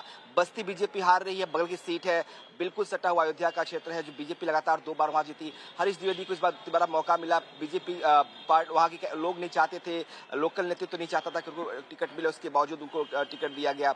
स्मृति ईरानी को लेकर था कि वहां पर लोग उनसे थोड़े नाराज ज्यादा दिखाई दे रहे थे। उनकी नाराजगी मोदी और योगी से नहीं थी, लेकिन लोकल लेवल पर जो पॉलिटिक्स होती है वो उनके खिलाफ गई है यहाँ पे, और इसलिए अभी वो ट्रेल कर रही हैं। हम अजय मिश्रा टेली की बात करें तो वहां भी उनको लेकर नाराजगी थी, जिस तरह के किसानों की नाराजगी वहां पे बहुत हद तक थी। तो ये लोकल जो इश्यूज थे वो ज्यादा इस बार जो है वो बड़ा रोल प्ले किए हैं। और अखिलेश यादव शुरू से लेकर लगातार आखिरी तक एक ही नारा उनका था, पीडीए, उसको लेकर उस पर स्टिक रहे। सबसे बड़ी बात कहा यह जा रहा है कि अखिलेश यादव जो सिलेक्शन ऑफ कैंडिडेट्स था उनका, वो बहुत बेहतरीन था इस बार, और जो कास्ट इक्वेशन उन्होंने बनाया इस बार अपने कैंडिडेट के जरिए, वो कहीं ना कहीं उनके लिए फायदेमंद हुआ। और इसीलिए हम देख रहे हैं कि जिस तरह से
You can see the visuals on your screen, that poster being put out after Uddhav Sena has claimed the legacy of the Shiv Sena. Let me go back to my colleague Shweta for more on this. Shweta, Uddhav Sena putting out posters that read, "It is now proven which one is the real Shiv Sena." Clearly, the factionism that had gripped Maharashtra's politics, that Maharashtra has witnessed, now being given a mandate by the voter on ground.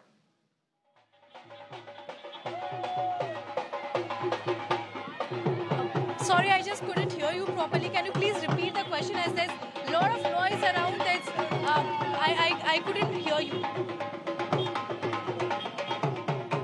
Shweta, I absolutely understand. You know, it's there you are amid the dhols and the nagaras, and it is clearly a day of celebration.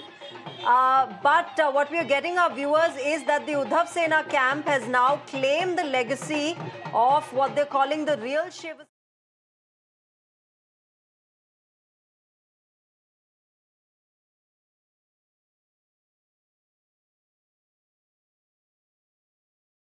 That Maharashtra has seen in the past, some time. Well, absolutely, you're 100% right. In fact, just look at the huge banner, and this speaks in volume. In fact, the way all the leaders are being shown here, the mashal is being shown, and all right, Shweta, I'll come back to you. Let me quickly cut across to Abhishek Manu Singhvi of the Congress Party addressing the media. ढील आ गई है या बहुत धीरे धीरे हो रहा है, यानी हर आधे घंटे में वो आंकड़ा अपडेट नहीं हो रहा है इलेक्शन कमीशन की वेबसाइट पे। ये हमारी कंप्लेंट थी। दो कंप्लेंट्स थी, एक तो कि संसदीय क्षेत्र के अनुसार ऐसा कोई अपडेशन नहीं है ही नहीं, और दूसरा जो असेंबली सेगमेंट्स के अनुसार राउंड बाय राउंड आता है आंकड़ा, वो भी बड़े विलंब के साथ अपडेट हो रहा है। ये दो मुद्दे थे। तो हमने कहा इससे एक प्रश्न चिन्ह उठता है, चुनाव के जो पूरी एक स्पष्टता होती है और निष्पक्षता होती है, उस पर अननेसेसरीली बिना कारण के एक प्रश्न चिन्ह उठता है। तो इसको जल्दी होना चाहिए। हमने कोई ऐसे आरोप नहीं लगाया, हमने कहा कि हमको चाहिए एक सीधा आदेश चुनाव आयोग के केंद्रीय स्थल से कि ये जल्द से जल्द अपडेट हो। चुनाव आयोग ने हमको बड़े आदर के साथ सुना और कहा कि जहाँ तक संसदीय क्षेत्र का मामला है, तो ये अपडेशन पहले भी नहीं होता था, अब भी संभव नहीं है, क्योंकि ये आंकड़े आते हैं असेंबली सेगमेंट वाइज। तो असेंबली सेगमेंट वाइज जो आंकड़े आते हैं, उनको अपडेट वो तब करते हैं जब एक असेंबली सेगमेंट अगर साथ हैं एक संसदीय क्षेत्र में, वहाँ पहले आता है तो वो पहले हो जाता है, जहाँ बाद में आता है वहाँ बाद में होता है। इसलिए दोनों में समय का थोड़ा अंतर रहता है। इस बात को उन्होंने बड़े विस्तार से समझाया कि किसी रूप से वो विलंब नहीं होने देंगे। वो आदेश भी देंगे कि जो असेंबली सेगमेंट के अनुसार उसके आधार पर जो अपडेशन होना चाहिए वो जल्द से जल्द हो। और मैं समझता हूँ कि अगर ये आदेश तुरंत चला जाए, क्योंकि कुछ घंटे बचे हैं गणना में, तो ये एक प्रकार से हल होगा। बड़े एक सौहार्द के साथ ये बातचीत हुई और हमने उनको धन्यवाद किया हमको जल्द से जल्द अपॉइंटमेंट देने के लिए। एक और मुद्दा है जिसके बारे में मेरे दोस्त बोलेंगे, मैं अंग्रेजी में संक्षेप में बोल दूँ। We went to the election commission at short notice to convey a concern of ours. It was more a concern, less a complaint.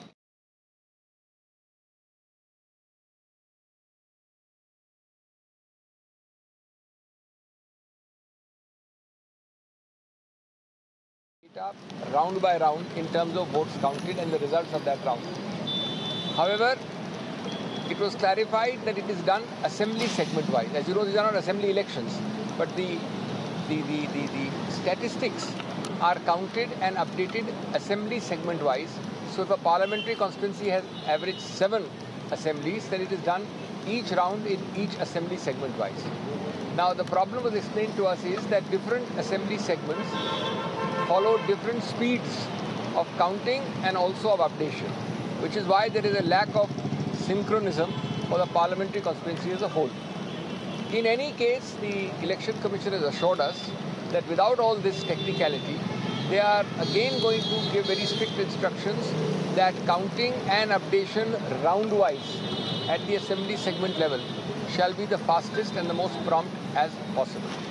We are happy if that happens, and I think the matter would be resolved. Only a few hours are left for the elections, and we don't want to create unnecessary question marks, so long as this direction to immediately, A, to count fast, and B, to promptly disclose the counting round for each segment.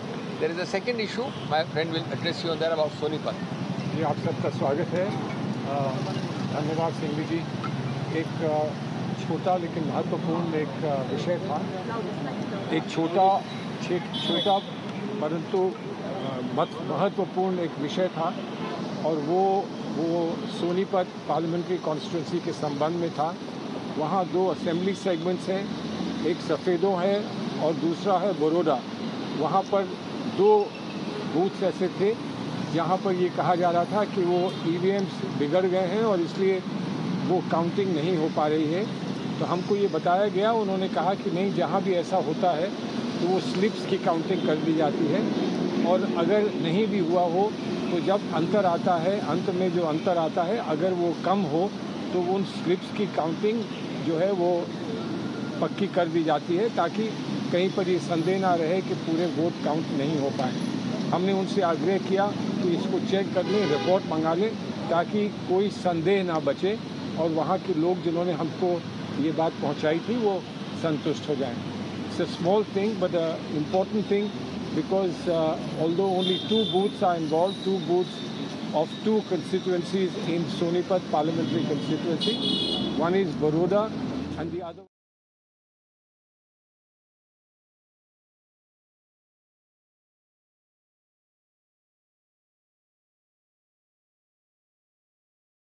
Commission was kind All right, enough Congress's Salman Khurshid and Abhishek Manu Singhvi, both senior leaders, they're addressing the media and in fact briefing the media on the Congress's complaints to the Election Commission of India regarding slow counting that is taking place.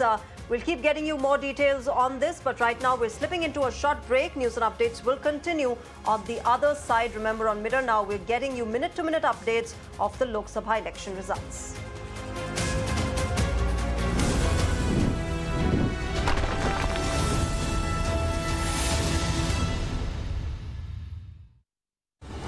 Presenting a show. You're watching the Urban Debate. नालों का पानी, where we try to find answers for all the questions the day has brought with it. A show where instead of easing behind bickering and noise, if we don't start planning for the future, things will only get worse. What has happened in Bangalore is a violation of an individual, a citizen's fundamental right. authorities are forced to commit and respond on issues. Good conduct, assume for a moment it was so, but that is not the sacrosanct criteria. I have to follow the constitution. State government of Karnataka is very clear, saying that the civic authorities have been involved in road apathy where the road accident has happened. So we can together improve our urban reality. The Urban Debate with Shreya Dhondia, weeknights at 8 p.m. only on Mirror Now.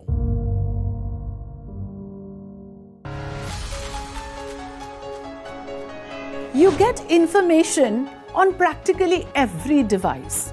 What you don't get is the correct context.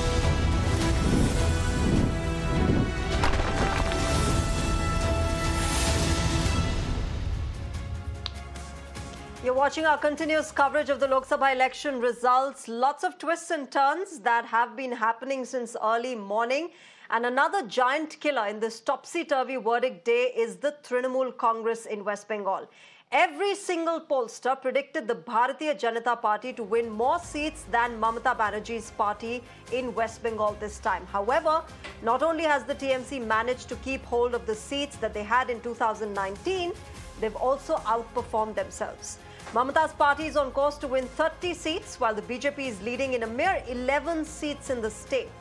Now, TMC's dominance is asserted by the fact that they are leading in Bashirhat. Remember, a constituency where Sandesh Khali lies, which was portrayed as the biggest poll issue in the state by the Bharatiya Janata Party. My colleague Shreya is joining us with more details from the ground. Shreya, a big upset for the BJP. TMC continues its strong run in West Bengal, but what are you picking up on ground? Get us the latest that's happening there in the state. Well, right now we're reporting live from outside Chief Minister Mamata Banerjee's residence, and you can see how the supporters of the TMC party have in fact come out to celebrate. They're giving Joy Bangla slogans, they're playing with colors, they're dancing. You can see how people have come out to dance and to play with colors. As you know, TMC is supposed to back 30 seats this time around. Remember, so far the trend is showing that TMC is leading in 29 seats, BJP in 12 seats, and Congress only in 1 seat, which is Malda Dakshin. Now this time around, some very much something is happening in the state which was not predicted. For example, Adhir Ranjan Chaudhary is supposedly losing to TMC's Yusuf Pathan. That would be a major blow to the Congress. In the state, Isha Khan Chaudhary is supposed to win the Malda Dakshin seat. This is one. Number two, many heavyweight BJP leaders, for example, that of Dilip Ghosh, that of Agnimitra Paul, that of Nishit Pramanik, who is also Union Minister. These heavyweight BJP leaders are trailing behind. So, of course, we saw that exit poll number have shown exactly the opposite picture to what we are witnessing on ground. Remember, in last election, TMC have managed to bag 22 seats, but this time, right now, they're leading in 29 seats, and BJP have bagged 18 seats. They're right now leading in 12 seats. So, of course, there is a major shift. We see that more and more votes are, going for the TMC camp, and you can see as well how these people have in fact come out to celebrate. Let me in fact go across to more people and try to understand what they want to say. दीदी, हम लोग देख रहे हैं कि TMC at least 30 seat में lead कर रहे हैं. क्या कहना चाहते हो? कि बोलो ये सब देखे कि মনে হচ্ছে কি মনে হচ্ছে যে লক্ষ্মীর ভান্ডারের এটা ম্যাজিক, মমতা ম্যাজিক, এ ছাড়া অনেক কিছুর ম্যাজিক হবে. So of course we see that when in India we were speaking about Modi's magic, in Bengal it is definitely Mamata's magic. In fact, remember, Sandesh Kali issue was a boomerang for the BJP party, because we see that TMC is going to win the Bashirhat seat with a huge majority, and not only that, they are in fact going to get a lead from Sandesh Kali itself, which was a major turnaround issue for the BJP party. And in fact, starting from the Home Minister to the Prime Minister have been mentioning the Sandesh Kali incident, have been talking about women's safety. Now, taking a lead from Sandesh Kali itself would be a major blow for the BJP party in Bengal.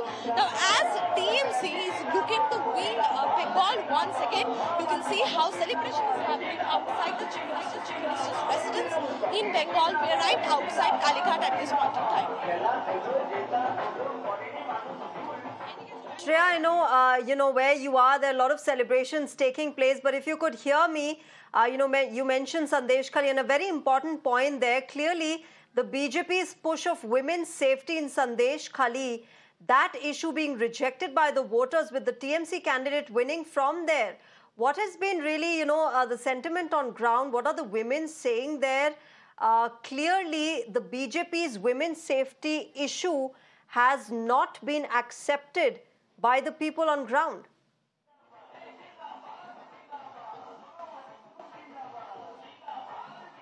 Well, of course, Sandesh Kali was one of the prestige seats for the BJP party in Bengal, because remember, they have filtered Rekha Patra, who is the face of the Sandesh Kali protest, also a victim of the Sandesh Kali incident. That Rekha Patra was given ticket. In fact, Prime Minister spoke to her after her candidature, called her Shakti Swarupa, after which BJP, was trying and hoping for a big win from Bashirhat, from Sandesh Kali. But we see that in reality, the picture is very different. We see TMC not only is going to win from Bashirhat with a major lead, but also they're going to get lead from Sandesh Kali itself. Now remember, when it comes to the TMC party, time and again they have mentioned that we're going to win Bashirhat and we are going to get a lead from Sandesh Kali. This narrative of TMC was there from day one. They have been mentioning that Sandesh Kali is a propaganda that has been cooked up by Shubhendu Adhikari and BJP leader. This was TMC's counter. They tried to say that women are very safe in Mamata's regime, and this is just a plan, a ploy by the BJP-ruled, government to defame Mamata Banerjee, to defame Bengal. So, of course, when we see that, Haji Nurul Islam, the TMC candidate, takes a lead, even gets a lead from Sandesh Kali. So, of course, we have to say that the Sandesh Kali narrative did not work out for the BJP party in Bengal. Even remember, BJP have been trying to say that they have been trying to say that Mamata Banerjee's government is filled with corruption.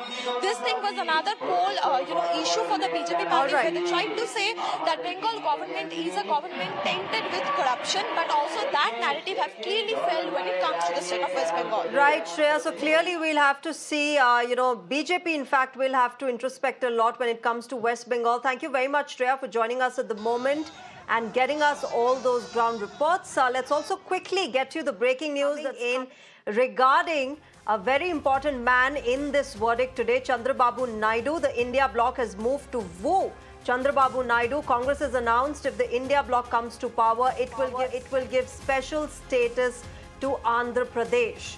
Remember, Chandrababu Naidu of the TDP in Andhra Pradesh is the man, apart from Nitish Kumar, who are being looked at as the kingmakers in this election.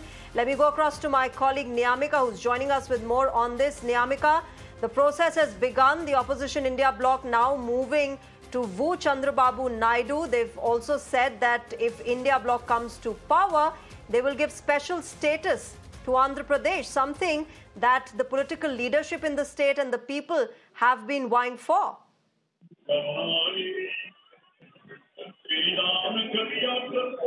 Now there is a buzz that now finally the India bloc leaders have started approaching the other regional parties as now it is the TDP and the JDU which can become the kingmaker in 2024 elections. As for that reason, now it is being said that by the sources that Sharad Pawar has contacted to Nitish Kumar as well as Chandrababu Naidu. But what's the most interesting news which is recently coming in is that the Congress party has also hinted that if TDP will come and join the India alliance, then the promise which is the Congress party is making is that giving special status to Andhra Pradesh, as this offer is also being given to Chandrababu Naidu by Sharad Pawar, and now that is now clearly being hinted by the Congress General Secretary Jairam Ramesh, as he has recently made a tweet in which he has mentioned that if the India bloc will come to power, then it will fulfill all the promises which were being made in 2014 by the then government of Dr. Manmohan Singh, which also includes giving special status to Andhra Pradesh. So clearly this is a hint which is being given by the Congress party today, as now the talks are on, as the India bloc is now started approaching the other regional parties to get the majority and to form a government, because that was the clear instructions which were being given on the part of the India bloc top leadership, that it is very much necessary. Earlier they were saying that they will get 295 seats, but that is not possible now, because of the numbers which are coming in. For that reason, now they need some help from the regional parties, and that's why now they have started approaching the regional parties in an attempt to form the government in the upcoming days. All right, Niyamika, thanks very much for joining us with those details. From Andhra Pradesh, let's talk about Tamil Nadu. Despite Prime Minister Narendra Modi's South push and Annamalai's fierce campaigning, the BJP is faltering in Tamil Nadu. Forget about double. The BJP is unlikely to win even a single seat in the southern state. As was expected, the India bloc, led by the DMK, is winning 38 out of the 39 seats, with the remaining one seat being won by BJP's ally. Let me go across to my colleague Dharni for more on this. Dharni, not a very great run for the BJP. In fact, quite contrary to what they were expecting in Tamil Nadu. There were high hopes from the state leader Annamalai as well.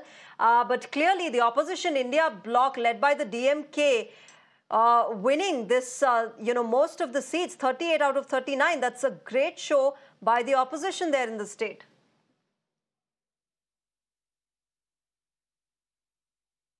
We're given to understand that almost all the 40 seats, including the one in Puducherry, the DMK is leading in all these seats, and in some seats the results have already been announced. The DMK alliance candidates, they've been announced as winners in some seats already. I'm in the DMK headquarters at the moment, and you can see in the visuals over there, the party headquarters is being decked up, music and lights. It's all lighting up the party headquarters. Chief Minister M.K. Stalin, he'll be arriving at the party's headquarters around 5:30 p.m. He'll be delivering a press conference, and he'll also be delivering a speech in front of the supporters who have assembled over here. And to talk to us further, we have the spokesperson of DMK, Mr. Salem Dharnidharan. Sir, the Chief Minister has been consistently telling the DMK supporters and also the functionaries that this time all the 40 seats in Tamil Nadu and Puducherry should come the DMK way, and it seems like it is coming your way. See, as I keep saying also in your debates, my leader does what he says, and he also does things which he does not say. As he said in Tamil, Nadum Namade, Napadum Namade, which means we will win 40 in Tamil Nadu and also win the country, and that is what's going to happen. India Alliance will form the government, and this is a victory for our leader's model of growth, Dravidian model of inclusive growth that he did in Tamil Nadu. This is the 4th consecutive victory for DMK since 2019. We won 2019, we won 2020 by-elections, 2021, and then now in 2024. It's all been a sweep. This is a testament to our leader M.K. Stalin and his leadership abilities, and as well as to his governance style. The bigger question all through this election season in Tamil Nadu is that will K. Annamalai be able to make inroads for the BJP into the Dravidian bastions of Tamil Nadu? And clearly he seems to be not able to make these inroads for the BJP. He himself is trailing behind the DMK candidate Ganapati Rajkumar in Coimbatore seat. Yeah, see, I think this is not a surprise to me. This is kind of very obvious, because this I have been reiterating in every TV debate. I think people outside of Tamil Nadu have remained oblivious to what has been happening here. I think politics can't be won on social media by having some social media buzz. You need to have real grassroots presence. You need to do work for the people. Why will Tamil Nadu vote for a party that is BJP, where Prime Minister Modi was in Gujarat as Chief Minister for 20 years, and in no socio-economic metric from graduate enrollment ratio, healthcare to whatnot, have done better than Tamil Nadu, not even single socio-economic metric? Why will they vote for a government? Right? In fact, other states should follow our model of governance. So Annamalai was just a social media and a media hype. He just played the media rightly. But I think for winning re-election, you need grassroots presence, as well as you need to do work for the people. And in fact, the margin in Coimbatore is more than 1.5 lakhs. One final question, sir. What is going to be Chief Minister M.K. Stalin's contribution henceforth with the India Alliance? Because apparently the India Alliance has, performed well beyond the expectations as far as the exit poll numbers are concerned. So, what will the contribution of the Chief Minister of Tamil Nadu be in the upcoming days, the next few days? Our leader, M.K. Stalin, played the pivotal role in formation of the India Alliance, as we all know. In fact, the seeds for the same was sown previous March 1st on his birthday, that is 2023 March 1st, when the seeds of the India Alliance was sown. And he was the one who said we should sacrifice, we should forego all the minor mistakes, and then we should forge this alliance and to defeat the fascists, that is the BJP, and that's exactly what he achieved. So his role will remain pivotal, and also the fact that DMK is one of the few parties in the India Alliance who won all the seats. So I think his role will be of utmost importance. All right. Thank you for talking to us, sir. That is DMK Salem Dharnidharan telling us that in the next few days also, up to the formation of the government, the role of Tamil Nadu Chief Minister M.K. Stalin will be pivotal. And he's also going on to tell that Annamalai, the name Annamalai was just being made into a social media hype, and that did not convert into electoral votes, as we again apparently see is what he is telling. And we also have to remember that in Kerala, in the Thrissur parliamentary seat of Kerala, BJP's Suresh Gopi has won the seat, which means that BJP has opened its account in Kerala, and this makes Tamil Nadu the only South Indian state to not have a BJP MP until this point in time in this Lok Sabha election. Yeah, Dharni, thanks very much for joining us at the moment and sharing with us all those details. In fact, as Dharni said, one of the southern states where BJP can be happy is probably Kerala, where they had not opened their account yet. But they've lived up to the projections of the pollsters in Kerala. God's own country has given a resounding majority to the Congress-led UDF, as was predicted by the exit polls. The LDF, which is the ruling party in Kerala, has managed a paltry 1 win. But cheers are at the Bharatiya Janata Party camp, which for the first time will open its account in the southern state. BJP's Thrissur candidate, Suresh Gopi, is on course to a victory. Union Minister Rajiv Chandrasekhar was also in fray to win for the BJP from Thiruvananthapuram. But after the initial stages of counting, his rival Shashi Tharoor got back into the lead, and he's now in for a comfortable win. It was not for want of trying, not want of a vision for Thiruvananthapuram. We campaigned extremely positively. As you know, there are dynamics of certain minority communities and certain narratives that were put out there by the parties that maybe we were not able to break through and we were not able to expose. The commitment to Thiruvananthapuram is 100% total. It has nothing to do with me being a successful Lok Sabha MP or not. I have said when I came here on the 5th of March, it is my mission to transform Thiruvananthapuram, and I stand by my mission, and all my colleagues in the BJP and my fellow Karyakartas stand by our mission to take Thiruvananthapuram forward. I might add that while the World T20 is going on in the US and the West Indies, the Super Over was here. It was a very tight race, and let me congratulate my two rivals, Rajiv Chandrasekhar and Paniyan Ravindran, for having put up such a spirited fight. I think one very important message of Suresh Gopi in Thrissur was his systematic outreach to minority communities. It's a very strong message to the BJP that a communal campaign will not go very far in Kerala. My colleague Sneha is joining us with more on this. Sneha, Kerala is probably a ray of hope, a silver lining for the BJP today. One seat is what they're leading on. We, of course, will get the final results as they trickle in. But interesting battle between Rajiv Chandrasekhar and Shashi Tharoor playing out there. Rajiv Chandrasekhar leading, and then we have Shashi Tharoor back in the game. Absolutely, Shreya. In fact, let me just put this in the larger picture for everyone who's watching this, who may not be very clued into Kerala. One, the battle in Thiruvananthapuram. Remember the nail-biting finish, the vote turnarounds, particularly for Shashi Tharoor, after Rajiv Chandrasekhar being in lead for a considerable period of time, maintaining his lead, you suddenly had a turnaround of votes for Shashi Tharoor. This is almost a repeat of 2014 when Shashi Tharoor managed his second victory from Thiruvananthapuram against O. Rajagopal. So it's almost a repeat episode. Shashi Tharoor has been able to manage to do this yet again. That shows two aspects. One about the strong candidacy, the way he has nurtured Thiruvananthapuram over the last 3 terms that he has to get the 4th one now consecutively. It's a record hold for Shashi Tharoor. Rajiv Chandrasekhar, on the other hand, did give a very strong contest. In fact, those who may not really be on the BJP side per se, who may be critics of BJP, would say that one of the best moves that BJP could do for Thiruvananthapuram was to field a person, a leader like Rajiv Chandrasekhar, and that's what, of course, you have seen in matter of votes also. Just the very close, tight contest between Shashi Tharoor and Rajiv Chandrasekhar. Well, there's one person who has to win. It seems to be Shashi Tharoor for now, but it's been a very good contest. Now, let's just look at the seat that Kerala has given for the first time to BJP. That's Thrissur.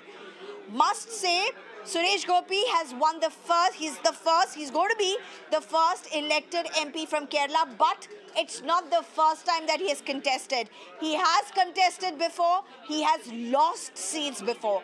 He has been a figure who has been contesting, who's been campaigning and failing in Kerala.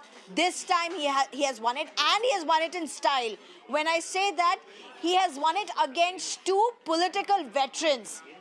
Whether it be the left candidate or the Congress or the UDF candidate, both of them are political heavyweights. So Suresh Gopi's victory against both of these should not be taken lightly. It's a strong message coming out of Thrissur, and of course, the BJP has finally been able to get its first elected MP from Kerala. Huge by all standards of what Kerala politics really goes by. Messaging for left almost the same. 1 MP largely almost the same as the last time. All right, Sneha, thanks very much for giving us this detailed explanation of what exactly has happened in Kerala. From Kerala, viewers, let's shift our focus to Karnataka, where BJP had high hopes. But how has it panned out? Well, out of the total 28 seats, BJP and JDS combined are leading on 18 seats, with the Congress leading on 10. JDS's Prajwal Revanna, who was embroiled in the sex scandal, is trailing by over 40,000 votes in Hassan against the Congress's candidate.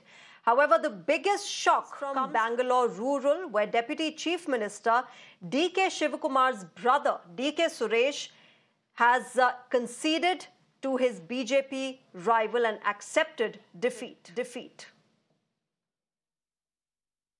We have to face all these things. We have to accept the defeat what people have, my constituency people has given. Accepting that defeat, I will congratulate Mr. Dr. Manjunath, who is taking forward to my constituency, this constituency, Bangalore rural constituency, in a good way. Whatever people have hope on him, definitely will do it in a positive manner. Congress, in spite of all its guarantee, even now they are in a single digit. BJP has already won 17 seats, JDS in 2 seats. Congress is leading in 9 seats only. So even their guarantee has not worked. So what about the centre, sir? Central NDA has already got a clear majority, but definitely. But the wish of Prime Minister, the transfer power is not online. Please wait for another 1 hour, then you will get the clear picture. At this point in time, with the result that's come in for the JDS and the NDA, are you happy and satisfied with for you? I'm not totally happy about this result. We are expected early the alliance between JDS and BJP.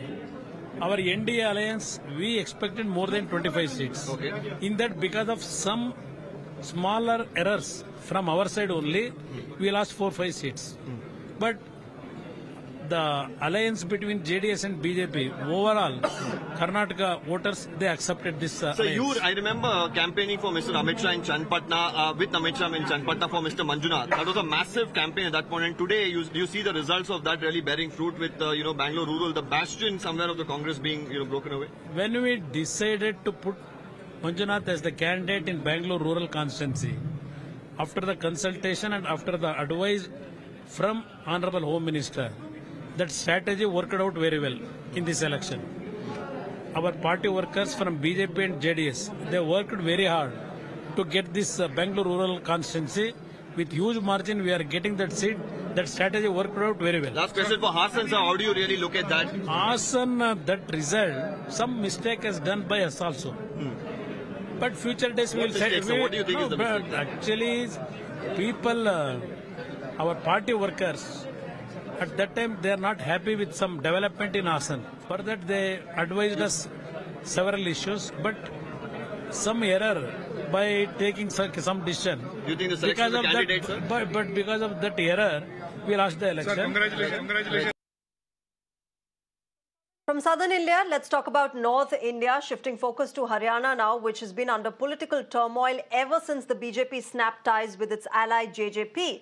The political churn in the state has resonated on a national level. The pollsters have been defied once again, with the Bharatiya Janata Party sharing the spoils with the India bloc. While the BJP is ahead on 5 seats, the India bloc is leading on the remaining 5 seats. देखिए मैं तो पहले से कह रहा था, आपने कई बार मुझसे पूछा कि हरियाणा में कांग्रेस के पक्ष की लहर चल रही है और वो साबित हो रही है।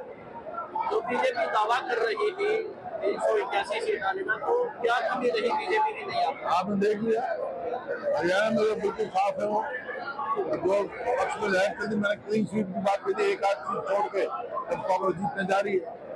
जो रुझान आए उनसे संतुष्ट है सर? बिल्कुल लोगों का मन साफ है और संकेत दिए हैं लोगों ने कि हरियाणा में कांग्रेस की सरकार चाहते हैं। तो क्या लोकसभा चुनाव में विधानसभा में असर पड़ेगा? हाँ, ये साफ संकेत है, लोगों ने संकेत दिया है कि आने वाले हरियाणा के चुनाव में लोग कांग्रेस की सरकार बनाने जा रहे हैं। Let me go across to my colleague Amandeep for more. Amandeep, neck and neck run race there in Haryana, important seats out there. The political battle, of course, playing out quite interestingly in that state. Get us the latest that you're picking up. Well, absolutely, Shreya. There is a very neck-to-neck fight between Congress and India bloc.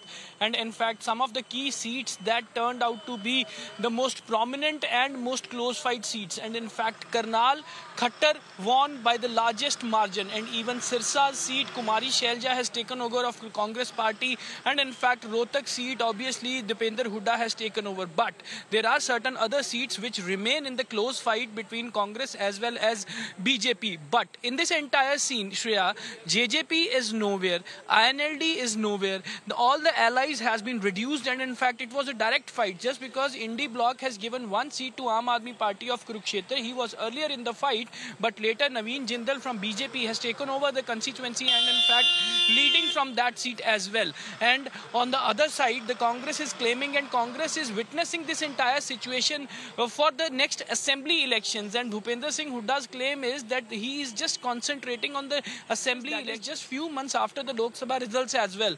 And this is the pre-board for the Congress party. And in fact, now they are expecting a lot in the assembly elections of the Haryana. And in fact, 5 seats so far, 5 seats are being leaded we'll by have Congress. To see, Amandeep, of course, how it moves forward for the Congress in the assembly elections and eventually the confirmed numbers that come in. But let's also get you more from Rajasthan, viewers, which elected BJP in the state last year. In the 25 seats, the BJP is winning on 14, while the Congress and its allies are ahead on 11 seats. The figure is once again in contrast to what the pollsters had predicted. They had claimed, remember, the BJP will win somewhere between 18 to 22 seats. We'll keep getting you the latest minute-to-minute updates of the Lok Sabha election results. But for now, it's a wrap on this broadcast. News and updates continue on Mirror Now. Stay tuned.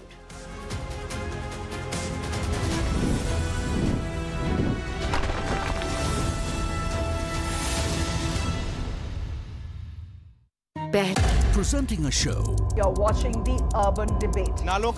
Where we try to find answers for all the questions the day has brought with it.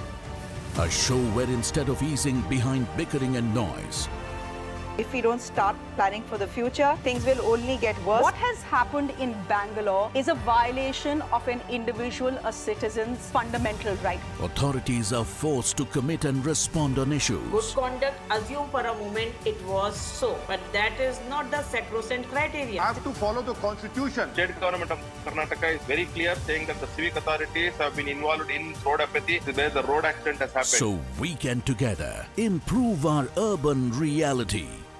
The Urban Debate with Shreya Dhondia, weeknights at 8 p.m. only on Mirror Now.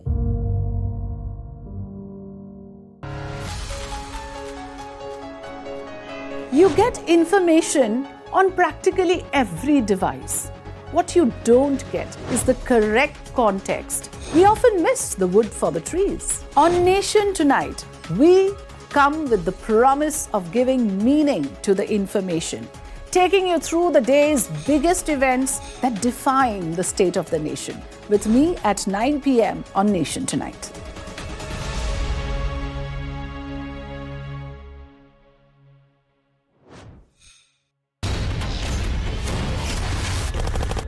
To me, news is about one bold, strong voice that breaks silence. बोलो आपकी जान की रक्षा करते हैं, आप उनको मरवाने के लिए लेके आते हो। We go and That is why we move beyond the shouting matches and bring stories that matter to you. Information that you can... questions to people in corridors of power. I am Pradeep Datta reporting for Mirror Now. You first. Your issues are my stories, and that is news to me. Resident doctors out on the street.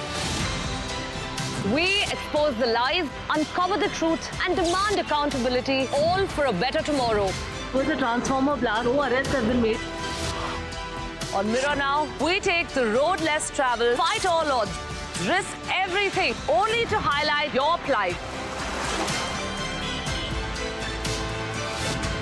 I am Neha Hebale, reporting for Mirror Now. You first.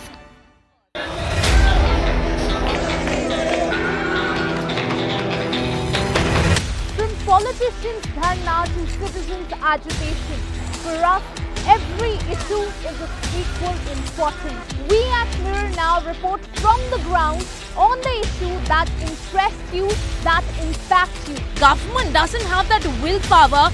People of Delhi are struggling not just with deteriorating air quality. And now you can clearly see it's been 3 to 4 days that the situation has been the same. Demanding accountability from those in power.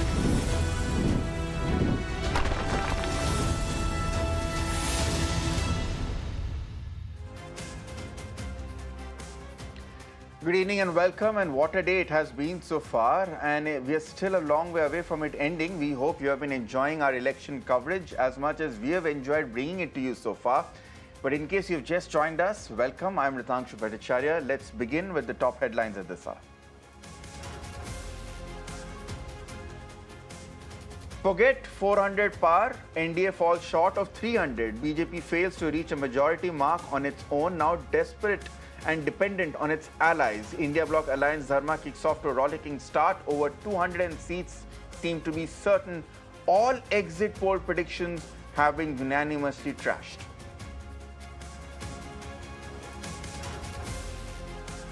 The big upsets for the BJP come from its key bastion of Uttar Pradesh. Samajwadi Party's cycle is in cruise control mode. The Congress makes a comeback in the Hindi heartland state. Shehzadas Akhilesh Yadav and Rahul Gandhi shine on.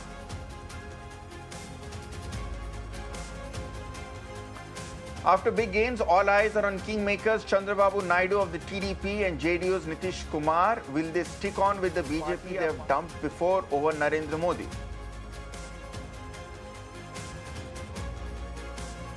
BJP decimates Naveen Patnaik's 24-year-old rule in Odisha, with the state emerging as a ray of hope for the Saffron Party amid the Lok Sabha debacles. The BJP emerges as the single largest party and is all set to also form the government in the state. With battle lines redrawn, voters decide who the real Shiv Sena and the NCP are in Maharashtra.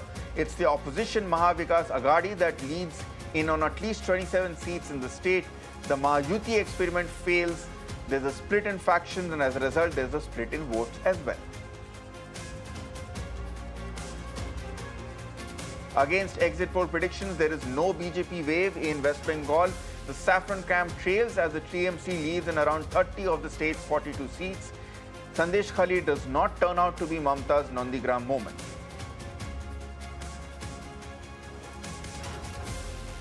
A decisive verdict in Manipur as the Congress takes a significant lead in both seats in the strife-torn state. Has the BJP been punished for its mishandling of the 13-month-long ongoing ethnic conflict? Ripple effects are felt in neighboring Nagaland and Mizoram as well.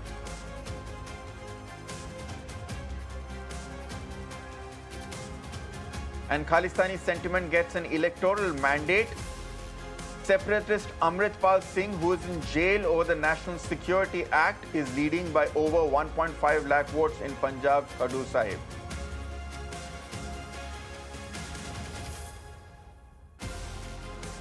After a bloodbath for the BJP, there's a bloodbath on Dalal Street as well. Sensex, Nifty see their worst session in 4 years. All the optimism after exit polls fizzles out.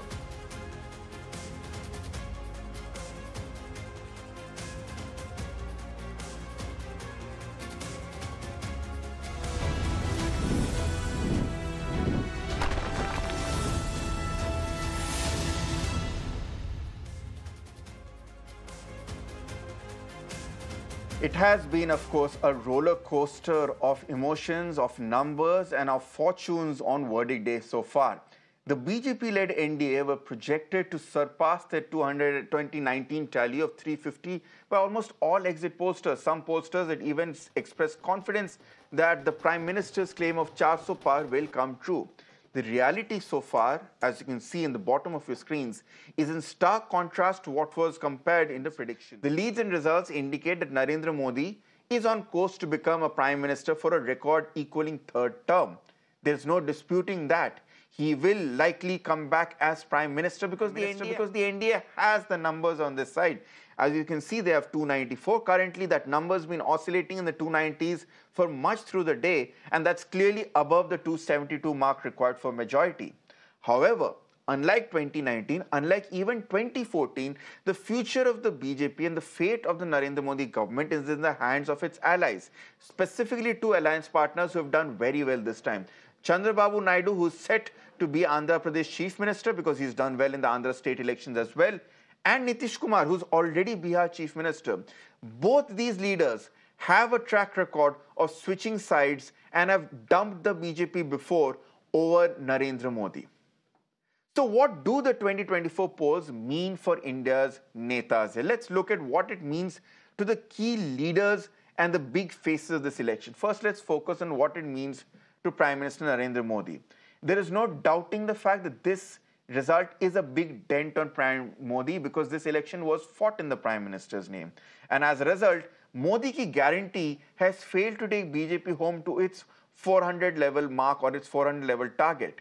Most importantly, in Varanasi itself, where the Prime Minister was the sitting candidate eyeing a third term, the margin of victory has dropped by 60%. That is of immense concern to the BJP. Let's now focus on what it means for Rahul Gandhi. The big headline for the Congress Gandhi sign is that he has retained his family bastion of Rai Bareli with a thumping victory, which proves that the Congress party is far from being a spent force, and also there is resonance of Congress's guarantees. And as a result, he has led Congress to its best tally in Uttar Pradesh since 2009. Has he buried the ghosts of 2014 and 2019? Some would say they have made a huge step in that direction. What about Smriti Irani? The giant killer who slayed the giant of Rahul Gandhi in Amethi has been a giant today who's been slayed herself. She has faced a humbling defeat to a Gandhi family aide, not even Rahul Gandhi himself. She's gone from being the giant killer to the fallen giant. Then there's Uddhav Thackeray. He has successfully claimed the legacy of Balasaheb Thackeray, and he's also gotten the backing of the Marathi Manus, and that sets the tone for what's going to come in Maharashtra later on this year, assembly elections. It's the same story for Sharad Pawar as well. Ousted from his party, deprived of his party symbol, he has cut nephew Ajit Pawar to size and has showcased that he is still the kingpin of Maratha politics by winning the family bastion Baramati in style. Finally, Mamata Banerjee. Her bastion of West Bengal is safe. There are all the questions over BJP making inroads, they've all been proved false.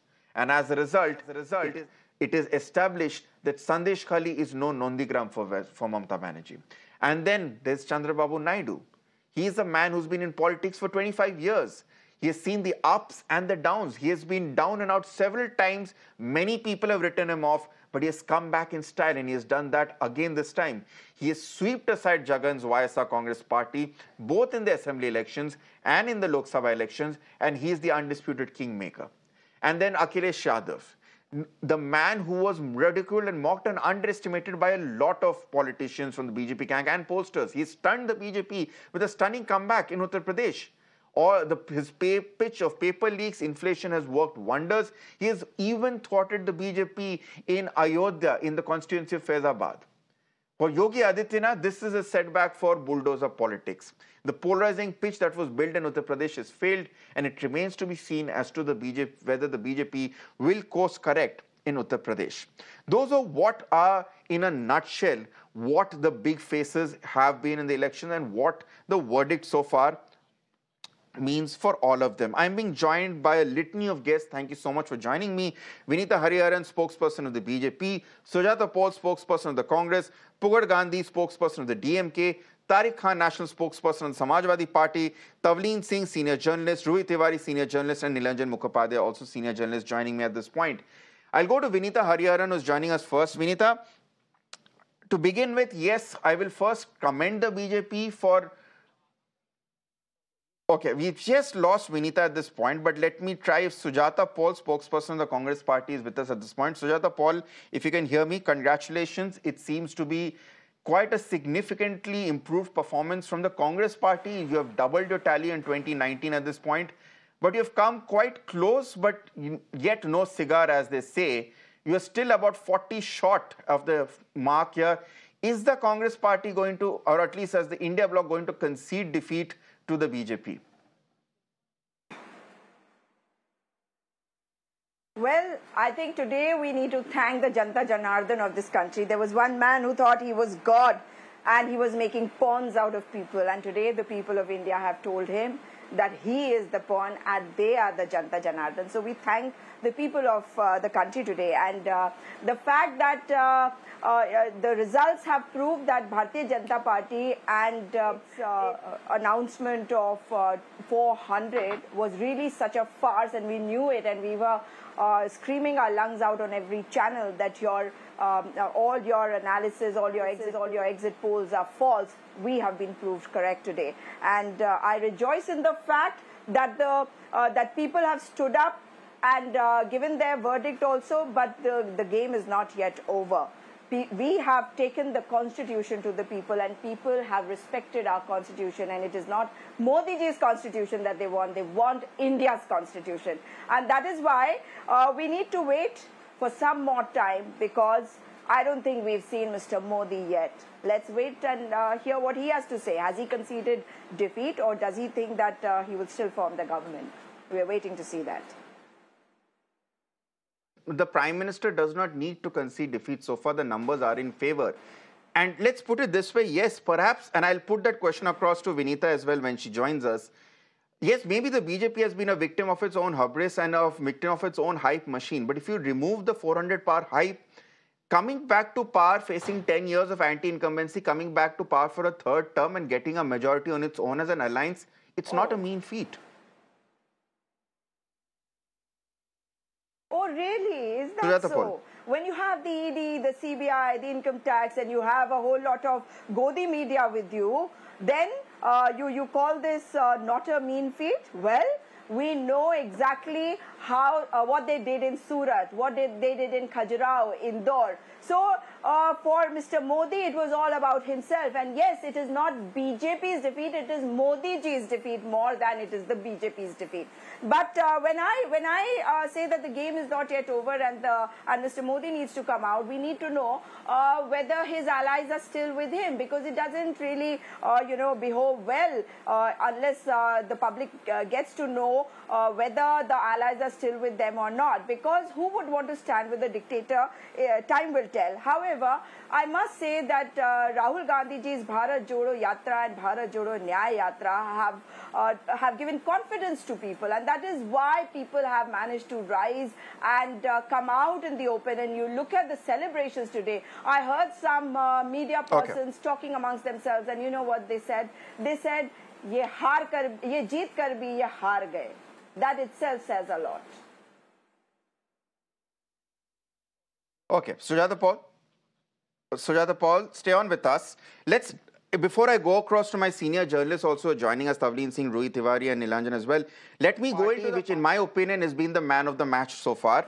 And we have Tariq Khan joining us as national spokesperson of the Samajwadi Party. Tariq Khan, what was the secret of Akhilesh Yadav's success in Uttar Pradesh? Because let's be honest, fine, a lot of pollsters, opposition party, I mean your opposition in the BJP, none of them had predicted this spectacular victory. Many people are saying that the Congress's show in Uttar Pradesh is also because of the back of the Samajwadi Party's splendid performance here at this point.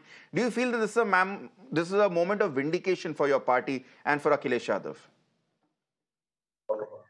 Listen, first of all, full credit to the people of the state. They believe in our leadership, in Akhileshji. What he delivered, what he convincingly delivered to the message, that we'll work for the formula that is PDA. That was very successfully delivered to the people of the state. Point number one. Point number two.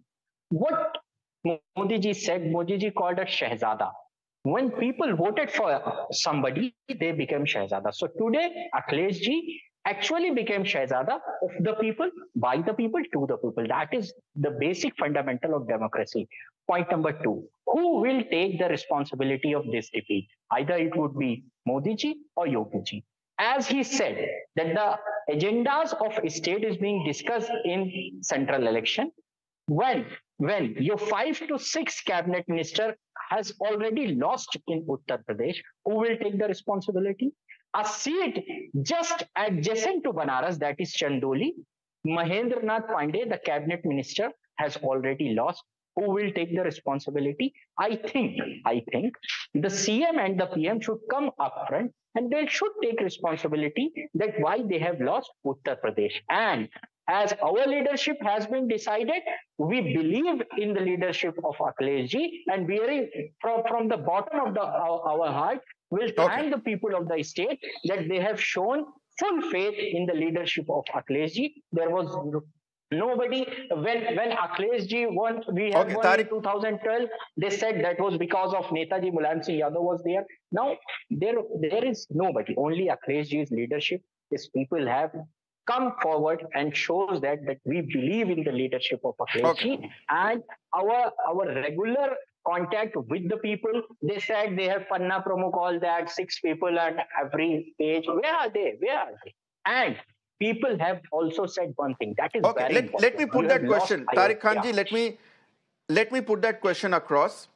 Let me put that question across. Both Sujata Paul and Tariq Khan, this is a defeat for the BJP, both Narendra Modi in India and Yogi Adityanath in Uttar Pradesh. Tavleen Singh, senior journalist with us. Tavleen Singh, do you see it the same way?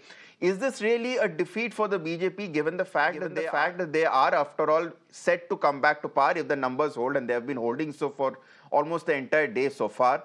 Or is it a loss of pace because they promised so much and ultimately delivered well short of expectations? It's, in my view, a defeat, particularly for Narendra Modi and for Yogi Adityanath. Because I really think that the most important results in this election have come from Uttar Pradesh. Nobody expected that the BJP would lose that many seats in UP because both Yogi and Modi were showing such a complete faith in a very divisive communal campaign which they ran. And it's a very good thing for India that the communalization of electoral politics has now really been rejected. So, it's a victory really, most of all, for the people of India. But so, Tavleen Singh, the three headlines you focused on Uttar Pradesh, and the three headlines that come to me from Uttar Pradesh which are really damning. One is that the BJP loses Amethi to someone who is seen as someone who is a family loyalist of a Gandhi, not even to a Gandhi family member. And after the entire song and dance of what happened 5 years ago. Second, the party loses Faizabad, which has Ayodhya, the entire epicenter of the Ram Temple movement. After all that we saw in January this year, the party doesn't even hang on to Ayodhya. And finally, as you pointed out, so far, the BJP can try and spin it a narrative around the different local issues which resulted in anti-incumbency against the local leadership. But the fact still remains that the Prime Minister's victory margin in Varanasi, he's just won, by the way, but his victory margin is not to the extent of what was expected, and for perspective, it's even lower than Rahul Gandhi. So do you feel that this was actually also an anti-Modi vote that happened, especially in Uttar Pradesh, Tavleen Singh? I think it absolutely was, because actually Modi, he's turned it into a referendum on himself, because the BJP was really second fiddle to Modi. Everything was Modi's guarantees. Even the manifesto of the BJP had Modi on it. So really, there's no question that the Prime Minister will have to accept that this is a humbling of himself. Okay. And let's hope that he learns from this, and that we now have more inclusive politics from him if he becomes Prime Minister again. But it certainly is a personal defeat for him and for Yogi Adityanath, who ran, who invented actually one of the ugliest things that I have seen in India, which is called bulldozer justice, and which actually targeted only one community. So both these men, the Chief Minister of Uttar Pradesh and the Prime Minister of India, have to accept a personal reason for this. And, whether we like it or not, even if, Modi becomes Chief Minister again, it is a defeat. It is a personal defeat for him. Okay, so Tavleen Singh is agreeing with Sujata Paul and Tariq Khan, saying that this is a defeat for the BJP, Narendra Modi and Yogi Adityanath. We'll come back to my remaining guests, Pugat Gandhi, Rohit Tiwari, Nilanjan Mukhopadhyay joining me very patiently. But first, we've got some news coming in. There's drama outside Chandigarh. And this is what the Congress party has been alleging for the past while or so from Jairam Ramesh's tweet and all. Now we've got visuals of the Congress staging a protest over a delay in result declaration in Chandigarh. Remember, Chandigarh is where senior Congress leader Manish Tiwari has been leading for pretty much the entire day. And now we see that the Congress is now staging a protest because they feel that the results in Chandigarh are being inordinately delayed. Now, why this is significant is because Chandigarh is the same place where a few months ago there was a massive controversy over a local body election being allegedly manipulated after the actions of the polling officer were exposed, and as a result, the result was voided here. But that is a big story coming in here from Chandigarh as well. And we'll try and connect to my colleague Amandeep for more details at this point.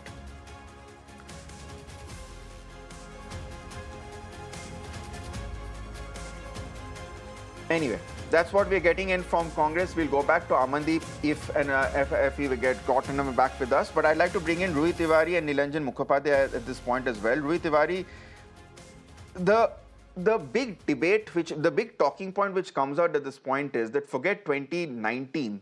This is worse than 2014 for the BJP, because for the first time, the BJP under Narendra Modi has to deal with the reality that it needs allies to cross the mark. Yes, it's always been at the helm of an alliance, but in both the previous elections, the BJP had crossed 272 on its own. This time, that's not the reality, and it has to rely on two leaders, Nitish Kumar and Chandrababu Naidu, had a history of dumping the BJP over Narendra Modi in the past year. How is the BJP planning to walk that tightrope in your assessment? Rui Tiwari.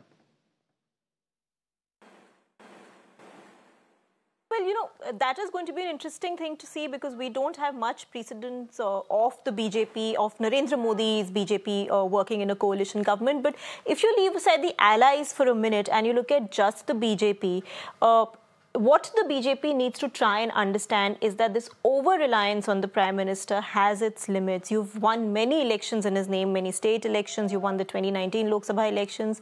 But you cannot keep doing that, because when someone's popularity peaks, the next thing that can happen to it... Hello, can you hear me? Yes, go on. We can hear you, Rui. We can hear you, Rui. Please continue. Okay, I think Rui can't hear us, but we could hear her speak as well. We'll try and restore that. But Nilanjan, would you like to take that point forward here? Do you think that the BJP erred by relying too much on Narendra Modi? No, that is the way the BJP has always been under Mr. Narendra Modi, relying. That's the politics of Mr. Modi. So there is no other possibility, no other option besides that. Otherwise, Mr. Modi would not be in the party and play second fiddle to somebody else and promote a collegial style of leadership.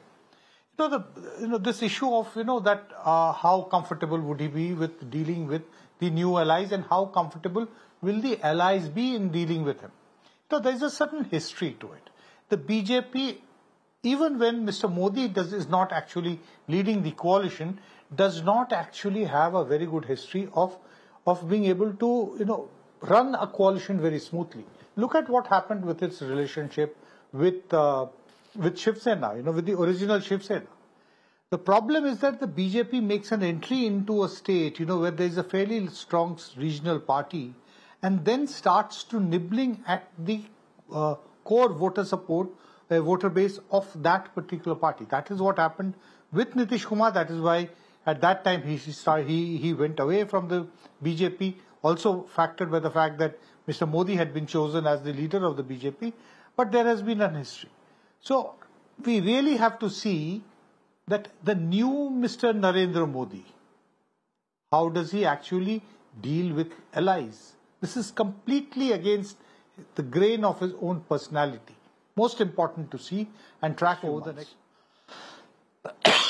Absolutely. I think that's the biggest takeaway at this point here. That's something which even the BJP will now have to evolve and will have to take on board allies at this point. And will these allies stay with the BJP? Will more allies stay with the India Alliance? Because let's be honest, that is an even more of a assortment of different political parties who have been at war with each other. But one place where at least the Congress has never had any alliance problems, and that party has done spectacularly well once again, is the DMK. Pugat Gandhi, thank you for waiting very patiently with us at this point.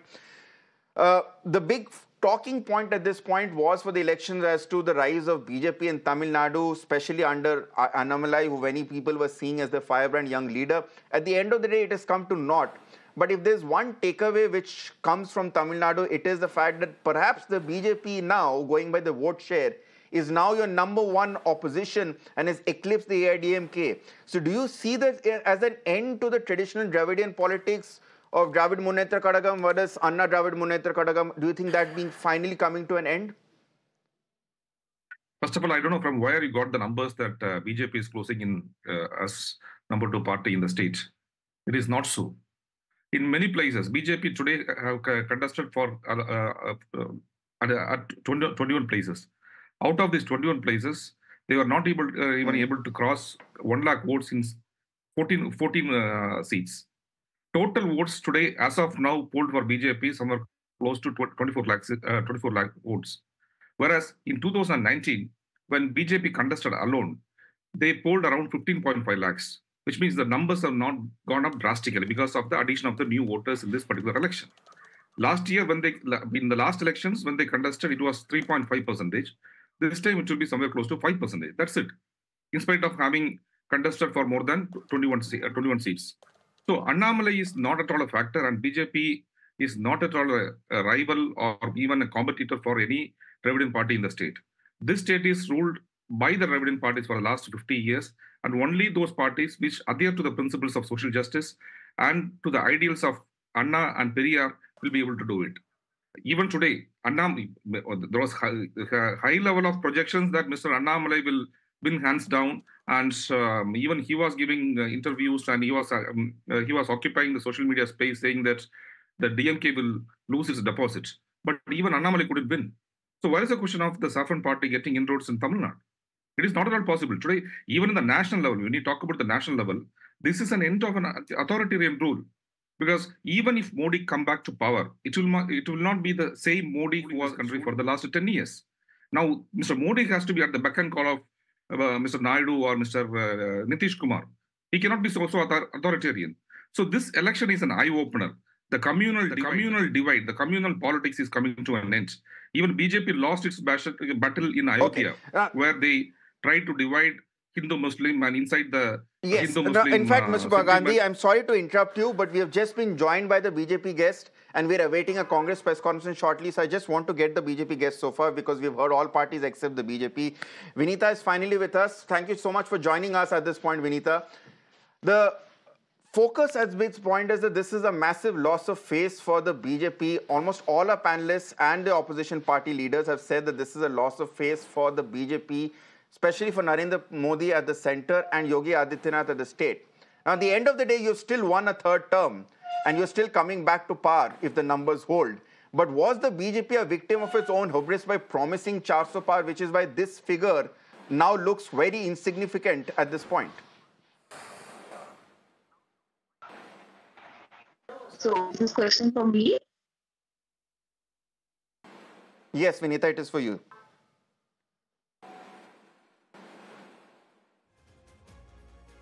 Okay, I think we've lost that connection with Vinita Hariharan, but we'll try and restore it. What we'll do is we'll head in for a short break, but we'll continue this debate on the other side. Stay on with us.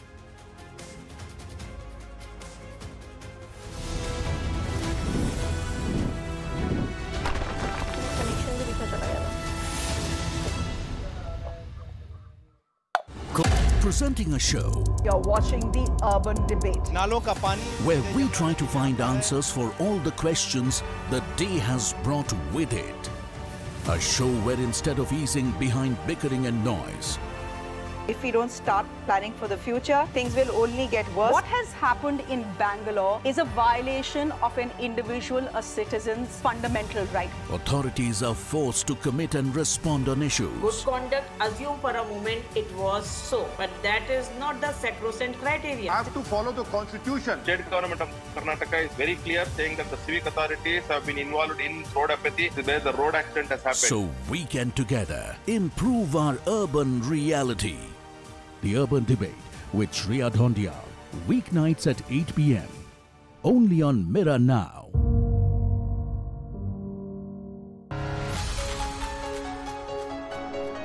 You get information on practically every device. What you don't get is the correct context. That is why we move beyond the shouting matches and bring stories that matter to you. Information that you can use in your life from India and across the world. That define the state of the nation. With me at 9 p.m. on Nation Tonight.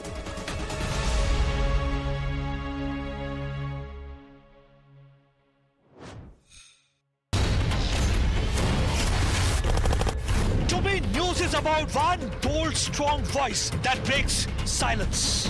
बोलो आपकी जान की रक्षा करते हैं, आप उनको मरवाने के लिए लेके आते हो. We go extra mile to give voice to stories that otherwise go untold. This tunnel is being constructed with the connivance of Pakistani army. We believe in asking straight, direct and pointed questions to people in corridors of power. I am Pradeep Datta reporting for Mirror Now. You first.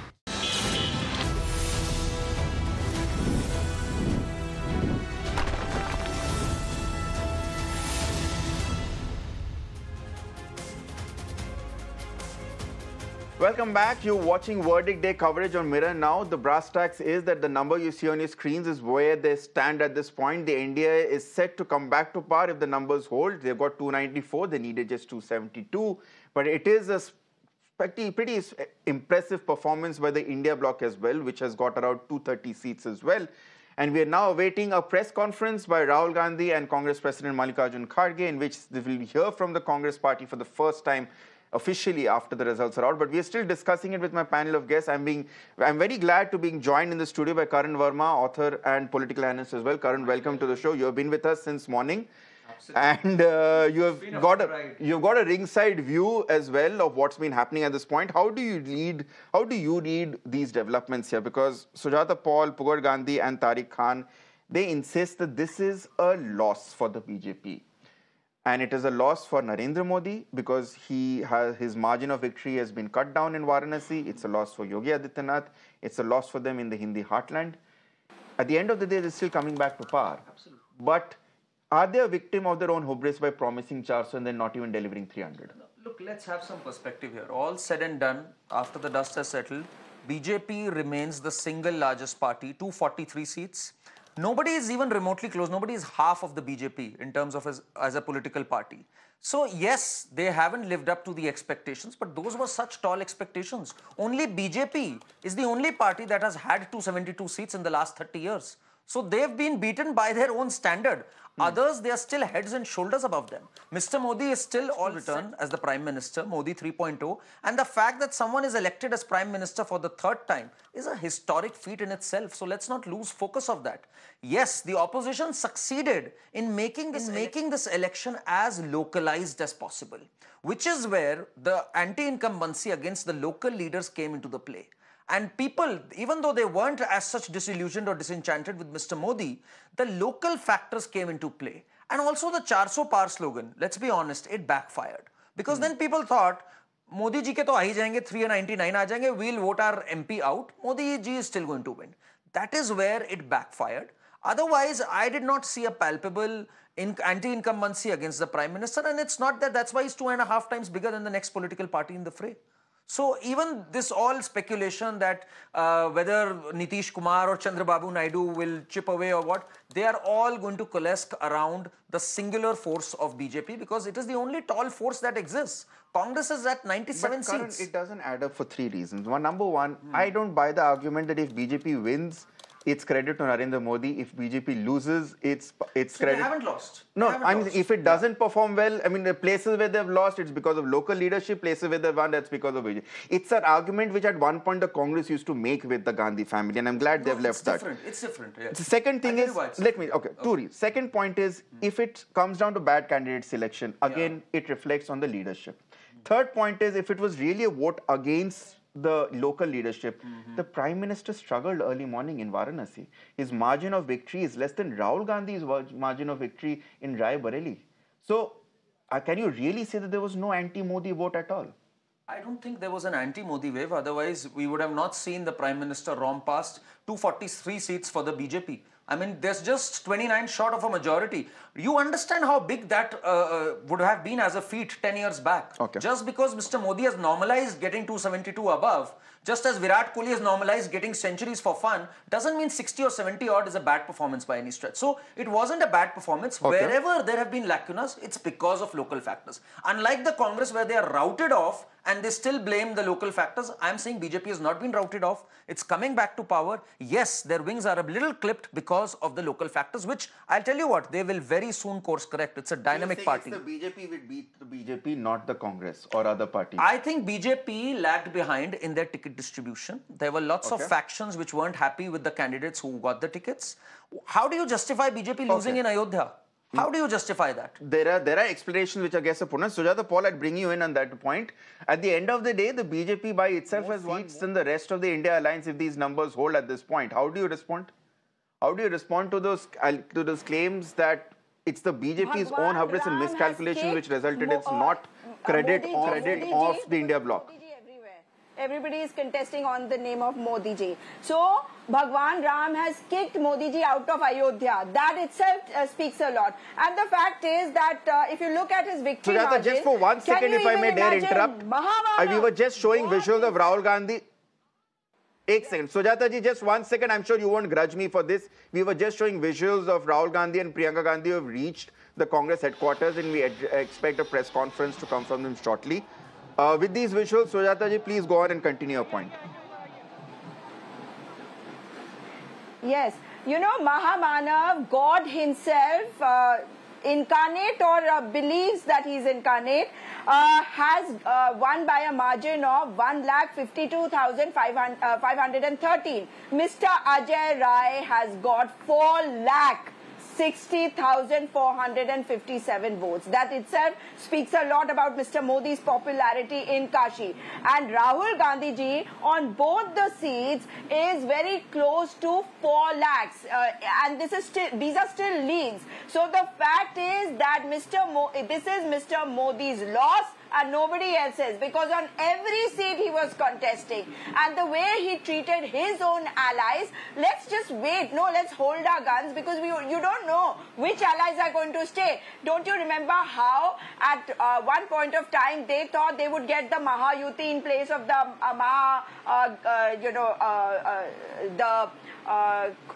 there's a disturbance, can you please correct it? In Maharashtra. So in Maharashtra, what did we see? We saw that the Mahayuti was brought in by breaking the Shiv Sena and the NCP. So let's wait and watch and let's see what happens. Because if you go and break your allies, then those allies will break you. And ultimately that's what's going to happen with him. Okay, let's bring in my Samajwadi Party guest as well. Tariq Khan, I want you to respond to Karan's assessment that the reason why a party like BJP lost Ayodhya or Faizabad, to be more precise, the birthplace of the Ram Temple movement, is because of strategic calculations which went wrong for the party, and not because of the work by the Samajwadi Party, which actually won that seat. How do you respond to that, Tariq Khan? I have nothing to say on that. It's just the people believe. Go on, Tariq Khan. And it's just, am I audible? It's just the belief of the people. Yes, please go on, Tariq Khan. That people have shown belief in Samajwadi Party. And I just want to go back to the basics of civics. What somebody is saying, just I have listened to the panelist. He said that the BJP is just 27 far from the majority, that is 272. So by how many votes Vajpayee government had lost? That was 1 vote. So in parliamentary type of democracy, we need to learn civics and understand the importance of each and every member of parliament. It's not a presidential type of democracy, which you have been, or the people like you or BJP have tried to make India. There is importance of elected MPs, and they have been elected and they will be elected. And on the basis of the floor test, it will be decided, because this is the first time after 2014 BJP haven't got the majority. Last time that was 303. Now presently where it will hold, we have to wait and watch. But my friend, we have to wait for the floor test, and we as well have to wait because Chandrababu Naidu promised reservation, 4% reservation to Muslims. No, BJP and Modi has said that they are against that reservation, and time and again Chandrababu Naidu has said this. So whether BJP is going to hold that stand, or for the satta or for the power, they will compromise everything, as they have already compromised, and they have been compromising. So there has been a lot thing to go ahead. Just like Nitish promised Jatigat Jangarna. BJP denied it at the floor of parliament. They will never have that Jatigat Jangalna at the center level, because Jatigat Jangalna is ultimately done by the central government, not by the state government. So these are the key issues. We have to wait tight and see that what is in the future course of action. And the present situation is this, that BJP alone haven't got that mandate. People have voted against BJP. People have shown faith in Akhilesh ji, in the leadership of Samajwadi Let me bring in Party Rohit Tiwari on that note. Let me bring in Rohit Tiwari on that note. Rohit, I hope you can hear us now. You had lost us for a few seconds earlier. Is that going to be Prime Minister, and I'm assuming he's going to be Prime Minister for a third time, the numbers say that. Going to be Narendra Modi's biggest challenge going forward, running a coalition in which this time the numbers actually do matter, something which he had the luxury of not wondering, not caring about in 2014 and 2019. Because as the previous panelist, as Mr. Tariq Khan pointed out, there are differing agendas. For instance, the issue of minority quota, which Chandrababu Naidu has come out and has said that he is in favor of. How will the BJP form a common minimum program? These are issues which the Prime Ministers never had to deal with. Correct. You know, and actually, to be fair, it's even more jarring compared to 2019, because 2014, he was still a new prime minister. They were still trying to consolidate power. They were still trying to get a hang of Delhi, of running the country. In 2019 and onwards is when they actually consolidated power and became the strong force that they did at the center. Often brazenly, pushing through policies, agenda, etc., etc. So compared to that, this is going to be a huge challenge. The BJP cannot continue to do what its top command wants at its whim. Will have to take allies along, and I think that is what coalition dharma is all about. I mean, the BJP did manage to do exceedingly well in 2019 and not have to deal with coalition parties and coalition dharma. But this is going to be a challenge, particularly because of the way the BJP under Prime Minister Narendra Modi and Home Minister Amit Shah has shaped up. The question, however, is how far are its allies willing to go to keep the BJP in check? Are they going to sort of, keep the BJP in check, raise their voice when needed, or are they going to just continue playing second fiddle and say that, it's fine, do what you want to, and we'll only step in when something really, really big happens? Karavarma, how do you see the BJP navigating alliance arithmetic? All said and done, BJP remains the single biggest force around which I believe it's only natural. Look, alliances, all said and done, alliance partners are opportunistic. We all know that. Let's talk real in the pragmatic world of politics. So they all understand that if there is one alliance which can actually form a party, form a government and run it for 5 years, it's the BJP, the NDA government. So all of them, whether it's Chandrababu Naidu, whether it's Nitish Kumar, they are eventually going to coalesce around the BJP. They know that even if they, even for a minute, start thinking about the Indie alliance, it'll fall apart. Just a couple of hours back, we saw the posters doing rounds, Akhilesh for PM. Then we saw somebody say this one, Nitish Kumar for PM, then others. So, abhi gaon basa nahi hai, lutere aa gaye. That is the saying. So, they will not be able to walk the distance. It was fine together for whatever little period they came, but they cannot possibly give a stable government which will have some consequence. So, both these partners, whether it's Nitish Kumar or Chandrababu Naidu, they will understand that true opportunity lies with the BJP. Yes, their negotiating power, their bargaining power has gone up, but they'll still come to the BJP. That's interesting. But I'll just get in one response from Pugar Gandhi as well, because Mr. Gandhi, the response, the statement, the view that is coming in at this point is that the India alliance cannot be trusted to hold its flock together enough to manage to challenge, to mount a sustained challenge in terms of alliance versus alliance to the BJP, whether it be now or sometime during the next 5 years, because there are too many egos wanting to be prime ministers, wanting to have a lion-shaped portfolio. How do you respond to that? No, it's not a question of India Alliance getting a lion's share portfolio or anything.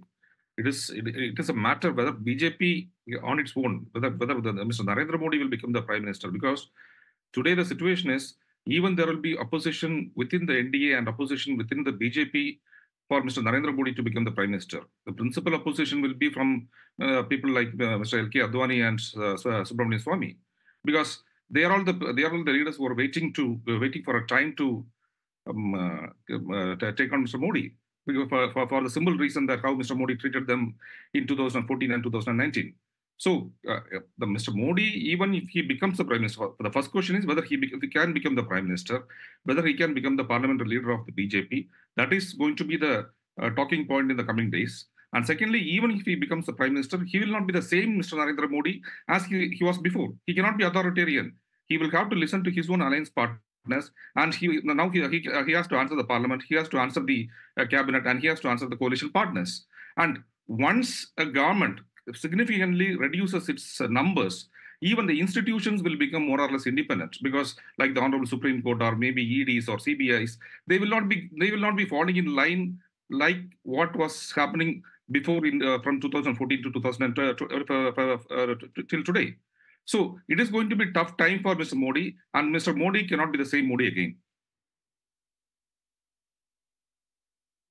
Nilanjan Mukhopadhyay, do you agree with the view that we are now gone back to a state of coalition politics where egos have to be kept in check, other opinions have to be taken on board, whether it be allies or opposition, and you cannot steamroll through legislations or important decisions through parliament anymore on the forces of brute majority?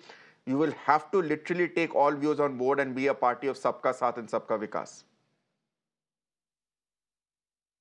No, you have to actually refer bills to standing committees, which has been virtually, stopped in the last 10 years. You have to become much more, your approach has to become much more consensual. Try to reach out for dialogue. These are all skills, we will have to see new skills of Mr. Modi. Nobody has ever seen him work with coalition partners, work with the opposition parties, keep things under control. There would be all kinds of messages going on. It is not a very pleasant situation for the BJP that its target was 370 seats for itself, and it ended up winning only about 240 seats or maybe even less than that. So that's a huge shortfall. So there would obviously be a lot of pressure from various places, and Mr. Modi will have to really come with new skills, which I'm not very sure that how effective they would be, whether he would be able to carry everybody along together or not. And we now have a very peculiar kind of number game in Parliament, where it might quite be possible for an alternative government to be formed. I would not say that much can happen in 5 years. Between 2024 and 2029, much can happen, and many of the things which have been planned is not going to happen. I do not, for instance, see an immediate rollout of one nation, one poll anymore. Definitely there will be greater challenges for it. So there are all kinds of issues, all plans which have been made by Mr. Modi, which will be checked. He had very loftily said he had ordered every department of his secretaries in various departments, 100-day plans to be made. Those have to be very carefully scrutinized. He just cannot rush and announce them. He'll have to take everybody on board. That's going to be quite a challenge.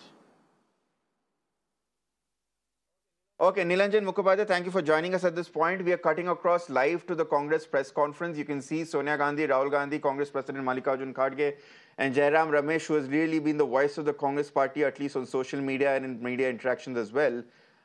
I believe I have time to take a quick question with Karan while we wait for the audio to be. Karan, you mentioned that the BJP on strength of numbers is best posed to lead an alliance because it's the single largest party. But that's not what happened in 2004. Mr. Vajpayee had the single largest party, but ultimately it was the UP. He didn't have the single largest party. Vajpayee had 138 seats, yes, and Congress had 145 seats. I'll change this. Yeah. So Congress had a slender margin, 7 seats. But at the end of the day, it's the Congress which actually, especially Sonia Gandhi on screens, the Congress actually has a track record of running two governments at the center as an alliance. They don't have the numbers. I'm saying 98 seats. I'm talking of historic, hypothetically, if there's an alliance. Okay, the Congress has started speaking. Let's listen. क्योंकि इसको नहीं डाला शायद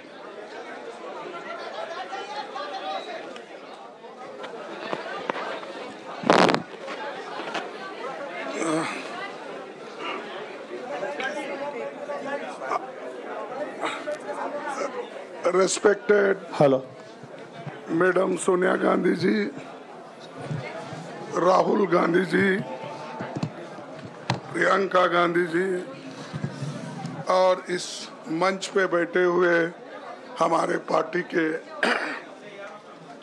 सभी नेतागण, आज जो देश में चुनाव के रिजल्ट आए हैं, ये मैं तो पहले कहूँगा, ये जो रिजल्ट है जनता की रिजल्ट है और ये जनता की जीत है और लोकतंत्र की जीत है। हम पहले से यही कह रहे थे कि ये लड़ाई हमारी मोदी वर्सेस जनता है, लोग हैं। तो 18वीं लोकसभा के चुनाव में हम विनम्रता से जनमत को स्वीकार करते हैं। इस बार जनता ने किसी एक दल को पूर्ण बहुमत नहीं दिया, खासकर सत्ताधारी दल भाजपा ने एक व्यक्ति एक चेहरे के नाम पर वोट मांगा। अब ये स्पष्ट हो गया है कि ये मैंडेट मोदी जी के खिलाफ गया है। ये उनकी राजनीतिक और नैतिक हार है। जो व्यक्ति बार बार अपने नाम से ही हर जगह वोट मांगते थे, उनकी ये बहुत बड़ी हार है और नैतिक दृष्टि से ये तो उनको बहुत बड़ा नुकसान हुआ है। आप जानते हैं कि कांग्रेस पार्टी और हमारे इंडिया गठबंधन से बहुत प्रतिकूल में चुनाव लड़ा। सरकारी मशीनरी ने कदम कदम पर अवरोध डाला, बैंक खाते सीज करने से लेकर तमाम नेताओं के खिलाफ अभियान चलाया। फिर भी शुरू से आखिर तक कांग्रेस पार्टी का कैंपेन सकारात्मक था, पॉजिटिव था। हमने महंगाई, बेरोजगारी, किसानों और मजदूरों की बदहाली और संविधान संस्थाओं का दुरुपयोग जैसे विषयों को केंद्रीय मुद्दा बनाकर हम जनता के सामने गए थे। इन मुद्दों पर बड़ी संख्या में लोग हमसे जुड़े, हमारा समर्थन किया। प्रधानमंत्री ने जिस तरह का कैंपेन किया वो इतिहास में लंबे समय तक याद रखा जाएगा। कांग्रेस के घोषणा पत्र के बारे में मोदी जी ने जो झूठ फैलाया, जनता ने उसे समझ लिया। मैं इस मौके पर कहना चाहूंगा कि श्री राहुल गांधी जी की दोनों यात्राएं, भारत जोड़ो यात्रा और भारत जोड़ो न्याय यात्रा के दौरान लाखों करोड़ों लोगों को मिलना, लोगों की समस्याओं को सुनना और आगे चलकर उन समस्याओं का हल ढूंढना हमारे कैंपेन का आधार बना। हमने इसी को 5 न्याय और 25 गारंटी का नाम दिया और इसी के आधार पर हमने गारंटी कार्ड बनाया। हमारे कार्यकर्ता उसे लेकर घर घर पहुंचे और लोगों को संपर्क करे। इसके अलावा जो एक महत्वपूर्ण बात है वो भाजपा नेतृत्व की अहंकार की वजह से हुई। उन्होंने धीरे धीरे सारे संवैधानिक संस्थाओं के ऊपर गैर कानूनी तरीके से कब्जा करने की कोशिश की। फिर इनका उपयोग विरोधी दल के खिलाफ करने लगे। जो दब गया उसे दबा के अपने तरफ लिया, जो नहीं दबे उसकी पार्टी को तोड़ दिया, नहीं तो फिर जेल में डाल दिया। लोगों को ये विश्वास हो गया था कि मोदी जी को एक मौका और मिला तो अगला हमला संविधान पर सीधा होगा और लोकतंत्र पर होगा। इसीलिए लोगों को इसके प्रमाण नए संसद सत्र के साथ ही दिखेंगे। खुशी इस बात की है कि भाजपा इस षड्यंत्र में अब सफल नहीं हो पाएगी। मैं इस अवसर पर सीपीपी चेयरपर्सन श्रीमती सोनिया गांधी जी, हमारे लोकप्रिय नेता राहुल गांधी जी, प्रियंका गांधी जी का विशेष मैं धन्यवाद करना चाहता हूं। और इन्होंने दिन रात बराबरी से पूरे देश में कैंपेन किया और हमें एक मजबूत स्थिति में पहुंचाने के लिए भारी मदद इन्होंने की। और मैं ये कहूँगा कि इनके वजह से हमको बहुत बड़ा प्रोत्साहन देश में मिला और आज ये स्थिति जो बनी है उनके वजह से बनी। और हमारे करोड़ों कार्यकर्ता जो है देश में, उन्होंने भी हमारा साथ दिया, इसीलिए मैं बहुत बहुत उनको धन्यवाद देता हूं। आखिर मैं इंडिया गठबंधन के अपने सभी साथियों और शुभचिंतकों का धन्यवाद करता हूं। सभी एक साथ मिलकर एक स्वर में रहे, सभी ने मिलकर प्रचार किया और एक दूसरे की मदद की।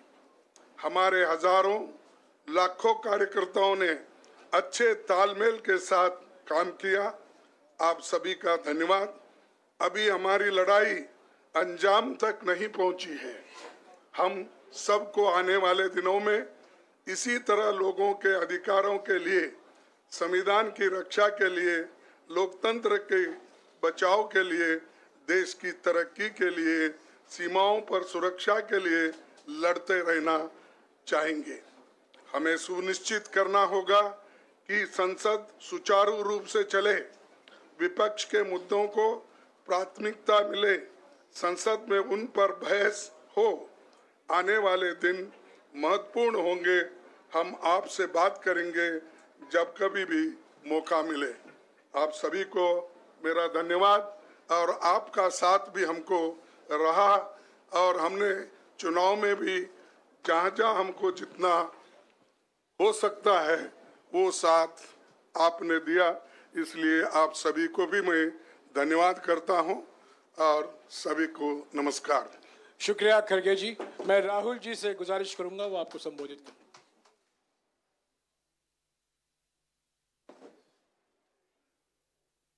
खड़गे जी, आपने बड़ी सही बात बोली। जहां तक आप हमारी मदद कर सकते थे उसी लेवल तक मदद की। देखिए, ये चुनाव इंडिया गठबंधन और कांग्रेस पार्टी सिर्फ एक राजनीतिक दल के खिलाफ नहीं लड़ी थी। ये चुनाव हम बीजेपी, एक राजनीतिक दल, हिंदुस्तान के इंस्टीट्यूशंस, हिंदुस्तान का जो पूरा गवर्नेंस का स्ट्रक्चर है, इंटेलिजेंस एजेंसीज, सीबीआई, ईडी, ये सब, आधी जुडिशरी, इन सब के खिलाफ हम लड़े थे। क्योंकि इन सब संस्थाओं को, इन सब इंस्टीट्यूशंस को नरेंद्र मोदी जी ने और अमित शाह जी ने कैप्चर करा, धमकाया, डराया। प्रेस की तो मैं बात करता रहता हूं। आपको मतलब काफी बार कहा है कि आपका भी रोल रहना चाहिए और उस रोल को काफी लोगों ने किया, काफी लोगों ने खुल के किया, काफी लोगों ने छुप के किया। और आपके इमोशंस कहां थे हमें मालूम है। लड़ाई संविधान को बचाने की थी, कॉन्स्टिट्यूशन को बचाने की थी। और मैं आपको सच बताऊं तो मेरे माइंड में था पहले से, जब इन्होंने हमारा बैंक अकाउंट कैंसिल किया, जब चीफ मिनिस्टर्स को जेल में डाला, पार्टियां तोड़ी, मेरे माइंड में था कि हिंदुस्तान की जनता अपने संविधान के लिए एक साथ खड़ी होकर लड़ जाएगी। और यह सच साबित हुआ।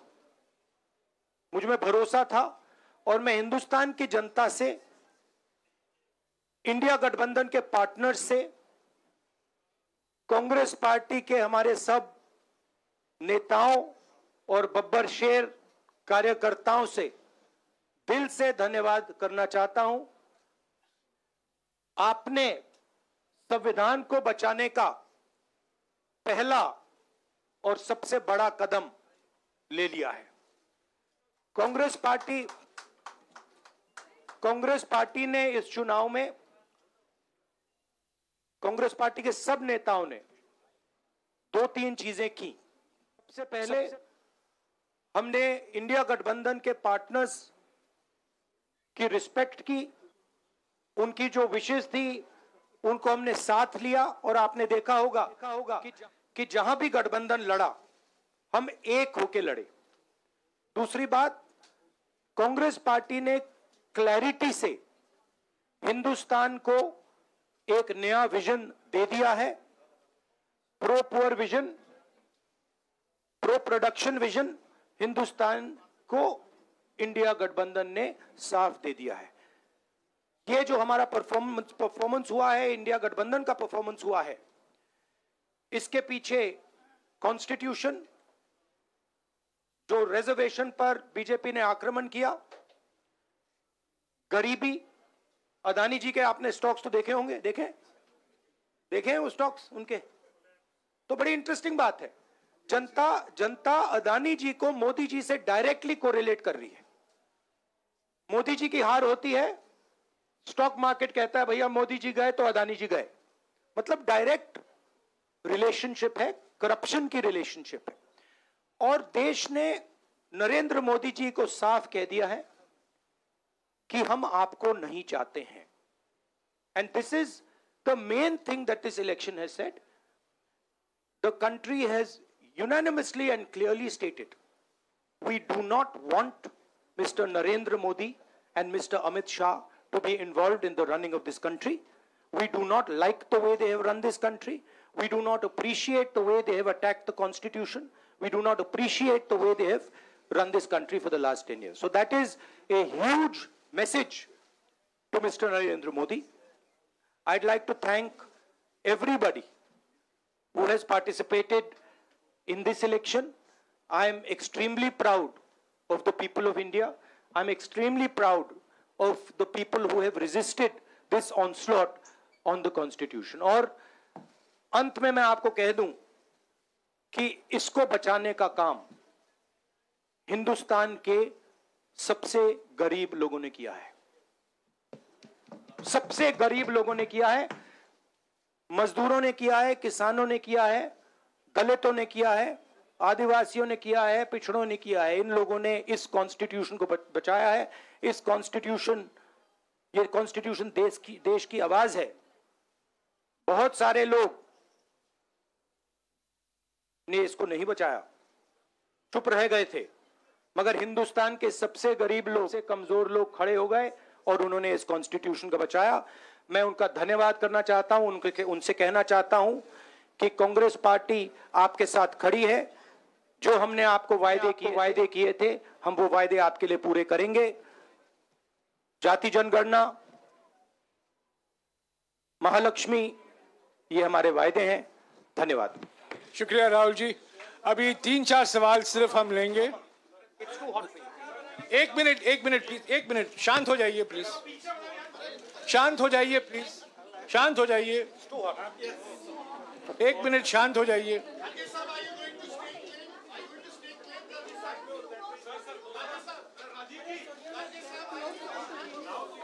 एक मिनट शांत हो जाइए।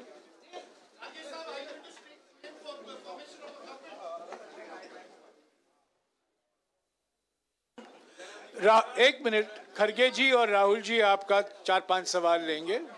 संजीव, हाँ जी, 1 मिनट, एक एक करके चिल्लाइएगा मत प्लीज, चिल्लाइएगा मत।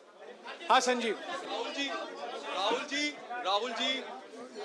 Rahul ji, although the NDA has emerged as, they are getting the majority, but some of its partners have been your partners in the past, including the TDP and the JDU.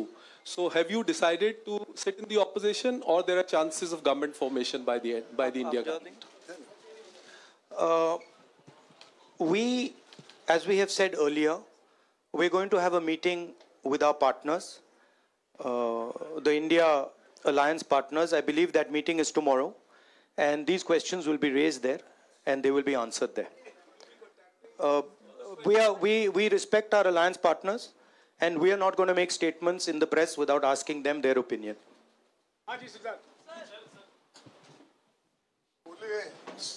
Sir, आप ये कह रहे हैं कि ये हिंदुस्तान के गरीब की जीत है, संविधान बचाने की जीत है, तो अगर आप लोग विपक्ष में बैठते हैं और सरकार बनाने की पहल नहीं करते हैं, क्योंकि नंबर एनडीए और इंडिया अलायंस में कुछ ज़्यादा नहीं है, और अगर पहल नहीं करते हैं तो कैसे उनको आप जो है आगे उनका हक दिलाने के लिए आगे आ पाएंगे? वही सवाल आप मतलब दूसरे तरीके से पूछ रहे हो। कल डिसाइड होगा, इंडिया गठबंधन की मीटिंग है, कल हमारा अलायंस डिसाइड करेगा।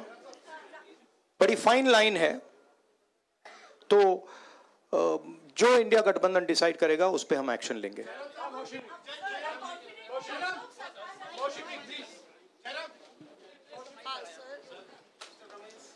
सर, खरगे साहब भी आपसे पूछना चाहते थे कि यहाँ पे बीजेपी में जश्न हो रहा है और उनके हिसाब से एनडीए को मेजॉरिटी मार्क्स से ऊपर मिला है, तो एनडीए सरकार बना रही है।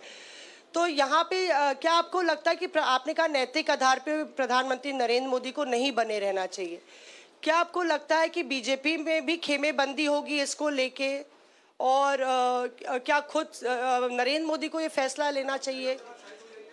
देखिए, अभी राहुल गांधी जी ने आपके सामने स्पष्ट किया, जब तक हम अपने अलायंस पार्टनर से बात नहीं करेंगे और जो नए पार्टनर हमको जुड़ने वाले हैं उनसे भी किस तरीके से हम बात करके अपने को मेजॉरिटी बना सकते हैं वो देखेंगे। सारे स्ट्रैटेजीज अगर यही मैं बोलूँगा फिर मोदी जी होशियार हो जाएंगे, इसलिए जयराम जी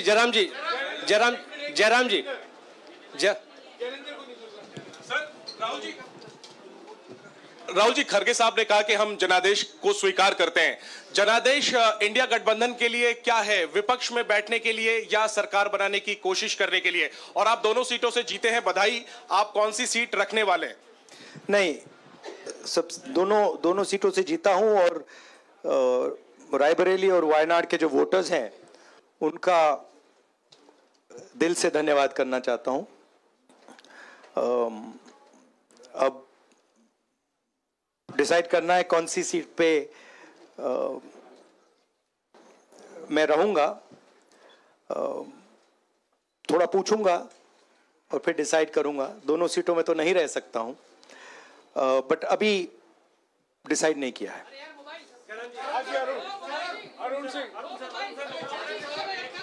राहुल जी, भारत जोड़ो यात्रा के लिए जब आप निकले थे तब से लेके अब तक काफी लंबी यात्रा रही, काफी बीच में उतार चढ़ाव आए। अब 100 का आंकड़ा आपने छुआ है। 2009 में जब इसी तरह का मैंडेट आया था तो पार्टी के अंदर दो राय थी, एक हम विपक्ष में रहें, पार्टी मजबूत करें, या सरकार के साथ जाएं। आप सरकार के 2009 में 2009 में हाँ नहीं, 2009 में तो क्या बात नहीं 2009 में दोबारा जब बहुमत मिला था तब एक राय थी कि आप विपक्ष की पॉलिटिक्स करके पार्टी को मजबूत करें। ऐसी कोई राय नहीं थी, आपकी रॉन्ग इन्फॉर्मेशन। अब मैं पूछ रहा हूं, अब आपसे पूछ रहा हूं, दो चीज है। ये जो मैंडेट मिला है, आप अपोजिशन में रह के पार्टी मजबूत करना चाहते हैं या सरकार बनाना चाहते हैं? आप चाहते क्या है? नहीं, देखिए, हम एक कोalition के भाग हैं, ठीक है? कांग्रेस पार्टी है, बाकी पार्टियां हैं, और उनके साथ अभी हमारा डिस्कशन नहीं हुआ है। हमने, भैया शांत हो जाए, हमने उनसे कहा था, इंडिया पार्टनर से कहा था कि चुनाव के बाद 5 तारीख को हमारी मीटिंग होगी और उस मीटिंग में हम ये जो सवाल है इसको डिसाइड करेंगे। तो सचमुच में इस सवाल का जवाब आज हमारे पास है नहीं, कल होगा।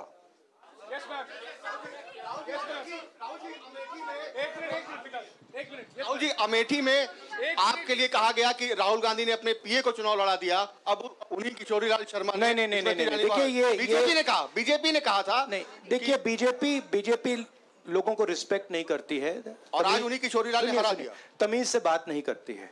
मगर किशोरी लाल शर्मा जी जो हैं वो 40 साल से अमेठी में कांग्रेस पार्टी के लिए काम कर रहे हैं और उनका अमेठी की जनता के साथ रिश्ता है।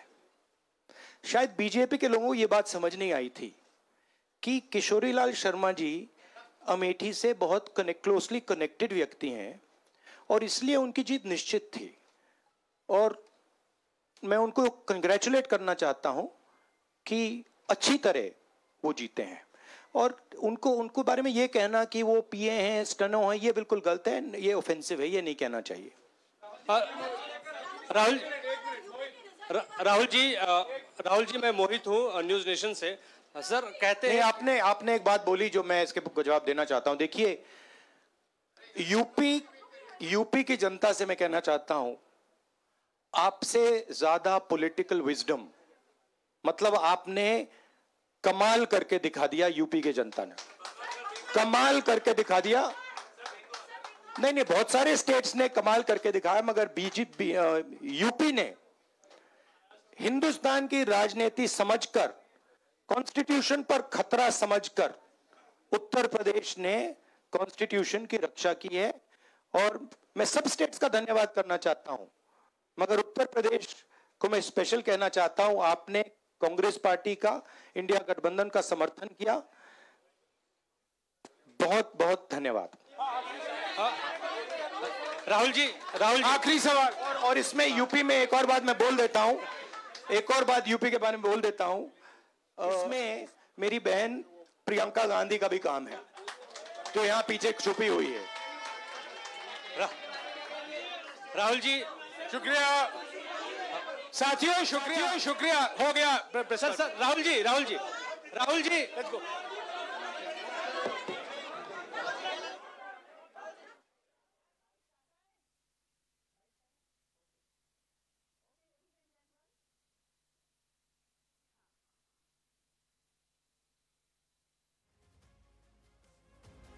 Ladies and gentlemen, the Congress just about wrapping up its press conference there. A couple of things that have been said by Mallikarjun Kharge and Rahul Gandhi. Number one, the most important question that was asked is, what do you think this mandate is? Is this a mandate for you to sit in the opposition? Is that what you're going to do? Or is this a mandate for you to form the government? The answer to that question was a diplomatic one. We are in a coalition. We do not disrespect our alliance partners. Tomorrow, all of us will meet and then decide. So there is no clear yes or no on whether the India alliance will actually reach out to the TDP and to the JDU, which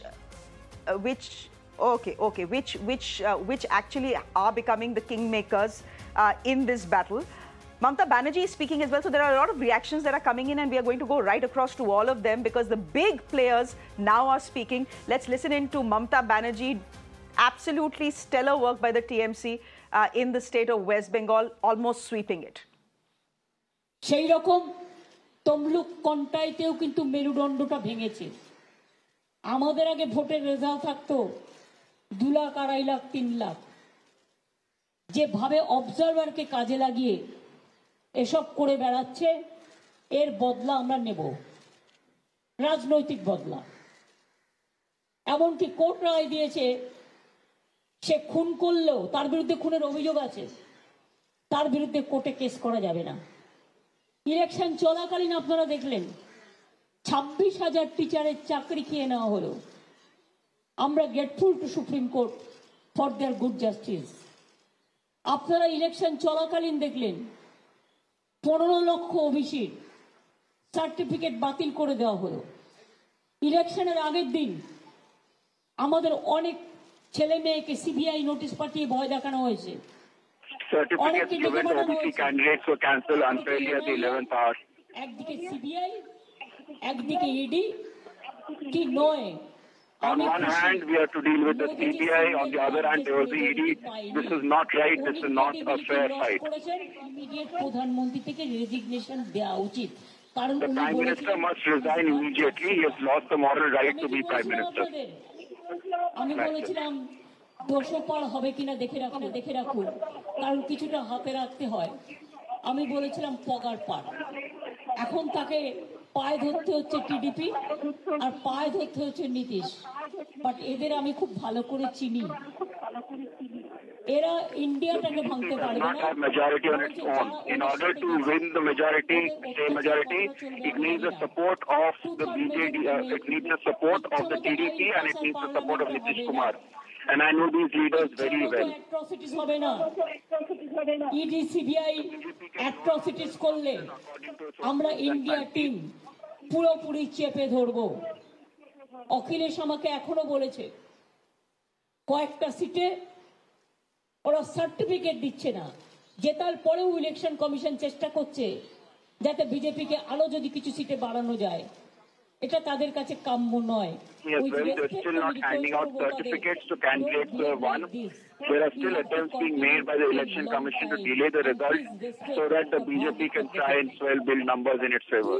আমি মনে করি যে আজকে judiciary তার স্বাধীনতা ফিরে পাক স্বাধীনতা মতো কাজ করুক मीडिया তার স্বাধীনতার মতো কাজ করুক नाउ मैं यही कहना चाहती हूँ मैं अखिलेश को कंग्रेचुलेट किया है बहुत बढ़िया किया है आने वाला चुनाव में वही अखिलेश यूपी में जीतेगा बिहार में जो रिजल्ट दिखाया है अभी तक वो सच नहीं है तेजस्वी यादव का साथ मेरे को बात हुआ उन्होंने कहा दीदी अभी बहुत बाकी है काउंटिंग ये झूठा बोलता है আমি উদ্ধব ঠাকরেকেও কনগ্রাচুলেট করেছি শারদ যাদবকেও করেছি অরবিন্দ স্ত্রীকেও করেছি আমি কল্পনাকেও করেছি হেমন্ত সোরেনের Sharad Pawar, I've also congratulated Arvind Kejriwal.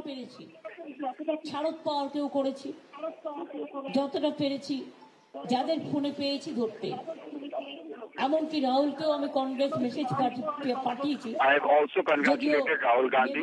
They were busy for election.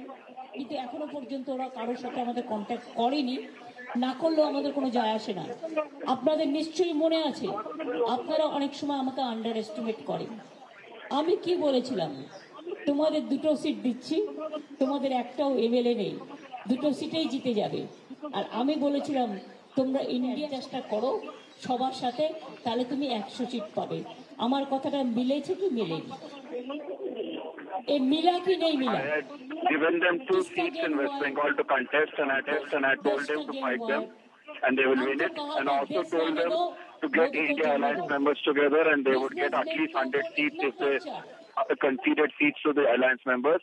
And both of these predictions have come true. कौन किया है बीजेपी किया है रुपया किसका है बीजेपी का जान पहचान का आदमी का है हम शेयर बाजार नहीं समझते Okay, so that is Mamata Banerjee. Again, the question, and I think, ladies and gentlemen, this becomes the big question at 6:16 p.m. Is the India Alliance? Look, the fact is that if you just look at the numbers, and the numbers are on your screens, and that is what matters by the end of the day, the NDA is down 57 seats, but it is at 293, which means it is way above the numbers that it requires to form the government, 272. So it has 293. It's in the clear. The India Alliance, ladies and gentlemen, has 233. These are leads. They are up 103 seats. Fact is, who are the two major components of the NDA Alliance? It's the TDP, led by Chandrababu Naidu. It is Nitish Kumar of the JDU.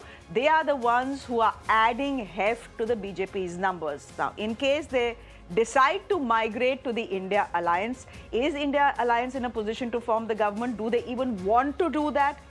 These are questions Rahul Gandhi and Mallikarjun Kharge are saying will be answered tomorrow. Tomorrow is when the alliance meets here in Delhi and take a call on that important question. What a day this has been, ladies and gentlemen. What a day. In one word, unexpected. It's the sort of election result that has pollsters crying. I'm not joking, just go on Twitter. The BJP is scratching their heads, and the opposition-led India bloc is saying, we told you so. But by the end of the day, one thing is clear, the BJP-led NDA Alliance has the numbers to ensure a third term for Prime Minister Modi. We are expected to hear from him at 7 o'clock or 7:30 this evening. But it's a case of the victor coming third. On top of the show, we are giving you the big takeaways from what has been one of the most interesting elections in our times. But before that, Let's, okay, my team is telling me no headlines. Let's quickly give our viewers the big takeaways. So that's what we'll do. We'll defer to the wisdom of the newsroom. Ladies and gentlemen, in the last 10 hours, we have seen historic victories and humbling lessons. I want to take 2 minutes of your time to take a look at what 2024 means for the big. Let's start with Prime Minister Modi. Has there been a dent to brand Modi? Yes, there has been a dent to brand Modi. The BJP on its own, well, it's still the single largest party, but it's still not managed the numbers it requires to form the government on its own. 272 on its own, it's still not managed. The Modi ki guarantee has failed to take the BJP home. Is this a credibility crisis? Very importantly, the margin of his victory in Banaras has actually dropped by 60%. If you remember, in 2019, it was somewhere around 4 lakh. This time, the victory margin has dropped to 1.5 lakh. Very good, but a drop of 60%. What about Rahul Gandhi? We just saw him a few minutes ago. Well, he's managed to retain his family bastion, Raebareli, with a thumping victory. Actually, he's bettered his mother's record from last time, 10% better. The victory margin is about 4 lakh votes. He's proving, and what essentially the results are showing is that there has been resonance of the Congress key guarantees, especially the 30 lakh rupee jobs. I'll speak to my guests about that if that was the only thing. But the Congress key guarantees, it seems people were willing to believe it on the ground. He has led the Congress to its best tally in Uttar Pradesh to 2009. The Congress party, I think, is nearly, the Congress party in Uttar Pradesh is getting about 7 seats. If you remember, in 2019, Raebareli was the only seat that the Congress party had won. This time, the leads are in 7 seats, including, ladies and gentlemen, Amethi, which Kishori Lal Sharma of the Congress party has won. Smriti Irani has lost the seat of Amethi to a virtual unknown. He's very well known in Amethi, but not outside Amethi. Has Rahul Gandhi buried the ghost of 2014 and 2019 with 2024 and the results that we are seeing across India? Perhaps yes, but it can be a subject of debate. Speaking of Smriti Irani, the lady on your screens, it's a humbling defeat for Smriti Irani. She has lost to a Gandhi family aide. He's someone, Kishori Lal Sharma, for anyone who knows him or has been to Amethi, has covered Amethi, will tell you that he's been a family loyalist for the longest time. When his name was suddenly announced to fight the Amethi elections, he said, "Arey, mujhe bhi nahi pata. Ye kya ho gaya? No one asked me." Smriti Irani essentially has now gone from being the giant killer to the fallen giant. That is as far as Smriti Irani is concerned.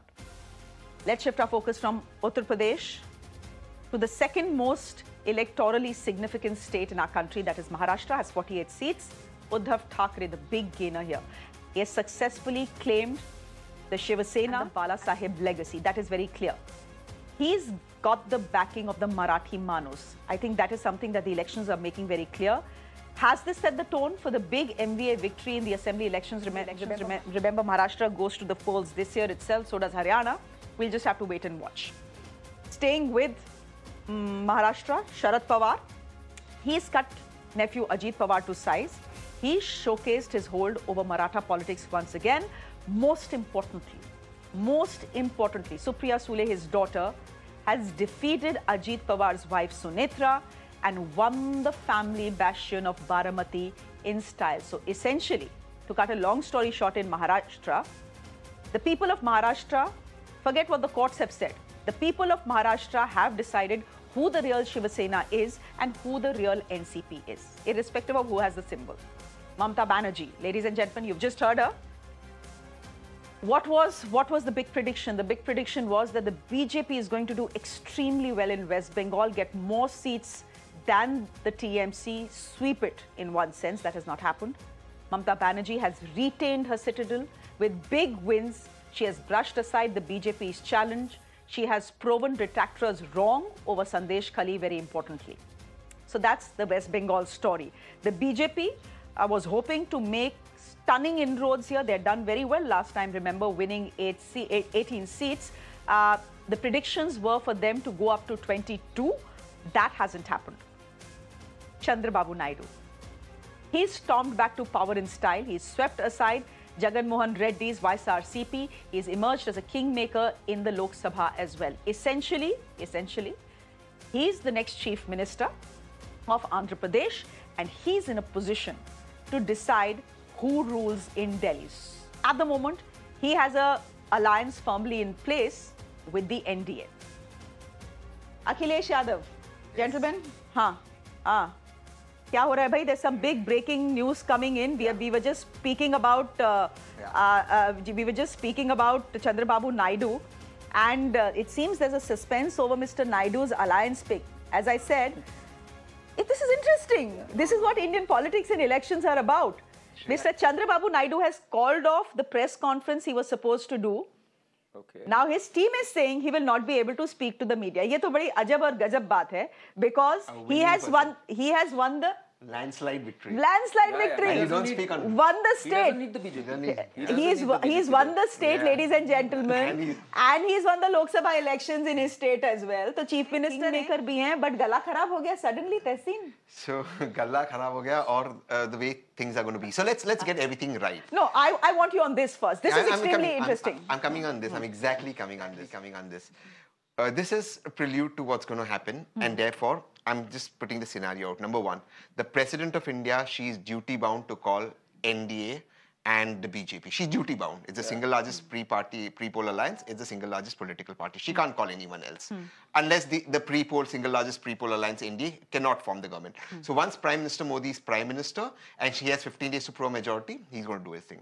But what is interesting with BJP not touching 272 is, you're not seeing the same Prime Minister Modi now. The same Prime Minister Modi can come on air and say, in 4 hours, main notebandi kar raha hu, in 4 hours, I'm putting a lockdown. That won't happen. Now, I have another theory out here. With what Chandrababu Naidu ji just did, or before that, when Nitish ji tweeted, and I don't know if you saw the tweet of Nitish ji, Nyay or Vikas jeete hai. You have to understand what Nitish ji tweeted. Nyay ka haath Vikas ke saath. So what's happened is, you now know that the trajectory is going to be that the BJP or Prime Minister Modi not be able to take all decisions so moto as he does. Will Prime Minister Modi now, he also has a card to play the Rajiv Gandhi ji card, where Rajiv Gandhi, despite being the single largest party, said, listen, I will sit in opposition, aap banao. This is interesting. This is not over till it's over. It's not over till the fat lady sings, as they say. This is not over till it's over. Tomorrow is going to be very interesting. If today has been interesting, tomorrow is going to be a thriller by the looks of it. And I can promise you, all flights to Delhi are running full. Acha. And all the private chartered flights are booked out. Too much money politicians have. So much money has been spent in this election. Anyhow, Tehseen, I believe you have to be on another channel. So do I? Yeah, I think so. Anyhow, stay if you can. Karan Verma, would you want to hazard a guess as to what exactly is happening? You know, we can have fun while it lasts, but I think in the end, they are all going to gravitate towards the NDA. Yes, it has given them immense bargaining power now. Mr. Nitish Kumar, जैसे कहते हैं ना, सारी उंगलियां घी के अंदर हैं. So Mr. Nitish Kumar and Mr. Chandrababu Naidu, right now, कुछ पुण्य किए होंगे उन्होंने, that they are in this unique position where barely having a few seats makes them kingmakers. Karan, yeah. Nitish Kumar for Deputy Prime Minister? That's what I said, and suddenly India Alliance started floating it. Listen, Kumar for Deputy Prime all Minister. This right now is, as they say, newsroom ki gupshup. Correct. And all source-based, and no one knows what this source is. What do you think Mr. Nitish Kumar is aiming at? What do you think Mr. Nitish Kumar is aiming at right now? We all know Mr. Nitish Kumar. Do we know Nitish Kumar? Can anyone dare to know? Nitish Kumar. Does Nitish Kumar know? What does the tweet? Nyay or Vikas saath? What does the tweet mean? What I'm hearing now, when you're talking about Gupshup, I can tell you what I'm hearing right now from some good sources. Nitish Kumar is not entertaining any phone call, anything from the BJP side right now. Now, is he trying to act pricey? Is he trying to, bargain? I don't know what he's trying to do. He's a master negotiator. Let's admit that. Somebody who has been able to form multiple governments within 3-4 months, you got to give it to the man. Can I just come in here, and I just want to see our other guests on the show as well. I know in politics it's Sam Dam Dan Bhed. I understand that. But Mr. Nitish Kumar has a bit of a reputation, and you will agree with that. Wonderful reputation. Would the India Alliance want to go with someone who lacks credibility? I mean, the election has been fought. It's been they've led a decent campaign. They've batted for decency, doing the right thing, etc., etc. Now you go with someone who's called Palturam. But the BJP is also doing with Palturam. But look, नहीं, BJP का तो पहले से alliance है ना उनके साथ. That's a different thing. Alliance total alliance was के पहले वो alliance was के we can't. But look, I'll tell you what. Inception. What if you were to ask me what the India Alliance should do, they should gracefully sit in opposition. This is the moment for Rahul Gandhi. Today is his day, right? He should now become leader of opposition. He should take up that responsibility with articulation, with good command over both English and Hindi. He should raise issues of the nation and thereby hold the Prime Minister and the government to accountability, something that Lok Sabha has not seen for a long time because of tyranny of the numbers. You now with the 230 odd have the numbers to hold Lok Sabha accountable. The speaker will have to give you more time. They cannot move the camera away when Rahul Gandhi will speak or Akhilesh Yadav ji will speak. So I think you can't bulldoze over with laws. So UCC is out. One nation, one election is out. UCC is out. One nation, one. And I tell you what I see. And Karan, you help me out here. I see a very positive thing here. With the BJP actually winning Odisha, doing well in Andhra or the way it's done, it does set the tone for BJP to being slightly more diverse. Imagine the Prime Minister was fighting the election on mutton and machi. अब वो मुद्दे ही नहीं होंगे ना anymore. अच्छा, चलो रुक जाओ. अब रुक जाओ. Everyone, I just want, before I go to Uttar Pradesh, where the second big story is developing. The one big story that is developing is Chandrababu Naidu. Scheduled press conference. He is the king of Andhra, the kingmaker of Delhi. Scheduled press conference. Suddenly he has cancelled. He says he doesn't want to speak today. Rahul Gandhi has asked a question on whether he is going to join hands, whether he is going to offer a hand to Chandrababu Naidu and to Nitish Kumar. He's saying, "Bhai, we respect our allies. Kal baat karenge is bare mein." Jairam Ramesh before that has already tweeted that if we come to power, Andhra Pradesh gets special status. So all this is going in one direction, ladies and gentlemen. So that is where the story is now developing. Clyde Crasto, you are part of the India Alliance. Is it your sense that the India Alliance could make up its mind not to sit in the opposition and give government formation a real shot? Well, Shreya, I just heard you saying it ain't over till the fat lady sings, or it ain't over till the last ball is bowled. All I can say is, since we're talking about movies and stuff, there's a movie called Creed, and Sylvester Stallone says, "One step, one punch, one round at a time." So wait, that's what's going to happen now. We'll wait and watch. And BJP has been given a nice punch by the people of India. So we'll wait and watch. True. But the mandate, look, by the end of the day, the mandate is with the NDA. Let us not forget that. They have 293 seats. 272 is the halfway mark. They are down 57. The India bloc has done extremely well, but they don't have the mandate to rule. The mandate to rule given by this country is to the NDA. A diminished mandate, yes, but that is how things stand. We'll see how things play out. I'm just going to slip into a very quick break on the show. Up next, I want to look closely at the state of Uttar Pradesh. What a surprise this has thrown us. That's up next. Do stay with us.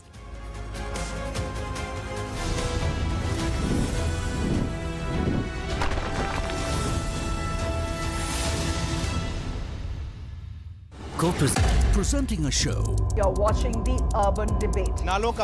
Where we try to find answers for all the questions the day has brought with it. A show where instead of easing behind bickering and noise, if we don't start planning for the future, things will only get worse. What has happened in Bangalore is a violation of an individual, a citizen's fundamental right. Authorities are forced to commit and respond on issues. Good conduct, assume for a moment it was so, but that is not the sacrosanct criteria. I have to follow the constitution. State government of Karnataka is very clear, saying that the civic authorities have been involved in road apathy where the road accident has happened. So we can together improve our urban reality. The Urban Debate with Shreya Dhondia, weeknights at 8 p.m. only on Mirror Now.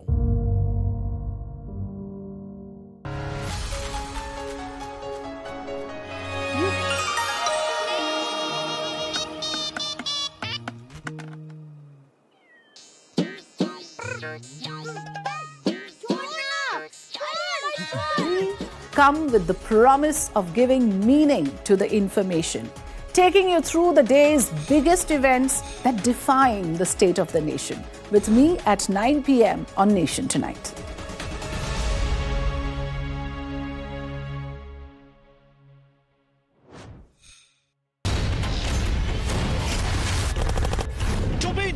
is about one bold, strong voice that breaks silence. बोलो आपकी जान की रक्षा करते आप उनको मरवाने के लिए लेके आते हो We go extra mile to give voice to stories that otherwise go untold. This tunnel is being constructed with the connivance of Pakistani army. We believe in asking straight, direct and pointed questions to people in corridors of power. I am Pradeep Datta reporting for Mirror Now. You first. Your issues are my stories, and that is news to me.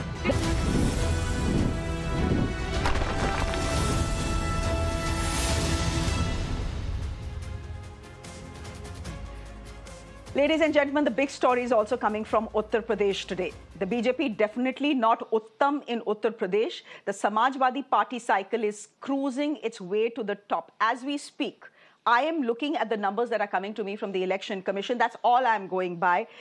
These are leads, and I mean now it's more than 6:30. So these leads are solidifying. The Samajwadi Party, ladies and gentlemen, is leading in 37 seats, which is 4 more than the BJP. The BJP right now is leading in 33 seats. Who would have imagined this? Did no one see this coming? By the looks of it, no one did. The Indian National Congress, last time, 2019, it was at 1. The only seat that the Congress party won was the seat of Raebareli. The Indian National Congress now leading in 6 seats. The RLD, which is a partner of the BJP, formerly partner in the India bloc, is doing well as well too. Point is, now if there is an effort being made to wean away allies of the NDA, of the BJP to the India bloc, will the RLD be approached as well? We'll see, but it's a stellar resurgence of UP ke do ladke, Rahul Gandhi and Akhilesh Yadav. They were called Shehzadas by the Prime Minister. They have given a body blow to the Bharatiya Janata Party. The performance in the key Hindi heartland has left the BJP red-faced across all 80 seats. Remember, they had 62. The BJP had 62 in 2019. The estimate of the exit polls was that the BJP individually on its own will probably manage to get a little more seats, say 3 or 4 more seats. But privately, in Lucknow, the talk was that we will go down a bit, say to about 60, we'll lose a couple of seats, but not more than that. The Samajwadi Party has emerged as the principal opponent of the BJP in UP. Again, just reading the numbers that we are seeing on, that I'm seeing on the Election Commission website, 80 seats overall in the state of Uttar Pradesh, the Samajwadi Party leading in 37, the BJP leading in 33, the Indian National Congress in 6, and the RLD is leading in 2. So that's the story as it stands right now. And since we are speaking of Uttar Pradesh, ladies and gentlemen, also an interesting tidbit, Ayodhya, Faizabad constituency, Ayodhya, that has been won by the Samajwadi Party, not the BJP. Can I just quickly then go to my guest this evening? Namaskar, you're back, Mr. Silas. Thank you very much. खुश तो आज बहुत होंगे आप. Yes बिल्कुल बहुत खुश हैं और उत्तर प्रदेश की जनता का बहुत बहुत धन्यवाद भी करते हैं जिस तरह से उन्होंने इंडिया अलायंस और Samajwadi Party the way they have supported us is really phenomenal and we could see this coming if I tell you technically what happened in 2022 we were just 3.5 to 4% less than the 5 सीटें थी आप लोगों की. ना मैं 22 के चुनाव की बात कर रहा हूं. अच्छा, मैं 24 की बात, मैं 2019 की बात कर रही हूं. मैं 22 की बात कर रहा हूं जो विधानसभा का चुनाव हुआ था. तो if you see the larger picture we were just 3,25,000 vote less than the Bharatiya Janata Party. Though the Bharatiya Janata Party formed the government in 2022, but we fell short by 3,25,000 votes in entire UP. And we knew if we work hard, this was very evident. It had to come because the people of Uttar Pradesh trust in the Samajwadi Party, and it's shown. Because the Bharatiya Janata Party and the media also, when we started debating, they were just giving us 2 seats. And one they were giving to the Congress and 1 seat to the Samajwadi Party. That too of Mainpuri. According to the media, everyone was losing in Uttar Pradesh except the Bharatiya Janata Party. So now the mandate that has come is really phenomenal, and I congratulate everyone who has worked hard in the Samajwadi Party. I'll get to the exit poll in just a bit, because there are big question marks on the exit polls that came out day before yesterday. Big question marks actually now. But Ruhi Tiwari, You have travelled in Uttar Pradesh, Karan. I know you want to come in. Matthew Anthony, good evening. Thank you very much. I see you as well on the screens. Nilanjan Mukhopadhyay, thank you for being with us. We'll just come to you in just in a bit. But Rohit Tiwari, you're someone who travelled in Uttar Pradesh, and we were talking about this earlier as well. It seems everyone missed what was happening in Uttar Pradesh. Everyone, almost everyone missed it. Absolutely.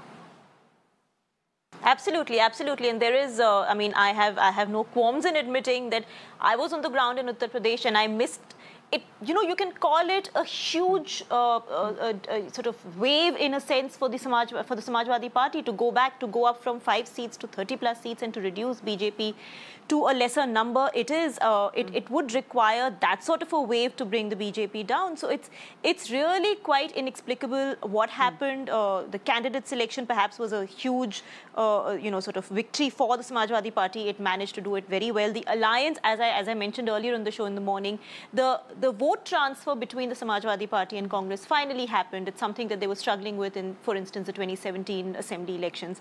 That seems to have finally happened, and so they've probably cracked that code, having gone through it earlier. So maybe a lot of things have come together for the Samajwadi Party. But just one small thing, Shreya, before you move on is, the Congress, it's done very well as compared to its last tally. I mean, it had gone down to its all-time low in 2014, so it could only go up from there. But the question the Congress needs to ask itself is whether it can be in a position by 2029 to become a party that can get 200+ seats and become the fulcrum of a proper coalition government instead of just staying at this 100 figure. And for that, it needs a state like Uttar Pradesh, which sends 80 MPs minus allies. It needs to be able to rebuild itself in big states like Uttar Pradesh, in states like Maharashtra, minus allies, to be able to become a party that can get 200+ seats. So that's something the Congress will have to think about going forward in terms of its strategy.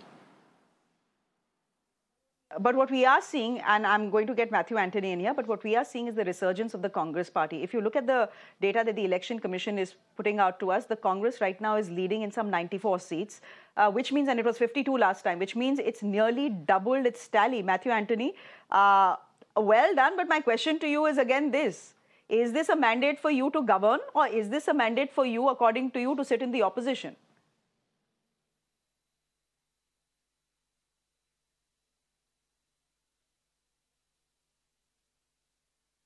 Shreya, thanks for taking me in. आज के दिन तो आप mute ना रहिए. Yeah, can you hear me now? Can you hear me? Yes, go ahead. Good evening. Okay, good evening. So I've been waiting for some time. Yeah, I can. Good evening. Go ahead. Which we have been doing for the last 10 years, and it's paying off. And one thing which I should do is that we should congratulate our leader Rahul Gandhi for traveling crisscross this country with the Bharat Jodo Yatra, which has created the foundation for his victory, and also the Mallikarjun Kharge's leadership and the whole Congress party's leadership to stitch the India alliance together. We did a lot of sacrifice to put the alliance together. We partnered with a lot of parties who inflicted damages on the previous elections, but we stood for a national cause, and it has paid the results, and it has paid back, and we have performed well. Now, looking into the mandate, Modi's guarantees has completely failed. Look at the result in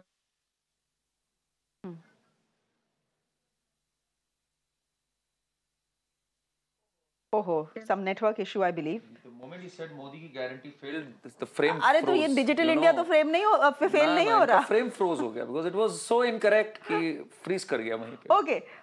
Okay. Karan, would you want to come in on the question of Uttar Pradesh? Yeah, please. I want to explain this. Yeah. Because here's the point. I come from Uttar Pradesh, and you come from Uttar Pradesh as well. Yeah, Mr. Silas is from Uttar Pradesh. So all three of us here in the studio are from Uttar Pradesh. The fact is, if you went to Lucknow, if you went to Banaras, right, you'd be told that there has been delivery.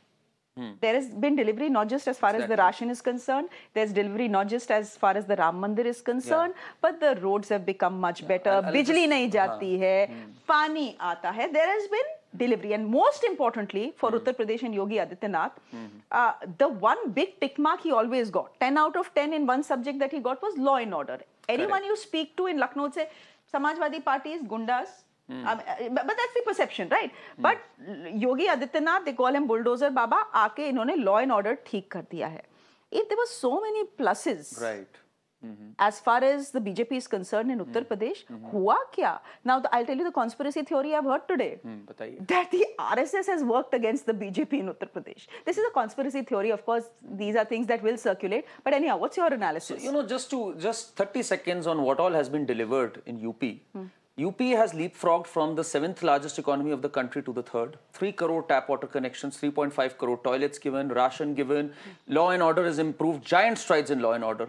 And still, today, we see this kind of a mandate. So what does this tell you? In 2017, Akhilesh was decimated. He ran on his record, jo kaha kiya, and he was decimated in 2017. 19, they lost. 2022, they lost. They lost by 7%. He can cherry pick the number of votes, but there was a 7% sizable vote share difference. What happened this time? It's the fact that there was local anti-incumbency against the candidates and the candidate selection was poor.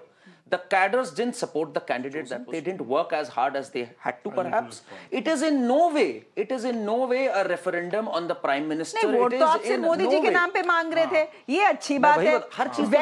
When you lose, you say candidates की गलती है. When you win, you say the mandate is for Modi ji. अभी भी the highest vote share in UP is of BJP.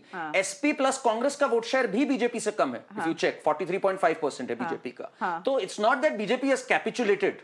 They are still holding on to their vote share of 44%. It's just that because of poor candidate selection, the cadres at the ground, they got disgruntled, which is a tactical mistake. Let's own it. BJP has made this blunder. But in no way can you say that governance hasn't happened, as you rightly said, in UP. And in no way is this a referendum on the Prime Minister or Yogi Adityanath. And I'm telling you, they will course correct in due time. So yes, today is a day for our great friend Vivek ji to celebrate, but this celebration won't last long because BJP is going to course correct in due time. Acha, chalo. I think, yes, Clyde, hi, go ahead, please. Hi.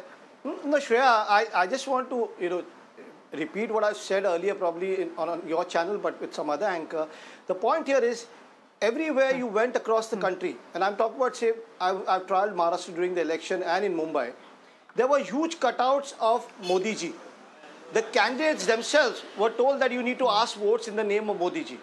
People were going around saying that please vote for Modi ji. Nobody knew who the candidate was. So today, if the mandate of the Bharatiya Janata Party has come down, then the mandate is against Narendra Modi ji.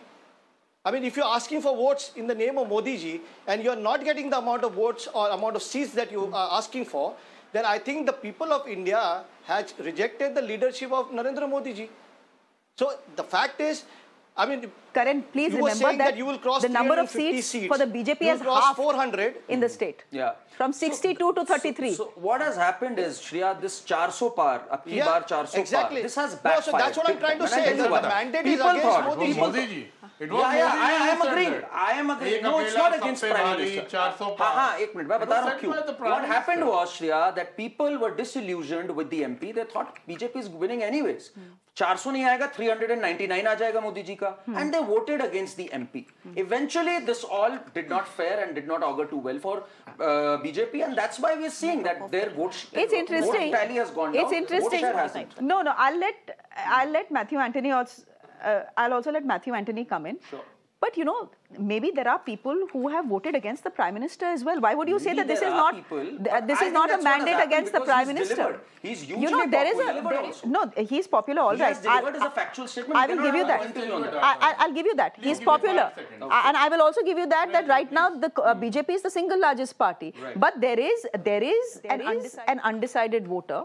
That floating voter who has not decided who's not ideologically committed, who has not decided मैं किसके लिए vote करूँगा, and that voter perhaps didn't like the local candidate. No, that voter perhaps didn't like mutton, mujra,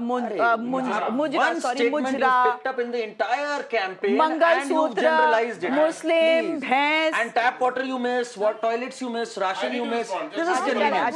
Shreya, this is really convenient. One statement out of the entire. आपकी भी तो बात convenient है. Where you are saying that MP there was disgruntlement against the local MPs. तो ये भी तो बात गलत है ना. भाई अभी तक सपा क्यों नहीं? Actually, nothing makes sense in this election. It makes sense. Why was Sapa losing till now? आप बताओ मुझे. Suddenly they started winning. Matthew Anthony wants to come in and then Mr. Silas.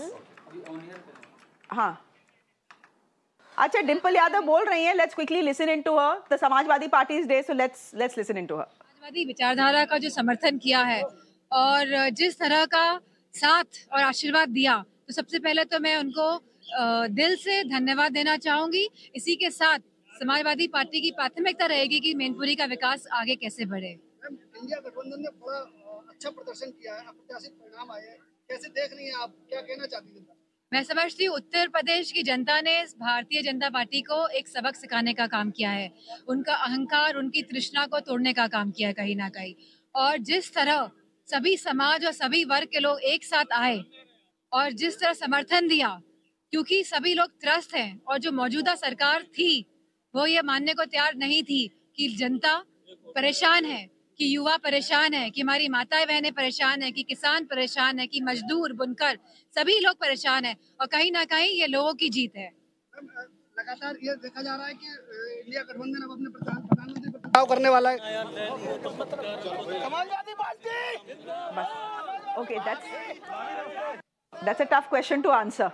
That's a tough question to answer. So wisely, Dimple Yadav has decided. चलो वो जो sound bite देना है दे दिया. She was of course fighting on a Samajwadi Party ticket from Benpuri, which is her father-in-law's seat, and she has won that. But come in, Vivek, you were responding to what was being said here. Talking about the popularity of the Honorable Prime Minister. So if you see what happened in Varanasi, the Prime Minister managed to win that seat by a margin of 1,52,000 votes only.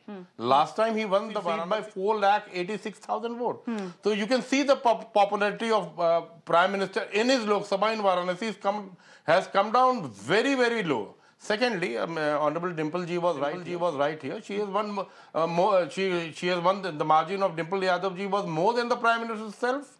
If you see Raebareli, Rahul Gandhi is winning by 4 lakh votes. So these are the margins that we are getting. Okay. And if you see Varanasi and see Purvanchal. On the top is Gorakhpur, and on the south, if you see Purvanchal, is Honorable Prime Minister Narendra Modi ji as of now. What happened to all the adjoining seats?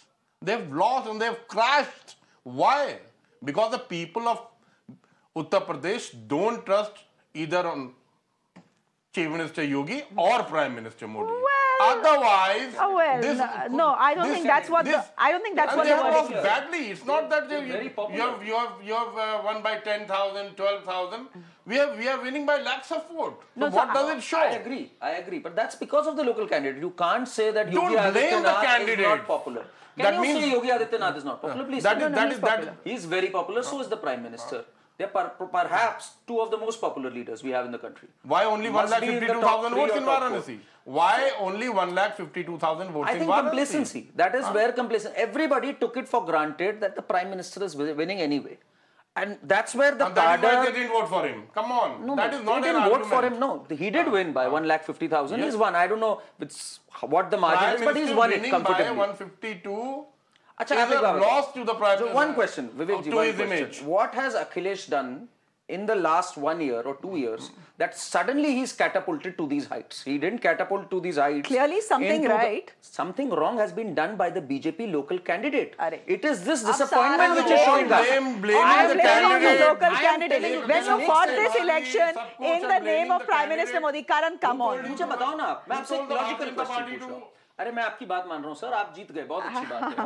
आप मुझे बताओ एकदम से क्या हुआ that people started voting for Akhilesh Yadav? Because the people of UP started distrusting the Prime Minister. Not the Prime Minister, the local candidate. If they had distrusted the Prime Minister, eventually they had to vote for the Prime Minister. Matthew Anthony, you are raising your hand. Go ahead. I mean, just go ahead. You are smiling, you are laughing, and you are also raising your hand. Go ahead, please. Let us accept the defeat of Modi because it was on Modi's guarantee they have fought the election and they have lost the majority as a single party. So that is very clear. They haven't lost. Let us give the credit. Let us give the credit to the Congress Party as well as to the India Alliance partners. Let me complete it. Now, the Congress Party and the India Alliance had a narrative. We addressed employment. We addressed the price rise. We provided solutions for that one. People of India has recognized that one. Now, the people of India has voted out against the Modi's guarantee. It is very clear because else Modi's guarantee would have got a 400 plus. Now they don't even have the majority of a single party with 272 plus on their own. They have to go for it NDA alliance. Now, look at in the last 10 years of the news channels, how many times you have said NDA than BJP. Now suddenly all of you are saying NDA. Now, in the last 10 years' time, BJP themselves have insulted and they've shown their arrogance to the NDA partners, and suddenly now they need NDA partners. This is this is a failure one of the Narendra big Modi losses in as a Uttar Pradesh. PM because, Shreya. Okay. But since we are talking about Uttar Pradesh, just a minute. Since we are talking about Uttar Pradesh, one of the big defeats and the big upsets for the BJP has been in Amethi. I believe Smriti Irani, who's lost the seat to Kishori Lalji, is now speaking to the press. We can quickly go ahead and listen to her. आज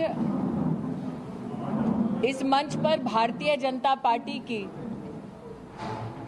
एक पीढ़ी ऐसी है जिन्होंने अमेठी में संघर्ष शुरू किया 1970 के दशक में।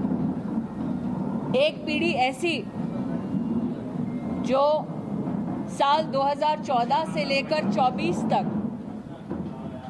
हारी जीती और आज फिर संघर्ष के मोड़ पर खड़ी है। सर्वप्रथम भाजपा के सभी समर्थकों को, कार्यकर्ताओं को मैं विशेष आभार व्यक्त करती हूं, जिन्होंने पूर्ण परिश्रम और निष्ठा के साथ क्षेत्र की और पार्टी की सेवा की। हर गांव में नाली खड़ंजा से लेकर बाईपास, मेडिकल कॉलेज, 30-30 वर्ष पुरानी लोकसभा क्षेत्र की मांगों को पूरा करने का सौभाग्य मुझे प्राप्त हुआ। आज मैं नरेंद्र मोदी, योगी आदित्यनाथ जी का विशेष आभार व्यक्त करती हूं कि 5 Okay, that is Smriti Irani there in a press conference essentially accepting defeat. Chandrasekhar Jha, your spokesperson of the Shiva Sena, you've been very patiently waiting for us. We had hoped that we could be in a position to discuss Maharashtra. We'll of course do that in the course of programming here on Mirror Now. We love Maharashtra and we love the sort of politics and the sort of results that it has. But very quickly, when it comes to the national picture, should the NDA alliance look at the numbers as a victory or a defeat? In this case, the way I'm putting it, the victor is actually coming in third. See, what has happened today, it is a complete mandate which the public has made.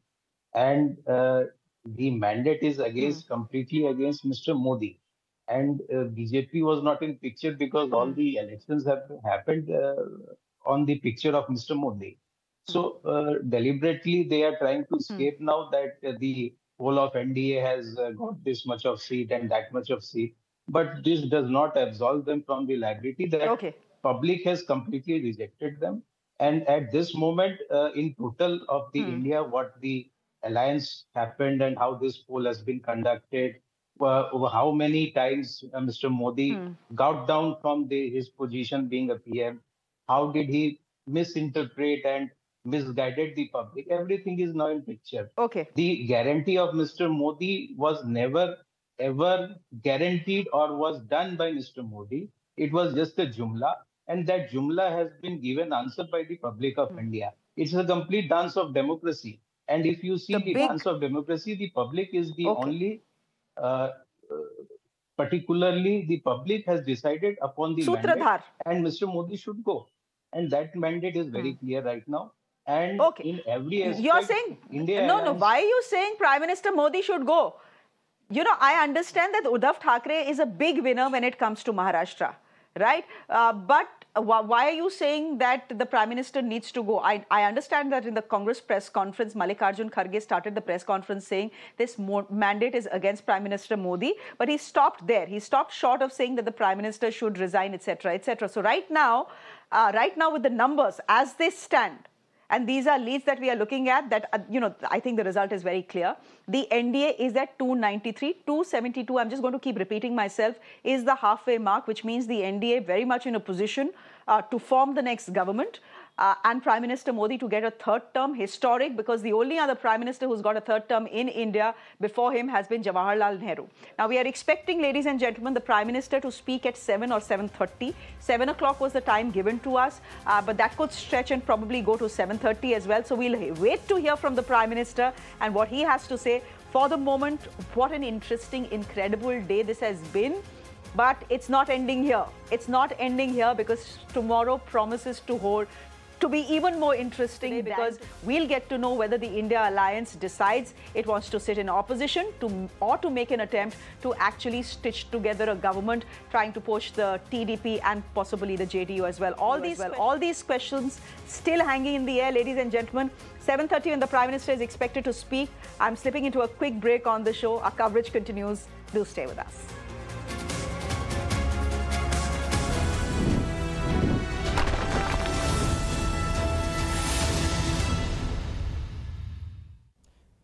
Presenting a show. You're watching the Urban Debate. Where we try to find answers for all the questions the day has brought with it.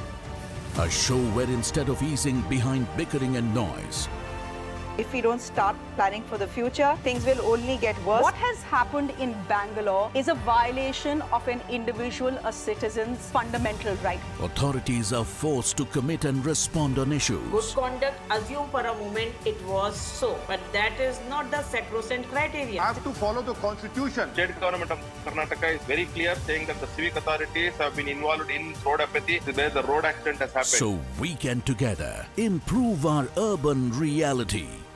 The Urban Debate with Shreya Dhondial, weeknights at 8 p.m. only on Mirror Now.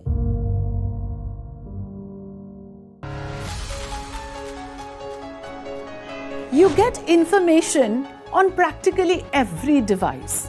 What you don't get is the correct context. We often miss the wood for the trees. On Nation Tonight, we come with the promise of giving meaning to the information, taking you through the day's biggest events that define the state of the nation. With me at 9 p.m. on Nation Tonight.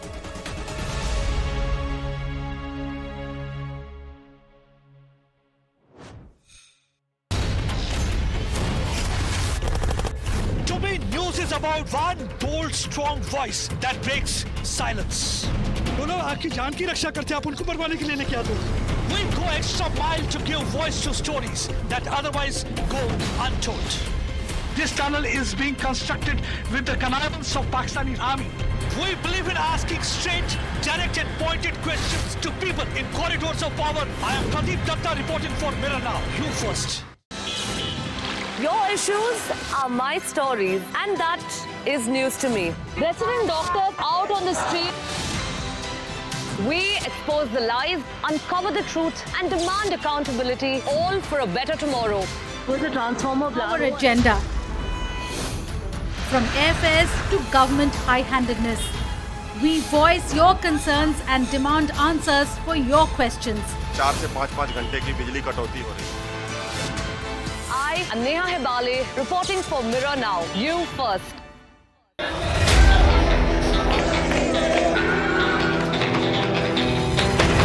From politicians' dharna to citizens' agitation, for us, every issue.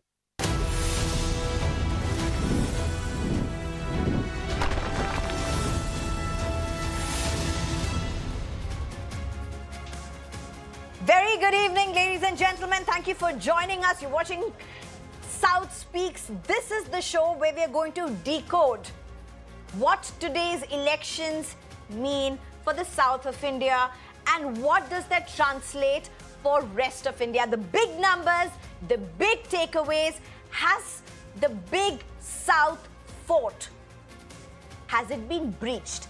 That's what we are going to be looking at in few minutes from now. First, the headlines. Forget 400 par, India falls short of 300. BJP fails to reach majority mark on its own, now dependent on its allies. India bloc alliance Dharma kicks off to a rolling start, over 230 seats certain. All exit poll predictions crushed.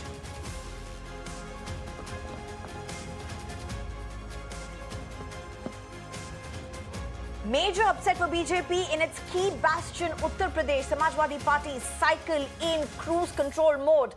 Congress makes a comeback in the Hindi heartland state. Shehzadas, Akhilesh Yadav and Rahul Gandhi shine.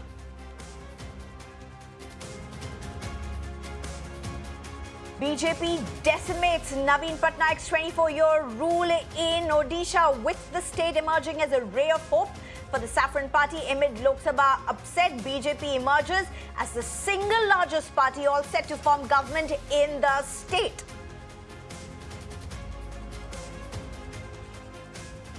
With battle lines redrawn, voters decide. Real Sena and NCP in Maharashtra. Opposition Maha Vikas Aghadi leads on 27 seats in Maharashtra. Mahayuti experiment fails in the key states. Split in factions, results split in votes. Jagan's YSRCP routed in both Lok Sabha and Assembly elections in Andhra. Stellar show by ends of BJP, TDP and Janasena. Naidu to take oath on June 9th as Chief Minister for the fourth time. Calls off the press meeting. Set to meet Prime Minister Modi and Home Minister Amit Shah tomorrow. Is something cooking in Andhra's NDA pot?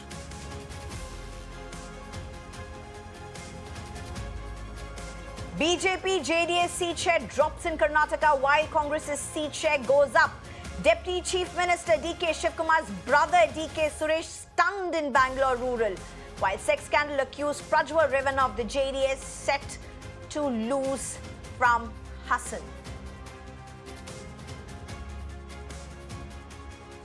History in the making for BJP in Kerala opens its Lok Sabha account in the state with Suresh Gopi clinching the Thrissur seat. Tharoor manages to retain his constituency, Thiruvananthapuram. Defeats Union Minister Rajiv Chandrasekhar in a very close battle.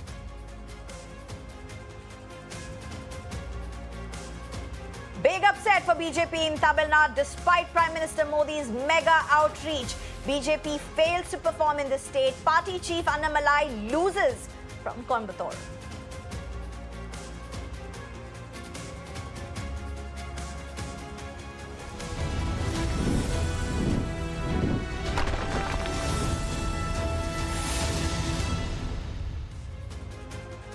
BJP-led NDA is the winner of 2024 in terms of numbers, but it's the BJP-led NDA, and that's the big difference from 2019 when it had won 303 by itself. This time, the opposition limiting BJP to around 245 till the last ECI update. As an alliance, it's not been able to cross 300 this time, contrasting the 2019 numbers. Well, BJP has had its share of sweeps, but its fair share of setbacks as well. Can the BJP breach the South Citadel? As Prime Minister Modi and top BJP leaders led several campaigns and public events across the South, Prime Minister Modi and BJP's focus on the South was a given. But the results are a mixed bag, but largely has the opposition holding its fort. Though there have been some decisive wins for the BJP as well. Let's break it down. Let's start with Andhra first, where you had the assembly and the parliamentary elections both. And quite frankly, Chandrababu Naidu in the south and Nitish Kumar in the north together are literally emerging as the kingmakers, with a very close contest between the NDA as well as the India Alliance, with India Alliance holding through. And what's fascinating is that Chandrababu Naidu, despite his huge win in Andhra, routing Jagan Mohan Reddy's YSRCP, has now gone ahead and called off his press briefing. So what's really unfolding? We'll try and get more insights into this. In fact, we are being told he's set to meet Prime Minister Modi as well as Amit Shah tomorrow. But why this sudden change in a media briefing that was announced well in advance? What's happening? There's so much to uncover in that. We'll try and get our reporters as well on this. I'm also going to be joined by panelists on this. But let's also move on to Kerala. Well, the state that has had two national level allies as sworn rivals, Congress and the left, the state will be getting its first elected Lok Sabha MP from the BJP. A huge deal by all means. The fact that the Congress-led UDF has won handsomely, has retained most of the numbers that it won last time. And the CPIM that rules the state and the BJP are both at 1 each, is BJP's big achievement. Don't go by just the number 1, because quite frankly, BJP winning that 1 seat in Kerala is massive. In fact, Shashi Tharoor has just about managed to retain his Thiruvananthapuram seat. But the point is, he has done so for the 4th consecutive time, this time against BJP's Rajiv Chandrasekhar, who gave him a close fight. BJP, in fact, and this is important, BJP has seen a 4% vote share increase in Kerala compared to a 2% decline in Congress vote share, while the left is almost at the same. So remember, the gain for the BJP seems to be from the vote share of Congress, at least if you look at it largely with the figures that are currently available with the Election Commission of India. And that's very important. There's a similar pattern that you will see in other states as well. Let's just quickly look into Tamil Nadu. DMK has swept the state, even as BJP raked up the Sanatan Dharma controversy and heavily rallied around Tamil history and symbolism, while BJP drew a big 0 yet again this year. But so did AIADMK. The vote share BJP has is a huge increase. It's hit the double digit, from 3.66% to 10.9%. And the DMK has seen a massive decline in vote share from 32.7% in 2019 to 25.9%. This is according to the data that is currently available with the Election Commission of India. Karnataka, BJP has maintained a comfortable lead in 17 out of the 28 seats. However, this has reduced from the last time when the party won 25 out of the 28 seats. The BJP's loss is Congress's gain, which is leading on 9 seats as opposed to the single seat it won last time, witnessing a whopping 13% rise in vote share, even as the BJP saw a 5% decline in its vote share. Before I open this discussion up to our panelists, let's just quickly go across to my colleague Imran. Imran, very quickly take us through what's happening in Andhra. Chandrababu Naidu has all the reasons to meet and greet and address the people of Andhra Pradesh as well as the media. He was going to do so, but he has decided not to do so last minute. He is the legitimate kingmaker. He could possibly be the kingmaker along with Nitish Kumar in the north. What's happening, Imran? Well, absolutely. This very interesting that for media, which has been waiting for almost 8 hours to see what Chandrababu Naidu says after a historic win, he refused to come address the media. In fact, he came to the party office, he met his supporters, he spoke to his close cabinet colleagues, and then he left without answering the media, saying that he will not address the press conference, but today he will not speak to any of the media. In fact, as part of we even tried to go close to Naidu and asked him a question about what he has to say, but he refused to answer, saying that he will not answer today. Many sources of the TDP say that Naidu at the moment does not want to comment anything over this after this victory, because there are a lot of issues pending right now. The situation is very volatile, and as far as seat sharing is concerned, as to who will get how much, and most importantly, he does not want to at the moment address over the issue of whether he seek a demand about special status for Andhra Pradesh, a demand which Congress has already, Jairam Ramesh has held a press conference, said that if they were willing to fulfill and give special status to Andhra Pradesh, and these are the questions which the Naidu does not want to address at the moment, till he has a meeting with Pawan Kalyan tonight, and then he will go to Delhi and speak to the Prime Minister of Narendra Modi, and then he will probably address the media, is what we're hearing from his party sources. Right. Imran, thank you very much for joining us. Let's just open this up to our panelists at this point. I'm being joined by GS Prashant, who is the BJP spokesperson. I'm also being joined by Kanaka Medala, Ravindra Kumar, who is a spokesperson for TDP and former MP Rajya Sabha, Professor Madhav Nallapat. Vijay Grover is going to join us shortly. Advocate APS Khadial, who is a spokesperson for Congress. P. Santosh Kumar, who is an MP for CPI. A. Sarvanan, spokesperson for DMK, as well as Mahesh Bigala, who is a leader for BRS. I think the best guest to go to at this point would be TDP. Let me just go across to Mr. Kanaka Medala Ravindra Kumar. Sir, first question to you. With what's unfolding in Andhra, what's really happening, sir? Why has Mr. Naidu cancelled his press briefing last minute?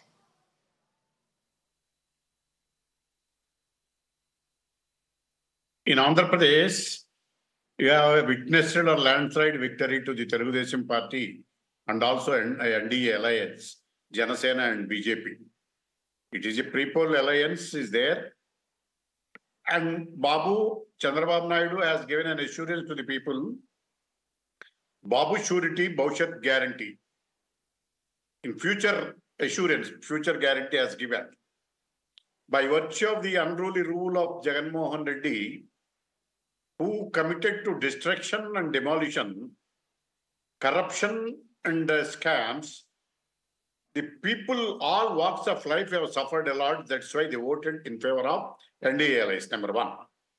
Number two, the Andhra Pradesh people experienced the visionary leader of Chandrababu Naidu, who had ruled the state for a period of 14 years as chief minister and 14 years as opposition leader.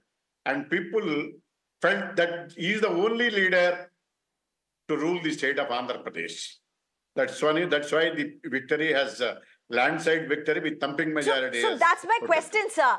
And by the way, big congratulations, huge victory. But that's my very question. Such a landslide victory, such a huge margin of victory. Chandrababu Naidu was going to meet the media, was going to address the people who have given him this landslide victory. What happened?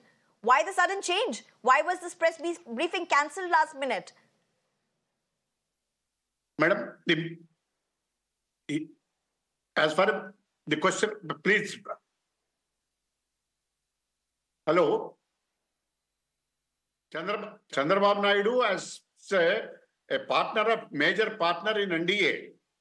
He will come to discuss with the leaders of the NDA and take appropriate decisions with regard to the national politics. What is your exact specific question, madam? Okay, all right, that's interesting because I'll get to Congress on that, but I'm also being told that Asaduddin Owaisi is addressing the media. Let's just quickly dip in. You and me can form an opinion how is right as we speak right now. The counting is being still done. We don't know the exact number, but the picture is, in my opinion, I don't think so. BJP will get 272. There are various rumors within BJP. We don't know what will happen. NDA or BJP? No, within BJP, we don't know what will happen. There are various. See, these are all hearsay. It might be hearsay. We don't know what will happen. What will happen? There will be any clash? Huh? No, I don't know what will happen. Maybe you know better because you're close to them. I'm not close to them. I don't know what will happen. Sir, we cover everyone, sir, but... No, I know. You cover. I know that. You cover. What would be your demand, sir? No, there is no... Because Mamata is demanding that Prime Minister should resign. You know, it will be very interesting to see Narendra Modi if he forms a coalition. Mr. Modi walking on political crutches. It will be very, very interesting to see. We don't know how he will react, what he will do, because you see, BJP has already said that this, that they'll do. If Mr. Naidu wants to be part of NDA, will he agree to it? JDU, will it agree to what Mr. Modi wants? So we'll have to see. Let us see what happens. See, sometimes what we call a popcorn moment will come. We'll have to wait and see what will happen. So do you think the BRS can come back having such a horrible electoral setback? Do you think BRS can come back? Well, I have immense respect for KCR. I will continue to respect him. And we don't know how they will do, what they will do. But I was very surprised that in many places in Telangana, they should have not compromised. But unfortunately, the news which we are getting... Okay, that's Asaduddin Owaisi speaking about the challenges possibly for the BJP to form a government. If at all, it has to work along with its alliance. Seems to be really the case at this point. Let me get Advocate APS Khadial at this point.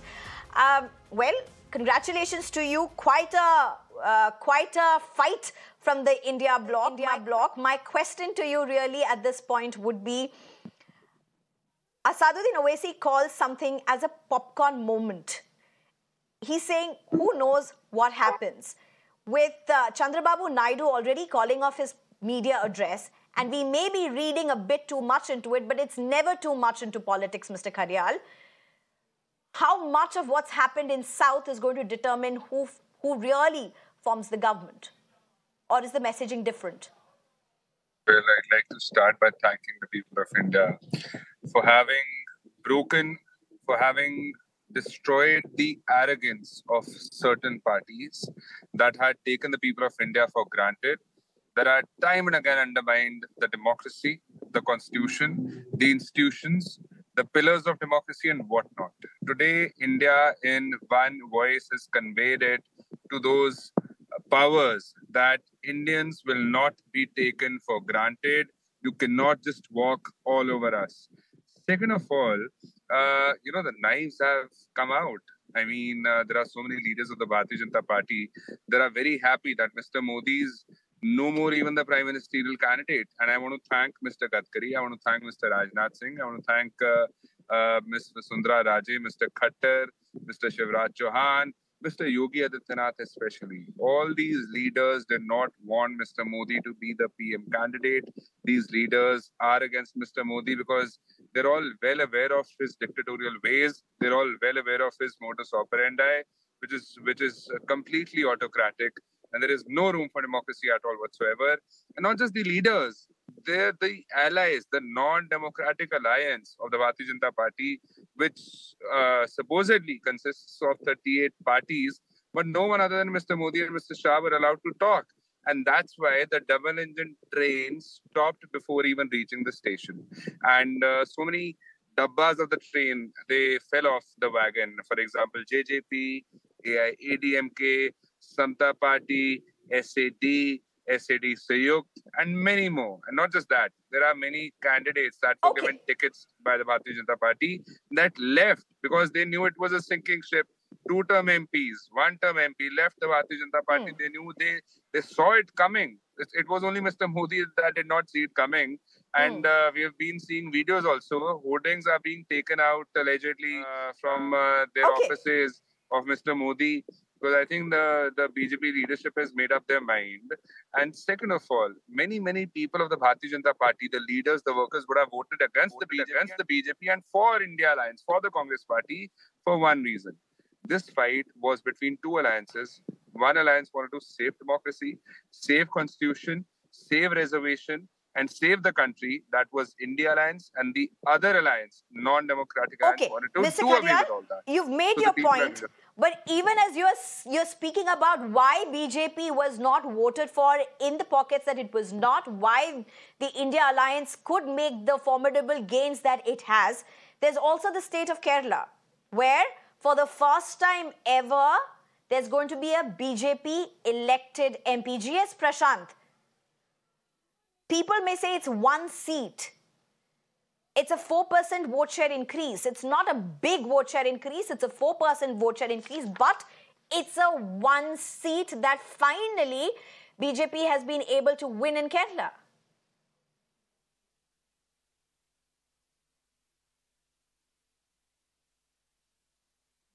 GS Prashant. Is the question being posed to me?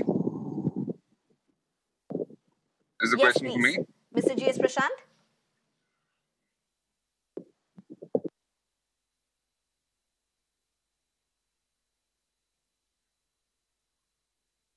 All right, GS Prashant, if you can hear me, this is for you. This question is to you.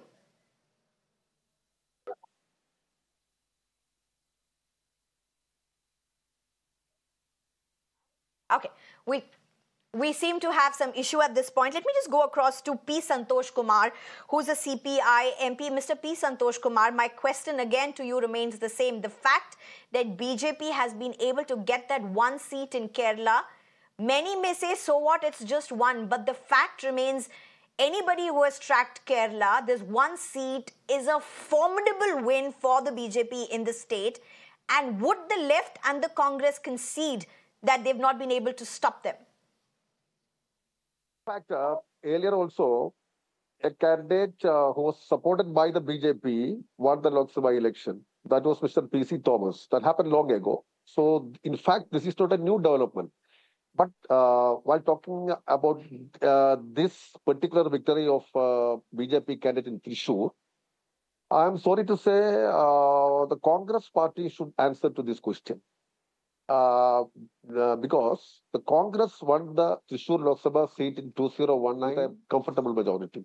Now they came to the third position. More than 1 lakh vote of Congress party was shifted or transferred or purchased by the BJP. And it is the Congress party to explain this particular phenomenon. The topmost leader, ex-Chief Minister's son, was the candidate. It's all the internal matter. But in fact, to put it in, precisely, I can tell you, it is a Congress, a section of Congress plus BJP victory over the left. So I can't explain, nothing more. This, the Congress party has to explain. And the increase of BJP votes are nothing new in it. It happened many times. Okay. And, okay, that's interesting piece, Santosh Kumar, because you are saying that when actually the alliance partners really in the national level are the Congress and the left. If that's your take, it's going to be hard to explain that, one, to the people of Kerala and also to those who are outside Kerala, because at the end of the day, it is the left and the Congress who are hand in gloves at the national level in the national politics. No. But that apart, let me just come across to, allow me to go to others. There are others as well who are waiting to speak. A. Sarvanan, the spokesperson of DMK. Mr. Sarvanan, a huge win for the a huge win for the DMK. It swept Tamil Nadu, but the vote share for BJP has hugely increased in Tamil Nadu. DMK's seems to have decreased, at least with the data that's out now. Huge concern.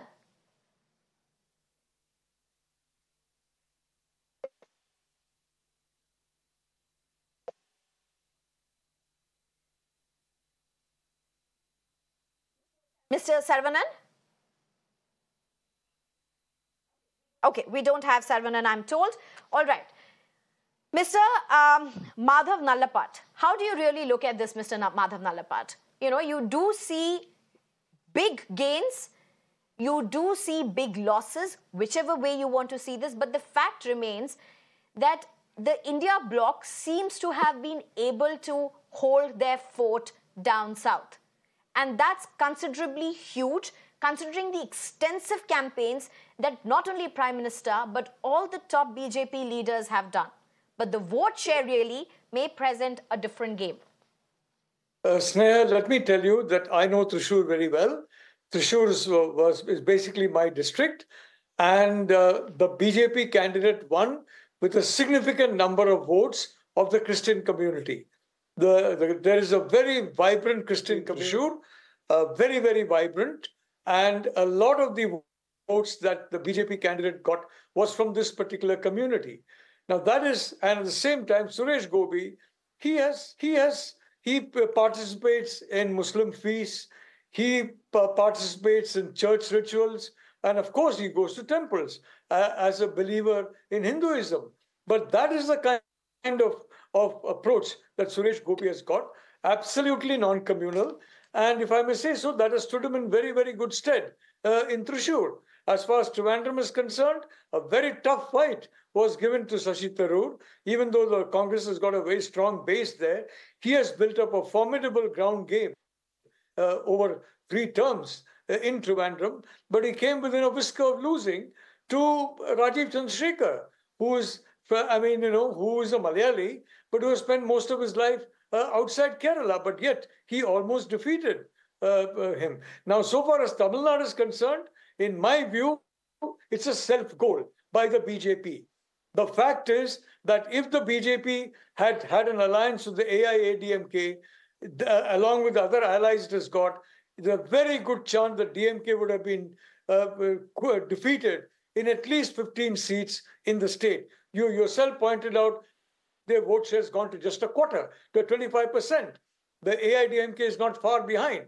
But for some reason, the state the BJP decided they will oppose both ADMK and DMK and shun the ADMK. As a consequence, this is what has happened to them in Tamil Nadu. They have handed over Tamil Nadu to the DMK on a platter, if I may say so, and to the India Alliance on a platter. Okay. So I'd like to say that in the South, the reality is that smart alliances will generate good politics. And firstly, and secondly, what works in the North is not going to work in the South for the BJP. And you cannot talk in terms of language or anything. You cannot talk in terms of communities. But there are the BJP leadership, many people Mr. in the Nalapat, BJP. allow me to just interrupt you at this point. Yes. There seems to be a message from Narendra Modi to the people. He has said that people of India have placed their faith in the NDA. That's the message that's coming in to the people as well as the Karyakartas. He's gone on to say that people have placed their faith in NDA, historic feat in India. Narendra Modi says he will continue the good work. That's the message from Narendra Modi, who's literally looking for yet another term as the Prime Minister. He calls this a historic feat in India's history. But, Mr. Nalapat, continuing where you left it at this point, let's just quickly play in Shashi Tharoor's reaction, because he says something very much in line with you, but with something as a warning. I might add that while the World T20 is going on in the US and the West Indies, the Super Over was here. It was a very tight race, and let me congratulate my two rivals, Rajiv Chandrasekhar and Paniyan Ravindran, for having put up such a spirited fight. I think one very important message of Suresh Gopi in Thrissur was his systematic outreach to minority communities. It's a very strong message to the BJP that a communal campaign will not go very far in Kerala. See, you know, Mr. Nalapat, it's almost what you said, but then it's a different tone for the BJP. Let me just go across to GS Prashant at this point. GS Prashant, in very challenging times, you've been able to get one seat in Kerala. And it's a big win for the BJP, of course. But it's very interesting to see the candidate that has been elected from Kerala. It's very interesting to see how he campaigned, the rhetoric that he spoke about, the people that he reached out to. Is there a message for BJP in this? To overcome the challenge of wanting to breach the southern fort? Does that one seat of Kerala have a big message for the BJP? Definitely yes, because as BJP, we had 2 seats in the Lok Sabha in 1984, and now we are eyeing a third consecutively, which has not happened for the last 60 plus years. So therefore, even one seat beginning in Kerala would only open doors for us to make further inroads and strengthen our base there. Take Kerala for that matter, yes, we have won 1 seat. We probably wanted to win a couple of more, but nevertheless, it's a good beginning. And coming to what happened in Andhra, the NDA has streamrolled the Jagannath Reddy's Jagannathan and stopped it, and we have won probably 22 out of 25 seats there. So we've considerably upped the ante and won a good number of seats in the south compared to what we had in the previous occasion. Nevertheless, on the larger national front, we were aiming for a 400 NDA. Definitely, we have ended much lower than that.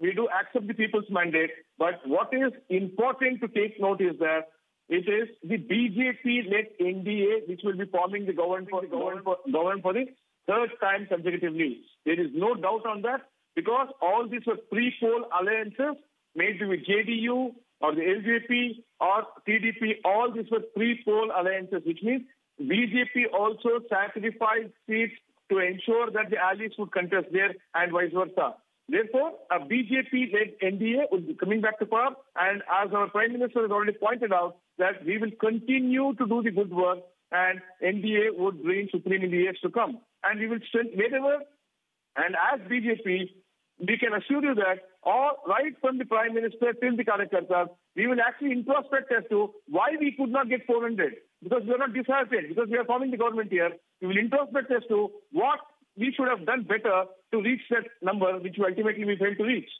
And that's how BJP goes about handling elections after elections. Okay. Now, we have your alliance partner actually with us. Kanaka Medala, Ravindra Kumar, to you again. Do you agree that the BJP-led NDA is going to form the government at the centre? There is pre-poll alliance with the BJP. So the question of deviation does not arise. Earlier also were the partners of NDA. Even during Vajpayee regime, in 5 years we have given outside the support without joining in the government, without any disturbances and interruption. Now in 2014 also we have joined in NDA government. On the fag end of the year, tenure, due to some state interest and reorganization, implemented some politics, that we came out. So subsequently, we have joined as an NDA in pre-poll alliance. So it is a pre-poll alliance. We committed to that. There is no question of any deviations. Apart from that, our leader will come to Delhi and he will discuss with our NDA leaders, BJP leaders.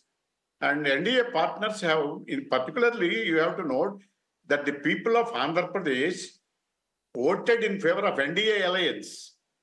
For example, Janasena has got 21 seats. 21 seats, they got 1. BJP out of 10, they won in 8. And Lok Sabha 4. It shows vote transfer is there between the NDA alliance. So the ambition of the people of Andhra Pradesh also to continue the alliance. So there is no question of deviation. I agree with that. So that's interesting. Are you then resting this case here for even what Asaduddin Owaisi said, what Congress seems to be indicating at? Are you saying that there is no question of any talks with the opposition alliance and you're going to back the BJP completely? No. The question is, what were we made in our manifesto, even NDA manifesto and our manifesto, during the elections, that is the prime importance as far as the post-poll consequences are also concerned. If we are able to fulfill the promises of the people of Andhra Pradesh, our first priority in the state is to protect the state of Andhra Pradesh and to fulfill the ambitions of Andhra Pradesh and also to implement the promises made in our manifesto in the state of Andhra Pradesh immediately after coming to the power. We are expecting the same support from the central government. So you're not ruling out. You are not ruling out. You are saying wherever and however best you're able to go ahead and fulfill the promises that have been given to the people of Andhra. Whether it be with the BJP or the India bloc, that is immaterial, but it is about delivering the promises to Andhra. Is that what you're saying, or is this the wrong inference? No, it is an interpretation of the media. I wanted to say something. It is a pre-poll alliance. Where is the question of deviation? Okay. That's why you can't interpret it in such a way. It is a pre-poll alliance. Sure. Pre-poll alliance, because it must be continued. Right. There is no scope to further. All right. Okay. Mr. Madhav Nalapat, Mr. Nalapat, let me ask you this question.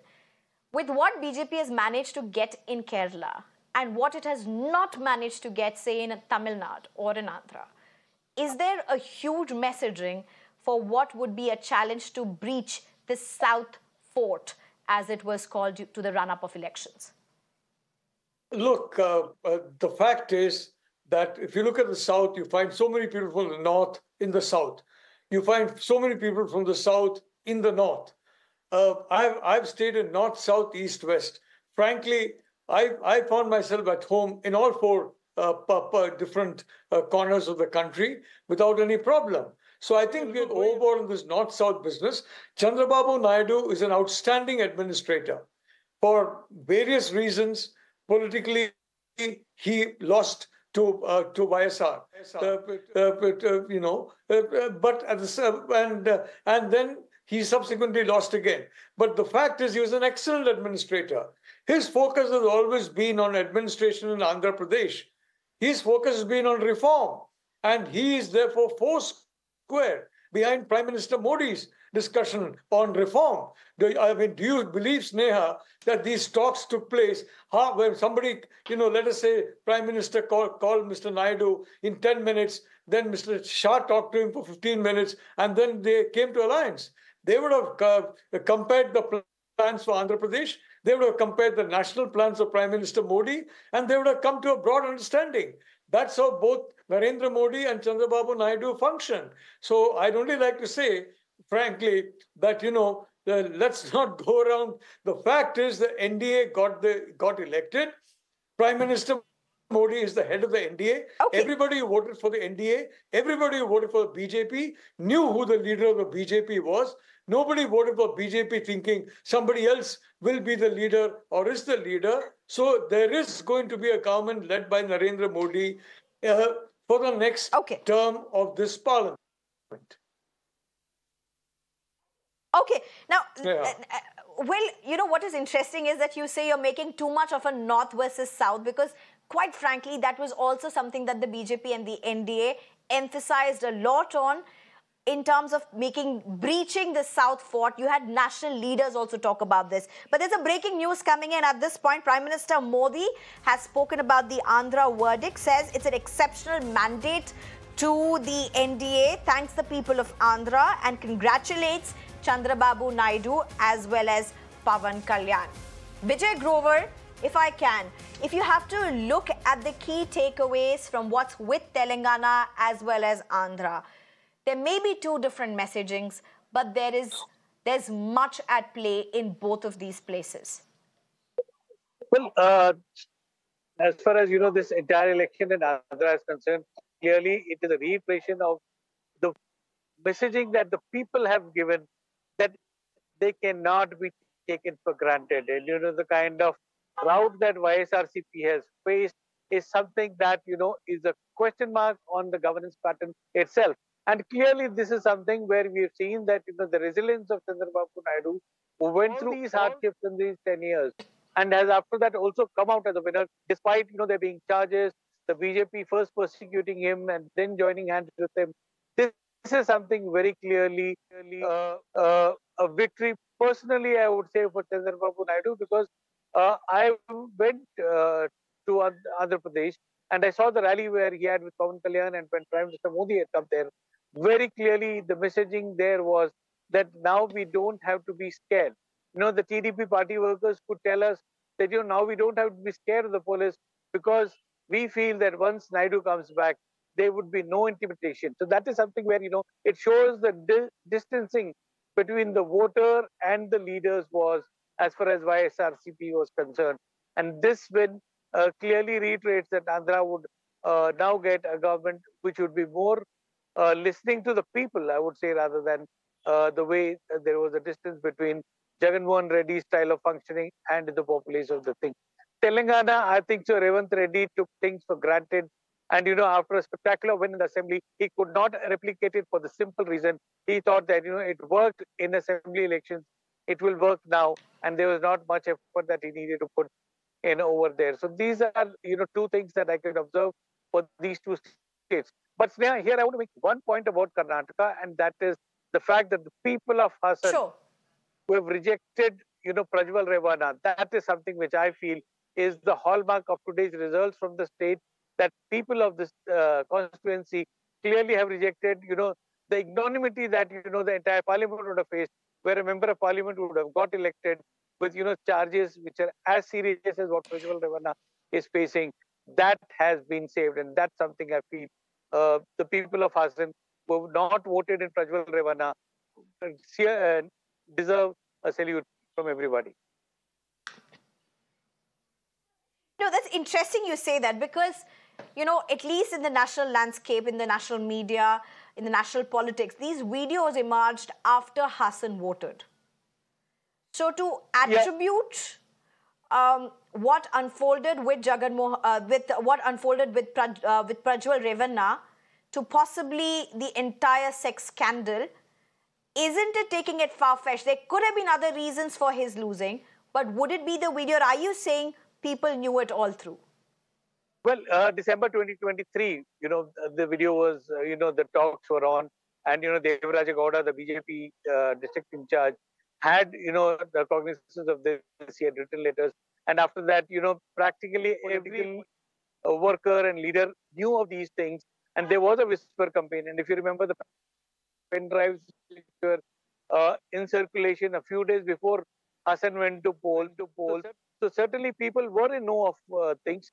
And that is something where, I think so, the woman power of Hassan certainly played a big role in defeating Prajwal Revanna. And that is something where, the parliament has been saved the embarrassment. The new parliament will not have an MP who will have, these kind of question marks on his character and, integrity.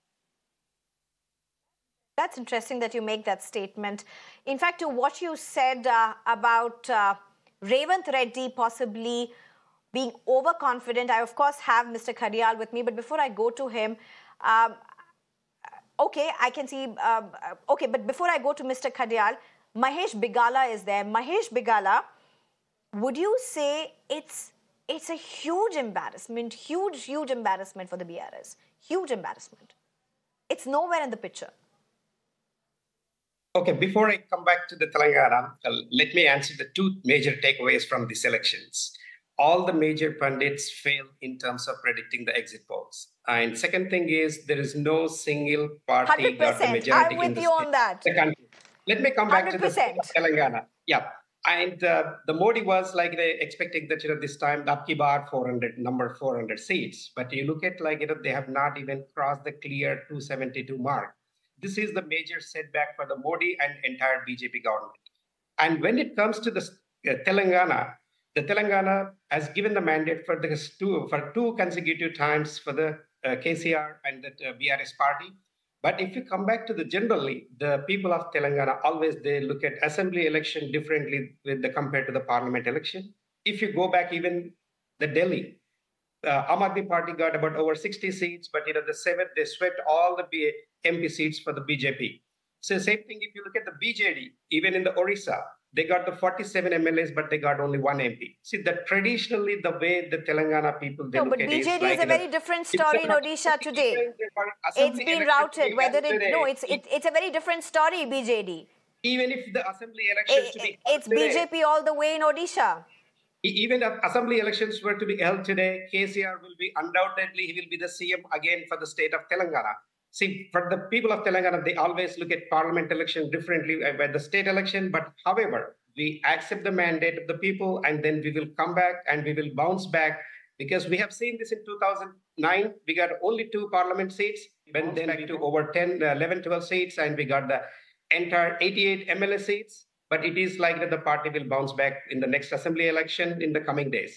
And when I've been noticing the discussions about the formation of the government with the NDA and India Alliance, but looking at the leaders with the Chandrababu Naidu and then the JDU, it's possible that it can be anybody's government. You look at the things unfolding after the results. Sharad Pawar is having conversations with the Chandrababu Naidu and other alliances, and then the Modi and all, they're having other conversations. So by tomorrow, it's quite possible that it can be an NDA government, or it can be India government, or it can be, even if it's India government, whether it's Modi is going to be the prime minister, there can be several speculations going on. Even we heard Asaduddin Owaisi as well. So anything can change because it's not the BJP is not forming the government. It has to be, if they were to form, it has to be with the support of the Chandrababu Naidu and the JDU leader who fought in 2018 and 2023 to keep Modi away from the ruling. So it's everything and anything is possible. Even they were talking about pre-poll alliances. What happened in the pre-poll alliance in Maharashtra? Uddhav Thackeray and BJP went with the pre-poll alliance. Then again, Uddhav Thackeray went with the Congress alliance. And what happened in the Bihar? Nitish Kumar switched alliances, loyalties for 7 times. So we need to wait and watch for the next few days. Anything and everything is possible. This is definitely a major setback at the central for Modi government and for the NDA. In fact, just another term for whatever you have said right now is just one word, and that's politics. We're just towards the end of this show.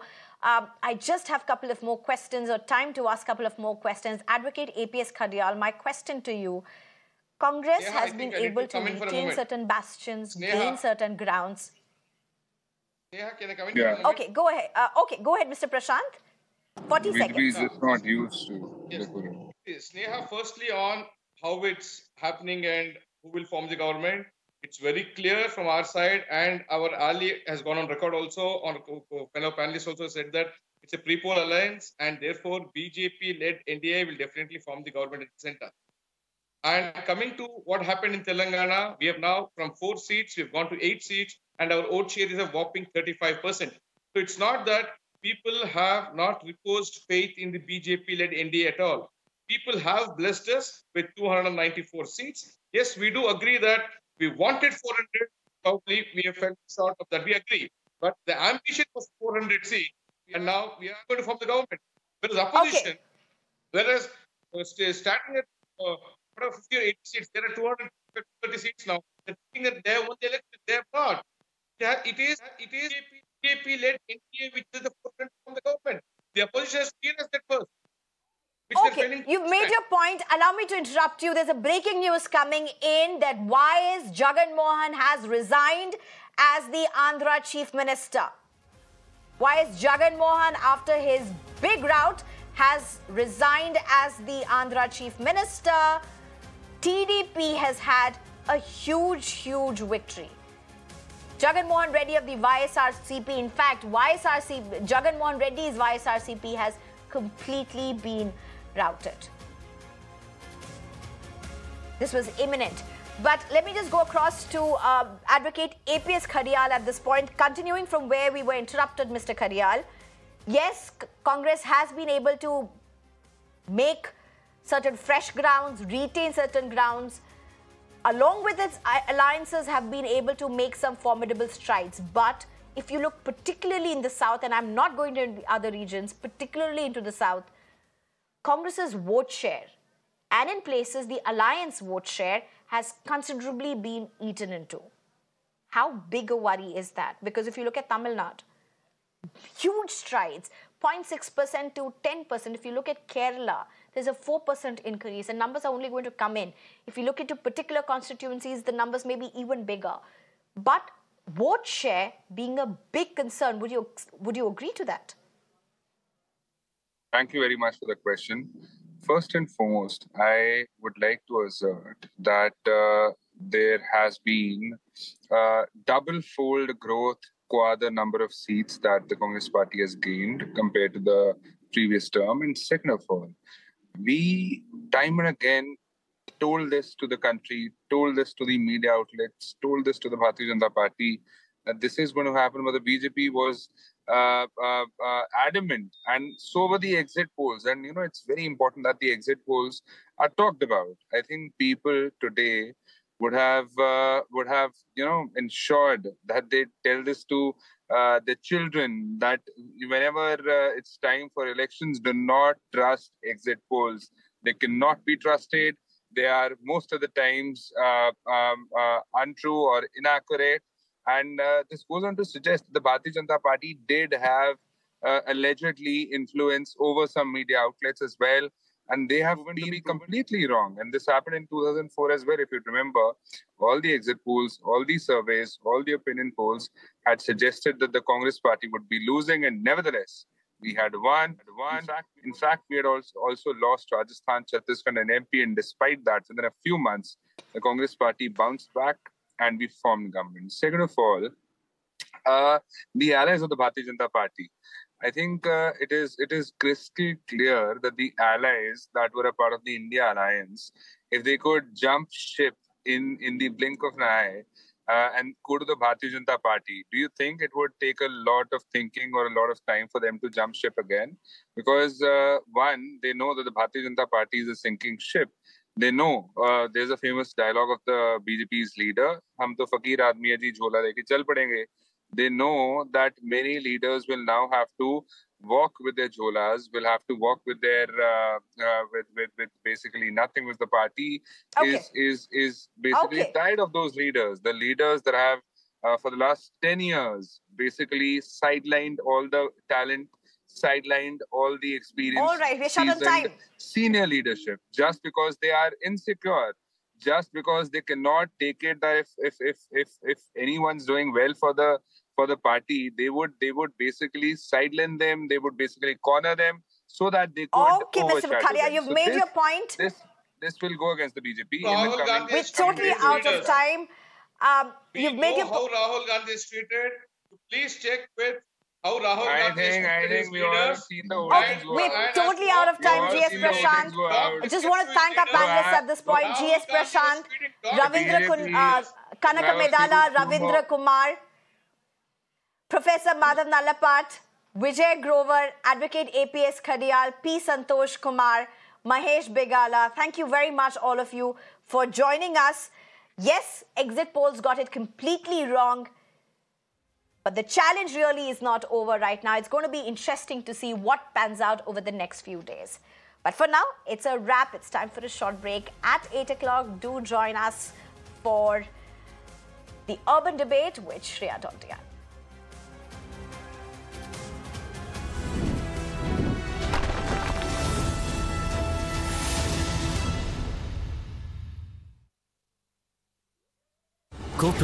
Presenting a show. You're watching the urban debate. Where we try to find answers for all the questions the day has brought with it. A show where instead of easing behind bickering and noise. पहले मैं जिद्दी थी, अब आप अड़ जाते हो. पहले मैं नहीं समझती थी, अब आप वक्त लगाते हो. नजरें चाहे हों दो, है सपना एक ही हमारा. Can respond on issues. Good conduct, assume for a moment it was so, but that is not the sacrosanct criteria. I have to follow the constitution. State government of Karnataka is very clear, saying that the civic authorities have been involved in road apathy where the road accident has happened. So we can together improve our urban reality. The Urban Debate with Shreya Dhondia, weeknights at 8 p.m. only on Mirror Now.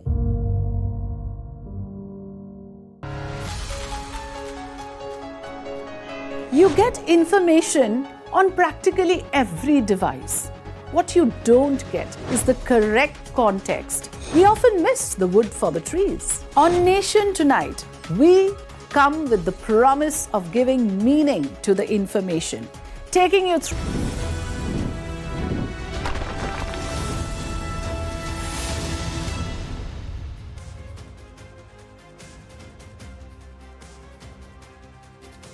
All right, these are the visuals that are emerging from the BJP headquarters in Delhi.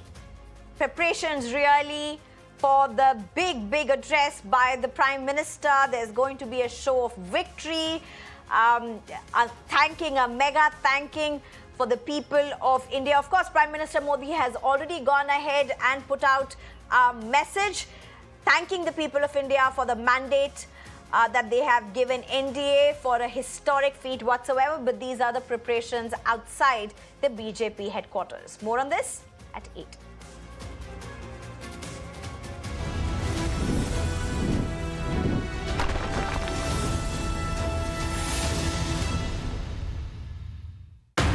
Presenting a show. You're watching the Urban Debate.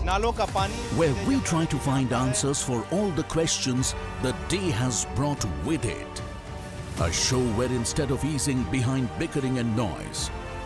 If we don't start planning for the future, things will only get worse. What has happened in Bangalore is a violation of an individual, a citizen's fundamental right. Authorities are forced to commit and respond on issues. Good conduct, assume for a moment it was so, but that is not the sacrosanct criteria. I have to follow the constitution. State government of Karnataka is very clear, saying that the civic authorities have been involved in road apathy where the road accident has happened. So we can together improve our urban reality. The Urban Debate with Shreya Dhondia. Download the app now.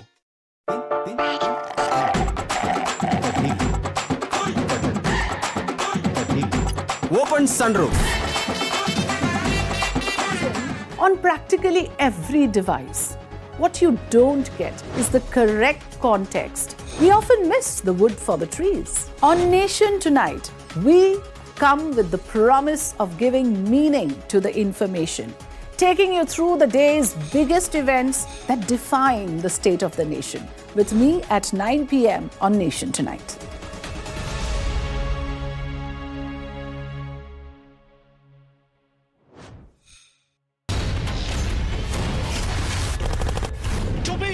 About one bold, strong voice that breaks silence. बोलो आपकी जान की रक्षा करते आप उनको मरवाने के लिए लेके आते हो. We go extra mile to give voice to stories that otherwise go untold. This tunnel is being constructed with the connivance of Pakistani army. We believe in asking straight, direct and pointed questions to people in corridors of power. I am Pradeep Datta reporting for Mirror Now. You first. Your issues are my stories, and that is news to me. Resident doctors out on the street. We expose the lies, uncover the truth, and demand accountability, all for a better tomorrow. With a transformer blast, no arrests have been made. On Mirror Now, we take the road less traveled, fight all odds, risk everything, only to highlight your plight. I am Neha Hebale, reporting for Mirror Now. You first.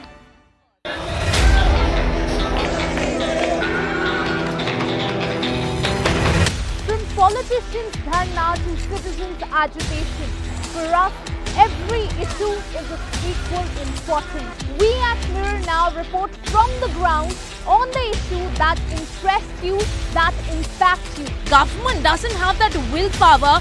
People of Delhi are struggling not just with deteriorating air quality. And now you can clearly see it's been 3 to 4 days that the situation has been the same.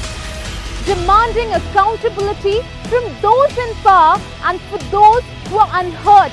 We raise our voice for you and your issues. I am Ishika Verma reporting for Mirror Now. You first.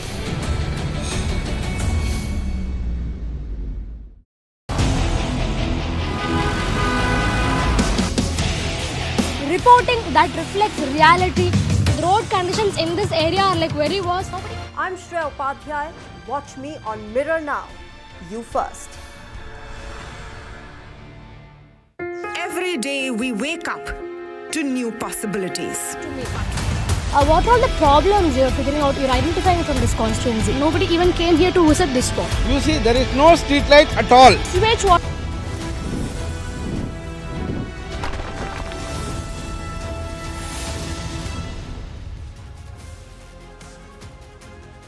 Hello everyone, good evening. What a day this has been. In one word, unexpected.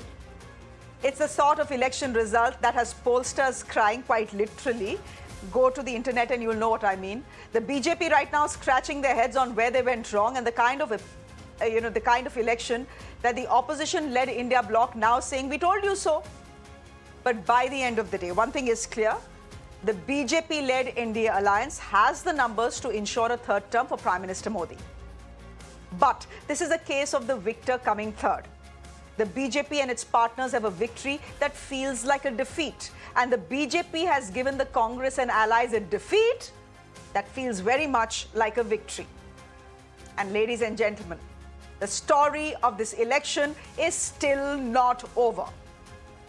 On the top of the show this evening, we are getting you the big takeaways from what has been one of the most interesting elections in recent times. But before that, as always, the big headlines. No 400 par, the NDA falls short of 300. The BJP fails to reach the majority mark of 272 on its own and is now dependent on its allies, the JDU and the TDP. The India bloc makes a stellar debut, leading in 230 seats. They say mandate 2024 is against Narendra Modi.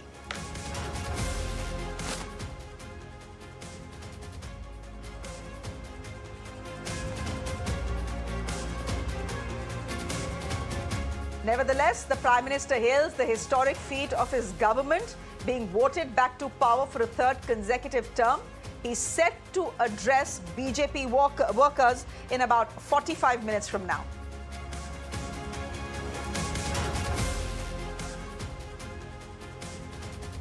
Reports of the Congress demise turn out to be deeply exaggerated as the party makes a stunning resurgence by doubling its 2019 tally. Rahul Gandhi says the India Alliance will decide if it will stake claim to form the government tomorrow. It's been the day of the regional satraps. After big gains, all eyes on Kingmakers Chandrababu Naidu of the TDP and JDU's Nitish Kumar. The BJP asserts Chandrababu Naidu and Nitish Kumar are firmly with the NDA. But Rahul Gandhi does not rule out reaching out to his former allies in order to form the government. It's a major upset for the BJP in its key bastion of Uttar Pradesh. The Samajwadi Party cycle in cruise mode with 38 leads. The Congress makes a comeback in the Hindi heartland with 7 seats. The BJP is down to almost half its tally from 2019. Why did no one see this coming in Uttar Pradesh? The silver lining for the BJP is coming from Odisha. The BJP has decimated Naveen Patnaik's 24-year rule. They've emerged as the single largest party in both the Assembly and the Lok Sabha elections. They are all set to form a government in the state now.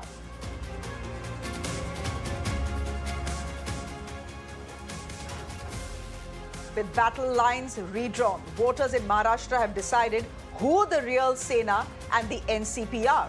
The opposition Maha Vikas Aghadi leads on 29 of the 48 seats in Maharashtra. The Mahayuti experiment, by the looks of it, has failed. No BJP wave in Didi's Bengal. The TMC is leading in 29 of the state's 42 seats, bettering its tally from 2019. Sandesh Khali was not Mamta Banerjee's Nandigram, as it turned out.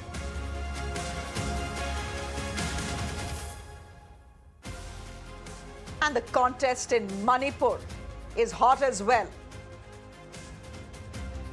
We have the Congress party taking significant leads on both seats in the strife-torn state. Has the BJP been punished for its mishandling of the 13-month-long ongoing ethnic conflict?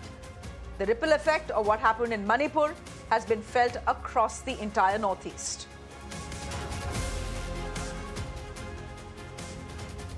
And Khalistani sentiment getting an electoral mandate in 2024. Separatist Amritpal Singh, who is in jail under the National Security Act, has won, ladies and gentlemen, by almost 2 lakh votes.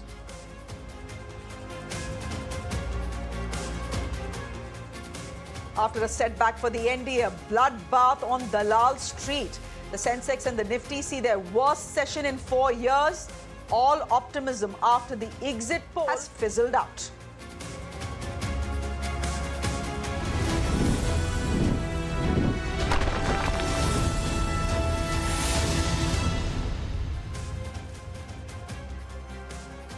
Ladies and gentlemen, in the last 11 hours or so, we have seen historic victories and humbling lessons right in front of our eyes.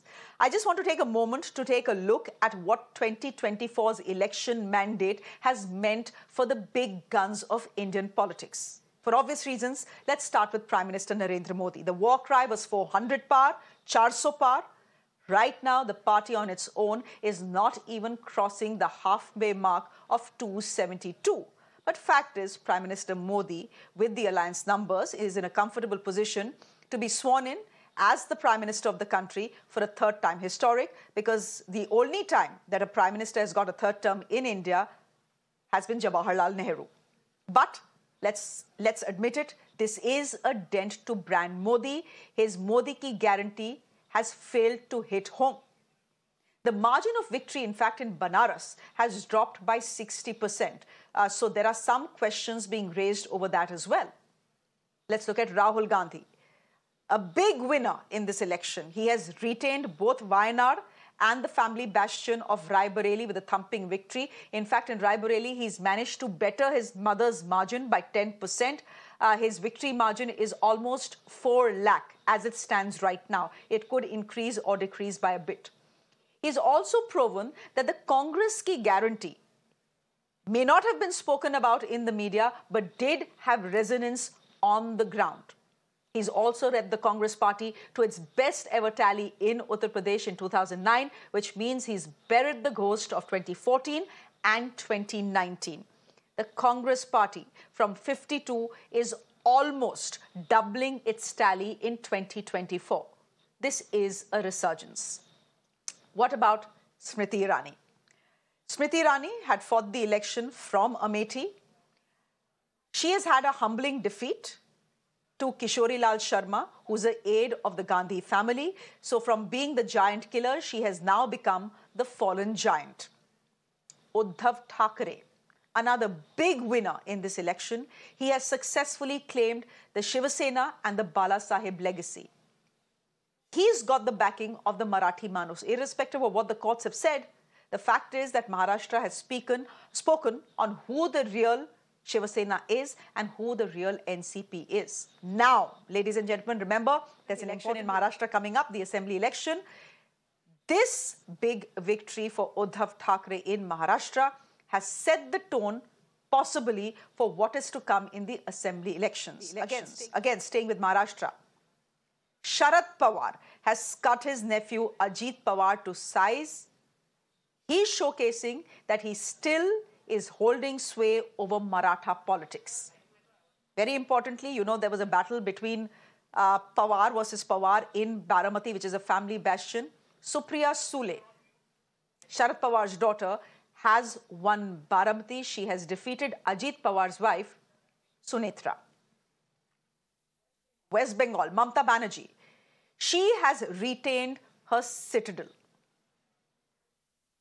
Now, with a big win, it's almost a sweep. She has brushed aside the BJP's challenge. She has also proven her detractors wrong over Sandesh Khali. Sandesh Khali, by the end of it, it turns out, was a big issue in media headlines, but not on the ground. I'm going to talk about another regional satrap, because this election story is also the story about regional satraps. Winning big, hitting it big. Chandrababu Naidu, ladies and gentlemen, he stormed back to power in style. Just 2 months ago, he was behind bars. He has swept aside Jagan Mohan Reddy's YSRCP. He's emerged as the kingmaker in the Lok Sabha, and he is the king in the state of Andhra Pradesh. He is poised to be the next chief minister of the state. Another regional satrap, Akhilesh Yadav, stunned the BJP with his stunning campaign in Uttar Pradesh. His poll pitch was what? It was paper leaks, it was inflation, it was jobs. It seems his poll pitch touched the heart of the voter in Uttar Pradesh. And here's the thing, even in Ayodhya, god of the BJP, where the Ram temple has just been built, he is warded of the BJP. A Samajwadi Party candidate has won Ayodhya. What about Yogi Adityanath, the chief minister of Uttar Pradesh, fairly popular, has done most things right? Then why is his tally down to half? That is a question they will have to answer. 62 in 2019, now down to 33/34. Yogi Adityanath is known as Bulldozer Baba. This is a setback for him. It seems that the Ram Mandir and the polarizing pitch in Uttar Pradesh has failed. Now, ladies and gentlemen, let's move ahead. The dust may have settled on the results today, but special speculation continues on whether Nitish Kumar, Chandrababu Naidu, two leaders who have dumped the BJP before over Narendra Modi, will do so again. Very intriguingly, Rahul Gandhi has hinted that the door is open. However, Rahul Gandhi's India ally Omar Abdullah is cautioning against horse trading and is urging for pre-poll alliances to be maintained. Essentially, the question on whether the India alliance will decide to sit in the opposition or try and form the government at the centre with the help of the TDP and the JDU, that is an open question. Let's listen in to Rahul Gandhi and then to Omar Abdullah. We're going to have a meeting with our partners, the India alliance partners. I believe that meeting is tomorrow. And these questions will be raised there, and they will be answered there. We respect our alliance partners, and we are not going to make statements in the press without asking them their opinion. अब अगर किया है तो किया है। फिलहाल तो मुझे लगता है हमें जोड़ तोड़ की हुकूमत नहीं करनी चाहिए, हमें जोड़ तोड़ की सियासत नहीं करनी चाहिए। प्री पोल अलायंसेस जो रहे हैं, मेरा अपना मानना है कि प्रेसिडेंट राष्ट्रपति साहिबा को प्री पोल अलायंस के तौर पे जो है अपना फैसला करना चाहिए, और जो लोगों का फैसला है वो हमें तस्लीम करना चाहिए। Let me go straight across to a piece of breaking news that is coming into us this evening. We are now hearing that Chandrababu Naidu will be flying to the national capital tomorrow in a special flight. Chandrababu Naidu will have some discussions about, the cabinet, etc. He will also put his demands after meeting Janasena chief Pawan Kalyan to the Prime Minister. Chandrababu Naidu and Pawan Kalyan will extend, we believe, full support to the NDA. Chandrababu Naidu is likely to demand special status to Andhra Pradesh. Something, just by the way, intriguingly, Imran, you're joining us live on the show. Intriguingly, Jairam Ramesh had announced almost 4 hours ago. So this is a unique situation that is playing out. And it's absolutely interesting to see that today Chandrababu Naidu was supposed to hold a press conference, Imran. That press conference was cancelled last minute. There's no reason for him to speak, given the fact that he swept the Assembly and the Lok Sabha elections in the state of Andhra Pradesh. He's cancelled that press conference because he knows that one question and only one question will be asked.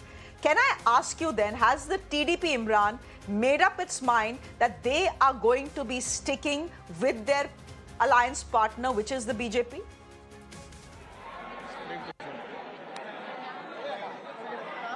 Well, there's a lot of disturbance here. I couldn't hear your question, but if I get it right, is that Chandrababu Naidu just now is having a talks with Pawan Kalyan. We are at the Janasena party now. There is a lot of celebration happening here, and this is the first time I'm informed that Chandrababu Naidu has visited Janasena's office. So behind the closed doors here, there is a next meeting happening between them about the seat sharing, what names should be there as part of the cabinet, and after that seat tickets, what seat sharing discussions happened, they will announce the seats after the NDA meeting is over. We're getting to know that Chandrababu Naidu is flying in a special chartered flight along with Pawan Kalyan and others to Delhi, along with the list of candidates whom they will part of the cabinet. And as part of celebration today, the joint alliance between them, the cake is also here to seal their alliance. And as part of it, tomorrow Chandrababu Naidu will be flying in a special flight, and there are names. What we're getting to know is being finalized, discussed right now behind the doors here. What you see between Chandrababu Naidu and Pawan Kalyan, how much will go to BJP, how much will go to Pawan Kalyan, how much go to TDP. Now, the very also is a question about key portfolios that's under discussion, and all this will be along with Pawan Kalyan will be discussed with the Prime Minister, and after the NDA meet, they will announce it. Today was a press conference. The media waited for 8 hours over this particular issue, and more importantly, about the special status for Andhra Pradesh. And one informing us. Okay, Imran. There's a disturbance there, and I just want to take a second to explain to our viewers why Imran's line is not exactly clear. It's because he is on a live view, and usually live views become weak if there are many networks that are functioning in that particular area, and Imran just pointed out that the Janasena office is right now completely jam-packed. But the important information that Imran is getting us is Chandrababu Naidu, the man of the moment, the kingmaker as it were, will be flying down to Delhi in a special plane. Why is that? Why did he cancel his press conference today? Why is he not saying that he is going to be sticking to his alliance partner, which is the BJP? These are interesting questions. And as we look at those interesting questions, here's something else that is coming in, ladies and gentlemen. Again, piece of breaking news coming in on the show. The Rashtrapati Bhavan has issued a statement. We'll go to that. They are saying that we will remain close to the general public from June 5th, which means tomorrow, to June 9th, 2024, due to preparation for forthcoming events of the swearing-in ceremony of the Council of Ministers at the Rashtrapati Bhavan. So this is very interesting information. And why do I say it's interesting? Because The India Alliance has still not made it clear whether they will attempt to form a government by reaching out to the TDP and the JDU. Tomorrow they are going to meet their allies. What if they decide that they indeed do want to go ahead and form the government and give it a try or a shot at least? If that is the case, will the Rashtrapati Bhavan allow it? For the moment, the Rashtrapati Bhavan is saying we are closed for business from June 5th to 9th.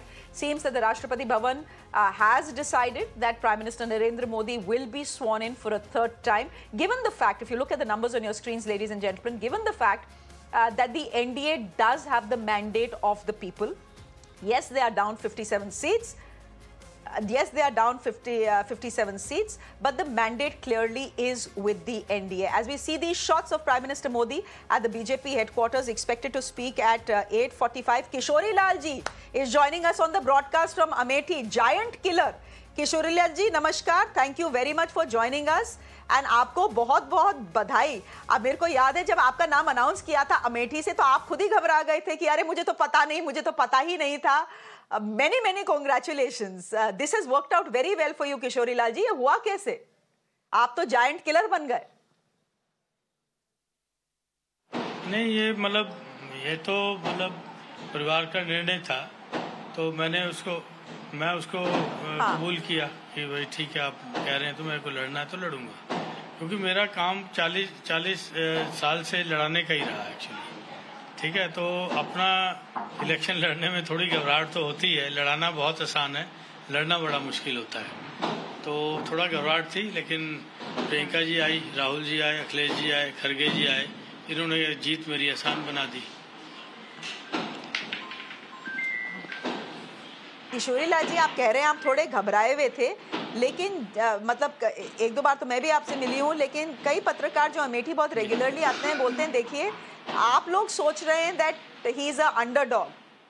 बात यह है कि किशोरी लाल जी अमेठी का चप्पा जानते हैं और किशोरी लाल जी अमेठी में लगभग सब लोगों को जानते हैं। तो इलेक्शन लड़ रहे हैं, ये मत सोचिए कि स्मृति ईरानी क्योंकि बीजेपी से आती हैं, क्योंकि उन्होंने राहुल गांधी को हराया है, इसका ये मतलब नहीं है। This is a done deal.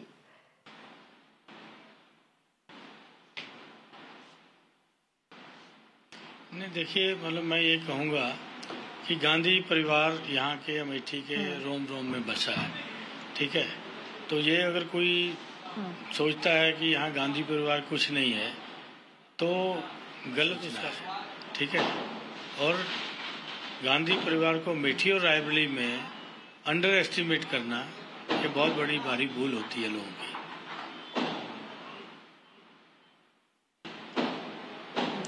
आपको लगता है कि स्मृति ईरानी ने गांधी परिवार को अंडर एस्टिमेट किया अमेठी में?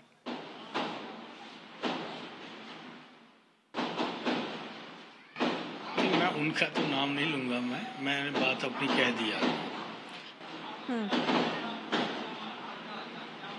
अच्छा, एक बात बताइए कि इन हाइंडसाइट बहुत लोग कह रहे थे Kishori Lal ji, and I know you are close to the family, आपने 40 साल से जो है गांधी परिवार का काम संभाला है, अमेठी में इलेक्शंस लड़वाए हैं। कई लोगों ने कहा था कि अमेठी छोड़ के भाग रहे हैं राहुल गांधी, भाग रहे हैं क्योंकि उनको पता है कि वो स्मृति ईरानी के हाथों हार जाएंगे। इन दी एंड डू यू फील कि कांग्रेस पार्टी ने जो अपना कैलकुलेशन किया था राहुल गांधी को रायबरेली से लड़ाने का और आपको अमेठी से लड़ाने का, वो कैलकुलेशन एक्चुअली बिल्कुल सही था?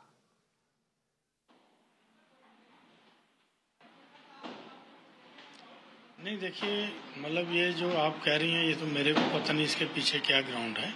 मैं तो लास्ट मोमेंट तक गांधी परिवार का वेट कर रहा था। ठीक है, तो मैं नॉमिनेशन की तैयारी में था, यहाँ सारा कुछ कर लिया था, लेकिन अब इसके पीछे क्या रीज़न रहा होगा, क्योंकि प्रियंका जी ने विश्वास किया मेरे ऊपर, सोनिया जी ने विश्वास किया, राहुल जी ने विश्वास किया मेरे ऊपर, तो मैंने यहाँ जनता की मदद से उस विश्वास को तोड़ा नहीं, और जनता ने मेरे को संबल दिया कि मैं उस विश्वास के ऊपर उनके खरा उतरा। चलिए किशोरी लाल जी, many congratulations. You have emerged as the giant killer in this election, just like Smriti Irani 5 years ago had emerged as the giant killer in Amethi. So many congratulations to you. The Congress party is on a resurgence, ladies and gentlemen. From 52 that they had managed across India last time, they have almost doubled their tally. We've already told you what the Rashtrapati Bhavan is saying. They're saying they'll remain closed for business from the general public from June 5th to 9th. Let me also quickly, this is a picture of the Gandhi family post the press conference where a victory sign, and there's Mr. Mallikarjun Kharge in the picture as well. But ladies and gentlemen, before I go to my guest this evening, let me just tell you that the Prime Minister has arrived at the BJP headquarters in the national capital. He's expected to speak at about 45 p.m. These pictures that you're seeing are live pictures that are coming to us. So when the Prime Minister begins to speak, that is when we'll go to him. For the moment, I'm introducing my guest this evening, Surabhi Hodigere, spokesperson of the BJP, joining us on the broadcast. Meeta Chakrabarti is Congress spokesperson.